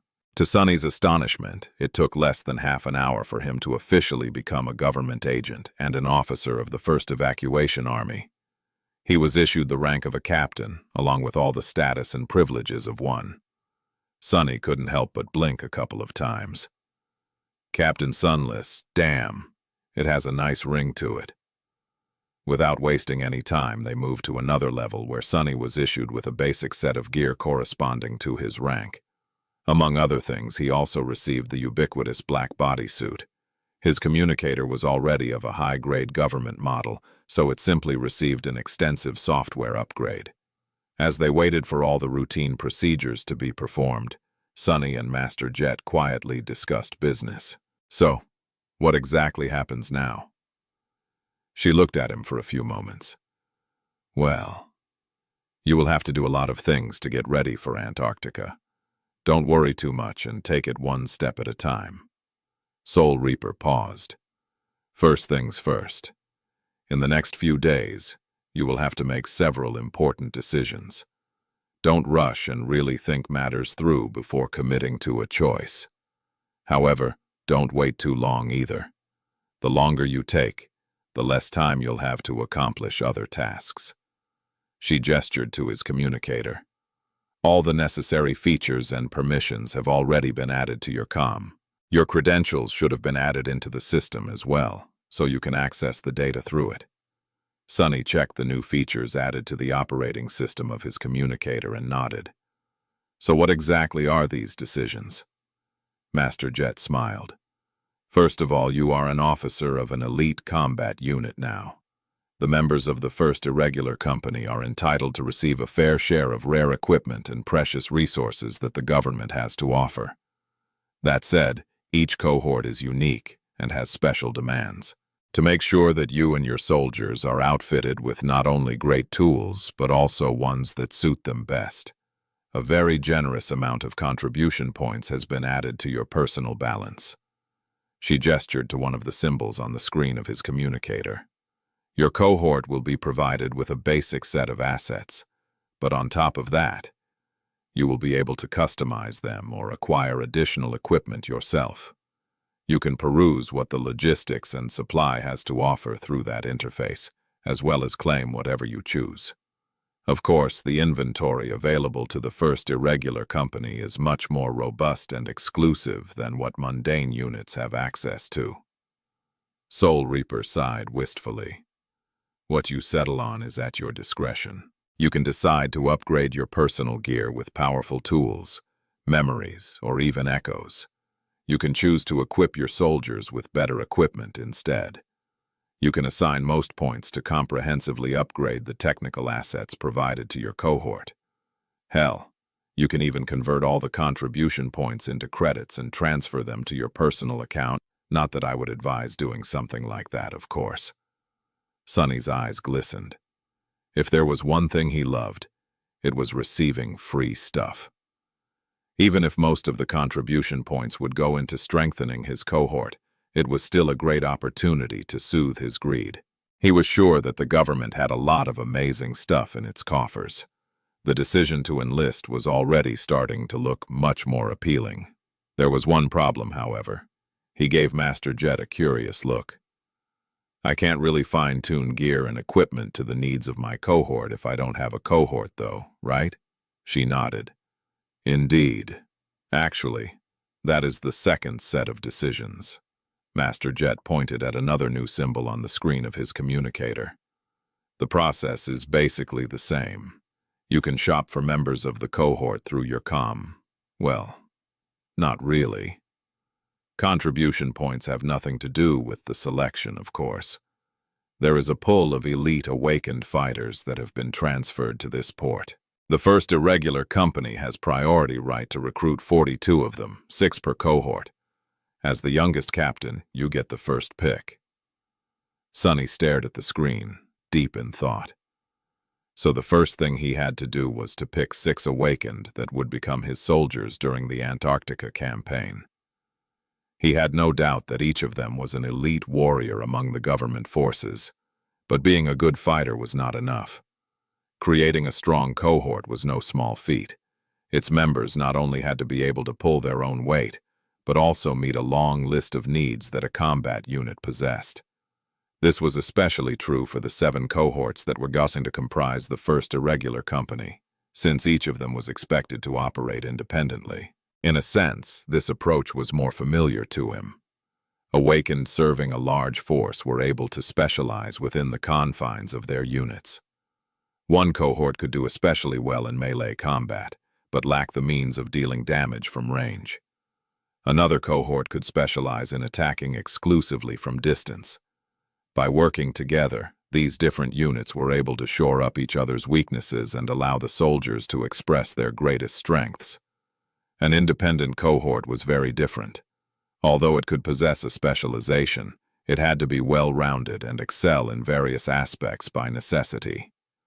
This is how most cohorts in the dream realm functioned, and what Sunny was familiar with. In any case, choosing 6 awakened that could fulfill a multitude of roles while synergizing with each other was a daunting task. There was a lot of factors he would have to consider. And after that, he had to assume command of these strangers and lead them into battle after battle. Their survival was his responsibility. Their deaths, should any of his soldiers fall, would be on his conscience too. Sunny let out a long sigh, then looked at Master Jet. Any advice? She lingered for a few moments, then nodded.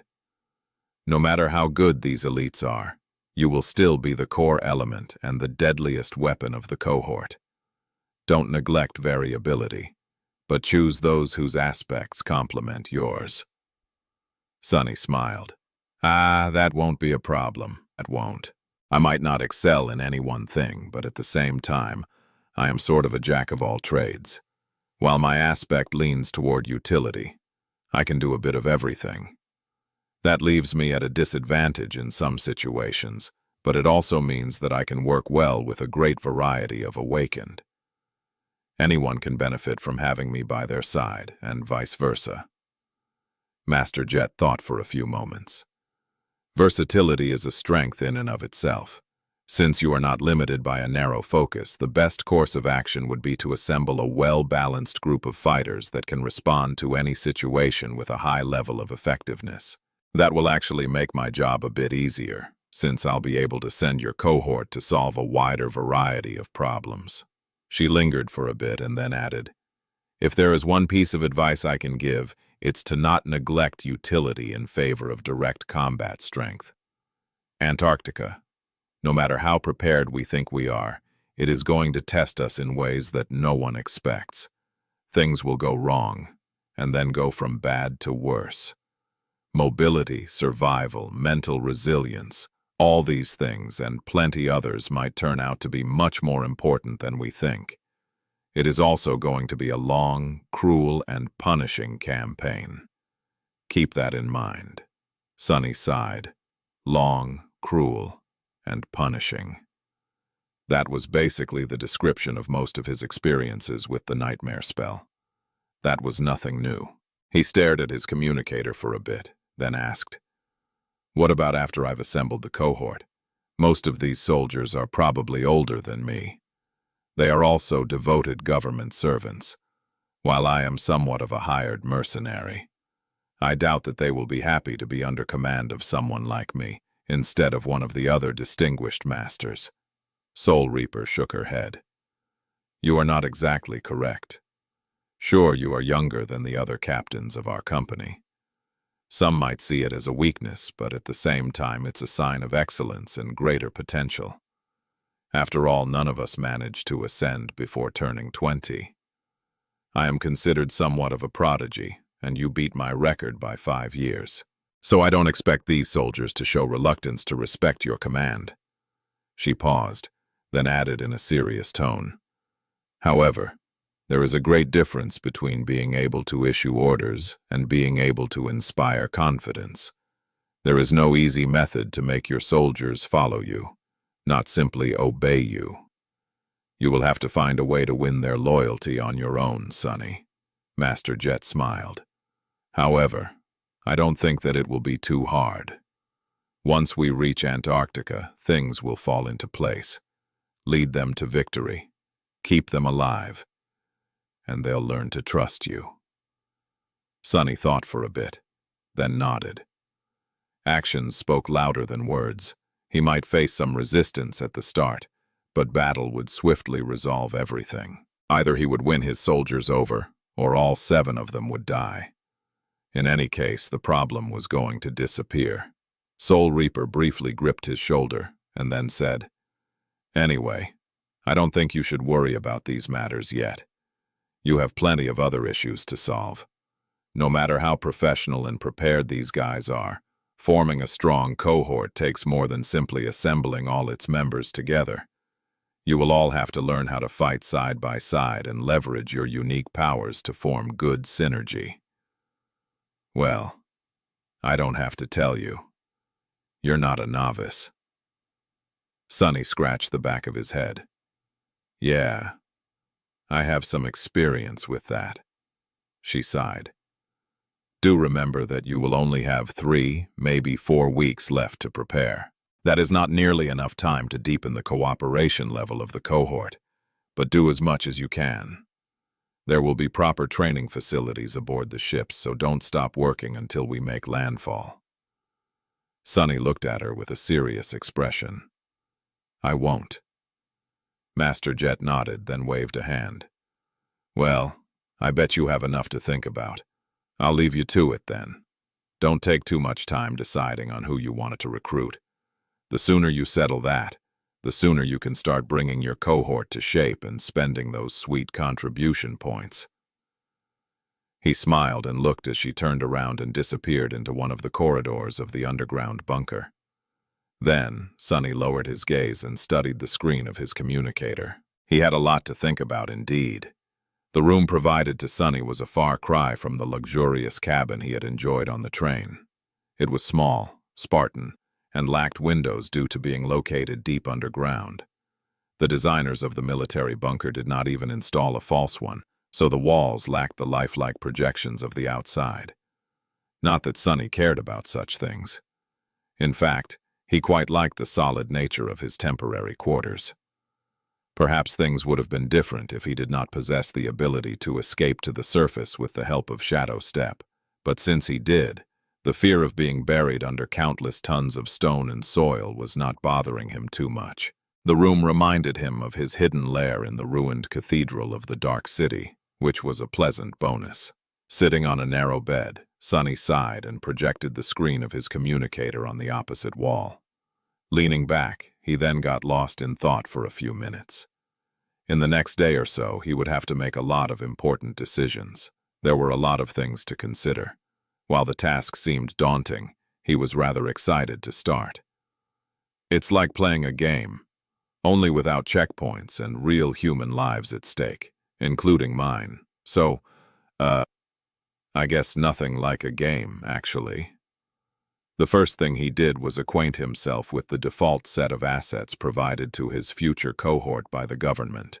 This generous and highly optimized array of premium gear and equipment included everything to cover the basic needs of his unit during their deployment in Antarctica, from thermoregulated outerwear to priceless spell-tech medical kits and beyond. The centerpiece of the set was, without a doubt, an advanced all-terrain personnel carrier that was going to serve as the mobile home of his cohort in the future. This heavily armored transport vehicle resembled an angular, high-tech mix between a turtle and a rhinoceros. Of course, Sonny only knew what a rhinoceros was because he had looked up the extinct beast after learning that the APC was colloquially known as rhino. It was hard to believe that the massive thing was an actual animal and not a strange nightmare creature. Despite its prodigious size and thick armor, the rhino-armored personnel carrier was capable of moving with immense speed across various terrains. It could even climb mountains without too much problem, provided that the driver knew what they were doing. The advanced variant provided to the cohorts of the first irregular company was additionally modified with even more robust armor, inordinately powerful engines, enhanced internals, and a sophisticated command and communications suite. Of course, there was always room for improvement. In fact, the interface offered Sonny a lot of opportunities to enhance the APC much further. These additional augmentations were going to cost him a lot of contribution points, however. Still, he was inclined to believe that they would be worth it.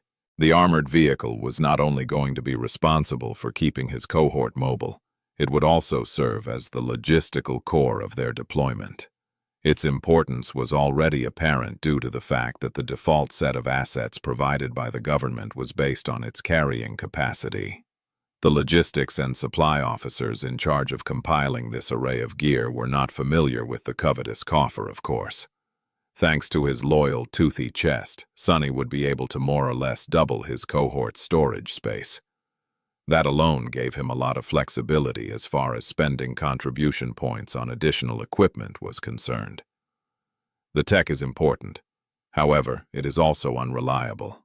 Gates were known to mess with technology in various ways. The military vehicle certainly included several measures to minimize that effect, but it would still be prudent of him to beef this aspect up. After all, no one knew what would happen if dozens, or even hundreds of gates came to exist in the area around the APC at the same time. That was something for Sonny to think about later, however. Now that he knew what he was dealing with, he had a clearer picture of what kind of awakened he wanted to recruit. Closing one interface and opening another, he rubbed his temples and sighed. That is not going to be easy. Soon enough, hundreds of concise dossiers were in front of him, each containing the personnel file of one of the best awakened soldiers stationed in the port. Most of them were going to be assigned to other units, while 42 would become members of the elite First Irregular Company. 6 of them would be his own subordinates. For a while, Sonny was paralyzed by all the choice. Each dossier contained the description of the awakened's aspect and abilities, their service record and psychological profile, as well as of additional skills and specializations that the soldier might have mastered and other information. His task was to pick 6 warriors who would not only comprise a well-rounded cohort and complement his own powers, but also work well with each other, both in terms of combat ability and interpersonal compatibility. The former was already hard enough, but the latter gave him a headache. Luckily, very few people working for the government possessed contrarian and antisocial personalities. People who chose the life of service were predisposed to having a certain level of agreeableness by definition. Unlike Sonny, he was contrarian and antisocial enough to balance out their agreeableness all by himself. One thing that the files did not include, regretfully, was detailed information about the flaws of these elite soldiers. Not even the government servants were comfortable sharing something like that with their employer. Each file only mentioned how severe the flaw had been judged to be through passive observation, and sometimes an approximate evaluation of its specific effects. Which was a shame. A serious enough flaw could derail any battle plan.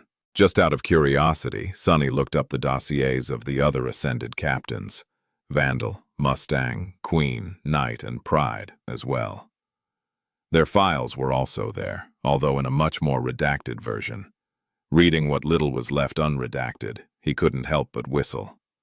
Impressive.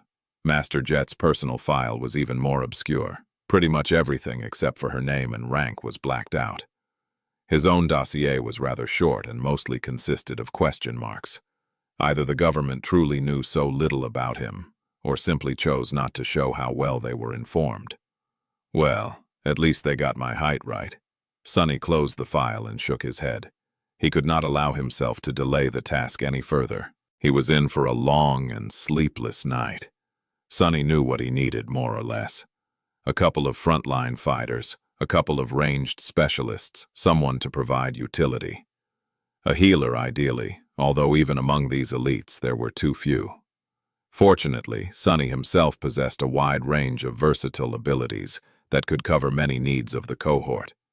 He was able to fight up close or at range. He could scout or flank the enemies by using shadow step. He could use shadow manipulation to accomplish a multitude of tasks. Still, covering all the basics was not enough. The Antarctica campaign was promising to be long and grueling, maybe even unbearable. He had no doubt that they would face all kinds of nightmare creatures, from land-bound to aerial to aquatic. Some of them were going to try and kill them with brutal force. Some would employ more insidious means. To ensure the best chances of survival, the cohort had to be strong, balanced, and capable of accomplishing more than the sum of its parts would suggest. They had to be able to work together and respond to all kinds of threats. Even with several hundred candidates, he was not sure how possible it was to build something as formidable as his own cohort had been, both on the Forgotten Shore and the Chained Isles. First things first. Although some would have been tempted to go for offensive powerhouses first, Sonny made a different opinion. He filtered the dossiers, allowing only those of awakened with utility aspects to remain. Master Jet had been right.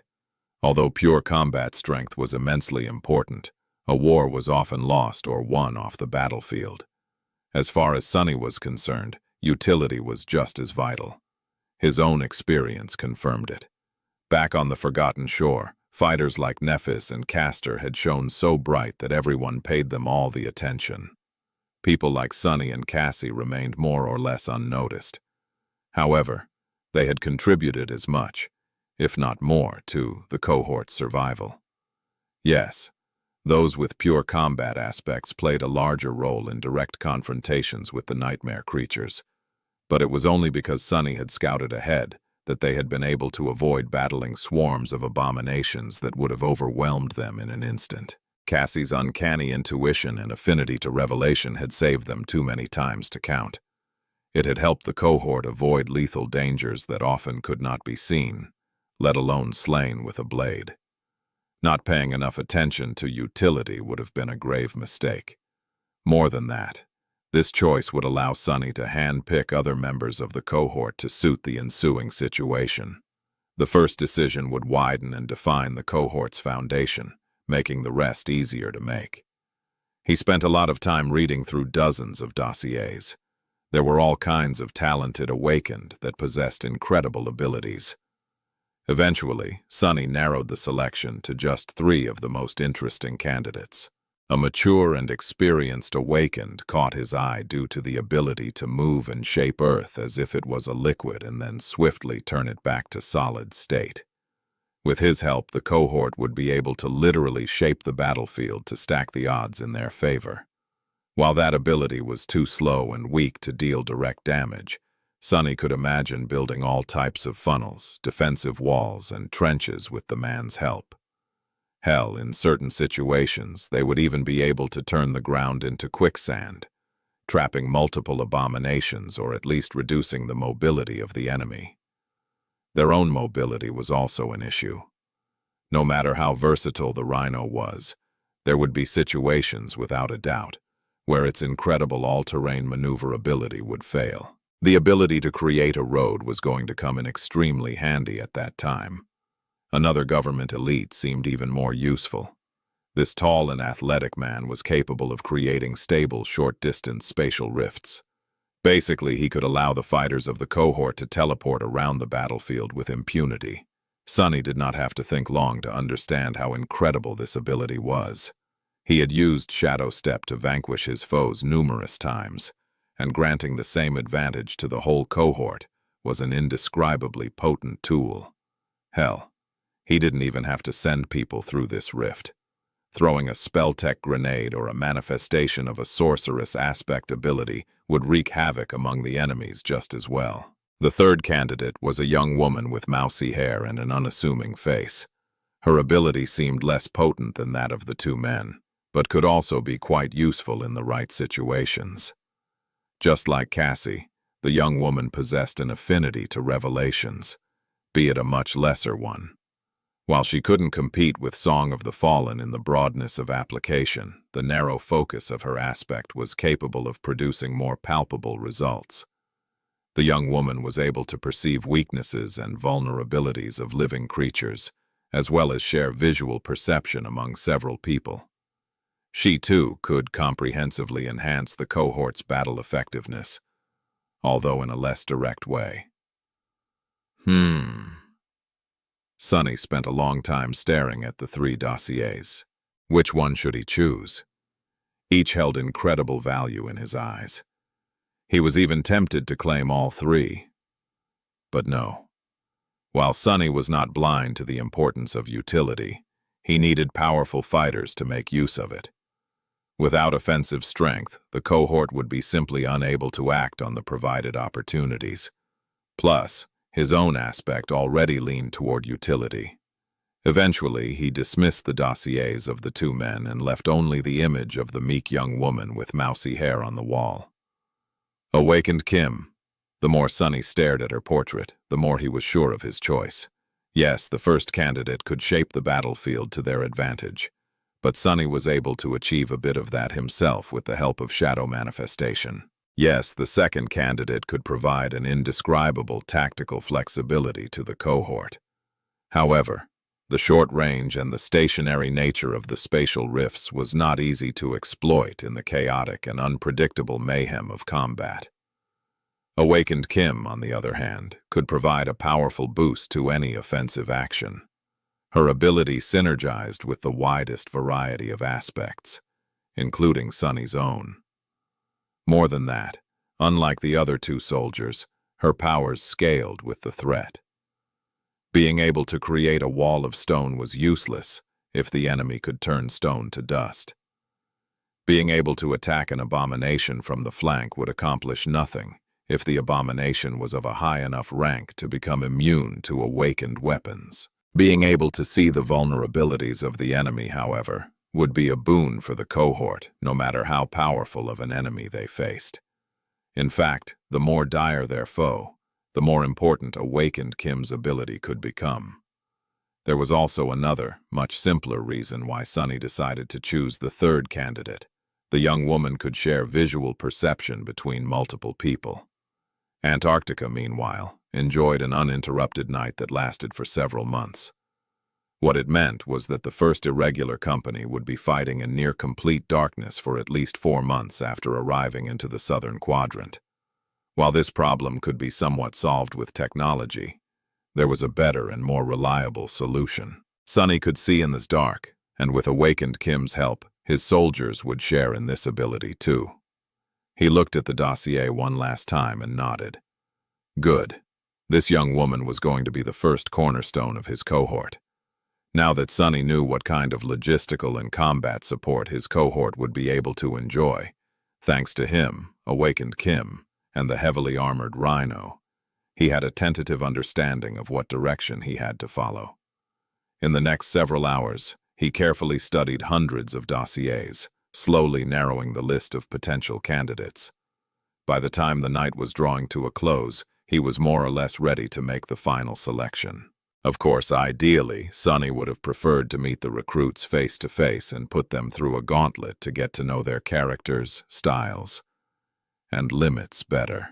But in the current situation, being able to study their personnel files was already good enough. He had chosen several important traits that most, or better yet each, of the candidates had to possess. First of all, Sunny decided to favor sustainability and lasting battlefield presence over pure might and burst damage potential. Sure, many of the elite government soldiers possessed awesome aspect abilities that could deliver truly fearsome results in a short span of time. However, These awakened also burned through essence with a frightening speed. The Antarctica campaign promised to be a marathon, or rather, a marathon stacked on top of a marathon, stacked on top of a marathon, stacked on top of a marathon. Longevity was king. He vastly preferred fighting side by side with people who could maintain their peak battle state for long stretches of time, even if their immediate combat performance was not as impressive. Secondly, he deliberately paid more attention to fighters who implemented higher than usual amounts of finesse, calculation, and cunning in their approach to combat. Not only were such people better at conserving their energy, but they also suited his own inclinations very well. Additionally, fighters like these were bound to make better use of awakened Kim's ability to recognize vulnerabilities of the enemy. The third and last trait he sought out was mental fortitude. No government elite was a slouch in terms of determination and resilience, but some stood out among all others. Most of them were those awakened who had gone through crushing defeats, but were nevertheless able to pick themselves up and grow stronger for it. Sunny was more or less certain that he had endured more torment and hopelessness than even the other ascended captains of the first irregular company. As such, he had a better idea of how ruthless and punishing the long campaign in the southern quadrant could turn out to be. So, even if it meant settling for someone with less power or talent, he was determined to pick the most dogged and tenacious of the awakened elites. In the end, 6 dossiers remained projected on the wall of his small room. Awakened Kim had been his first choice. This young woman was the cornerstone of the cohort due to her valuable aspect, which allowed her to reveal the weaknesses of the enemy and share visual perception among herself and her allies. Additionally, she was a certified technician who could look after the cohort's armored personnel carrier and perform field repairs if need be. His second choice was a charismatic man in his late 20s. Awakened Bell had a lean figure, athletic build, and blonde hair. His expression on the portrait attached to the dossier was laid back and slightly carefree. Bell was a talented swordsman who excelled in offense and agility. His aspect made him especially deadly. The young swordsman was able to turn his body intangible and phase through solid matter. Although he couldn't maintain this state for long, even a second was enough to avoid an enemy attack if used at the right moment. His second ability allowed him to infuse his weapon with unnatural sharpness and cut through most obstacles. Although both abilities devoured soul essence with terrible speed, Awakened Bell was incredibly proficient in using them in precise, short bursts. He only needed a fraction of a second to dodge a strike or deliver a killing blow, so there was need to maintain them for more than that. As the result, he was able to last much longer on the battlefield than the description of his aspect would suggest. Bell was going to be one of the 2 pillars of Sunny's melee vanguard. The second pillar was a man named Dorn. Looking at his portrait, Sunny couldn't help but grimace. No, this is just ridiculous. Awakened Dorn was a giant of a man. He was easily taller than Effie, and possessed robust musculature to boot. Just one look at him would have made most people feel small and feeble. The only consolation that Sunny could find was that this powerhouse would be fighting on his side. Dorn's weapon of choice was a hammer, and not a traditional war hammer, which, despite its usual portrayal in popular media, was actually a relatively light and elegant weapon. No. Awakened Dorn preferred to fight with something that could only be described as an enchanted version of a sledgehammer. This heavy 2-handed implement of destruction was able to crush flesh, bone, stone, and steel with equal ease. All that would have made one think that the man was a straightforward and single-minded brawler, with a penchant for solving problems through brute force. But that couldn't be further from the truth. Instead, the man possessed a serious, sedate attitude and deeply intelligent eyes. His aspect could be described in 3 words: push and pull. Awakened. Dorn was able to manipulate gravity, or at least something that resembled gravity, to empower his strikes with crushing weight and throw his enemies off balance. By combining these 2 effects in a precise and calculated manner, He was able to make use of both to vastly elevate the potency of his attacks. No matter how strong and enduring Dorn's body was, no one would have been able to wildly swing his heavy weapon around for too long. That was why he preferred to conserve his stamina and kill the enemy with one crushing, deliberate, well-timed, and devious strike. In short, despite his ridiculous size, awakened Dorn was a man after Sunny's own heart. Together, Bell and Dorn were going to be the core of the cohort's battle formation. However, there was another person whom Sunny intended to add to the melee vanguard. The third member of the melee vanguard was, perhaps, the second most important person in the cohort, after Sunny himself, of course.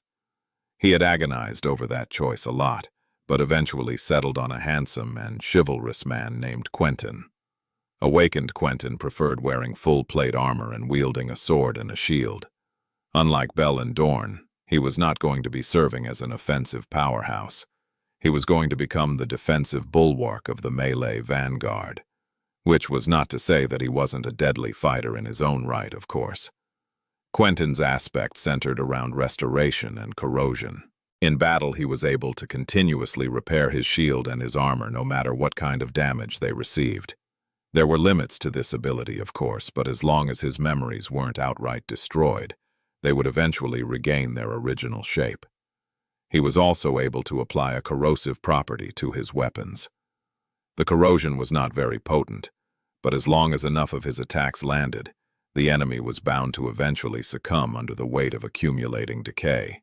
This was a slow, but insidious and impactful ability. However, it was the first one that made awakened Quentin so valuable. That was because he was not limited to restoring only memories. Quentin's restoration was near universal and could repair various things, including human flesh. He was a healer. Of course, as far as these rare specialists went, he wasn't the most powerful. His ability was comparatively slow and limited. Quentin could not even hope to compete with someone like Nephis or Elias in terms of speed and efficiency, and even among other healers whose dossiers were available to Sunny, his restorative power did not stand out. But after thinking about it for a long time, Sunny still decided to go with Quentin. He did not want to employ a more potent healer, if that meant that the healer would not be able to fend for themselves in a furious fight. Even though his final choice was somewhat mediocre in terms of healing wounds, the chivalrous man was a more well-rounded and versatile combatant. Sunny was inspired to make that choice by his memories of Shim, the firekeeper healer who had eventually inherited the leadership over Cassie's personal cohort. Despite his lack of a combat aspect, Shim always fought on the front line and supported his companions with his blade, his shield, and his steady presence. Plus, Quentin was also a trained combat medic who possessed deep knowledge of modern medicine. He could even use his ability to help repair the rhino should Kim be unable to do it through mundane means. Overall, Sunny was happy with his decision. With 4 members of the cohort already chosen, only 2 spots remained. Knowing that he would have to strengthen the ability of his soldiers to attack the enemies from distance and fight against flying abominations, Sunny spent a lot of time searching for a suitable ranged specialist. In the end, his attention was drawn to the dossier of a woman named Samara. Awakened Samara was tall, beautiful, and aloof. She possessed a very interesting aspect, though. Samara was capable of infusing material objects with soul essence, as well as converting soul energy into kinetic energy or heat. What it meant was that she could turn soul essence into charged explosives. In a sense, Awakened Samara was the opposite of Master Jet. While Soul Reaper was able to deal soul damage with physical weapons, she could deal physical damage with soul essence. She was also very inventive in the applications of her aspect. Samara was probably the only awakened Sunny knew of who actively utilized modern firearms. By infusing her ammunition with charged essence, she effectively made them analogous to enchanted weapons. Nightmare creatures of higher ranks were more or less immune to mundane armaments, but susceptible to memories and even unarmed attacks of awakened. In Samara's hands, however, any weapon turned into an awakened weapon. What a fascinating ability. As an added bonus, she was also a capable spell tech engineer and technician. Since the APC the cohort would be using was chock full of advanced spell tech, that was going to come in handy. The last member of the cohort Sunny had chosen was called Awakened Luster. Staring at the man's dossier, Sunny could help but narrow his eyes. What a weird name. He shook his head and then sighed. Well, maybe his mother had a poetic soul too. The young man was not a very distinguished fighter. That was comparatively, of course, since all the elite government soldiers were solid combatants. His talent and usefulness lay mainly in his unique aspect. Although Sunny had not wanted to recruit more utility specialists, he couldn't help but change his stance after reading what young Luster was capable of. This guy was nothing short of a soul healer, or an essence battery, in more crude terms. His first ability allowed him to enhance the regeneration rate of soul essence, both his own and that of his allies. His second ability allowed him to transfer his essence to others. Sunny did not even have to think to know how vital such an aspect was going to be in the coming months. Sure, by choosing Luster, he would be sacrificing the opportunity to recruit another battle powerhouse, but the trade-off was worth it, in his opinion. In other circumstances, Sunny would have been reluctant to make this decision, but Luster's abilities synergized simply too well with that of Awakened Samara, not to mention serving as a force multiplier for every other member of the cohort. Additionally, the young man was, apparently, an ace pilot. With him in control of the Rhino, Sunny did not have to worry that the APC would fall off a cliff or get stuck in mud, or be turned into an alloy pancake by a random titan that happened to walk by. So, the choice was clear. Awakened Luster would be the last member of his cohort. Sunny moved slightly and looked at the 6 dossiers one last time. Kim, Bell, Dorn, Quentin, Samara, Lustra. These 6 people were going to be his soldiers. He lingered for a moment, then let out a small sigh and marked the dossiers with his personal identification code. Soon, the bureaucracy of the 1st Evacuation Army would approve the recruitment request, and then he would finally face his new subordinates face to face. Awakened Luster was in a strange mood. On one hand, his life and career were going better than ever.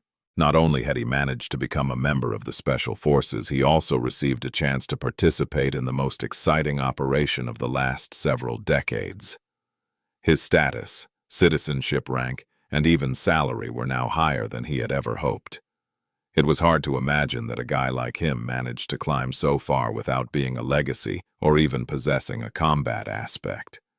It was certainly better than working in a boring spell tech research facility, which he had been considering before joining the government army. Plus, he was surrounded by tons of pretty girls every day. There were thousands of them in the port fortress, and even more in the greater encampment beyond. With his dashing uniform, reputation of a valiant elite, and irresistible personality, many of them paid Luster special attention. Overall, things were great. On the other hand, the world seemed to be falling apart. The exciting operation he was so enthused about could very well become his last. What a bummer. Sitting on a broken panel of a discarded prefab building, Luster watched the swarm activity in the camp below and sipped his coffee. That was another thing. Once they shipped to the southern quadrant, luxuries like coffee would probably become scarce. He would have to go back to synthetic substitutes. Or even worse, drink something as disgusting as tea. The horror, Luster grimaced, then glanced at the plain-looking young woman sitting next to him. What do you think, Kimmy? Are we going to receive our assignments today? Awakened. Kim hesitated for a bit, then said in an awkward tone, I don't know. Luster shook his head. Kimmy was the strangest person he had ever met. This timid girl was the only awakened he knew, who somehow managed to not look hot. As far as he was concerned, that was a bizarre accomplishment. Every awakened was hot. That was just common knowledge. Everyone except for Kimmy. She single-handedly destroyed Luster's whole world view. He just did not know what to make of that fact. Bell, who was perching on the same prefab panel, looked at them and flashed a smile. "I think we will." Luster felt a rush of excitement. "Oh, do you know something?" The blonde daredevil leaned forward, then said in a hushed tone, "I heard from my pal in logistics that Soul Reaper finalized the command structure of her unit yesterday. That means they'll start recruiting today. After that is done, the other elite units will be free to pick out the rest of us." "Hell yeah." Luster grinned, remained silent for a bit, and then sighed wistfully. "I know that the chances are slim. But wouldn't it be great to be picked by Soul Reaper's unit? Just imagine. Ascended jet. She's such a bah." Before he had the chance to finish his sentence, their communicators suddenly received a notification. The strange part of it was that all three lit up simultaneously. Kimmy was the first to read the message. Her eyes widened. Seeing her reaction, Luster felt his heart sinking. "Kimmy? What is it?" She lingered for a moment, and then showed him the screen. First irregular company. We've been assigned to Soul Reaper's unit. It's actually her." Luster, Kimmy, and Belle left their observation spot and headed toward the training facility where they had been ordered to gather by the end of the hour. They were a strange trio. Sure, each was considered an elite, but in usual circumstances, a combat specialist like Belle would not have been keeping company with two younger support operators. Unless they were members of his cohort, of course, which neither Luster nor Kimmy were. The Antarctica campaign, however, had changed a lot of things. While troop movements in the waking world were happening on a massive scale, something similar, but less noticeable, was currently happening in the dream realm. The awakened assigned to the first evacuation army were hastily relocating to larger and better protected citadels, so that a sudden attack of nightmare creatures could not disrupt their deployment in Antarctica. Some were going to government citadels, while some were going to impregnable legacy strongholds like Bastion or Ravenheart. All across the dream realm, thousands of awakened were participating in this quiet exodus. Luster, Kimmy, and Belle had just happened to reside in the same general area of the dream realm. The awakened, serving the government, banded together to brave the wilderness and reach Bastion, forming a large caravan that only grew bigger as it passed various citadels. Eventually, a couple hundred awakened all traveled together while their physical bodies were being relocated to various ports, locked inside the sleeping pods. It was a weird thing. Luster had fallen asleep in one place but woke up thousands of kilometers south of it. In any case, in the month that it had taken him to reach Bastion on foot, he and the two other elite specialists traveling with the caravan had become somewhat close. They were not really friends, but at least knew each other. That could not be said about the other three. Awakened, they met after reaching the reinforced prefab building. Luster's face grew a little dim when he realized that two of them were dudes. The third one, however, wow. The tall, gorgeous redhead was a real bombshell. Sure, she seemed unapproachable and older than him by a good decade, but that only added to her charm. Belle lightly tapped the young man on the shoulder. "Get your head out of the gutter, fool." Luster blinked a couple of times, then looked at the swordsman with a sheepish smile. "Oh, sorry." Kimmy glanced at the two of them with confusion and said quietly, I think I know her. That is awakened Samara. When I trained to receive the technician certificate, she taught the spell tech introduction class to us." She squirmed a little, then approached the tall woman and forced out a small smile. "Instructor Samara, it is so nice to see you again." The aloof beauty glanced at the meek young woman and nodded. "You can call me Sam. We are colleagues now." Kimmy froze for a moment. "Yes, I will, Instructor Samara. I mean, Instructor Sam." She blushed a little and then gestured at his two companions. "These are Awakened Belle and Awakened Luster. We traveled to Bastion together." Samara looked at the two men, then said in an emotionless tone, "These are Awakened Quentin and Awakened Dorn. We just met." The six elites studied each other for some time, Eventually, Bell scratched the back of his head and asked, does anyone know who our commanding officer is? Nobody was sure who exactly the ascended in charge of their new cohort was. Nevertheless, after briefly getting acquainted, the six awakened couldn't help but wonder. Quentin, the handsome warrior with a gallant demeanor, seemed thoughtful. Master Sunless, I don't think I have ever heard of him. There is no ascended of that name among those who had been with the government for a long time, that I am sure of. He lingered for a moment, and then added with slight reluctance, I did hear a few rumors, though. Luster looked at him with a lively smile. Come on, then. Don't leave us hanging. Quentin sighed, clearly uncomfortable to be participating in something that could be amounted to gossip.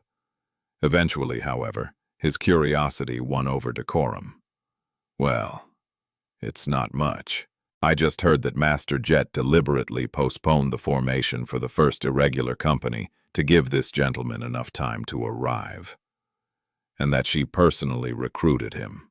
Luster blinked a couple of times. If Soul Reaper had gone out of her way to make sure that the guy joined her unit, then he had to be a beast. Bell confirmed his suspicion. I actually heard that Ascended Sunless is a real monster, a demon of a fighter with a wild, bloodthirsty streak. Apparently, he killed 400 awakened abominations. As a sleeper, some even say that he hunted down an ancient fallen devil before awakening. A strange silence settled in the training gymnasium. Luster scoffed.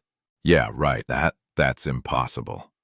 Samara, who had remained mostly silent before that, suddenly spoke. My information is different. From what I've been told, he is a distinguished explorer and academic researcher. His published works are supposed to be available in the government database. They are very extensive exploration reports about dangerous regions of the dream realm and the nightmare creatures populating them. That sounded more believable. Explorers of the dream realm might not have been the most renowned fighters, but they had to be capable to survive its wild expanse. It would make sense if Soul Reaper wanted to recruit a knowledgeable academic, since the other captains of the first irregular company already covered the combat prowess in spades. Vandal, Mustang, Queen, Knight, and Pride were legends among the government soldiers. Their renown only paled in comparison to the dreaded Soul Reaper herself.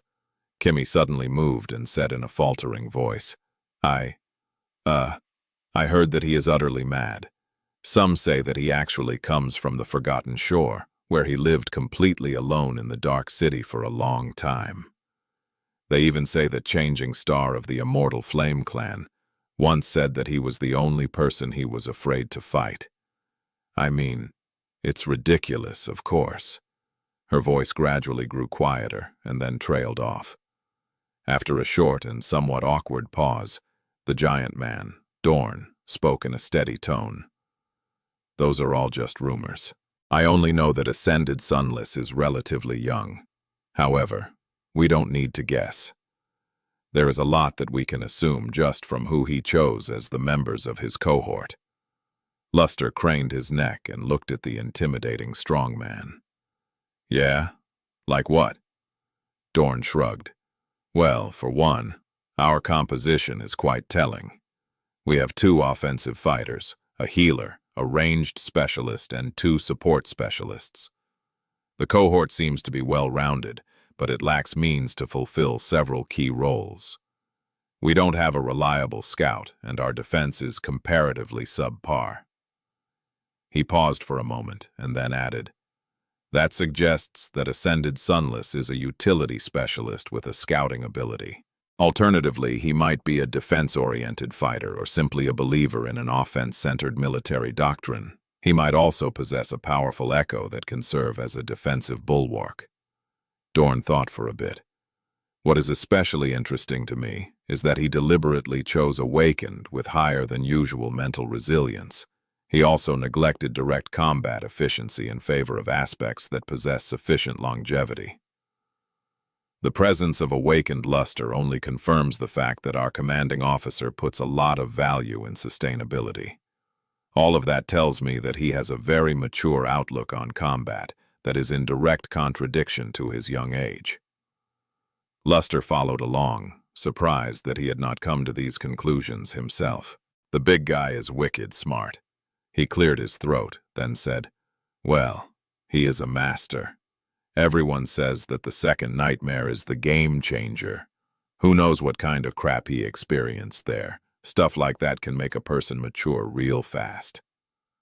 "Well said." Luster nodded, pleased to receive a bit of praise, but then almost jumped. "Wait, who said that?" At some point, a seventh person had somehow appeared in the gymnasium without being noticed by any of them. He was of small stature, with flawless ivory skin, black hair, and unfathomable dark eyes. The guy was extremely young and looked like a porcelain doll. In fact, he was kind of cute, in a strange, unsettling sort of way. Luster frowned. "Who's that shorty?" Then, realizing who was in front of him, he froze. The new arrival smiled. "Good morning, Awakened. I am Master Sunless. You can call me Captain Sunless or simply Captain. From today forward, I will be your commanding officer." He remained silent for a few moments. Then, his pleasant smile slowly turned strangely ominous. Captain Sunless stared directly at the six of them and added, "Yes, I killed 400 awakened abominations and hunted down a fallen devil as a sleeper. Yes, I am a distinguished explorer and researcher whose published works are well known in academic circles. And yes, I indeed come from the Forgotten Shore, where I lived in the Dark City completely alone and went slightly mad." The frightening smile grew a little wider. "But all of that is in the past. I am utterly sane now. I am not deranged at all. You truly have nothing to worry about." Chapter 825. The next 2 weeks passed in a blur. Sonny had so much to do that there was no time to concentrate on any one thing for too long. The first evacuation army camp around him was in a similar state, becoming increasingly more hectic and busy as the date of the naval convoy's departure approached. Luckily, he was more than familiar with having to act fast while enduring immense pressure.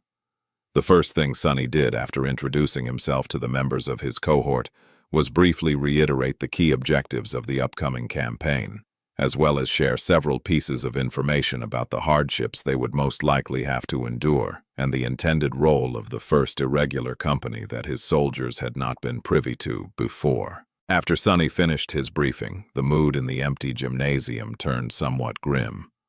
Not wishing to let the six awakened stew in their apprehension, he immediately transitioned to the next stage of getting to know his subordinates. Summoning the cruel sight, Sonny smiled pleasantly and asked them to attack him, one at a time. He wanted to kill 2 birds with 1 stone by dueling each of the cohort members right off the bat.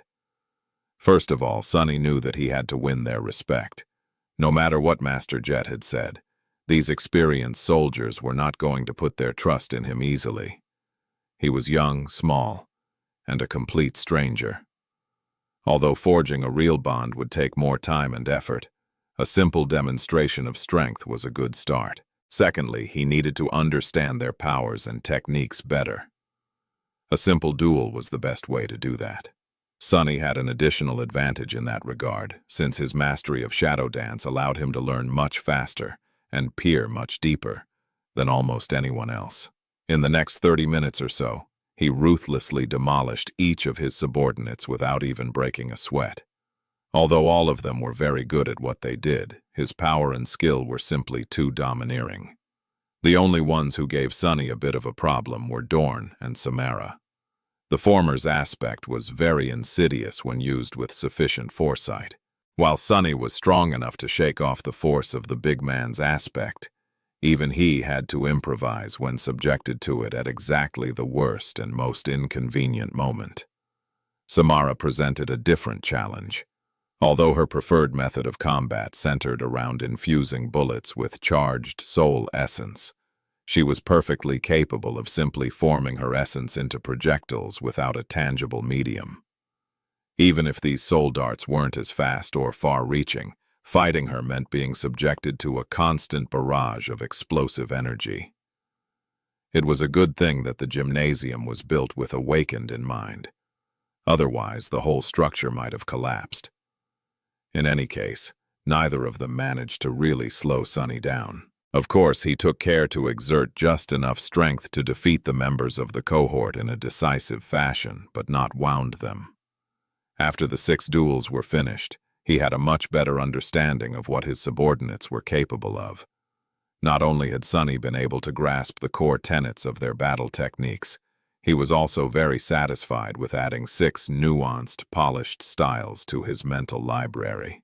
Knowing what to expect from the 6 awakened not only allowed him to form a tentative vision of how the cohort would perform in battle and how to command it to achieve the best result, but also helped him come up with an optimized training plan that would turn them into a semblance of a cohesive fighting force in a short amount of time. Sadly, 4 weeks was not nearly enough time to turn 7 relative strangers into a truly coordinated battle unit. The insight he had received due to Shadow Dance helped substantially accelerate the process, but the progress was still insufficient. Hopefully, they would reach at least the minimal threshold of mutual understanding by the time the naval convoy reached Antarctica. After coming up with the plan, Sunny did not linger before putting it in motion. To his amusement, the training facility assigned to the cohort happened to include 7 Dreamscape pods. These were different from the one he had back home, however. Instead of being connected to the public selection of arenas, it was integrated into a closed network operated by the government. It was also centered around battles with simulated nightmare creatures, as opposed to personal duels. Sunny was even able to tune the battle scenarios to fit his goals and personal preferences to a certain extent. At first, he was very enthusiastic about this novel method of training, but then grew slightly disappointed with it. Dreamscape was simply capable of simulating the true madness and dread of the nightmare creatures. The illusory monsters they fought were strong and threatening, but lacked the spark of life and the perverse intelligence that made the real deal so deadly.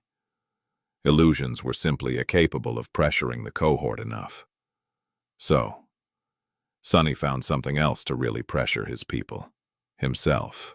After the first few days, he allocated significant time to battles where all 6 had to contain a single target: their captain. While Sunny looked much less frightening than a nightmare creature, his subordinates quickly learned that he was infinitely more terrible. After an especially intense clash, the 6 awakened crawled out of the Dreamscape pods and wandered off to grab a bite and rest for a bit. Soon, several of them gathered in the staff kitchen attached to the gymnasium. Luster was rubbing the shoulder he had bruised in one of the real-world training sessions as he groaned, "Devil! He is a devil!" Sunny, who sat comfortably in his luxurious memory chair on the other side of the building, studying a topographical map of Antarctica, looked up from the screen of his communicator and grinned. That guy is closer to the truth than he thinks. Meanwhile, back in the kitchen, Samara glanced at Luster with disapproval and shook her head. Unexpectedly, Kim decided to support the young man. Actually, our captain, he might really not be a human, I think. The aloof beauty looked at her with confusion. Exposed to so much attention, Kim shifted uncomfortably. All humans share common weaknesses: temple, inner thigh, where the artery is close to the skin, and so on. But Captain Sunless, he does not. It's like his skull is indestructible and he doesn't bleed. Luster's eyes widened. See? I'm telling you guys, he is a nightmare creature in disguise. We will all die before even reaching Antarctica. Samara stared at him for a few moments, and then said nonchalantly, "You know that he's probably listening, right?" Luster flinched and almost fell off his chair. On the other side of the building, Sunny put a hand over his mouth to stifle a wicked laugh.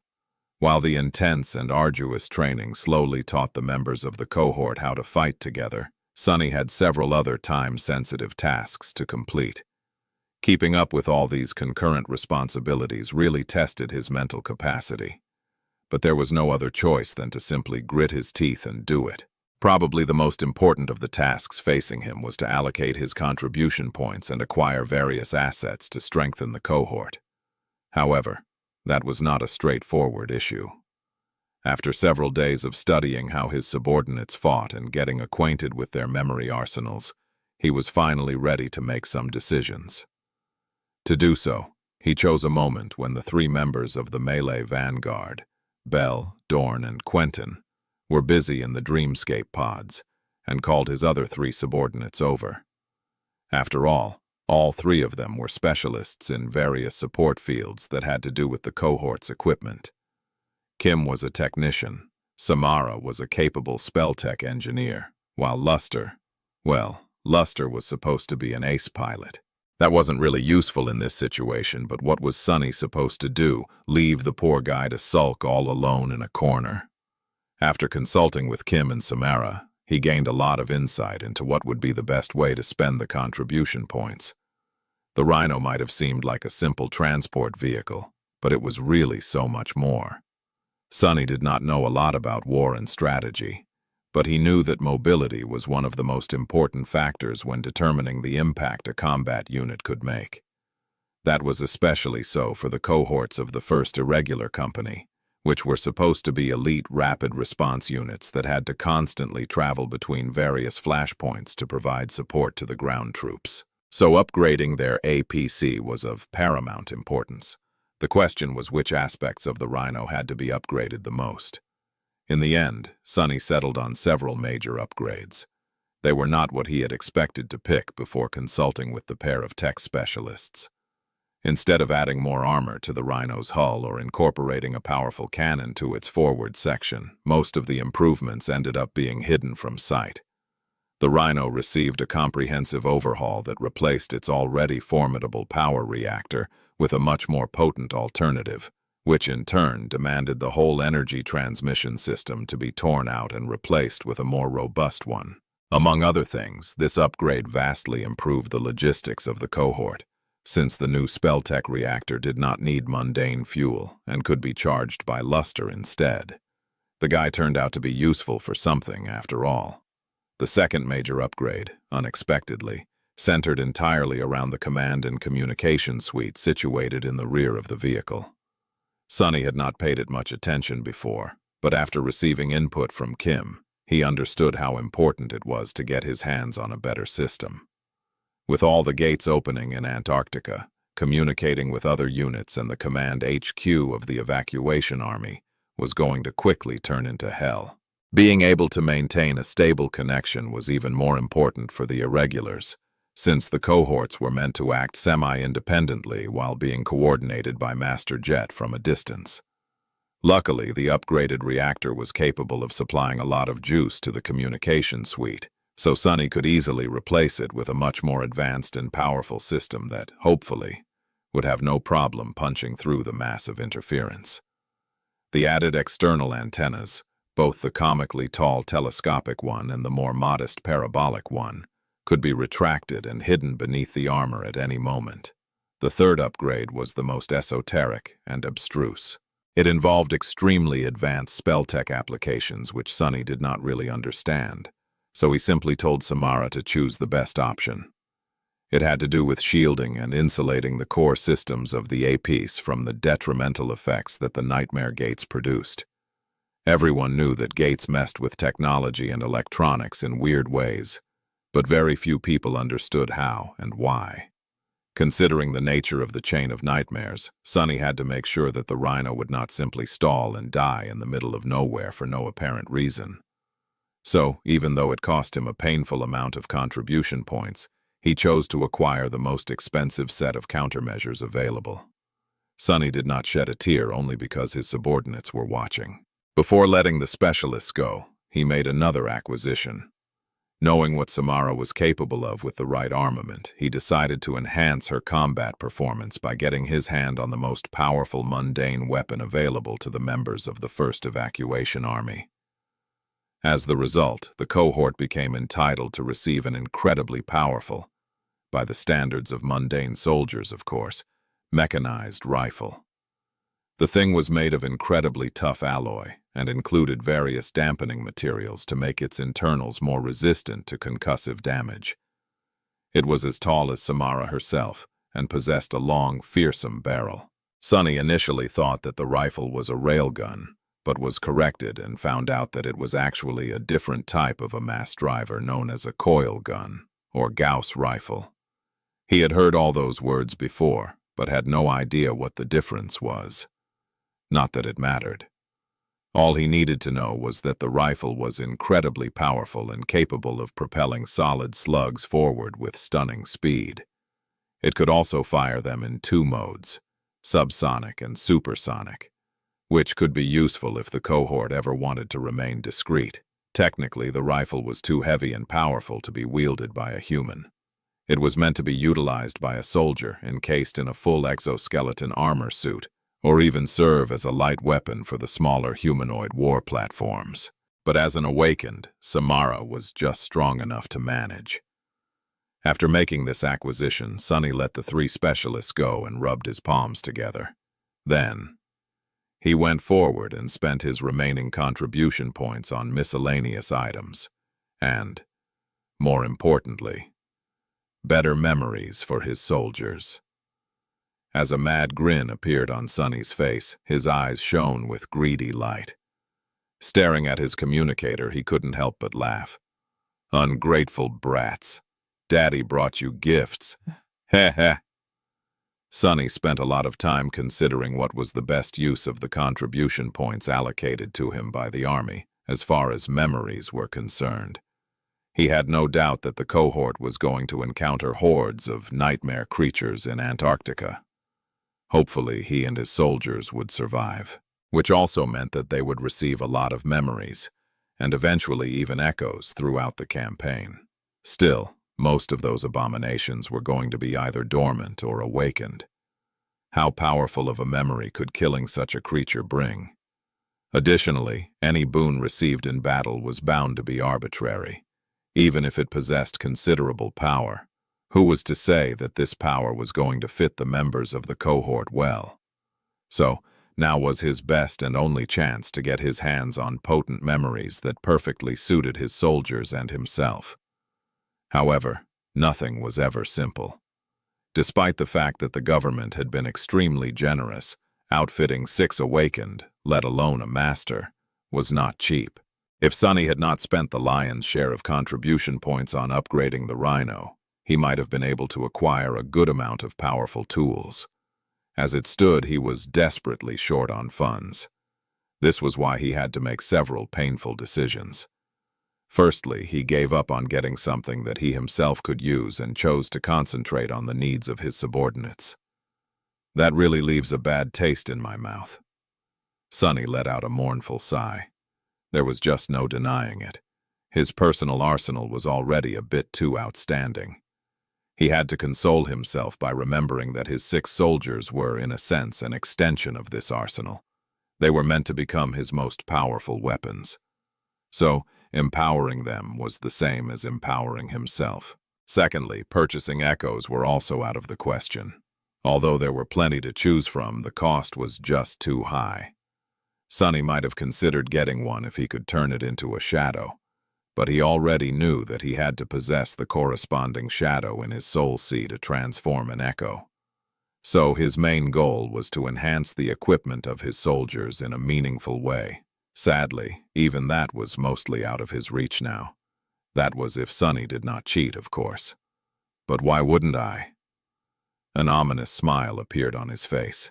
Sonny was in a unique position to get most of what he wanted while spending a vastly smaller amount of contribution points than anyone else would have had to shell out. After all, he was an aspiring sorcerer. Purchasing dozens of powerful memories might have been out of his reach, but with some luck, he would not need to. Requesting a powerful ascended sword for Bell would consume a considerable chunk of his remaining contribution points, for example. But purchasing a dormant weapon with a suitable enchantment would not. All he had to do was study its weave and then transplant the enchantment on the swordsman's current blade. In other words, Sonny planned to treat the memories he purchased as building blocks of powerful tools, as opposed to tools themselves. That way he could get much more value from the contribution points in his possession. The only disadvantage of this approach was that it would immensely burden Sonny in the coming weeks. Nevertheless, he was willing to try. Even if not all of his attempts of transplanting weaves were going to succeed, he was confident that a sufficient amount would, if he chose the right ingredients, of course. Sunny studied the vast list of available memories for a while, then sighed and left the gymnasium. He had to inspect the goods personally. Sometimes it was easy to forget that most awakened did not enjoy his ability to peer into the very essence of memories and receive a handy description of what each enchantment was supposed to do from the spell. That was something that consuming a drop of ichor that had fallen from Weaver's eye gifted him, and while there surely were aspects that allowed a select number of people to do something similar, most awakened simply had to rely on vague feeling and experimentation to unlock the full potential of their memories. It took some convincing to make happen, but eventually, Sunny was allowed into the main armory of the army encampment. There he found several dozen of awakened busy with paperwork. There were no thousands of memories resting on the shelves, waiting to be allocated to various units. The logistics of the whole system were a true nightmare, since memories could only be transferred in person. As the result, each was assigned to an awakened supply officer who served as a walking arsenal and was supposed to personally deliver the chosen memory to the recipient when requested. Sunny would have looked like a complete fool if he demanded each of these officers to manifest their entire inventories for his perusal, not to mention that such a thing would take forever to complete. Luckily, he had narrowed his selection to a comparatively short list of memories that were both cheap and had great potential. Now, he just had to take a look at them to make sure that the weaves were suitable and easy enough to copy. Sunny had a lot of goals, ranging from comparatively simple to achieve to those that required a great effort on his part and could end in failure. For example, there was a dormant memory that came in the shape of a straight razor. Its only enchantment, according to the description in the government database, made it extremely sharp. Trying to hack and slash nightmare creatures with the tiny blade was a recipe for disaster. But what if he could imbue Belle's sword with the same unnatural sharpness? There was a cloak that had no other purpose than to make its wearer weigh less by a couple of kilograms. In and of itself, the enchantment was not too useful, but what if he applied it to Dorn's unwieldy sledgehammer? Better yet, what if he managed to transplant the feather of truth enchantment of the mantle of the underworld to it? Even though Sunny still had trouble working with complex weaves of ascended memories, he felt that he had a solid chance of success. What if he could purchase 6 cheap charms and enhance each of them with resistance to cold that the memory of ice provided? Thankfully, he could spend his contribution points to receive soul shards required for these manipulations as well. Of course, the task was daunting and complicated. Not only did Sunny have to collect all the necessary ingredients, spend a lot of time and essence to create countless strings of essence, study the new weaves, and actually succeed in replicating them. He also had to take other factors into account. The difference between passive and active enchantments, the capacity of the memories being changed, the rate at which his awakened soldiers would have to expend their limited reserves of essence to maintain the more powerful effects, the synergy between them. All of these concerns were enough to drive a person mad.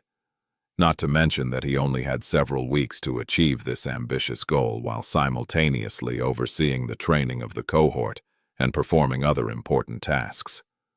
He would probably improve his nascent mastery of sorcery, at least. Staring at the confused supply officers, Sunny rubbed his face and groaned. So much to do. Damn, is being a captain always so stressful? Several days later, Sunny was sitting in the mess hall of the military bunker, consuming a generous portion of food without too much enthusiasm. A couple of other captains of the first irregular company, as well as Master Jet herself, ate with a bit more appetite. Sunny did not look too good. There were dark circles under his eyes, and his whole presence was subdued and listless, a telling sign that someone was running low on essence. At some point, Winter gave him a dubious look and asked, "What's up with you? You look like you're about to topple over." Sunny waved a hand dismissively. It's nothing. I'm just tired because of all the stuff I have to do before we depart. Being an army officer is not a breeze, as it turns out. Who could have thought? The woman stared at him for a few moments, then grinned. Oh, right. I forgot that this is your first command posting. You have yet to discover the wonders of delegation. Master Randall shook his head. There are many things that can't be delegated. Plus, you have to know what your subordinates can handle to assign them tasks. I think that you are doing fine, kid. Sonny wanted to retort that he was not a kid, but thought better of it after glancing at the grizzled veteran. Vandal was almost old enough to be his grandfather. If anyone had the right to regard him as a junior, it was Master Randall. Winter shrugged. That's true. I am actually impressed by the cohort you've managed to form. It is unexpectedly well-rounded, although I am surprised by several of the choices you made. Sonny raised an eyebrow. Really? Why? She leaned back and looked at him. Well, Sonny assumed that she was looking at him. In truth, the laid-back beauty could have been staring at anything from behind her old-fashioned sunglasses. Don't get me wrong, each of us has tried to create a cohort that can remain effective in all kinds of situations. But we have our biases nevertheless.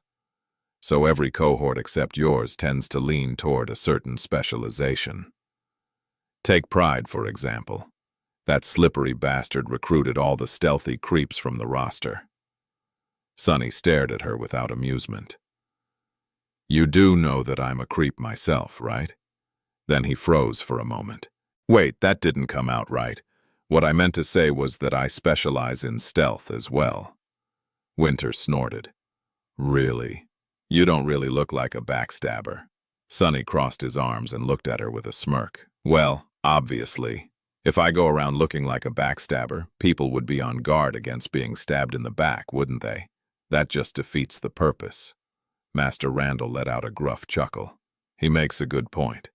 Sonny nodded, then let out a heavy sigh. To tell you the truth, I did my fair share of backstabbing in the past, which really helped me survive, but mostly, I tend to find myself in situations where I'm surrounded on all sides. Stealth is a powerful tool, but it can only get you so far. So, a well-rounded cohort is the best choice in my opinion. Luckily, my aspect is versatile enough to support all kinds of compositions. He lingered for a bit, then asked with curiosity, what do other cohorts specialize in? I've been too busy to keep up with what you guys are doing. Winter took a bite out of her sandwich, chewed it slowly, and shrugged. Oh, the usual. Davis went with the stealthy approach. Venerable Vandal here is all about melee carnage. So is Mustang, with the added emphasis on speed and finesse. I am more of a ranged superiority gal. Dale is a bit like you, but with a slant toward robust defense. As for our courageous leader, she looked at Master Jet and smiled. Actually, I have no idea. Her cohort is weird. Soul Reaper gave them a nonchalant glance. It's not that weird. I just picked people who can enhance my own battle performance in various ways. We are meant to wipe out the enemy by channeling our deadliest weapon, me, in the most efficient way. She remained silent for a few seconds. In any case, there are only several days left before we have to board the ships. Once we do, most of our decision power will be gone. Any additional preparations we'll be able to make at sea are going to be limited to a specific direction. So, now is your last chance to account for things you might have missed. The captains looked at each other with somber expressions. After a long pause, Sonny asked, Any suggestions? Master Jet thought for a bit. You are not too familiar with how gates affect us, are you? He shrugged. I know the basics, I guess. Randall shook his head. That is not really enough. For us government officers, a big part of our duty has to do with containing the nightmare gates, so we know them the best. You are a master, so you must have experienced the call at least once, correct? Sonny cautiously nodded. He had indeed experienced the strange pull that both gates and seeds exerted on Awakened. It felt like the nightmare was calling to him. The grizzled veteran continued with a scowl. Well, the call does not just affect the mind. It exerts a very substantial influence on reality as well. Namely, it can mess with your tether and the dream realm anchor. Sonny scratched the back of his head. He knew about that strange anomaly, of course. He had just never encountered it himself. How severe is the interference? The older master lingered for a second. Not too severe, but it grows worse the closer you get to the gate. In the immediate area around it, the call overrides both the tether and the anchor. What it means is that if you decide to jump into the dream realm near an active gate, you will be pulled toward its seed instead of your citadel. Same goes for the awakened who fall asleep in the vicinity. He paused and then added, Actually, we often make use of that property. If a gate manifests in a populated area and needs to be closed quickly, we can dispatch a cohort of challengers to the seed through the call. A saint might help out and bring them there immediately, or they can wait until the first wave of nightmare creatures is cleared and take a nap, although that is more dangerous, since the challengers will have to search for each other and the seed in a potentially hostile region of the dream realm. Master Jet sighed. That is not important right now. Usually it is not too difficult to avoid being displaced by the call. All awakened have to do is maintain a bit of distance between themselves and the gate. However, her expression darkened. With how many gates are expected to manifest during the chain of nightmares? Who knows what the situation will be? We'll have to keep the potential danger in mind and manage the sleep schedule of our soldiers, lest they are whisked away. I advise each of you to stock up on stimulants at least. Sonny remained silent for a while, thinking. Eventually, he tiredly rubbed his face and said in a somber tone, I'll take that into account. On the second-to-last day before the departure of the first evacuation army, Sonny and his cohort had nothing much to do. The gymnasium they used had actually been dismantled the previous night, so it was impossible for them to continue training. Of course, Sonny could have come up with an inventive way to put his soldiers through more grief, but he eventually decided against it. Instead, he gathered them on the wall of the port fortress for an improvised picnic. Leaving the northern quadrant was a big occasion, especially considering that they were going to war. This was probably going to be their last chance to relax and enjoy themselves in complete safety, so it would have been a shame to miss it. The cohort enjoyed a lavish meal consisting of various tasty dishes Sonny had commandeered from the officers' mess hall. There were even beverages that were technically prohibited by Army regulations, even though they had very limited effect on awakened. The 7 of them watched as heavy containers were being loaded on the massive ships in wistful silence. Well, at least 6 of them did. Luster, meanwhile, was secretly ogling Samara. After a few moments of silence, the tall woman suddenly said in an even tone, What are you staring at? The young man flinched and awkwardly looked away. That's a wicked scar you have. How did you get it, Sam? Samara, indeed, had a prominent scar that stretched all the way from her shoulder to her forearm. Since the sleeves of her bodysuit were currently rolled up, a part of it was on display. She briefly glanced down at her arm, then shrugged. When I was around your age, there was a gate that opened on top of an unfinished city barrier. As one of the closest awakened to the site, I was among the first responders. We held the nightmare creatures off while the construction crews were evacuating. Anyway, there was an explosion and I was thrown over the edge. Luckily, my arm got caught on some scaffolds. It hurt like hell, but at least I didn't fall all the way down to the ground and turned into a puddle. Luster blinked a couple of times, then grinned. That's nothing. I actually had my entire right arm bitten off once. A giant stone worm somehow tunneled under the citadel I was anchored in and then emerged from underground, swallowing the gateway in one go. Those of us who survived had to fight it off, but then got stuck on the pieces of rabble, surrounded by a swarm of smaller worms. He paled a little. Smaller compared to the first one, of course. Each was at least 10 meters long, actually. The only good thing about the bastards was that they could only move through soil, so we were safe as long as we remained on top of big chunks of stone. We did so for a couple of weeks. But when our food and water were gone, we had to make a run for it. I killed an entire worm myself, but not before the damn thing gobbled up my arm.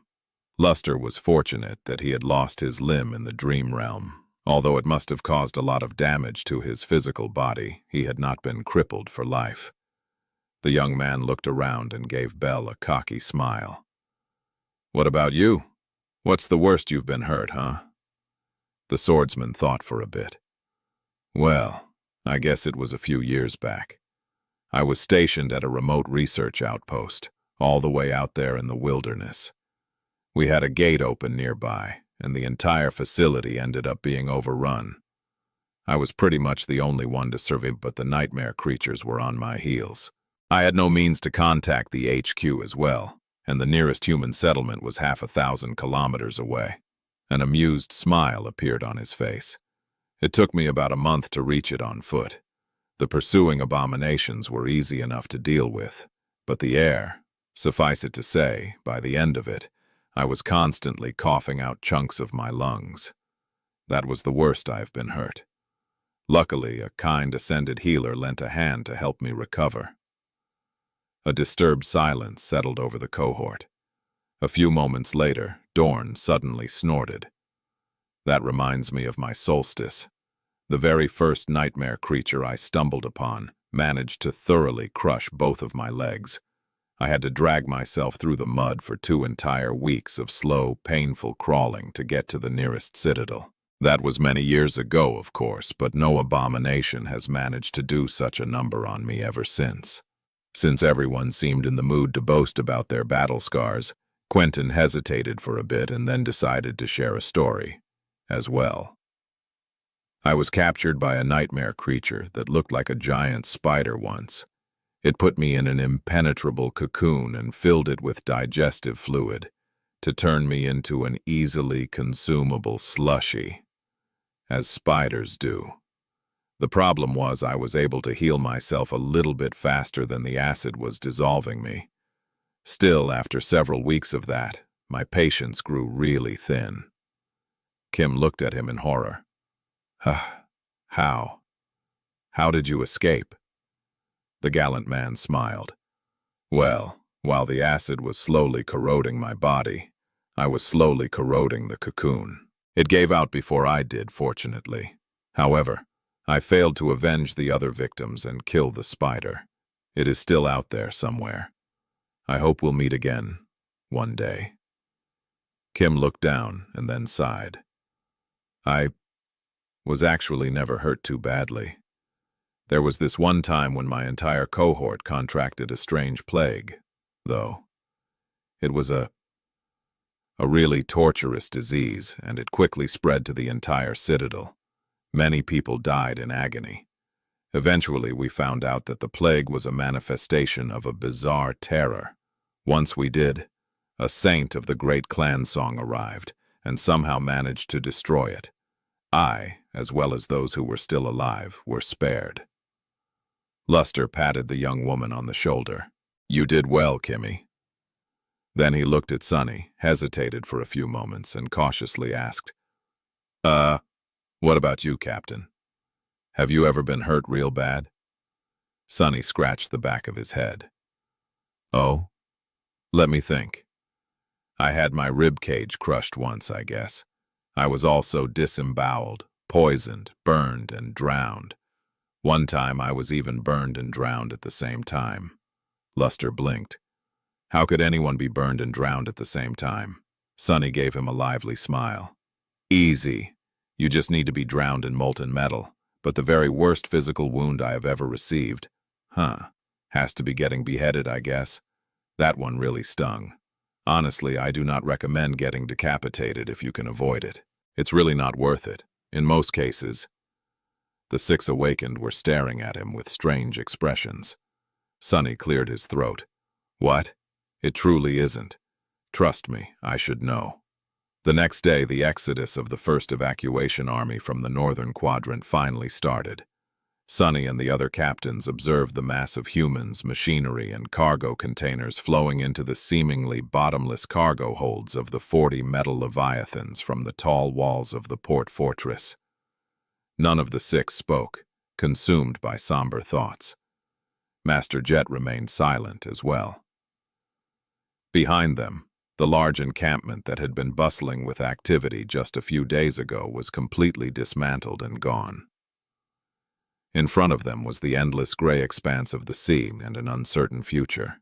Even though only a quarter of the entire evacuation contingent was sailing south from this port today, the scope of it all was truly immense.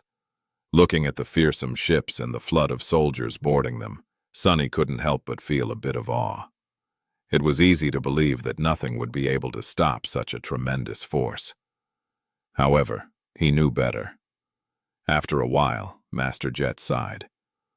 "All right, it's time for us to go. Regroup with your cohorts and proceed to your assigned ships. You know what to do if the convoy encounters a disaster on the way. Try your best to survive. Should the flagship go down and I with it, follow the chain of command. Vandal is going to assume leadership over the company in my absence." Master Randall glanced darkly at her and grimaced. "Hopefully I won't need to." Even though the convoy was going to be guided by the emissaries of the House of Night, it was not a given that all ships would reach Antarctica. Naval navigation was always dangerous, and most of the awakened and ascended of the First Army were all but useless in aquatic combat, including Sonny. Glancing at his colleagues one last time, he stepped through the shadows and appeared near a crowded dock. It was not hard to find the members of his cohort, since most people gave them a bit of space out of respect. Walking up to them, he put on a confident mask and asked in a relaxed tone, "Are you ready?" Everyone nodded, except for Luster, who suddenly seemed concerned. Actually, I've never been on a ship. Ever. I won't get seasick, right?" Sonny stared at him for a few moments, then shrugged. "You are an awakened, are you not? Awakened are supposed to be resilient to such things. So, we'll see, I guess." Luster's face dropped. He lingered for a few moments and sighed. "Somehow, I feel like you don't like me very much, Captain." Sonny did not respond. However, Bell suddenly patted the young man on the shoulder. "Well, I, for one, am very happy that you're with us." Luster beamed. "Really?" The swordsman gave him a friendly smile and nodded. "Sure. People like you are very valuable to have around. I mean, one look at you, and it's clear that you are going to die first, which therefore means that it won't be me. I feel better already." The young man glowered at him and scoffed. "Don't joke like that. It's not funny." Bell blinked a couple of times. "I wasn't joking." Meanwhile, Sonny shook his head and turned away to hide a smile. "Enough talking. Let's go."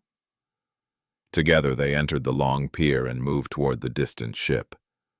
The mass of people parted to let them through, and then closed behind them like water. It felt a little surreal.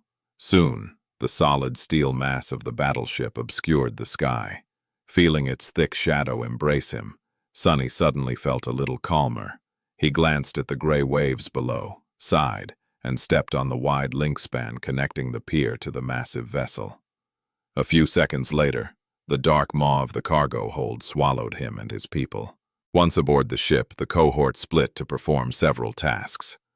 Kim, Luster, and Samara went to check on the supplies allocated to the cohort, including the modified Rhino, which had already been stored in a special cradle in one of the lesser cargo holds of the giant vessel for some time.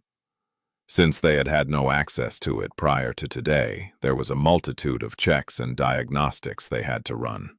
Bell, Dorn, and Quentin followed one of the ship's logistical officers to secure the living quarters for the cohort and get the lay of the land, while Sonny wandered off to the upper deck. There, he walked close to the edge and leaned on the tall handrail, looking down at the distant surface of the water. Images of the forgotten shore and the dark sea rose from the depths of his memory, making him shiver. As Sonny waited for the fleet to depart, his shadows explored the battleship.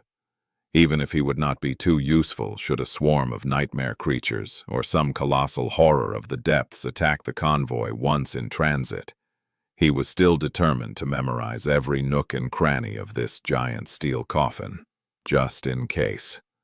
The prospect of handing his life into the hands of strangers did not appeal to Sunny, to say the least. But he did not have a lot of choice. For the next 2 to 3 weeks, the crew of the battleship and the nightwalkers in charge of the convoy were going to decide whether all of them lived or died. Curses! Sunny was suddenly very unhappy with the fact that he did not acquire any powerful swimming-related memories. Even if they could only give him an illusion of being safe, it would have been still better than nothing. Maybe I should make it a priority once we reach Antarctica. I doubt that this is the last time I have to traverse vast amounts of water. Come to think of it, isn't it strange that I, of all people, have neglected seafaring so much? After spending so much time trying to escape the dark sea, even a complete fool would have learned to respect water. But maybe that was the reason. On the forgotten shore, Sunny had grown very accustomed to equating depths to death. He had never considered the sea as anything else because of that. Slowly, the last stragglers of the first evacuation army boarded the metal leviathans. The gates of the cargo holds were closed, the hatches were fastened. Massive chains rattled as the anchors were raised. The whole battleship beneath him vibrated as its mighty reactors came to life. Slowly at first, then faster and faster, the convoy started to move. 40 mountains of alloy and steel sailed forward, their bows cutting the waves like giant blades. Thousands of people moved in their metal bellies, breathing life into the iron beasts. Sunny looked as the port fortress slowly grew smaller and smaller. Soon, the shore became veiled in a murky haze. The first evacuation army had left the northern quadrant. After a while, nothing surrounded the convoy but the vast expanse of rolling waves. The 40 colossal vessels moved in a narrow formation, with the fearsome flagship serving as the arrowhead of the expeditionary fleet. Hundreds of formidable cannons were aimed in all directions, their fields of fire overlapping to create a lethal exclusionary zone around the procession. Nevertheless, Sunny was not reassured. He stared at the undulating surface below for some time, a dark expression never leaving his face.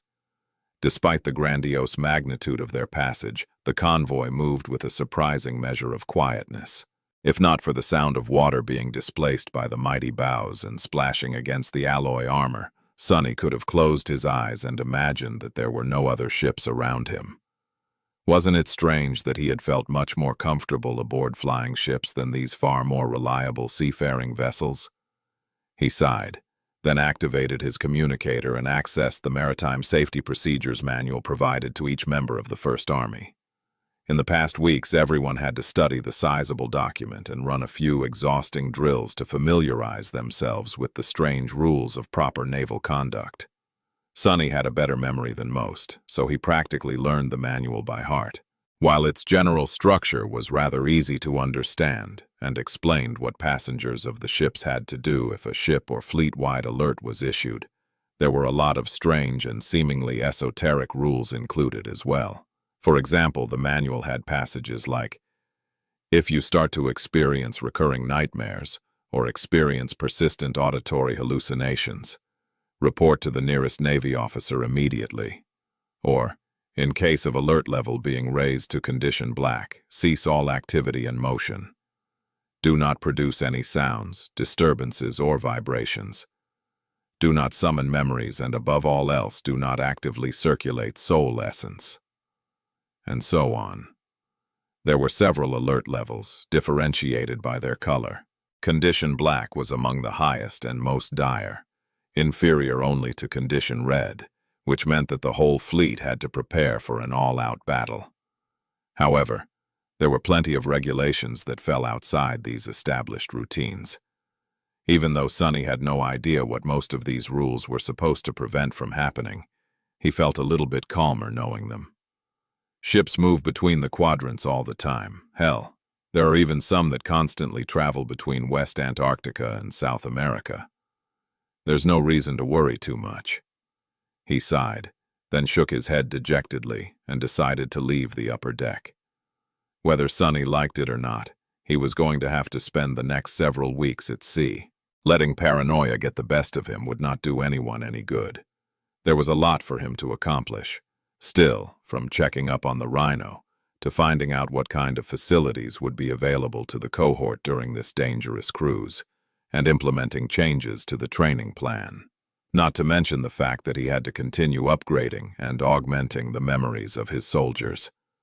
As he walked toward the nearest hatch, Sunny suddenly spotted a lone figure standing at the bow of the ship, gazing at the vast expanse of water as he himself had been just a minute ago.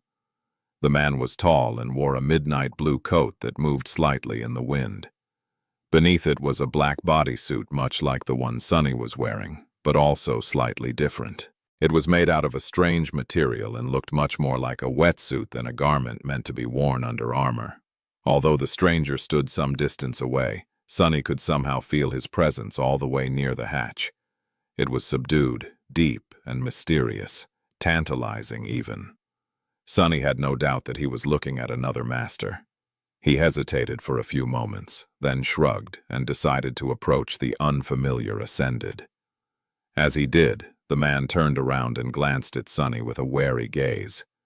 He was around 30 years old, handsome, and with eyes of an unusual, beautiful indigo color.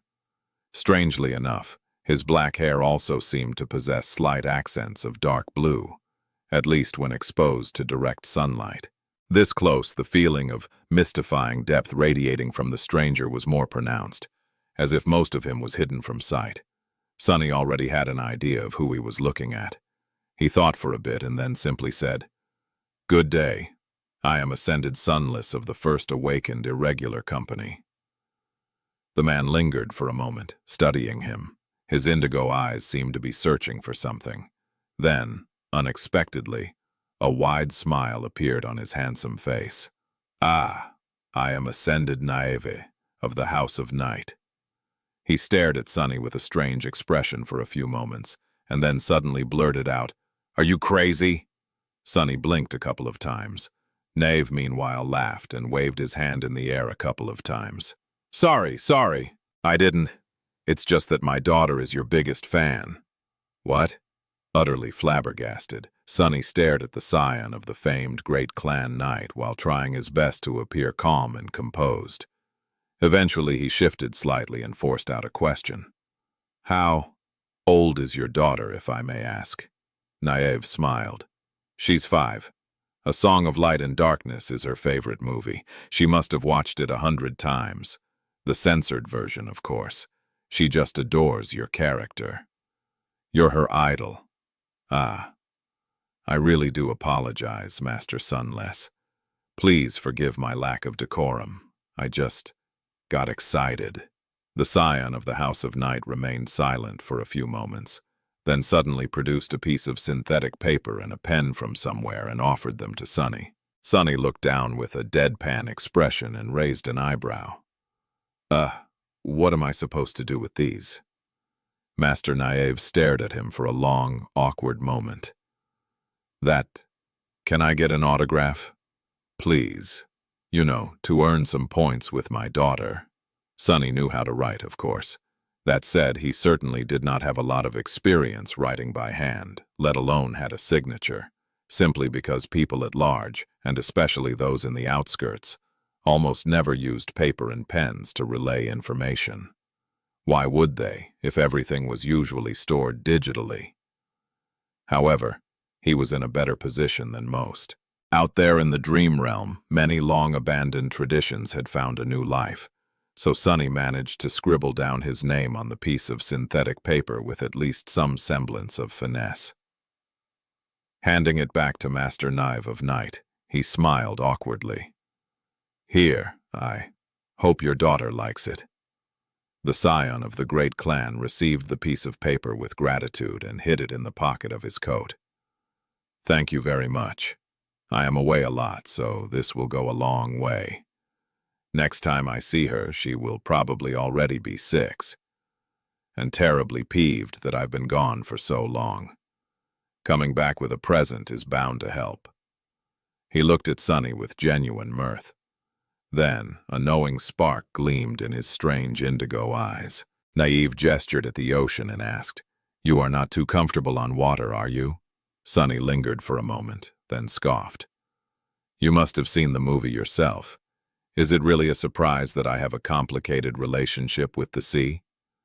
The handsome master smiled. "Oh yes, I haven't thought about that, sorry. Still, at least you are familiar with it. Most people just don't understand." He did not have to say what exactly it was that people failed to understand. For a moment, the two men shared a strange feeling of closeness. Both had known the unfathomable dread of the depths, which was a rare thing these days. Sunny sighed, then studied the massive silhouettes of the iron ships for a few moments and asked, "So, what are our chances of making it to Antarctica alive?" Naive laughed. "Well, I wouldn't worry too much if I were you. Sure, anything can happen, but this convoy is as safe as we can make it." He pointed to the especially fearsome dreadnought that moved in front of the fleet. "There is a saint of the House of Night aboard the flagship. There are several nightwalkers such as I spread around the other ships. There are also at least one cohort of experienced awakened warriors of my clan on each vessel. We know what we are doing, so very few things can threaten the fleet. It will reach Antarctica, have no doubt." The scion of the great clan lingered for a moment, then added in a more somber tone, "We will have to make the journey many times, bringing the refugees away and returning with reinforcements for the government army. Each of the 4 fleets was made to be nearly indestructible. Still, that doesn't mean that our passengers can relax. Keep your wits about you, Master Sunless, and do remember the rules formulated in the safety manual. We put them there for a reason." Sunny looked at the handsome man and smiled. "Oh, you don't have to worry about that. I have already memorized the whole thing, more or less. I may be lacking in many regards, but being unreasonably paranoid is not one of them." Naive smiled. "That is a truly remarkable trait to have. I wish more people were that unreasonable." Sunny chatted with the Nightwalker for a few more minutes before taking his leave. Master Naive had turned out to be unexpectedly friendly and pleasant to be around. He was not at all like the arrogant representatives of the other great legacy clans. By the end of their talk, Sunny felt a lot better about his current circumstances. He had also grown a bit fascinated with the House of Night. The third great clan had always been a mystery to him. Nightwalkers did not enjoy the patronage of a sovereign, but wielded an irreplaceable power. That unique advantage had carved a place for them at the very top of human hierarchy. But what was that advantage exactly? After meeting a scion of the great clan Night in person, Sunny all but confirmed his suspicion. The feeling Naive gave him was somewhat similar to what he had experienced twice before. One time in the shrine at the 4th level of the Ebony Tower, the other time in the Great Hall of the Night Temple. Both were dedicated to Storm God, the deity of depths, oceans, darkness, stars, travel, guidance, and disaster. The aspects of the goddess of the black skies were all eerily related to the role the House of Night played in human society, and Sunny did not think that it was a coincidence. His previous guess seemed to have been correct. It was all but certain now that the founder of the great clan, an enigmatic awakened of the first generation known as Nightwalker, had inherited the lineage of Storm God and somehow shared its power with the rest of the House of Night. So then, all 6 divine lineages are accounted for. House of Night had inherited the lineage of Storm God. Immortal Flame had inherited the lineage of Sun God.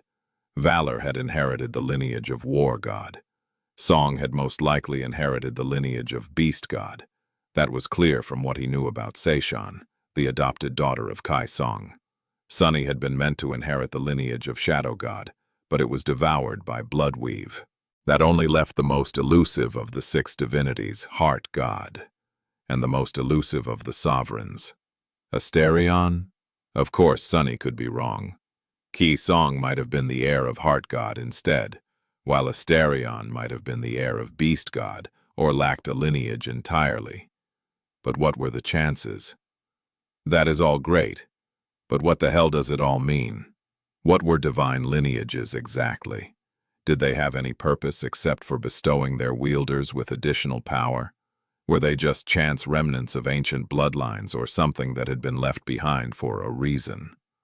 More importantly, now that one of the 6 divine bloodlines had been hijacked by the forbidden lineage of a meddling daemon, how would that affect things? Sonny had no idea. Shaking his head, he descended into the metal depths of the giant battleship and reunited with his shadows, which had been exploring the vessel all that time. One way or another, I will find out later. Right now, however, I should really go and take a look at the rhino. Sonny hastened his steps and scowled. After all the contribution points I sank into it, the damned thing better be good. The vehicle stable of the battleship took up a whole lesser cargo hold. Calling it lesser, of course, did not do the space justice. It was a vast metal hall filled with all types of heavy machinery and bustling human activity. Feeling the floor sway slightly beneath him, Sonny walked along various cradles, each holding a powerful engine of war, until he reached the one assigned to his cohort. There, he finally saw the rhino. Sonny remained motionless for a while, studying the formidable vehicle. The armored personnel carrier was angular and stocky, with heavy plates of composite alloy armor covering its solid frame. Its design was stout, sleek, and strangely predatory. The whole machine was almost the size of a train car, with 6 mighty wheels supporting its overbearing weight. Each massive wheel was as tall as a human and as tough as the alloy hull of the rhino. A lot of engineering went into making the A-piece as mobile as possible. Not only were the wheels connected to an extremely robust suspension system, they were also attached to a set of short integrated limbs that could be extended from the frame of the vehicle to raise its profile and maneuverability. The APC also possessed powerful boosters that allowed it to sustain brief bursts of autonomous levitation, hop over short distances, or soften the blow of landing from height. It could even move across water as an amphibious vessel. Not that Sonny had any plans to do so. The feature that gave the rhino its peculiar name was a massive steel wedge that was raised slightly above its wide snout. This plow could be lowered down to the ground, turning the Apis into a semblance of a heavy siege ram. With this sharp catcher lowered, the alloy beast looked like it was capable of tearing through walls, piles of debris, natural obstacles, and the flesh of the nightmare creatures with equal ease. Sonny studied it with a dark sense of glee. Well, all right. I have to admit, it does look good. He lowered his eyes and looked at Kim and Samara, who were busy inspecting the vehicle. He walked over to his technicians and asked in a neutral tone, "So, what's the status?"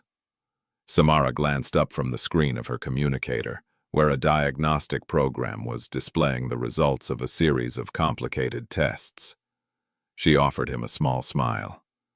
"Everything seems to be in order, Captain. He's a real beast." Kim affectionately patted the surface of the APC, which had been painted in a gray camouflage pattern. "This is a superb machine. Rhino is really fast despite being burdened by heavy armor, highly maneuverable, and has exceedingly durable internals. With the expensive upgrades we procured, he had become nothing short of a beast indeed." Sonny blinked a couple of times, coming to terms with the fact that his personnel carrier was, apparently, a he. Kim, meanwhile, shifted from foot to foot and said in a tentative tone, Would you like to take a look inside, Captain?" Sonny looked at her nonchalantly and shrugged. "Sure. Of course I want to take a look inside. What kind of question is that?" He entered the rhino through an opened hatch, climbed a set of steep steps, and found himself in the interior of the massive vehicle. Everything there was Spartan, highly utilitarian, and designed with maximum durability in mind. It was clear that he was inside a military machine, and yet Sonny couldn't help but feel that he was surrounded by pure luxury. Maybe it was because he knew how much all this seemingly unassuming equipment cost. The front of the rhino was dedicated to a slightly raised pilot's cabin, where Luster was currently studying various control panels and switches with an excited expression. There was enough space in there for a couple of additional seats as well. The reinforced windshield was long and narrow, but offered almost a panoramic view of the surroundings. Of course, there were plenty of monitors displaying the feeds from various external cameras and sensors as well. The middle of the vehicle was dedicated to a modest living space. There was a small lounge area where the crew could rest and spend time together, a compact galley, and a partitioned hygiene compartment. 6 sleeping nooks were situated on the opposing walls. Sonny could already imagine the competition for who would get the bottom bunks. Of course, each of these bunks could actually function as a dedicated sleeping pod, should the need arise. Behind the lounge area was a cargo hold that also served as the armory and integrated a high-tech engineering workstation. The engineering compartment itself was situated below the floor and ran the whole length of the vehicle. Finally, the very back of the Rhino was taken by the command and communication suite. There was a large holographic table, a powerful console connected to the antennae array of the APC, and a set of monitors that received the same input as the ones in the pilot's cabin. Most importantly, behind all that was an alcove where Sonny's own bed was situated, complete with a privacy partition and a dedicated storage space. The mattress was the very best the first evacuation army could offer. He grinned, imagining how pleasant it would be to sleep on that thing. This is actually better than what I have back home. Such an addition was not simply to please the officers. As an ascended, Sonny possessed an ability that his soldiers lacked. He did not have to travel to the dream realm every time he fell asleep. What it actually meant was that his soldiers were going to be utterly defenseless while they slept. Even if a swarm of nightmare creatures attacked the Rhino, they would not wake up. He was the only one who could guard the cohort no matter what happened. A staggered sleeping schedule was supposed to help with this problem to a degree, but Sonny had no illusions about how often he would get the opportunity to properly rest, which meant that the rare occasions when he did get a chance to take a nap had to be as comfortable and efficient as possible. Sonny walked around the Rhino for a bit, trying to suppress a satisfied grin as he studied the layout. Eventually, he approached his personal alcove and sat down on the soft bed. There, he glanced at his shadows and smiled. "Not bad, huh?"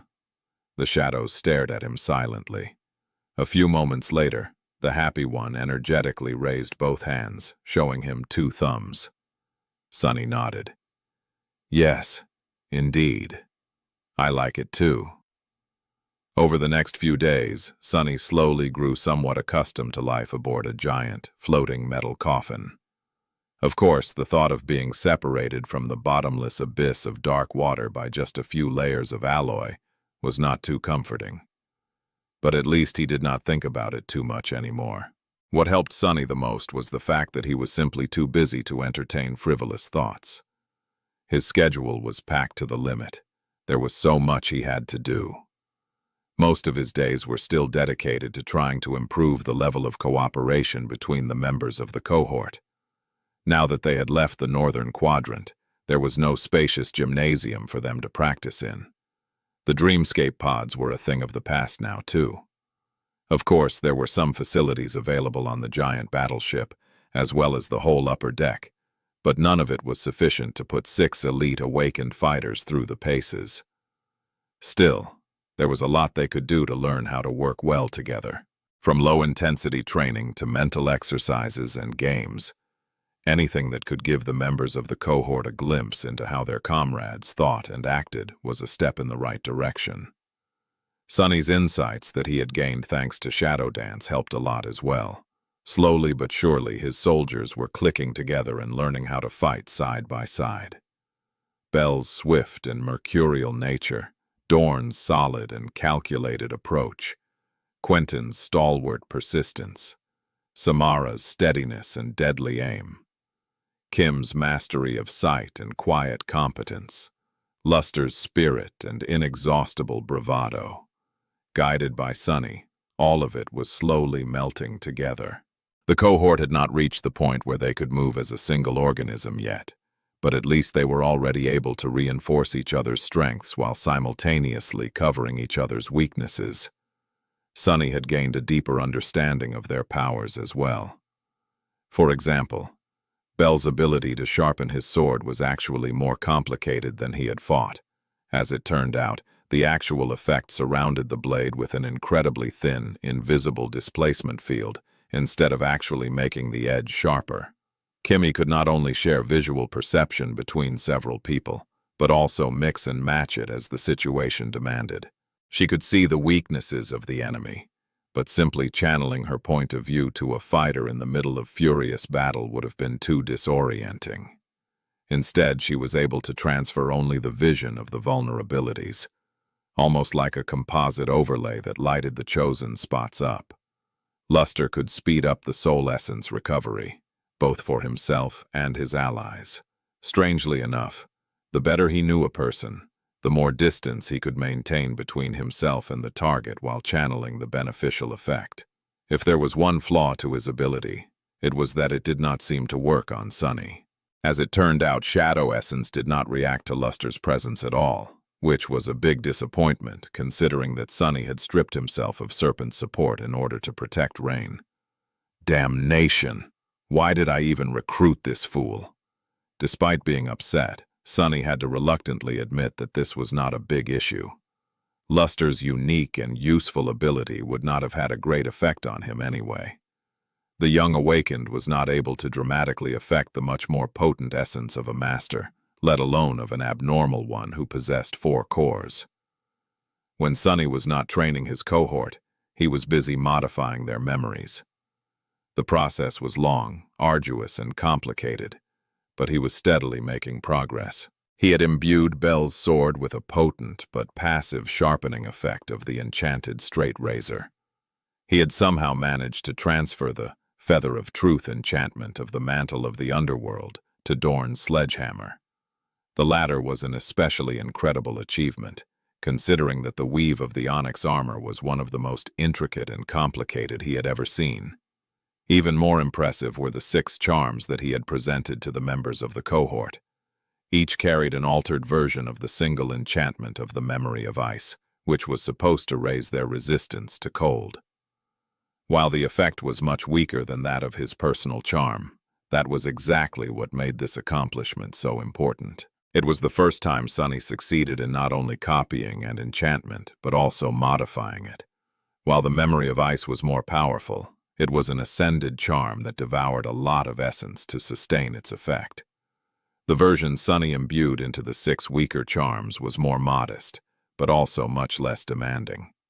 His awakened soldiers were going to be able to keep it active more or less permanently, unless their reserves were completely drained.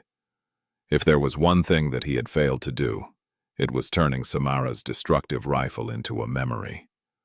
Sunny had really wanted to, but no matter how hard he tried, the high-tech weapon was just too intricate, complicated, and contained too many moving parts. There was a limit to what Sunny could achieve. The more complex the structure of the object was, the larger its size and mass, the harder it was to integrate the rudimentary weave into it. Perhaps if he knew more, he would have known how to overcome this limitation. But as things stood, Sunny had to abandon this particular ambition. Oh well, his dreams of turning the rhino into a memory were utterly shattered. It had already been a week after the departure from the northern quadrant. Sunny was currently in his private cabin, sitting on the bed as he stared dejectedly at the heavy rifle. The battleship vibrated subtly around him, but its corridors were enveloped in silence. This far into the night, most members of the First Army were fast asleep.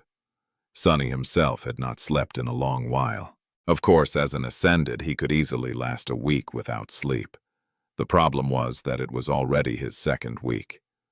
Or was it 3rd? With a sigh, he put the heavy rifle aside and threw the unused soul shards into the maw of the covetous coffer. To hell with it. I need some rest. He yawned and put his head on a soft pillow. Suddenly, all the exhaustion of the past weeks descended upon him, making his thoughts slow and sluggish. A few moments later, Sunny was already asleep. and after what felt like a minute, he was rudely awoken by a loud and persistent sound. Irritated, he turned on his other side and tried to dive back into the rejuvenating darkness. Bastards, quiet down. But no matter how hard Sonny tried to continue to sleep, he couldn't.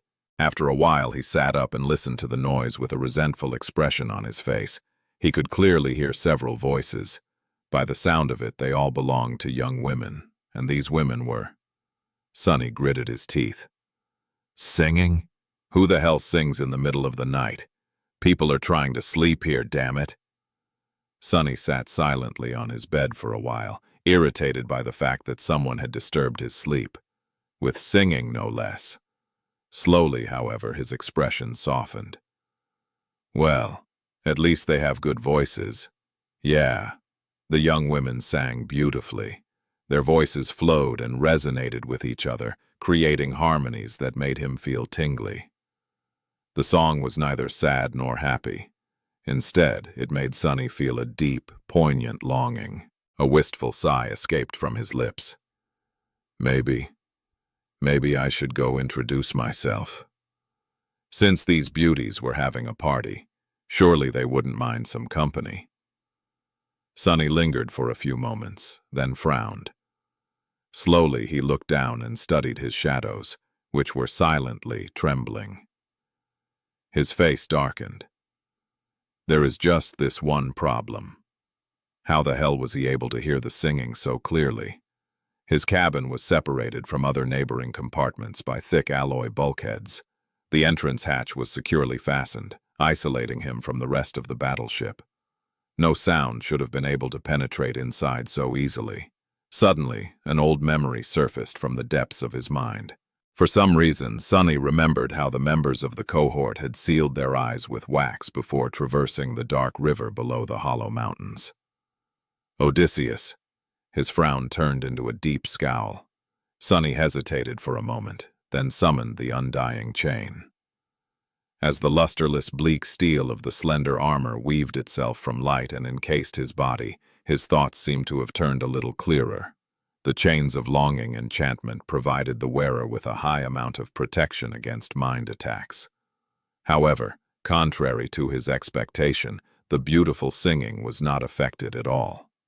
Sonny could still hear it clearly. He still felt moved by the alluring voices. Wait, what language are they singing in? Strangely, Sonny found himself unable to understand the words of the melodious song. Even stranger, he had somehow failed to notice that fact earlier. The words of the unknown language seemed to seep straight into his mind, unobstructed. They echoed and resonated with each other there, making him feel a bit weird. However, their influence was not invasive or harmful. Instead, it was rather pleasant. Sonny blinked. I'm hearing voices.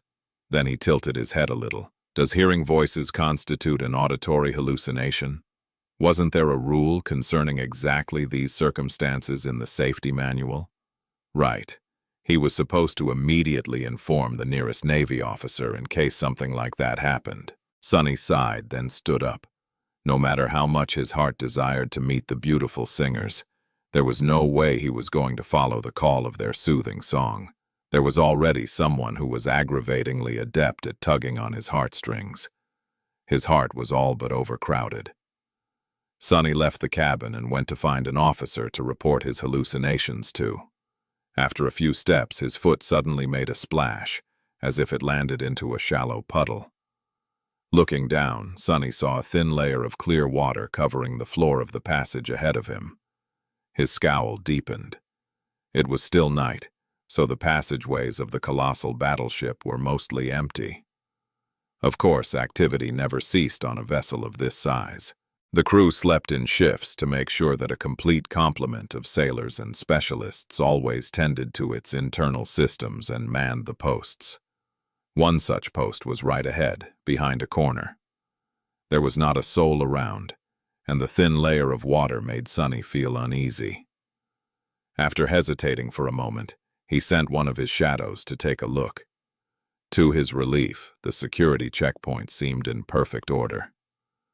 A junior officer in a blue uniform was standing near the wall, studying the panel mounted on it, or maybe simply staring at the wall in boredom. Does he not see all that water? Or was the water a hallucination as well? Sonny gritted his teeth, then walked forward and approached the security checkpoint. "Excuse me." The officer turned around and looked at him without any particular expression. "Yes." The man was seemingly in his early 30s with pale skin and dark, slicked-back hair. There was nothing particularly memorable about him, except for how still his face seemed to be. Sonny sighed and then said awkwardly, the safety manual says to inform the nearest officer if I hear voices. Well, I do, hear them. So, the impassive man suddenly became more lively. A strange gleam appeared in his eyes. "Oh, what do you hear?" Sonny rubbed his face. "Singing. I hear beautiful singing." The officer stared at him for a few moments, then nodded. "I see. In that case, please follow me to the upper deck." Sonny shifted his weight to take a step forward, but then lingered for a moment and leaned slightly to the side instead. Glancing behind the naval officer, he took a short glance at the man's shadow. The shadow appeared exactly how it was supposed to appear. It swayed slightly on the surface of the water, staring at Sonny as shadows often did. Nevertheless, he felt very disturbed for some reason. His intuition was not exactly ringing an alarm, but it had become strangely alert. Sonny looked back to the officer. "Why the upper deck?" The man smiled. "Please, follow me to the upper deck." "Something is wrong." Sonny frowned, trying to understand what was making him uncomfortable. Was it the Navy officer's unblinking stare? Unblinking. Yes. The man wearing the uniform of a junior officer had not blinked once since they started talking. Sonny stared at him for a few moments, and then took a tentative step back. "I'd rather not." The polite smile slowly disappeared from the officer's pale face. His dark eyes turned a little hollow. "Oh." As Sonny backed away under the man's glossy stare, his communicator suddenly vibrated and let out a sharp sound. The Navy officer did not seem to react to it at all. Sonny, on the other hand, recognized the sound immediately. Crap. In the next moment, the lights in the passageway blinked in a specific pattern and simultaneously went out, submerging it in utter darkness. The battleship vibrated intensely for a split second, and then went still as its reactors were shut down. Absolute silence enveloped the mighty vessel. Condition black had gone into effect. As the lights went out and the reactors of the colossal vessel grew quiet, Sonny froze. His shadow sense extended outward as he sensed other people doing the same. Condition black meant that the fleet was on the cusp of dire danger. After the alert was issued, every member of the First Army aboard the 40 ships had to cease all activity. They weren't supposed to make any noises or movements. They were not even allowed to agitate their essence in any way. The problem was, the strange Navy officer was still mere meters away from Sonny. He, too, stood motionlessly in the darkness. His head was lowered so Sonny could not see the man's face. He could only hear his breathing. It sounded wet. "Don't do it. Don't." Suddenly, the man's shoulders twitched. Frozen a few steps away, Sonny gritted his teeth. "Curse it all." The officer swayed slightly and then took a step forward. The water covering the floor parted, allowing him to move without making any sound.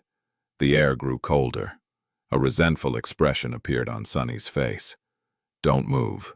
Don't make noise. Don't circulate essence. Don't summon memories." What was he supposed to do?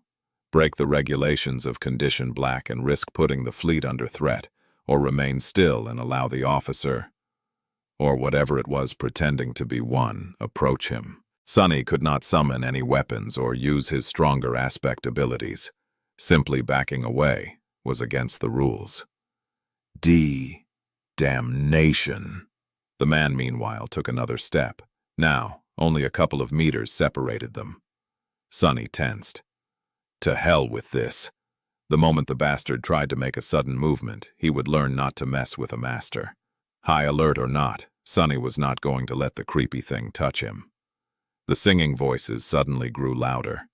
He even thought that he started to understand the meaning of some of the words of their beautiful song. The man took another step toward Sonny, and suddenly disappeared. For a few moments he was surrounded by nothing but darkness. Where?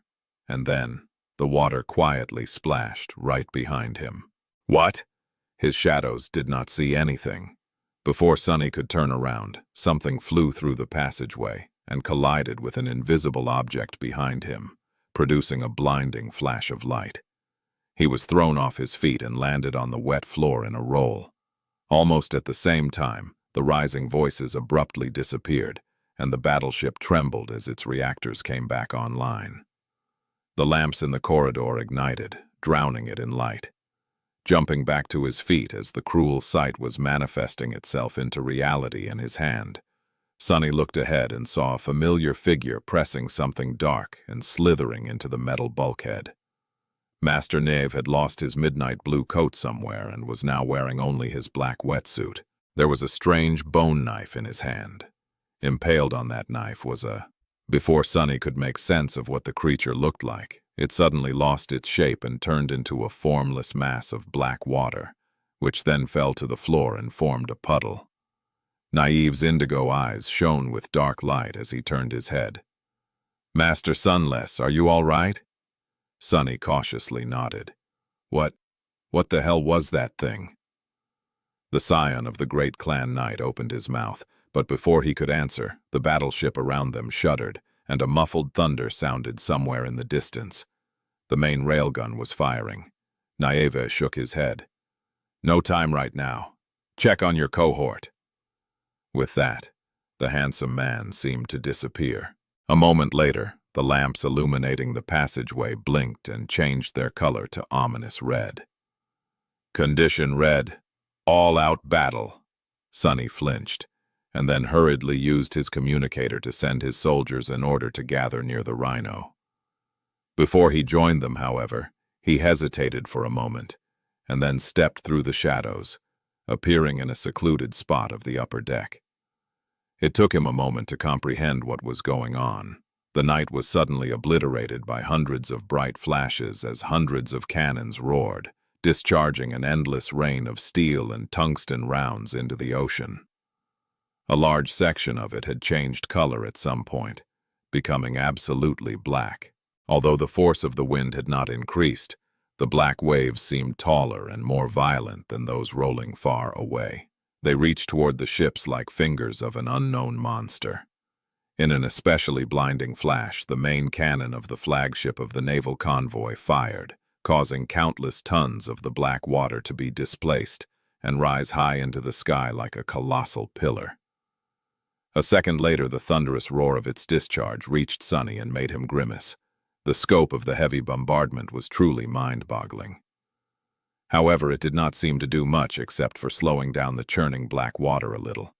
As Sonny watched, he noticed human figures diving into the waves from the tall decks of the ships.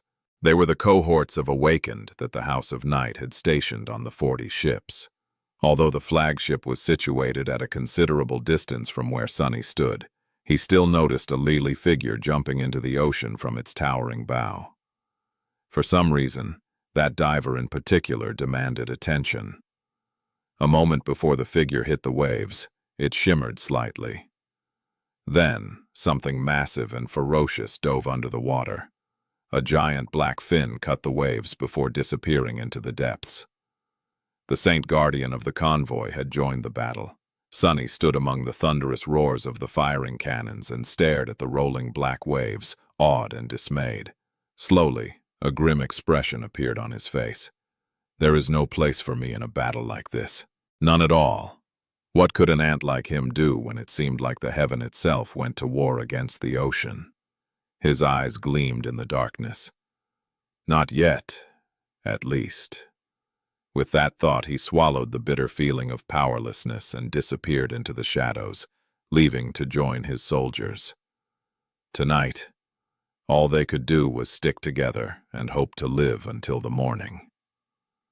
The vehicle stable of the battleship was quiet and tense. Hundreds of people were moving with somber haste as they secured various tools and pieces of machinery. Thankfully, most of the vehicles were safely fastened in their cradles. As Sunny stepped out of the shadows, he had to make way for a lumbering loader that thundered past, carrying a half-disassembled bulk of a massive engine. All around them, the colossal vessel was trembling as its cannons continued to fire without stop. Muffled sounds of heavy ordnance sliding into the feeding mechanisms spread through the deck. From time to time, an especially loud noise announced that a powerful torpedo or a salvo of ballistic missiles were launched from their nests. Sunny was not the only person who felt a grim sense of powerlessness as the titanic battle continued to unfold in this nameless patch of the deep, dark ocean.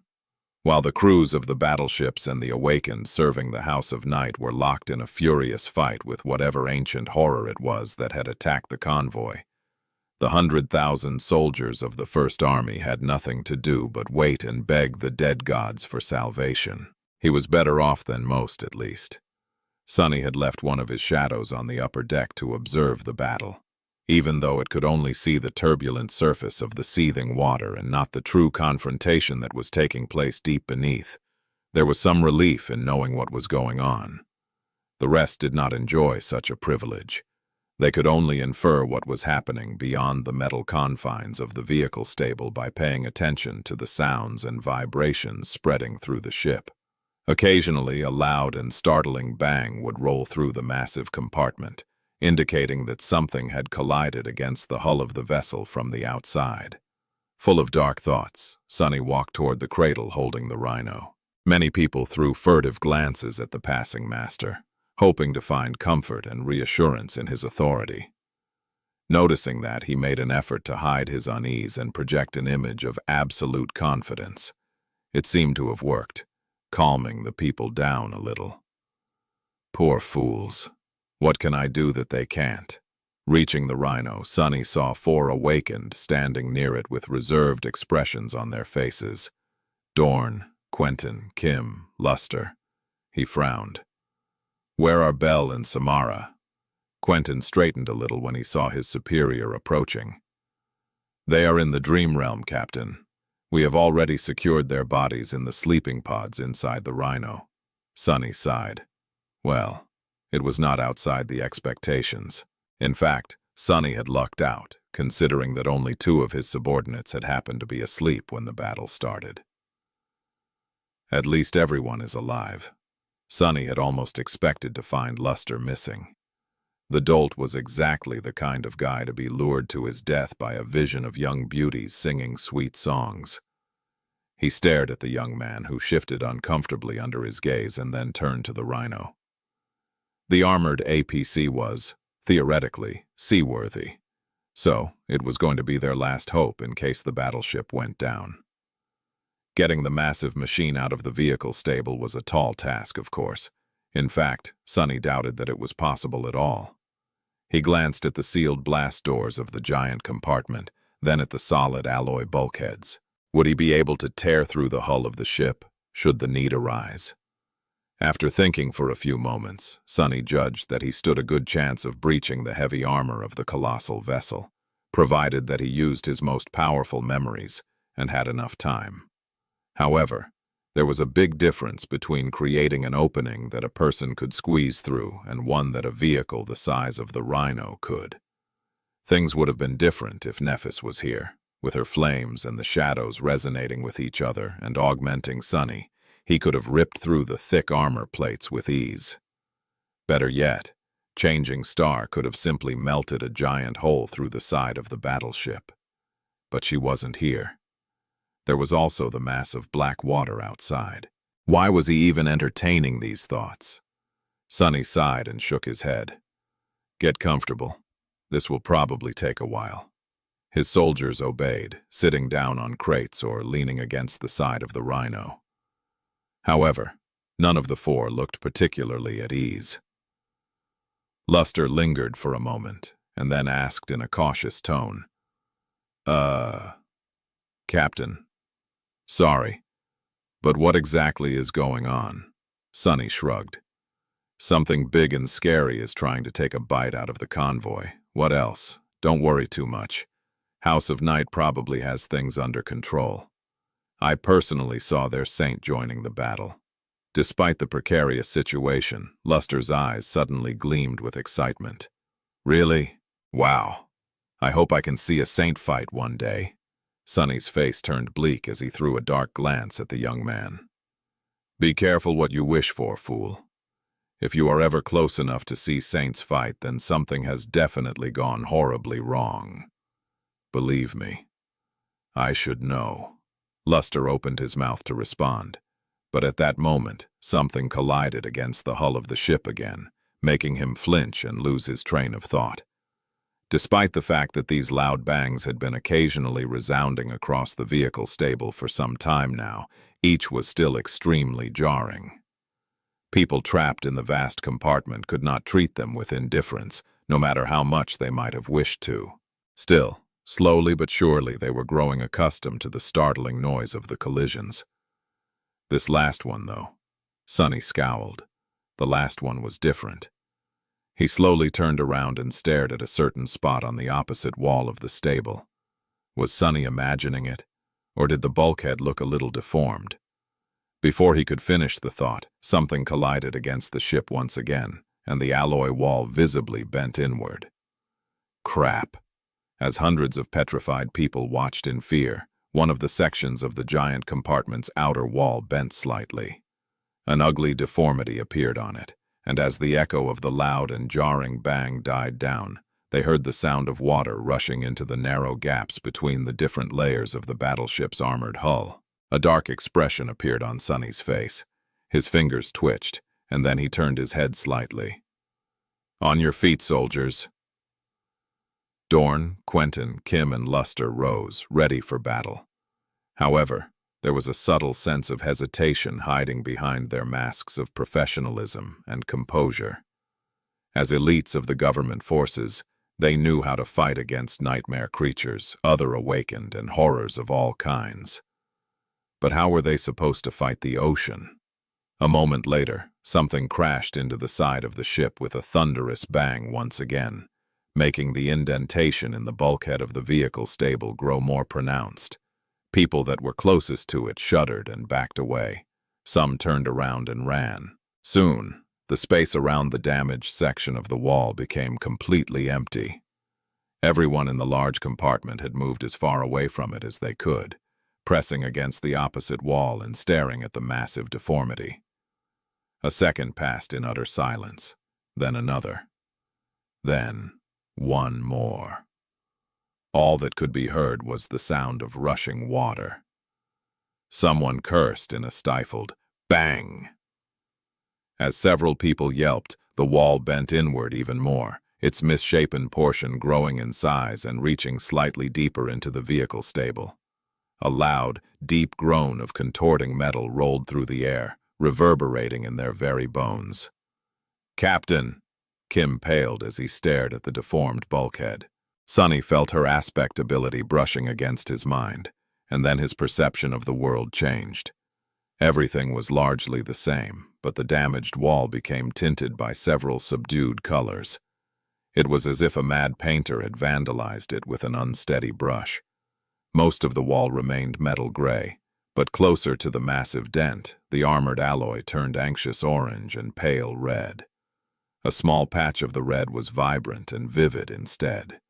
Sonny gritted his bang, bang, bang. 3 consecutive strikes crashed into the outer hull, exacerbating the damage and making the wall bend even more.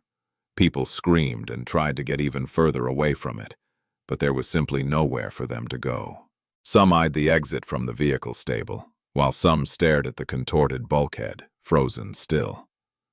Somehow, it still held.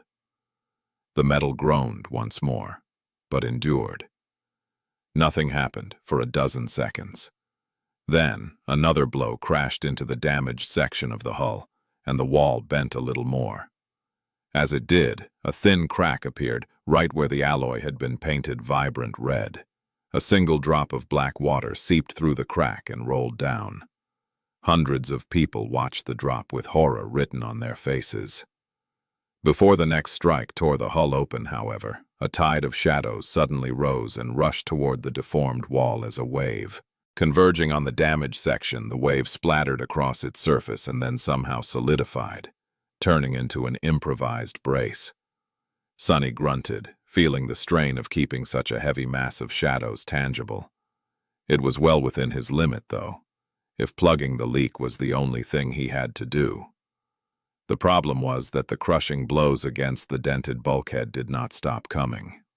One after another, they impacted against it, sending tremors running through the entire vehicle stable. Sunny had to keep exerting opposite pressure to keep the wall intact. It was as if he was trying to brace a castle gate as a heavy ram was pounding on it from the other side. Keeping shadows tangible was hard, but forcing them to continuously press forward with that much force was even harder. Clenching his fists, Sunny looked at his subordinates and said in a strained voice, "Dorn, help me push the brace against the bulkhead. Quentin, try to use your aspect to repair the cracks. Luster, keep Dorn and Quentin supplied with essence. Transfer your own to them if one or both come close to running out." Then he turned to the rest of the humans gathered in the vehicle stable and barked, "What are you staring at? Make yourself useful, fools. Those of you who are awakened with useful aspects, help if you can. Those of you who are mundane, there are literally tons of equipment and handy machinery in this damned compartment. Even a complete idiot can find a way to reinforce the hull with all that gear, so get to work." The people stared at him for a split second. Then, Dorn and Quentin dashed toward the shadow brace. This prompted the others to start moving as well. Another bang rolled through the spacious compartment, but no one paid it any attention, now that Sunny broke the veil of fear that had paralyzed the members of the First Army. Everyone got busy making sure that the bulkheads held. With the massive shadows reinforcing the most damaged section, it was not too hard for them to make sure that several smaller dents that soon appeared elsewhere never broke. The immediate crisis passed. The people in the vehicle stable survived. Now, all that remained was to wait and see if they would be able to continue staying alive in the coming hours. They did. After what felt like an eternity of intense and terrifying struggle, the battle outside finally started showing signs of slowing down. Sunny, who was slowly growing concerned about his reserves of essence, let out a sigh of relief. Through his shadow on the upper deck, he could see that the fleet had escaped from the vast blotch of black water that marred the surface of the ocean. The cannons were slowly ceasing their bombardment, and the crews of the battleships had already started evaluating the damage. A giant shape rose from the depths and broke the surface of the water as it jumped into the air.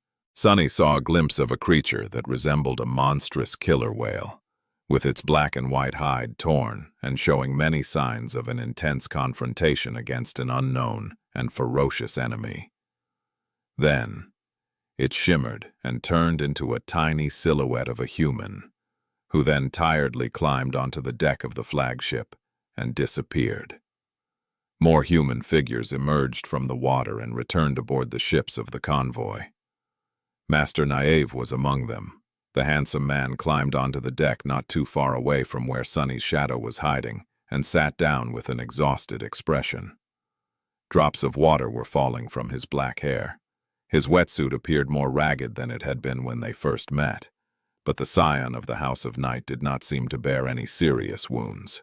Soon, his indigo eyes shined as they reflected the first rays of sunshine that broke through the eastern horizon. A new day had come. The fearsome battle was over,